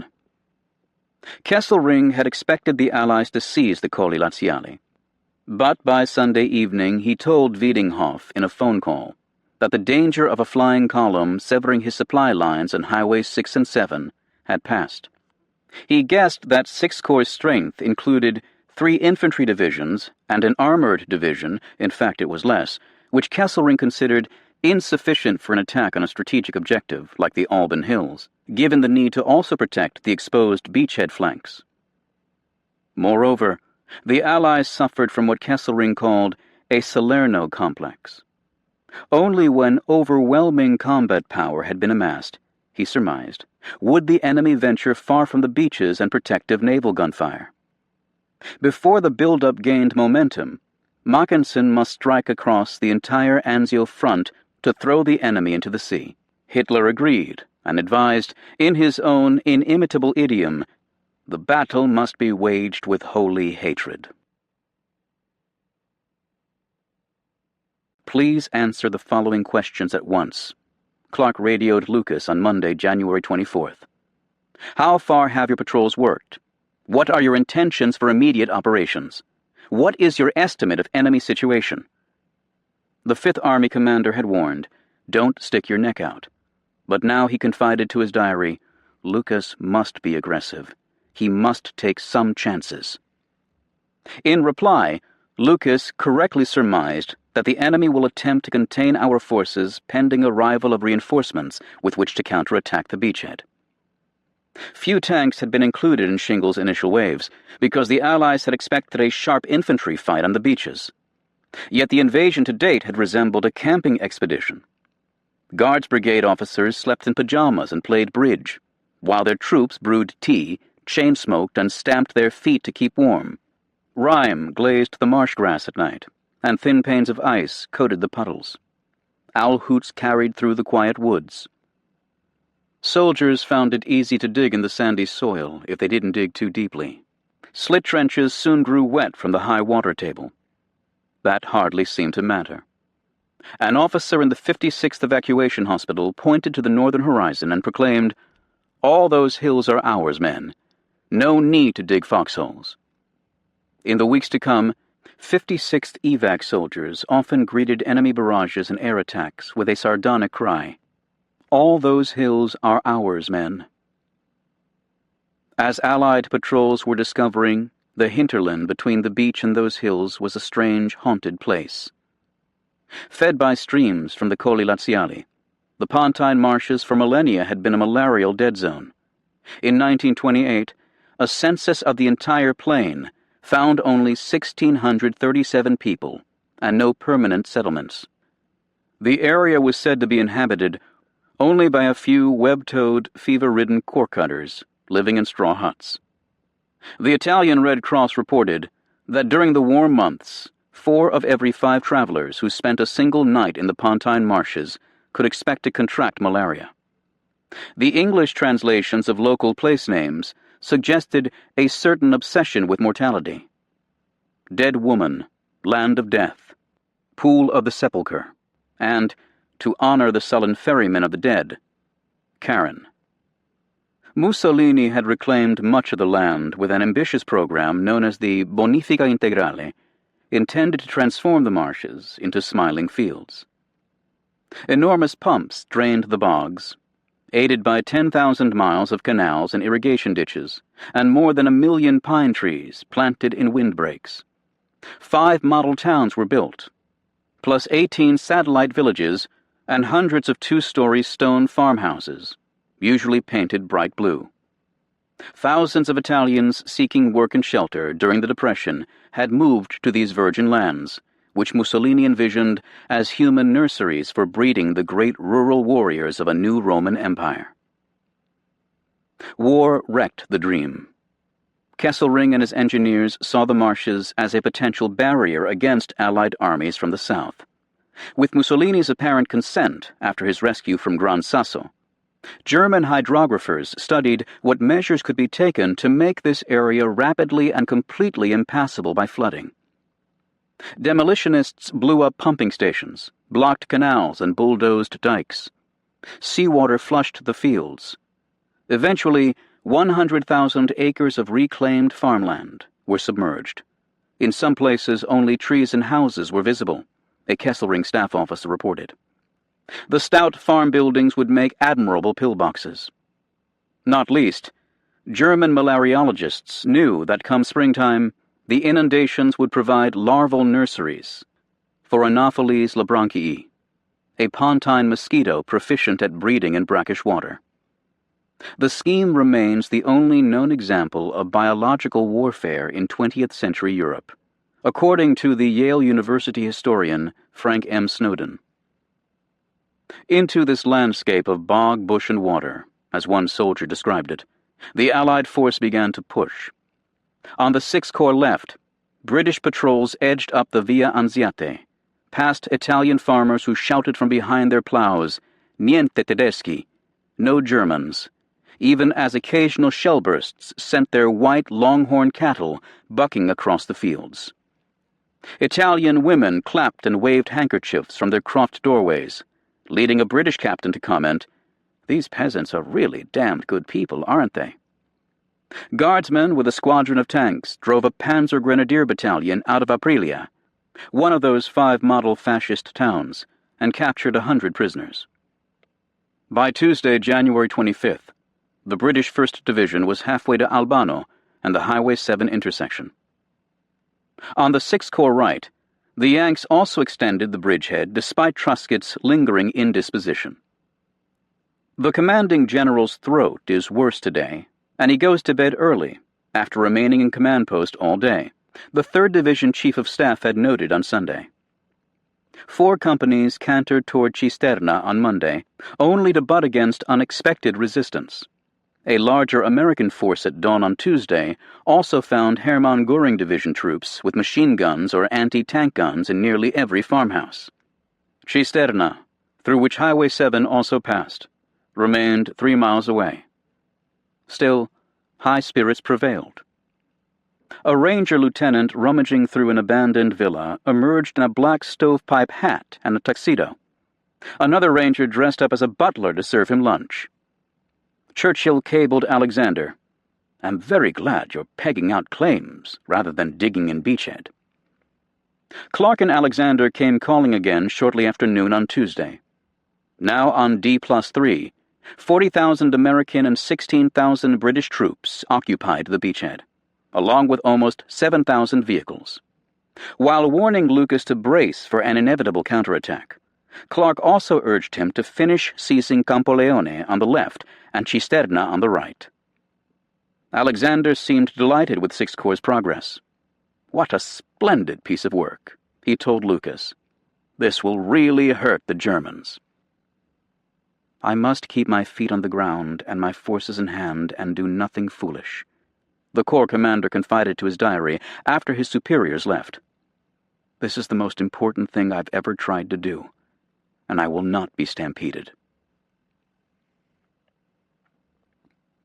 Kesselring was an airman, and although the Luftwaffe could muster less than a tenth the strength of the Allies, it was from the air that the Germans initially struck back. The first costly raid came at twilight on Sunday, January 23rd, when an aerial torpedo demolished the bridge and forecastle of the destroyer HMS Janus. She broke apart and capsized in 20 minutes, taking 159 men with her. Survivors, clinging to the flotsam, sang "Roll Out the Barrel." More than 100 bombers scorched the transport anchorage on Monday, again at twilight, killing 53 sailors aboard the destroyer USS Plunkett. But the most shocking attack came against the hospital ship St. David, which had sailed from Anzio at dusk after embarking wounded troops. With all lights burning and an enormous Red Cross displayed topside, she was ambushed 20 miles offshore at 8 p.m. by Luftwaffe planes that sprinkled magnesium flares and then bombs. An explosion staggered the St. David and quenched the lights. Patients hobbled on deck or were carried by stretcher.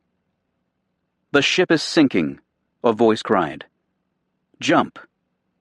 Lieutenant Laura R. Hindman, a surgical nurse, leaped into a lifeboat, only to hear shrieks from other castaways. Looking up, she saw the ship turning over, and it seemed to be falling right on top of us. Dumped into the sea, she later recalled, "I was being dragged down by the ship's suction. I fought and tried to swim, and moved about, but came up only far enough to hit my head against something hard, which appeared to be part of the ship. I struggled frantically, and thought I was trapped under the ship, when suddenly my head bobbed up. I saw stars." St. David sank 5 minutes after she was hit. Of 229 people aboard, 96 perished. The strikes continued through the week, often with the guided bombs previously seen at Salerno. Radio chatter by Luftwaffe pilots, who sometimes could be heard even while taxiing on runways near Rome, gave beachhead eavesdroppers fair warning of impending attacks. Allied fighters and anti-aircraft gunners parried many raids, shooting down more than 24 bombers and scattering others. Still, the attack so menaced the fleet, particularly late in the day when air cover was weakest, that all cruisers and most destroyers were ordered to retire seaward each afternoon at 4. The loss of minesweeper YMS-30, with 17 crewmen, was typical. There was a terrific wall of flame, a witness reported. Then the vessel disappeared. Danger lurked below as well as above.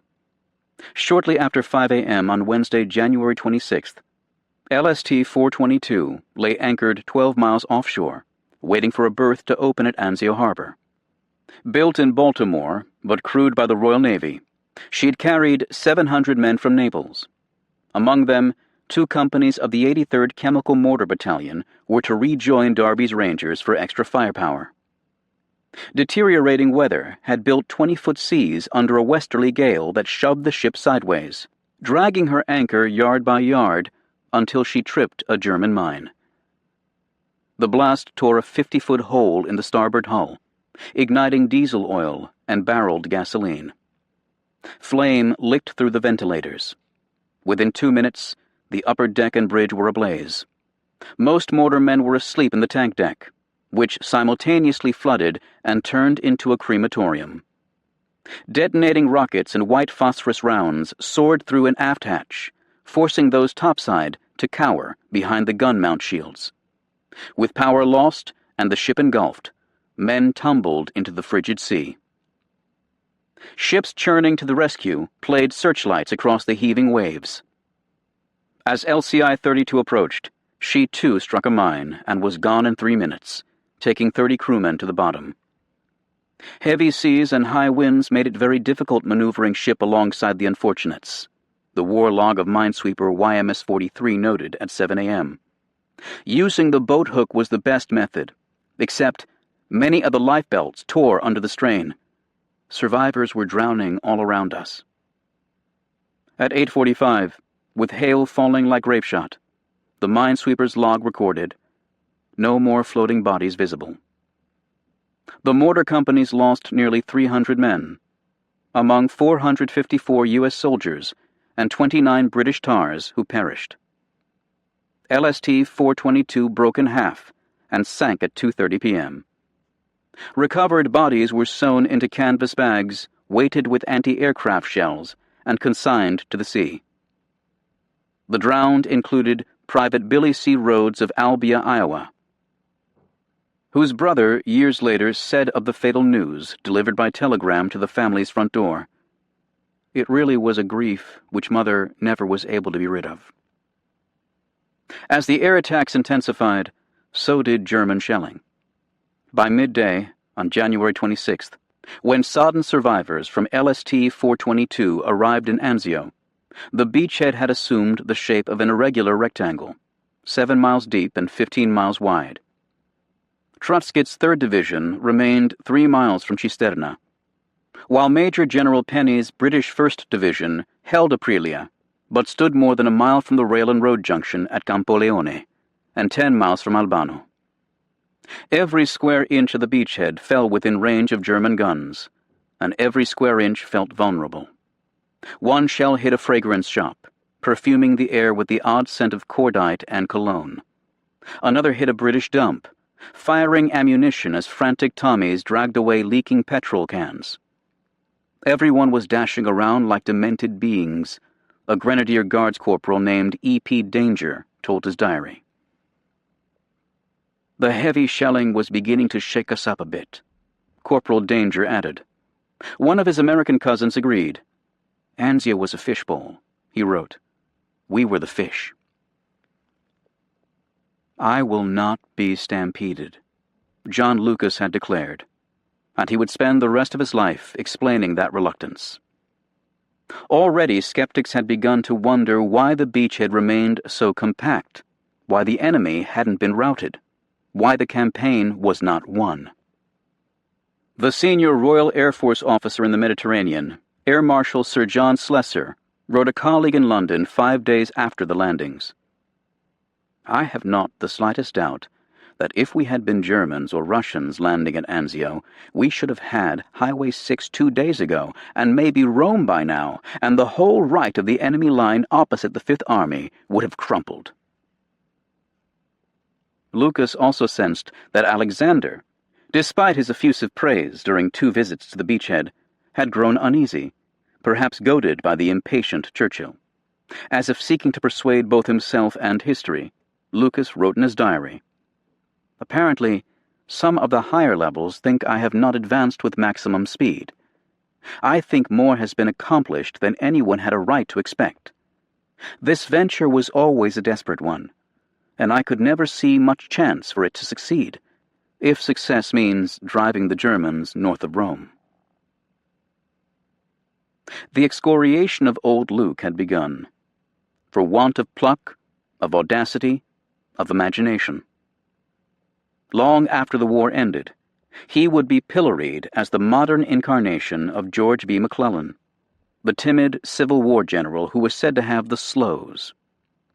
Even those who applauded Lucas's prudence regretted that he hadn't rushed to seize the road junctions at Campoleone and Cisterna, which would have complicated German encirclement of the beachhead. Having gained surprise in the landing, the judicious official historian Martin Blumenson concluded, Lucas proceeded to disregard the advantage it gave him. Perhaps, although the Allied push to the north and northeast began within 48 hours of the landings. More than 60 years after the Allied perdition at Anzio, Lucas's caution seems sensible and even inevitable, given Clark's woolly instructions and Alexander's hail fellow approbation. Those who most closely scrutinized the Sixth Corps predicament tended to concur that a pell-mell lunge for the Colli Laziali would have been reckless. Alexander's new chief of staff, the future Field Marshal John H. Harding, concluded that Lucas probably saved the forces at Anzio from disaster. Clark came to a similar conclusion. Major General G.W.R. Templer, who would soon command a British division at Anzio and who detested Lucas, believed that if the Corps had galloped north, within a week or fortnight, there wouldn't have been a single British soldier left in the bridgehead. They would all have been killed or wounded, or prisoners. And George Marshall, who rarely condescended to adjudicate tactical squabbles, noted that for every mile of advance, there were 7 or more miles to be added to the perimeter, which would have made the Allied flanks ever more vulnerable. 5 years after the war, Alexander conceded that the actual course of events was probably the most advantageous in the end. His assessment echoed that of Field Marshal Wilson, Eisenhower's successor at AFHQ, who also concluded that to have pushed to the Alban Hills with a half-built-up force might have led to irreparable disaster. John Lucas might be found wanting as a battle captain, with transparent anxieties and an avuncular mien that failed to inspire men under duress. He was absolutely full of inertia and couldn't make up his mind. General Templer later complained. He had no qualities of any sort as a commander. But in staring through the north window of his villa on the Piazza del Mercato, Lucas found courage and convictions that would save his corps, even at the price of his reputation.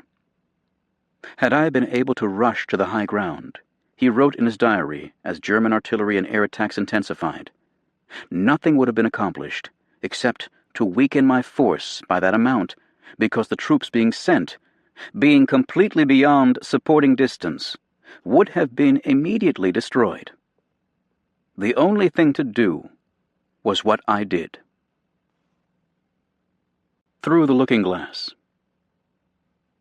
On a brisk January day in 1752, a column of soldiers, more than half a mile long, marched through a field outside the village of Caserta, 20 miles north of Naples, in a province famed in antiquity for the beauty and gaiety of its women, as well as for the slave revolt led by the gladiator Spartacus in 73 B.C. With a quartet of cannons placed to denote 4 corners, the troops formed a rectangle that outlined the perimeter walls of a future royal palace inspired by Versailles. The building would require 20 years of toil by a regiment of stonemasons, reinforced by prison labor and galley slaves. The finished palace became a monument to Bourbon ostentation. 1,200 rooms, 4 interlocking courtyards, a sweeping marble staircase grander than anything Louis XIV ever descended, a theater with 40 boxes, a chapel trimmed in lapis lazuli, and interior furnishings said to cost 6 million ducats. Gold lined the Queen's bathtub, and bas-relief figures on the wall had their eyes painted shut to prevent their peeking at the royal derriere. A hole-and-mirror contraption allowed the Queen to watch townfolk passing on the street outside while she took her soak. The building's southern face alone was 830 feet long and 134 feet high, with 243 windows. In laying his cornerstone with a silver trowel on that January day, the Neapolitan monarch Charles III had selected a Latin invocation asking that the palace and grounds remain forever Bourbon. Alas, nearly 2 centuries later, the Anglo-Americans were firmly ensconced. Captured on October 8th, Caserta Palace now served as the headquarters for both Clark's Fifth Army and for Alexander's 15th Army Group, which claimed the 5th floor on January 20th. Every map and stick of furniture, including a pair of General Alex's red plush chairs, had to be carried up 124 steps to what a British major described as a muddling sort of maze through which one wandered. A staff school for Italian aviators had previously occupied the floor, which was cluttered with aircraft motors, wind tunnels, and even a bomber fuselage. Everything, Harold Macmillan wrote in his diary, was in disorder. A war room was built, with a sentry on the door and maps on the wall. Alexander messed at the palace kennel and slept in a bivouac 2 miles distant, so there was a great deal of chuffing up and down those 124 steps. Ultra-intelligence agents worked in caravans near the palace, forever burning secrets in an elegant brick incinerator, surmounted by steep steps like a pagan temple. 15,000 Allied soldiers eventually worked at Caserta, which soon became a Baroque parody of the Pentagon. The place was so cavernous that one resident claimed it was the only house where I've had my hat blown off indoors. After studying a sheaf of palace blueprints, signal officers concluded that to thread wire through walls 2 feet thick was impossible. Cable and phone lines therefore ran in and out of windows and around the outside, giving the palace an appearance of being trussed, if not hogtied. One OSS officer thought Caserta resembled a New England cotton mill, while another officer likened it to Alcatraz, without the bay. A brisk breeze caused hundreds of shutters to bang so that the headquarters sounded like midnight in a madhouse. The building had little heat, less sanitation, and a 180-year accumulation of fleas. Staff officers sat at plywood and sawhorse desks, alternately shivering and scratching flea bites. The British wanted the windows open. The Americans insisted they remain shut, and Alexander was forced to issue a Solomonic decree that whoever arrived first at the office could have the windows as he liked for the day. A polyglot host streamed in and out of the palace. Tommies and GIs, RAF pilots and Red Cross girls, carabinieri in swallowtail coats and tricorn hats, Indians in turbans, Poles wearing British battle dress with red and white shoulder tabs, French colonials in fezzes and Uncle Sam's olive twill. Even an occasional Moroccan goom stumped past in the striped burnous that GIs called a Mother Hubbard wrapper. The 1,200 rooms had been converted into dormitories, dining halls, offices, bakeries, laundries, and a barber shop, where a comb and razor cut cost 4 cents. One spacious salon served as an indoor basketball court, and a 3-room suite was devoted to an exhibit on venereal disease, with graphic color photographs intended to infuse soldiers with the fear of both God and loose women. Protective paper strips covered the huge palace mirrors, but nothing could keep GI fingerprints off the silk wall coverings and tapestries in the throne room and ministry chambers. An errant bomb had bent the organ pipes in the palace chapel, and artillery rumbling sometimes carried from the casino front. But war seemed ever more removed for the Garrett troopers at Caserta, as Bill Malden called them. Too far forward to wear ties, and too far back to get shot. An army surgeon described the senior officers' mess as a stuffy, swank private dining room full of elderly colonels dining on broiled steak and other luxuries. The tables were set with gold-trimmed palace porcelain and glassware etched with the royal crown. The chef had once worked at the Ritz in New York, but waiters were mostly bomb-happy GI convalescents. It was said, rather unkindly, that if anyone dropped a plate, they all dived for cover. One visitor reported. Officers in the palace bar drank Ralmore cognac mixed with Coca-Cola. George Biddle found their faces soft and puffy, compared with the frontline visages of Jack Toffee and his ilk. At parties, a female captain wrote, Bill, or Ralph, or whoever, had taken one, got lit up on the very cheap wine, and made less and less sense and got more and more amorous. Marathon poker games raged in the royal suite, including one in which Colonel Elliott Roosevelt, the president's son, allegedly lost $3,000. It was said that he eventually paid the debt with a sheaf of English 5-pound notes, big as cabbage leaves. Twice weekly, the San Carlo Opera Company arrived from Naples to sing Tosca or Madama Butterfly in the Palace Theater. A box seat cost $1.25, and the cast was paid mostly in army rations. Caserta was a looking-glass world, one officer wrote. He added, one doesn't hate on a full stomach and a hot bath. To preserve a semblance of army life, some commanders insisted that their Garrett troopers at least camp outdoors. Bivouacs soon stretched for 2 miles through the palace gardens, evincing their own wonderland qualities, with shower huts, softball diamonds, backgammon tables, and volleyball courts. Grenadier guards practiced lugging their assault boats through the rose bushes before paddling furiously across the ornamental ponds, which hungry soldiers soon emptied of fish. Clark's floatplane landed among the lily pads on a reflecting pool 1/4 mile long. Just north of the palace, engineers built a colony for generals known as Cascades. An elaborate fountain nearby depicted the goddess Diana and her handmaidens being surprised while bathing by the hunter Actaeon, who was consequently transformed into a stag and torn to pieces by his own hounds. Cascades included a lounge with a fireplace, a tennis court, a U-shaped dance hall, and a muddy, eel-infested pond that served as a swimming hole. The engineers who built the complex complained in their unit log. The feeling of the men is that they came over here for the purpose of winning a war.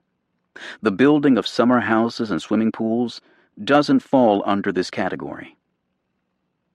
Not least among Caserta's oddities, the 6681st Signal Pigeon Company maintained 22 lofts with 8,000 cooing birds, including a blue check-splashed cock named G.I. Joe, who was credited with carrying a message that had forestalled bombardment of a town already captured by the British.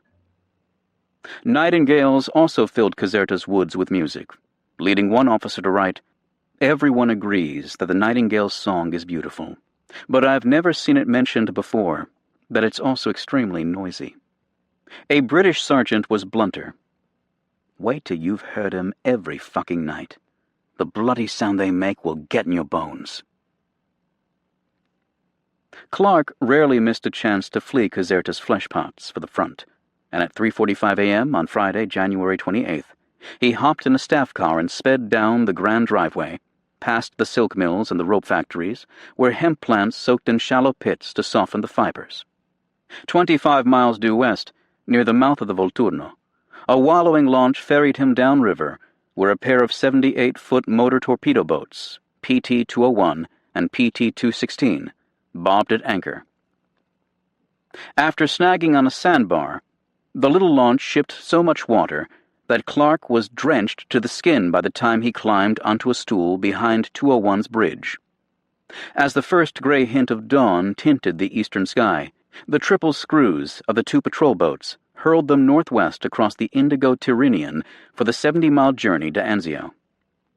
Neither boat crew took time to radio a sailing signal to the Allied fleet at the beachhead. Alexander had prodded Clark to make this trip, wondering aloud on Thursday whether Lucas was sufficiently aggressive. Did the beachhead need a thruster like George Patton? Alexander wondered. Certainly Sixth Corps should press forward to seize Campoleone and Cisterna. Risks must be taken, Alexander added. Clark promised to deliver the message. More than 5 months had passed since Clark had come ashore at Salerno, and the long season had aged him. During a visit to Caserta in early January, Patton had noted, with evident pleasure, symptoms of stress in the Fifth Army commander. The left corner of Clark's mouth is slightly drawn down, as if he'd been paralyzed, he informed his diary. He's quite jumpy. Clark, on January 18th, had asked Rini to send him some Kreml hair tonic. I find that by massaging my hair using that, it keeps it from coming out, and for a while it was falling out quite badly. The crowding at the Royal Palace added more strains, and Clark planned to move his own forward command post to a hillside olive grove below Presenzano, 10 miles from San Pietro. Alexander and many lesser lights have moved into Caserta on top of my headquarters, Clark told his diary on January 23rd. Never before in the history of warfare have so few been commanded by so many. As for the battle at Anzio, Alexander apparently feels as though he is running that show.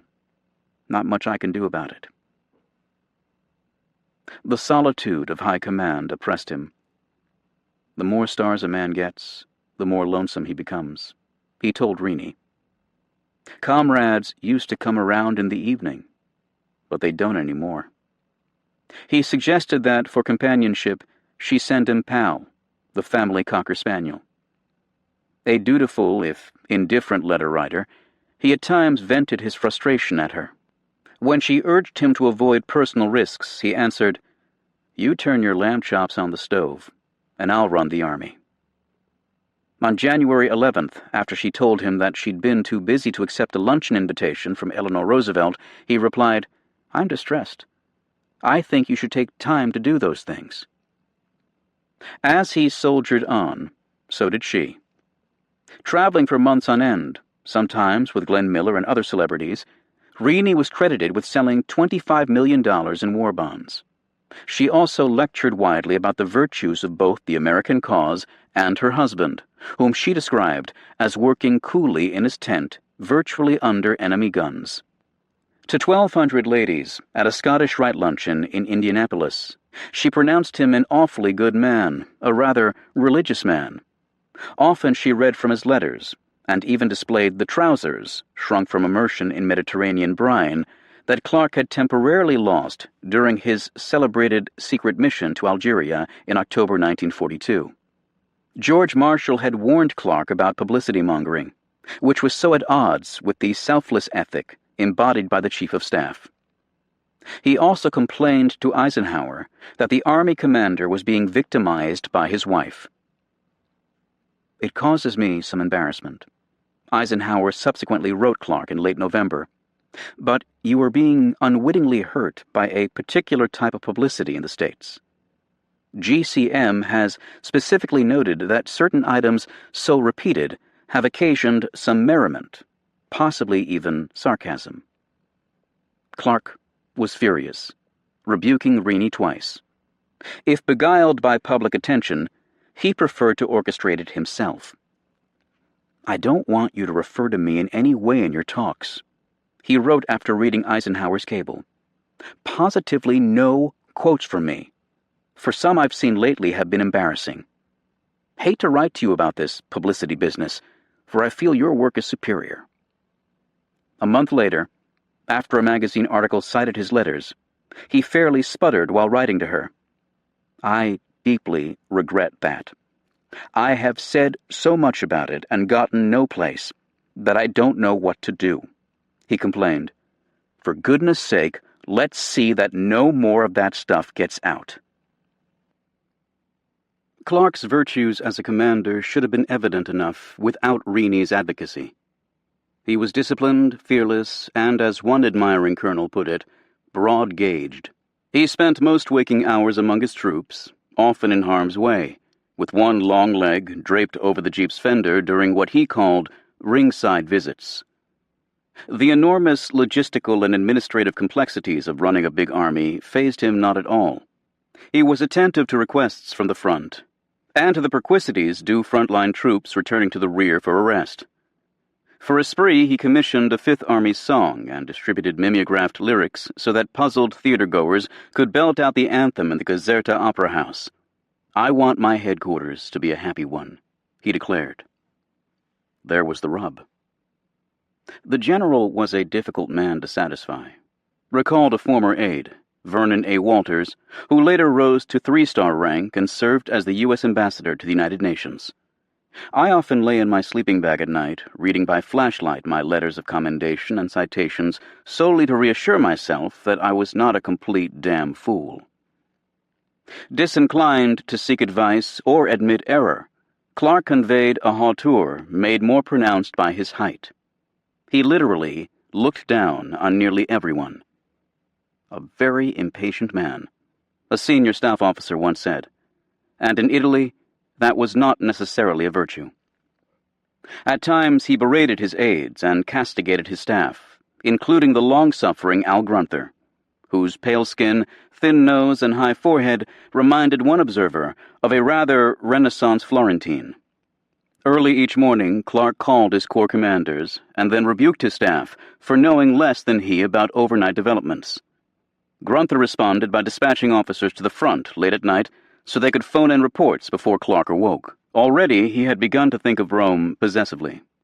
In late January, he told Field Marshal Wilson that Fifth Army had fought a long and bloody battle up the Italian peninsula and is entitled to take Rome.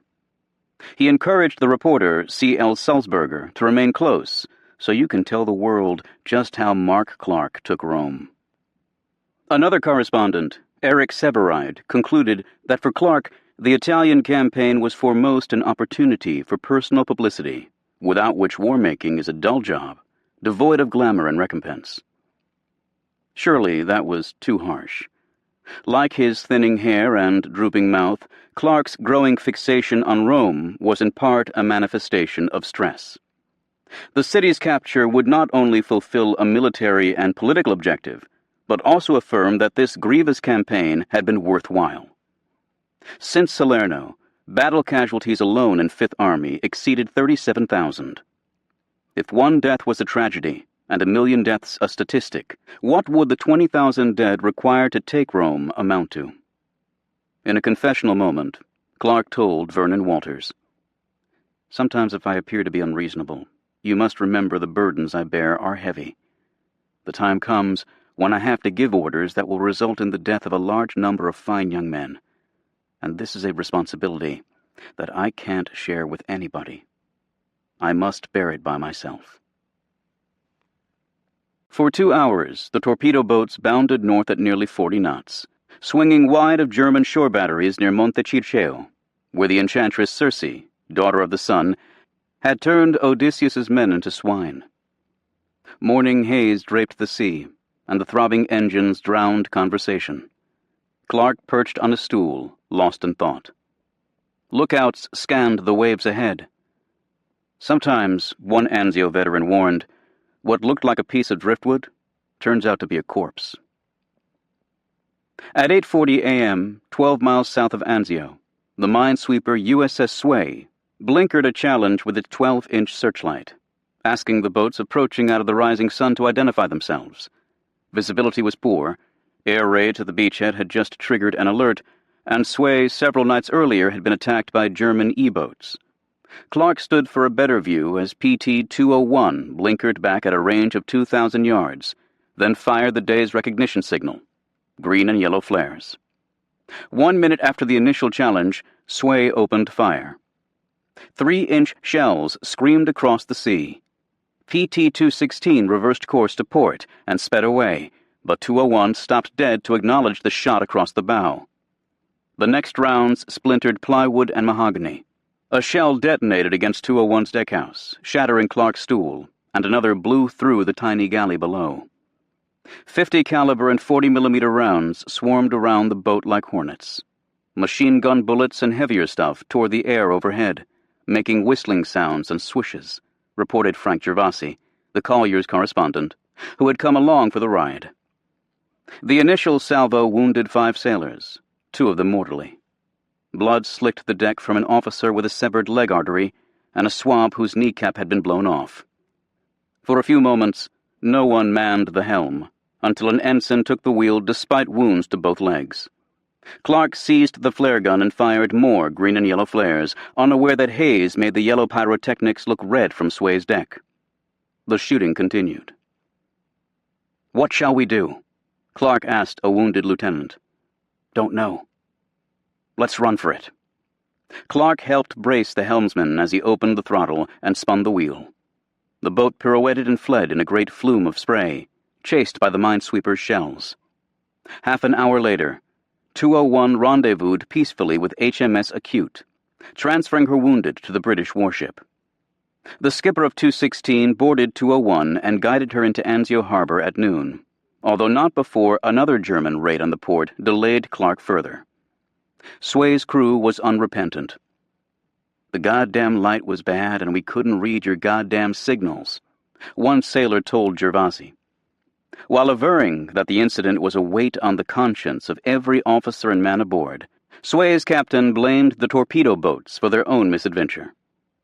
A Navy inquiry agreed, but Clark privately charged the minesweeper with as flagrant an error of judgment as I have ever seen. If the morning had taken a downward slant, in Clark's wry phrase, an afternoon in Lucas's command post hardly redeemed the day. Staff officers of 6th Corps worked in a former Italian military barracks near Nettuno's Piazza del Mercato, but artillery fire and an unexploded bomb through the ceiling would soon drive the headquarters into the wine cellars under an osteria at Via Romana 9. For now, the sandbags around the barracks grew higher by the hour. Sailors steaming into Anzio Harbor laid wagers on whether this white apartment house or that pink villa would be standing on their return. Wrapped in a belted army trench coat and pulling on his corncob pipe, Lucas used a large map to show Clark his predicament. Heavy surf occasionally closed the landing beaches, and a sudden storm on Tuesday had marooned all Navy pontoons ashore before they could be hoisted from the water. Enemy raids often disrupted port operations and harassed the cargo fleet. Of greater concern was the imminent return to Britain of most LSTs. As few as a dozen would be left in the Mediterranean after February 10th, and at least 72 shiploads would be required in Anzio by mid-February. Daily material requirements had climbed from 1,500 tons a day to 2,300. Some LCIs sailing from Naples now carried 100 tons of ammunition, triple the prudent load, and Navy brokers had begun identifying civilian schooners for use as cargo vessels. As for the enemy, every day Lucas's G2 identified more German units converging on the beachhead. The 29th Panzer Grenadier Division, then the Hermann Göring, then 2 armored divisions from southern France, then the 90th Panzer Grenadier. The day before, it had been estimated that 4,000 German infantry and armored troops occupied Albano, including 2 paratrooper battalions and several hundred horse and motorcycle mounted troops. If the Allies were not already outnumbered, it was only a matter of time. By Sunday, an estimated 72,000 Germans would face 61,000 Anglo-Americans. The enemy appeared intent on shoving the beachhead into the sea, although that was uncertain. We deal not with the true, as intelligence officers like to say, but with the likely. Lucas sucked on his pipe stem, as he would soon write in a private note to Brigadier General Robert Frederick, whose 1st Special Service Force was heading to the beachhead. Our enemies did not react exactly in the manner expected. Troops were rushed in. None of this surprised Clark. Ultra intercepts had provided transparent detail of German movements under Operation Richard, including the shift of troops from 14 divisions in France, Germany, northern Yugoslavia, and elsewhere. Even the German venereal disease hospital in Rome had been combed out. In many cases, however, only fragments of those enemy units had reached the beachhead. Clark told Lucas that the cumulative opposition doesn't exceed 3 full divisions, with indications that Kesselring is having difficulties reinforcing your front. All the more reason, Clark added, to seize Cisterna and Campoleone quickly. Lucas agreed. In fact, Truscott today had drafted his order for an attack on Cisterna, to be led by infiltrating Rangers and 2 3rd Division regiments, all bound for Highway 7. 6th Corps Field Order No. 20 would coordinate a British lunge on the left with that American thrust on the right. Both intended to seize the high ground in the vicinity of Colli Laziali, and to prepare to continue the advance on Rome. The attack was to begin the next day, Saturday, January 29th. Clark nodded. He hoped this would mollify Alexander, and whoever in London was lashing him on. With a few parting words of encouragement, he strode from the command post and climbed into a jeep for the short ride to the Villa Borghese. In a pine thicket behind the 100-room 17th-century mansion, he planned to install another 5th Army command post to keep a closer eye on the beachhead. That prospect pleased Lucas, no more than Alexander's hovering presence at Caserta pleased Clark. In his diary, the Corps commander wrote, "His gloomy attitude is certainly bad for me. He thinks I should have been aggressive on D-Day, and should have gotten tanks and things out to the front. I have done what I was ordered to do. Desperate, though, it was.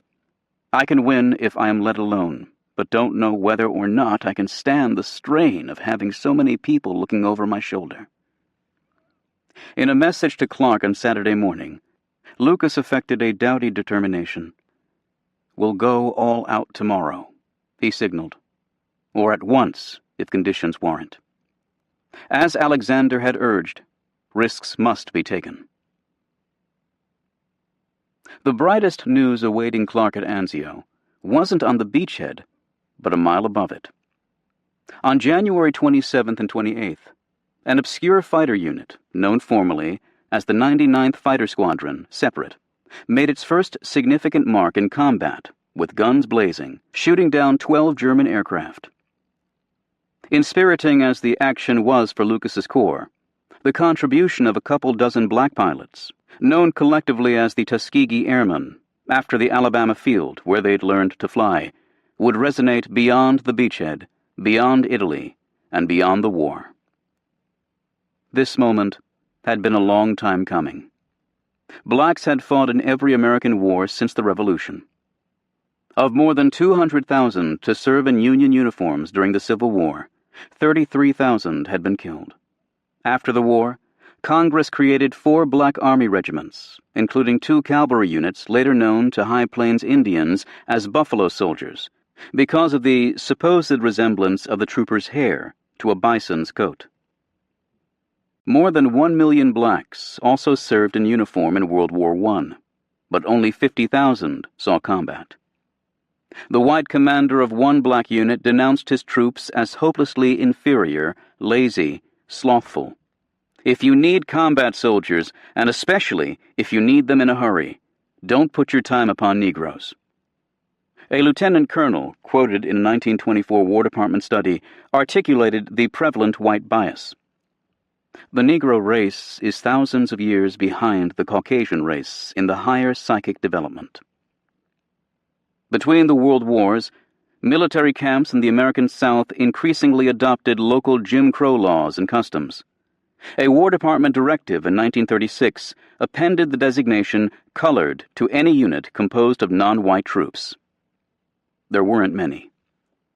When World War II began in September 1939, fewer than 4,000 blacks served in the U.S. Army. More than 2 years later, the U.S. Navy had only 6 black sailors, excluding mess stewards, plus a couple of dozen others coming out of retirement. A 7-point White House policy issued in 1940 began with the premise that Negro personnel in the Army will be proportionate to that in the general population, about 10%, and ended with a bigot's pledge. Racial segregation will be maintained. Few leadership opportunities existed. At the time of the Anzio landings, The U.S. Army had 633,000 officers, of whom only 4,500 were black. The U.S. Navy was worse, with 82,000 black enlisted sailors and no black officers.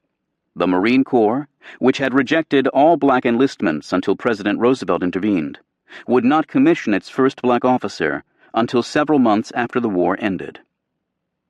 Another War Department decree of 1940 asserted that segregation has proven satisfactory over a long period of years. A survey of white enlisted men in 1942 revealed a strong prejudice against sharing recreation, theater, or post-exchange facilities with Negroes. Of Southern soldiers polled, only 4% favored equal PX privileges for their black comrades. White soldiers have pronounced views with respect to the Negro, the Adjutant General concluded. The Army is not a sociological laboratory. Segregation created perverse redundancies. An Army memo in July 1943 noted that the 93rd Division has 3 bands, and the 92nd Division has 4 bands, but the status quo obtained. Experiments within the Army in the solution of social problems are fraught with danger to efficiency, discipline, and morale, George Marshall warned. The 1940 Draft Act banned racial discrimination, but only 250 blacks sat on the nation's 6,400 draft boards. Most Southern states forbade any African American board members.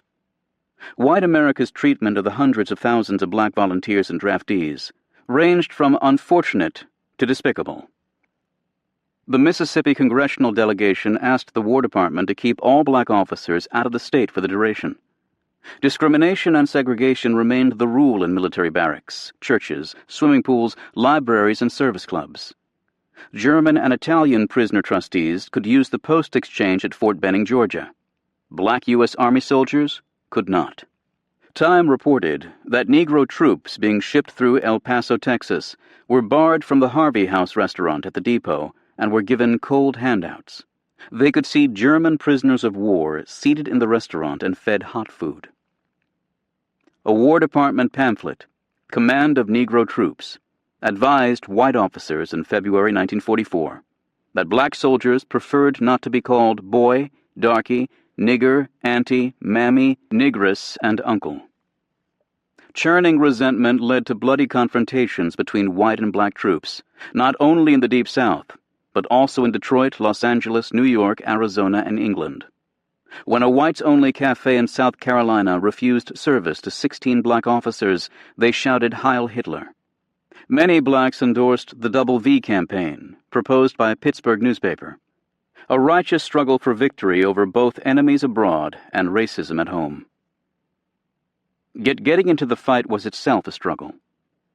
Among the prevalent stereotypes was a belief that blacks were too dumb, too lazy, or too apathetic to serve as combat troops. An Army study decried their lack of education and mechanical skill, as well as a venereal rate 8 to 10 times that of white troops, a tendency to abuse equipment, lack of interest in the war, and, particularly among Northern troops, a concern for racial rights, which often culminated in rioting. In the summer of 1943, only 17% of black soldiers were high school graduates, compared with 41% of whites. In Army tests that measured educational achievement rather than native intelligence, more than 4 in 5 blacks scored in the lowest 2 categories, compared to fewer than 1 in 3 whites. General McNair, the Chief of Army Ground Forces, declared that a colored division is too great a concentration of Negroes to be effective. Consequently, blacks were shunted into quartermaster companies for duty as truck drivers, bakers, launderers, laborers, and the like. By January 1944, 755,000 blacks wore Army uniforms. They made up 8.5% of the force. But only 2 in 10 served in combat units compared to 4 in 10 whites. Under pressure from black civic leaders and a crying need for fighters, 3 black Army divisions had been created. The 2nd Cavalry, which arrived in North Africa only to be disbanded to provide service troops. The 93rd Infantry, shipped to the Pacific, and the 92nd Infantry, which would arrive in Italy in late summer 1944 as the only African-American division to see combat in Europe. Officered above the platoon level, almost exclusively by whites, the 92nd would endure trials by fire that only partly involved the Germans. Training was halted for 2 months to teach the men to read, since illiteracy in the division exceeded 60%. A black veteran later described an intangible, elusive undercurrent of resentment, bitterness, even despair and hopelessness among black officers and enlisted men in the division. That sentiment in some measure could be laid at the feet of the 92nd Commander, Major General Edward M. Almond, an overbearing Virginian who would oppose integration of the armed forces until his dying day in 1975. The white man is willing to die for patriotic reasons. The Negro is not, Almond declared. No white man wants to be accused of leaving the battle line. The Negro doesn't care. People think that being from the South we don't like Negroes. Not at all. But we understand his capabilities, and we don't want to sit at the table with them. In a top-secret report after the war, Almond asserted that black officers lacked pride, aggressiveness, and a sense of responsibility. His chief of staff added, "Negro soldiers learn slowly and forget quickly." Such obstacles and more faced the 99th Fighter Squadron. Before the war, only 9 black Americans possessed commercial pilot certificates, and fewer than 300 had private licenses.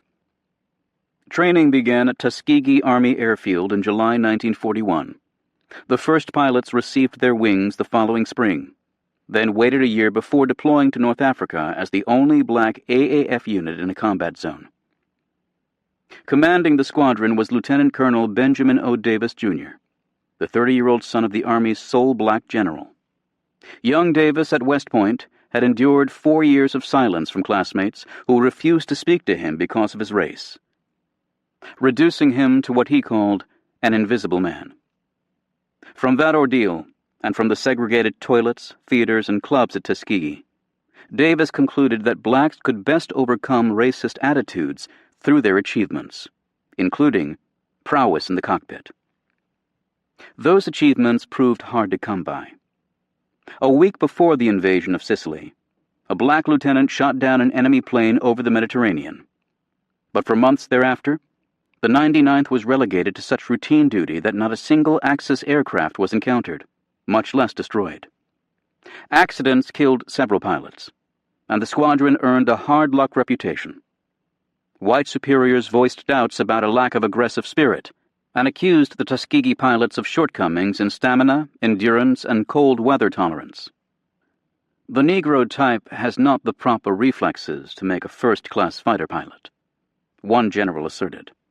Hap Arnold, the AAF chief, suggested moving the 99th to a rear area, thus releasing a white squadron for a forward combat area. Citing leaked classified information, Time reported in late September that the top air command was not altogether satisfied with the 99th's performance. Davis, who was promoted to command an all-black fighter group, returned to Washington to refute the criticisms before a War Department committee in October. Others rallied to the squadron's defense, including one accomplished white pilot, who described the 99th as a collection of born dive bombers. Lieutenant General Ira C. Eaker, the senior American airman in the Mediterranean, concluded that 90% of the trouble with Negro troops was the fault of the whites. The 99th moved closer to the action at an airfield outside Naples. Still, the squadron in 6 months had flown nearly 1,400 sorties on 225 missions without downing a single Luftwaffe plane. Then came the morning of January 27th. A patrol of 16 P-40 Warhawks, led by Lieutenant Clarence Jameson, flew at 5,000 feet over Peter Beach, several miles north of Anzio, just as 15 FW-190s pulled out of an attack on the Allied anchorage. The Warhawks heeled over in a compact dive, each pilot firing short bursts from his half-dozen 50-caliber machine guns. I saw a Focke-Wulf 190 and jumped directly on his tail, Lieutenant Willie Ashley, Jr. later reported. I started firing at close range, so close that I could see the pilot. Flames spurted from the enemy fuselage, then from another and another. One Luftwaffe pilot dove to the treetops and fled toward Rome, only to clip the earth in a flaming cartwheel. Bullets raked a fifth Focke-Wulf from nose to tail until the plane fluttered in a momentary stall, then fell off on one flaming wing. The whole show lasted less than 5 minutes, Major Spanky Roberts said. It was a chasing battle, as the Germans were always on the move. We poured hell into them. After refueling in Naples, the 99th returned to the beachhead. Then, in another snarling dogfight at 2:25 p.m., shot down 3 more enemy raiders, including one plane that was bushwhacked while closing on a Warhawk's tail. On Friday morning, as Clark struggled to reach Nettuno on PT-201, the 99th slammed into another raiding party, shooting down 4. In 2 days, the squadron tallied 12 enemy planes destroyed, 3 probable kills, and 4 damaged. A single American pilot was killed. It was a chasing battle, as Major Roberts had said, and it would remain a chasing battle. But nothing would ever be quite the same. One black soldier, fated to die in action in Italy a year later, wrote home, "Negroes are doing their bit here, their supreme bit, not for glory, not for honor, but for, I think, the generation that will come." Jerryland. On Saturday afternoon, January 29th, Lucien Truscott limped up the narrow staircase to the second floor of his new command post, an old stone monastery with a red tile roof in the medieval village of Conca, midway between Nettuno and Cisterna. Gum trees and sycamores gave the compound an arboreal tranquility, dispelled by the proximate grumble of artillery. A squat tower resembling a blockhouse poked above the roofline. From the peak, an American flag had briefly flown until German gunners began using it as an aiming stake. The 3rd Division War Room filled the first floor with maps, jangling phones, and the anticipatory hum that always preceded a big offensive. Truscott had spread his bedroll in the tiled kitchen with no expectation of sleep. He still spoke in a raspy whisper, although his morbid throat had improved along with his lacerated leg. On Monday afternoon, a falling 20mm anti-aircraft round had detonated 6 inches from Truscott's left foot, peppering his cavalry boot, breeches, and ankle with steel fragments. After a surgeon tweezed out the shards, General Lucas insisted on handing him a Purple Heart. "It's truly superficial, but the doctors have my foot so strapped up that I hobble a bit when I walk." Truscott wrote Sarah a day later. As for the Anzio landings, he told her, "No one at home should assume that the war is about over. Far from it, believe me." He asked her to send his copy of the Life and Morals of Jesus of Nazareth, the rationalist edition of the New Testament compiled by Thomas Jefferson, beginning in 1804. The Jefferson Bible, as it was commonly called, seemed like good beachhead reading. A window with casement shutters on the 2nd floor gave Truscott a sweeping view across the Pontine marshes. The west branch of the Mussolini Canal snaked through the farm fields a mile ahead. From Conca, the northbound road crossed the canal on a plank bridge and ran for 3 more miles to Isola Bella, a hamlet that marked the beachhead's outer boundary. 2 miles farther on lay Highway 7 and Cisterna, known to St. Paul as 3 Taverns. Here, while under arrest en route to Rome in the 1st century, the apostle thanked God and took courage after encountering a band of Roman Christians. Modern Cisterna lay at the confluence of 5 major roads and a rail line. Truscott, on Wednesday, had suggested seizing the town immediately, using his entire division along with British troops and a newly arrived regiment from the 45th Division. But Lucas preferred to wait until more tanks from the 1st Armored Division arrived to lend heft to the British effort on the left, which offered a more direct route to the Colli Laziali and Rome. The delay hardly seemed imprudent. Prisoner interrogations and captured German diaries depicted a glum, disheartened enemy. Spirits aren't particularly high since 4.5 years of war start to get on your nerves. A soldier in the Wehrmacht's 71st Division had written on January 26th. 2 days later, one of his comrades added, "The air roars and whistles. Shells explode all around us. Since January 21st, I haven't been able to take my boots off." This morning's 3rd Division intelligence report noted that the enemy's attitude on our front is entirely defensive, with most forces hugging the hills 5 miles beyond Cisterna. Enemy patrolling has not been aggressive. There is evidence that German platoon and squad leadership has begun to deteriorate. Hermann Göring troops manned our right flank and front, with a few other units fed into the line piecemeal as they've arrived. It doesn't now seem probable that the enemy will soon deliver a major counterattack involving units of division size. The 6th Corps attack, originally planned for early this morning, January 29th, had been postponed until the following morning because of an unfortunate incident in the British sector. On Friday, 3 jeeps carrying officers from the 5th Grenadier Guards had missed a turn on the road to Campoleone and blundered into a German ambush. 7 men were killed or captured, and with 4 grenadier companies now stripped to only 4 officers, General Penny requested another day to organize his attack. Lucas agreed. Again, it hardly seemed to matter. Truscott scanned the fenny landscape with his field glasses, unaware that the intelligence assessment was delusional or that the additional delay would carry baneful consequences.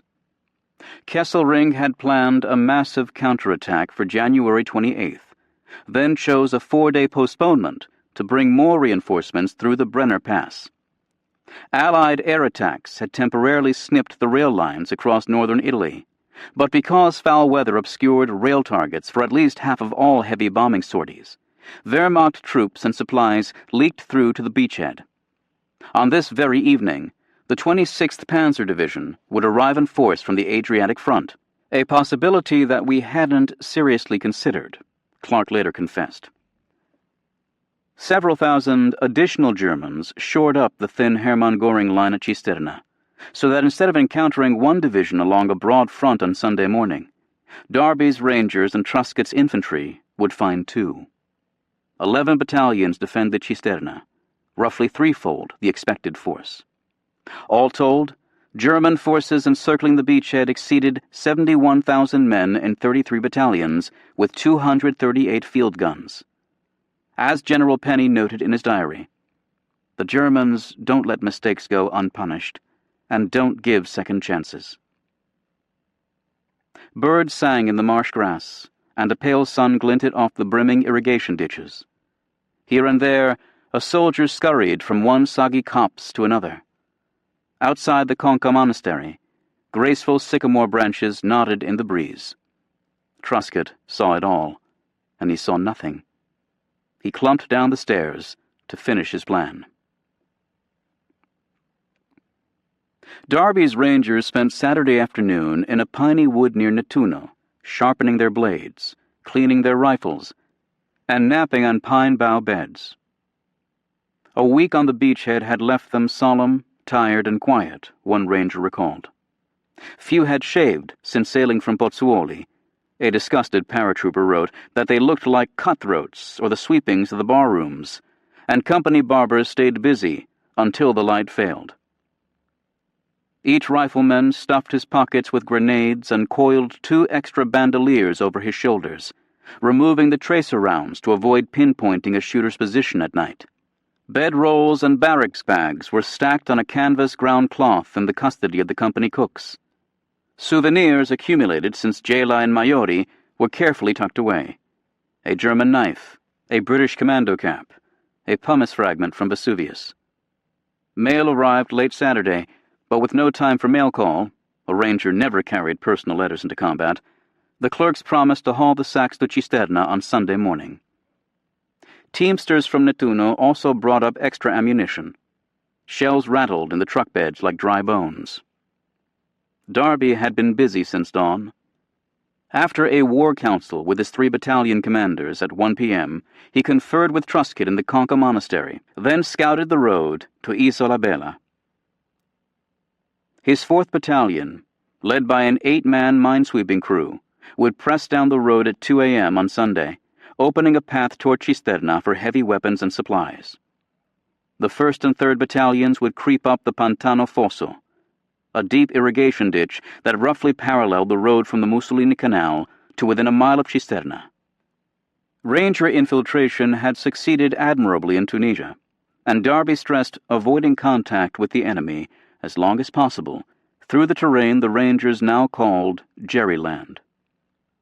Behind the Ranger spearhead, Truscott's 7th Infantry Regiment on the left and 15th Infantry on the right would advance on a 7-mile front to cut Highway 7 north and south of Cisterna. While careful to display only robust confidence to his men, Darby felt uncommon ambivalence about this evening's mission. The size of the attack heartened him, as did intelligence suggesting the road to Cisterna was lightly held, perhaps by a German infantry regiment protecting artillery and anti-tank batteries. An OSS agent, one of several anti-fascists, recruited in Naples, and living in a Nettuno barracks equipped with a radio and a ping-pong table, had just returned from 2 days behind the lines to report seeing only 4 enemy battalions along the Conca-Cisterna corridor. The Rangers seemed indomitable. When Darby asked a young private first class if he was nervous, the soldier replied, "I'm not nervous, sir. I'm just shaking with patriotism." They were the finest body of troops ever gathered together, Darby had told an OSS officer. They don't surrender either. They fight for keeps. Yet, the expansion of the force from 1 battalion to 3, and the loss of veteran Rangers since the torch landings 15 months earlier, had led to a deterioration in fighting skills, noise discipline, and fieldcraft. Too many men still bunched up when moving cross-country, or failed to freeze when a flare popped. How many knew to muffle a canteen with an old sock, or to suppress a cough with fingers pressed on the Adam's apple, or to dull a helmet's gleam with mud or wood smoke? The Cisterna plan also nagged at Darby. Was it too risky? Too bold? Would Truscott's infantry quickly reinforce the Ranger infiltrators? No Ranger reconnaissance had been possible past Isola Bella for fear of alerting the Germans. Aerial photos had seemed to show fields crisscrossed with hedgerows, which instead proved to be briar-choked irrigation ditches. The loss on Wednesday of 2 mortar companies aboard the ill-fated LST-422 had been a blow, and this afternoon Darby realized that the ground was too boggy for other mortarmen to negotiate the Pantano ditch. The heavy tubes instead would have to come up the road behind the 4th Battalion, along with the machine guns. Finally, a new fragment of intelligence had arrived an hour after sunset at 6:35 p.m. The city may have considerable opposition. By then the men had begun to filter out of their pine redoubt, singing Pistol-Packing Mama as they shambled under an overcast sky in columns of 2s toward the line of departure, 7 miles north. Usually the passwords chosen for an operation contained sounds difficult for German speakers to pronounce, the TH in Thistle, or the rolling R in Price. Tonight's challenge and parole was simple. Bittersweet. Upon reaching Cisterna, known by the unfortunate code name Easy, the Rangers were to loft several red Very flares to signal their success. The singing ceased. Morale of men was excellent, the 1st Battalion log noted. The 3rd Battalion commander, Major Alva H. Miller, had recently written a poem describing a walk through the Ranger bivouac late at night, listening to the sounds of his slumbering men. One laughs aloud, playing with the son he has never seen. Another murmurs his wife's name, Marilyn. Another whimpers under dreamy shell fire that unsettles his sleep. At midnight, Darby met for a final time with his battalion commanders beside the Conca road. The officers stamped their feet against the biting cold as he reminded them to maintain radio silence for as long as possible. Good luck, Darby told them. With his rolling gait, elbows cocked, he strode to an isolated farmhouse on the right side of the road where his command post had been set up. The commanders rejoined their waiting troops, blue and vague in the moonless night. Only their eyes glinted from faces daubed with burnt cork. Beyond the Mussolini Canal, 4 miles from Cisterna, the 3 battalions separated. The 4th veered left toward the road. The 1st and 3rd tramped single file across a fallow field. Soon the column descended into the Pantano ditch, like a snake slithering into a hole. The officers took compass readings by matchlight, then pressed north. At 3 a.m., near Isola Bella, barely half a mile up the Conca road, the 4th Battalion found trouble. A long burst from a German machine pistol tore open the night, and sheets of fire soon poured from several red farm buildings. One ranger company was pinned down 300 yards east of the road. 15 minutes later, a second company was immobilized. Enemy rifle pits had been dug every 30 feet and stiffened by machine gun nests at 100-yard intervals. Grazing fire swarmed a foot off the ground, killing a ranger captain among others. Mortar rounds stomped across a landscape that soon reeked of blown powder and turned earth. A crude roadblock built from 2 wrecked jeeps and an Italian truck halted the rest of the battalion, and for the rest of the night, 300 rangers lay flat in their icy furrows, shooting at muzzle flashes 50 yards away. Worse yet, in the Anzio anchorage 12 miles distant, a burning ammunition ship exploded at 4 a.m. in a white pillar of flame, casting long shadows across the Conca road and backlighting the rangers for enemy snipers. From his farmhouse command post, Darby kept an ear cocked to the commotion 2,000 yards north. This was the first intimation, he later wrote, that all was not well. All was not well in the Pantano ditch either. 800 helmets bobbed just below field level as the mile-long column meandered through the muddy scarp, often knee-deep in black water. We could hear mortar and artillery barrages landing to our left flank, a ranger later reported. Someone whispered, "The 4th must be having a bad time." 2 miles from Cisterna, the 1st Battalion commander, Major Jack Dobson, realized that the 3rd Battalion had fallen behind. Ordering 3 companies to wait, Dobson pressed ahead with his other 3.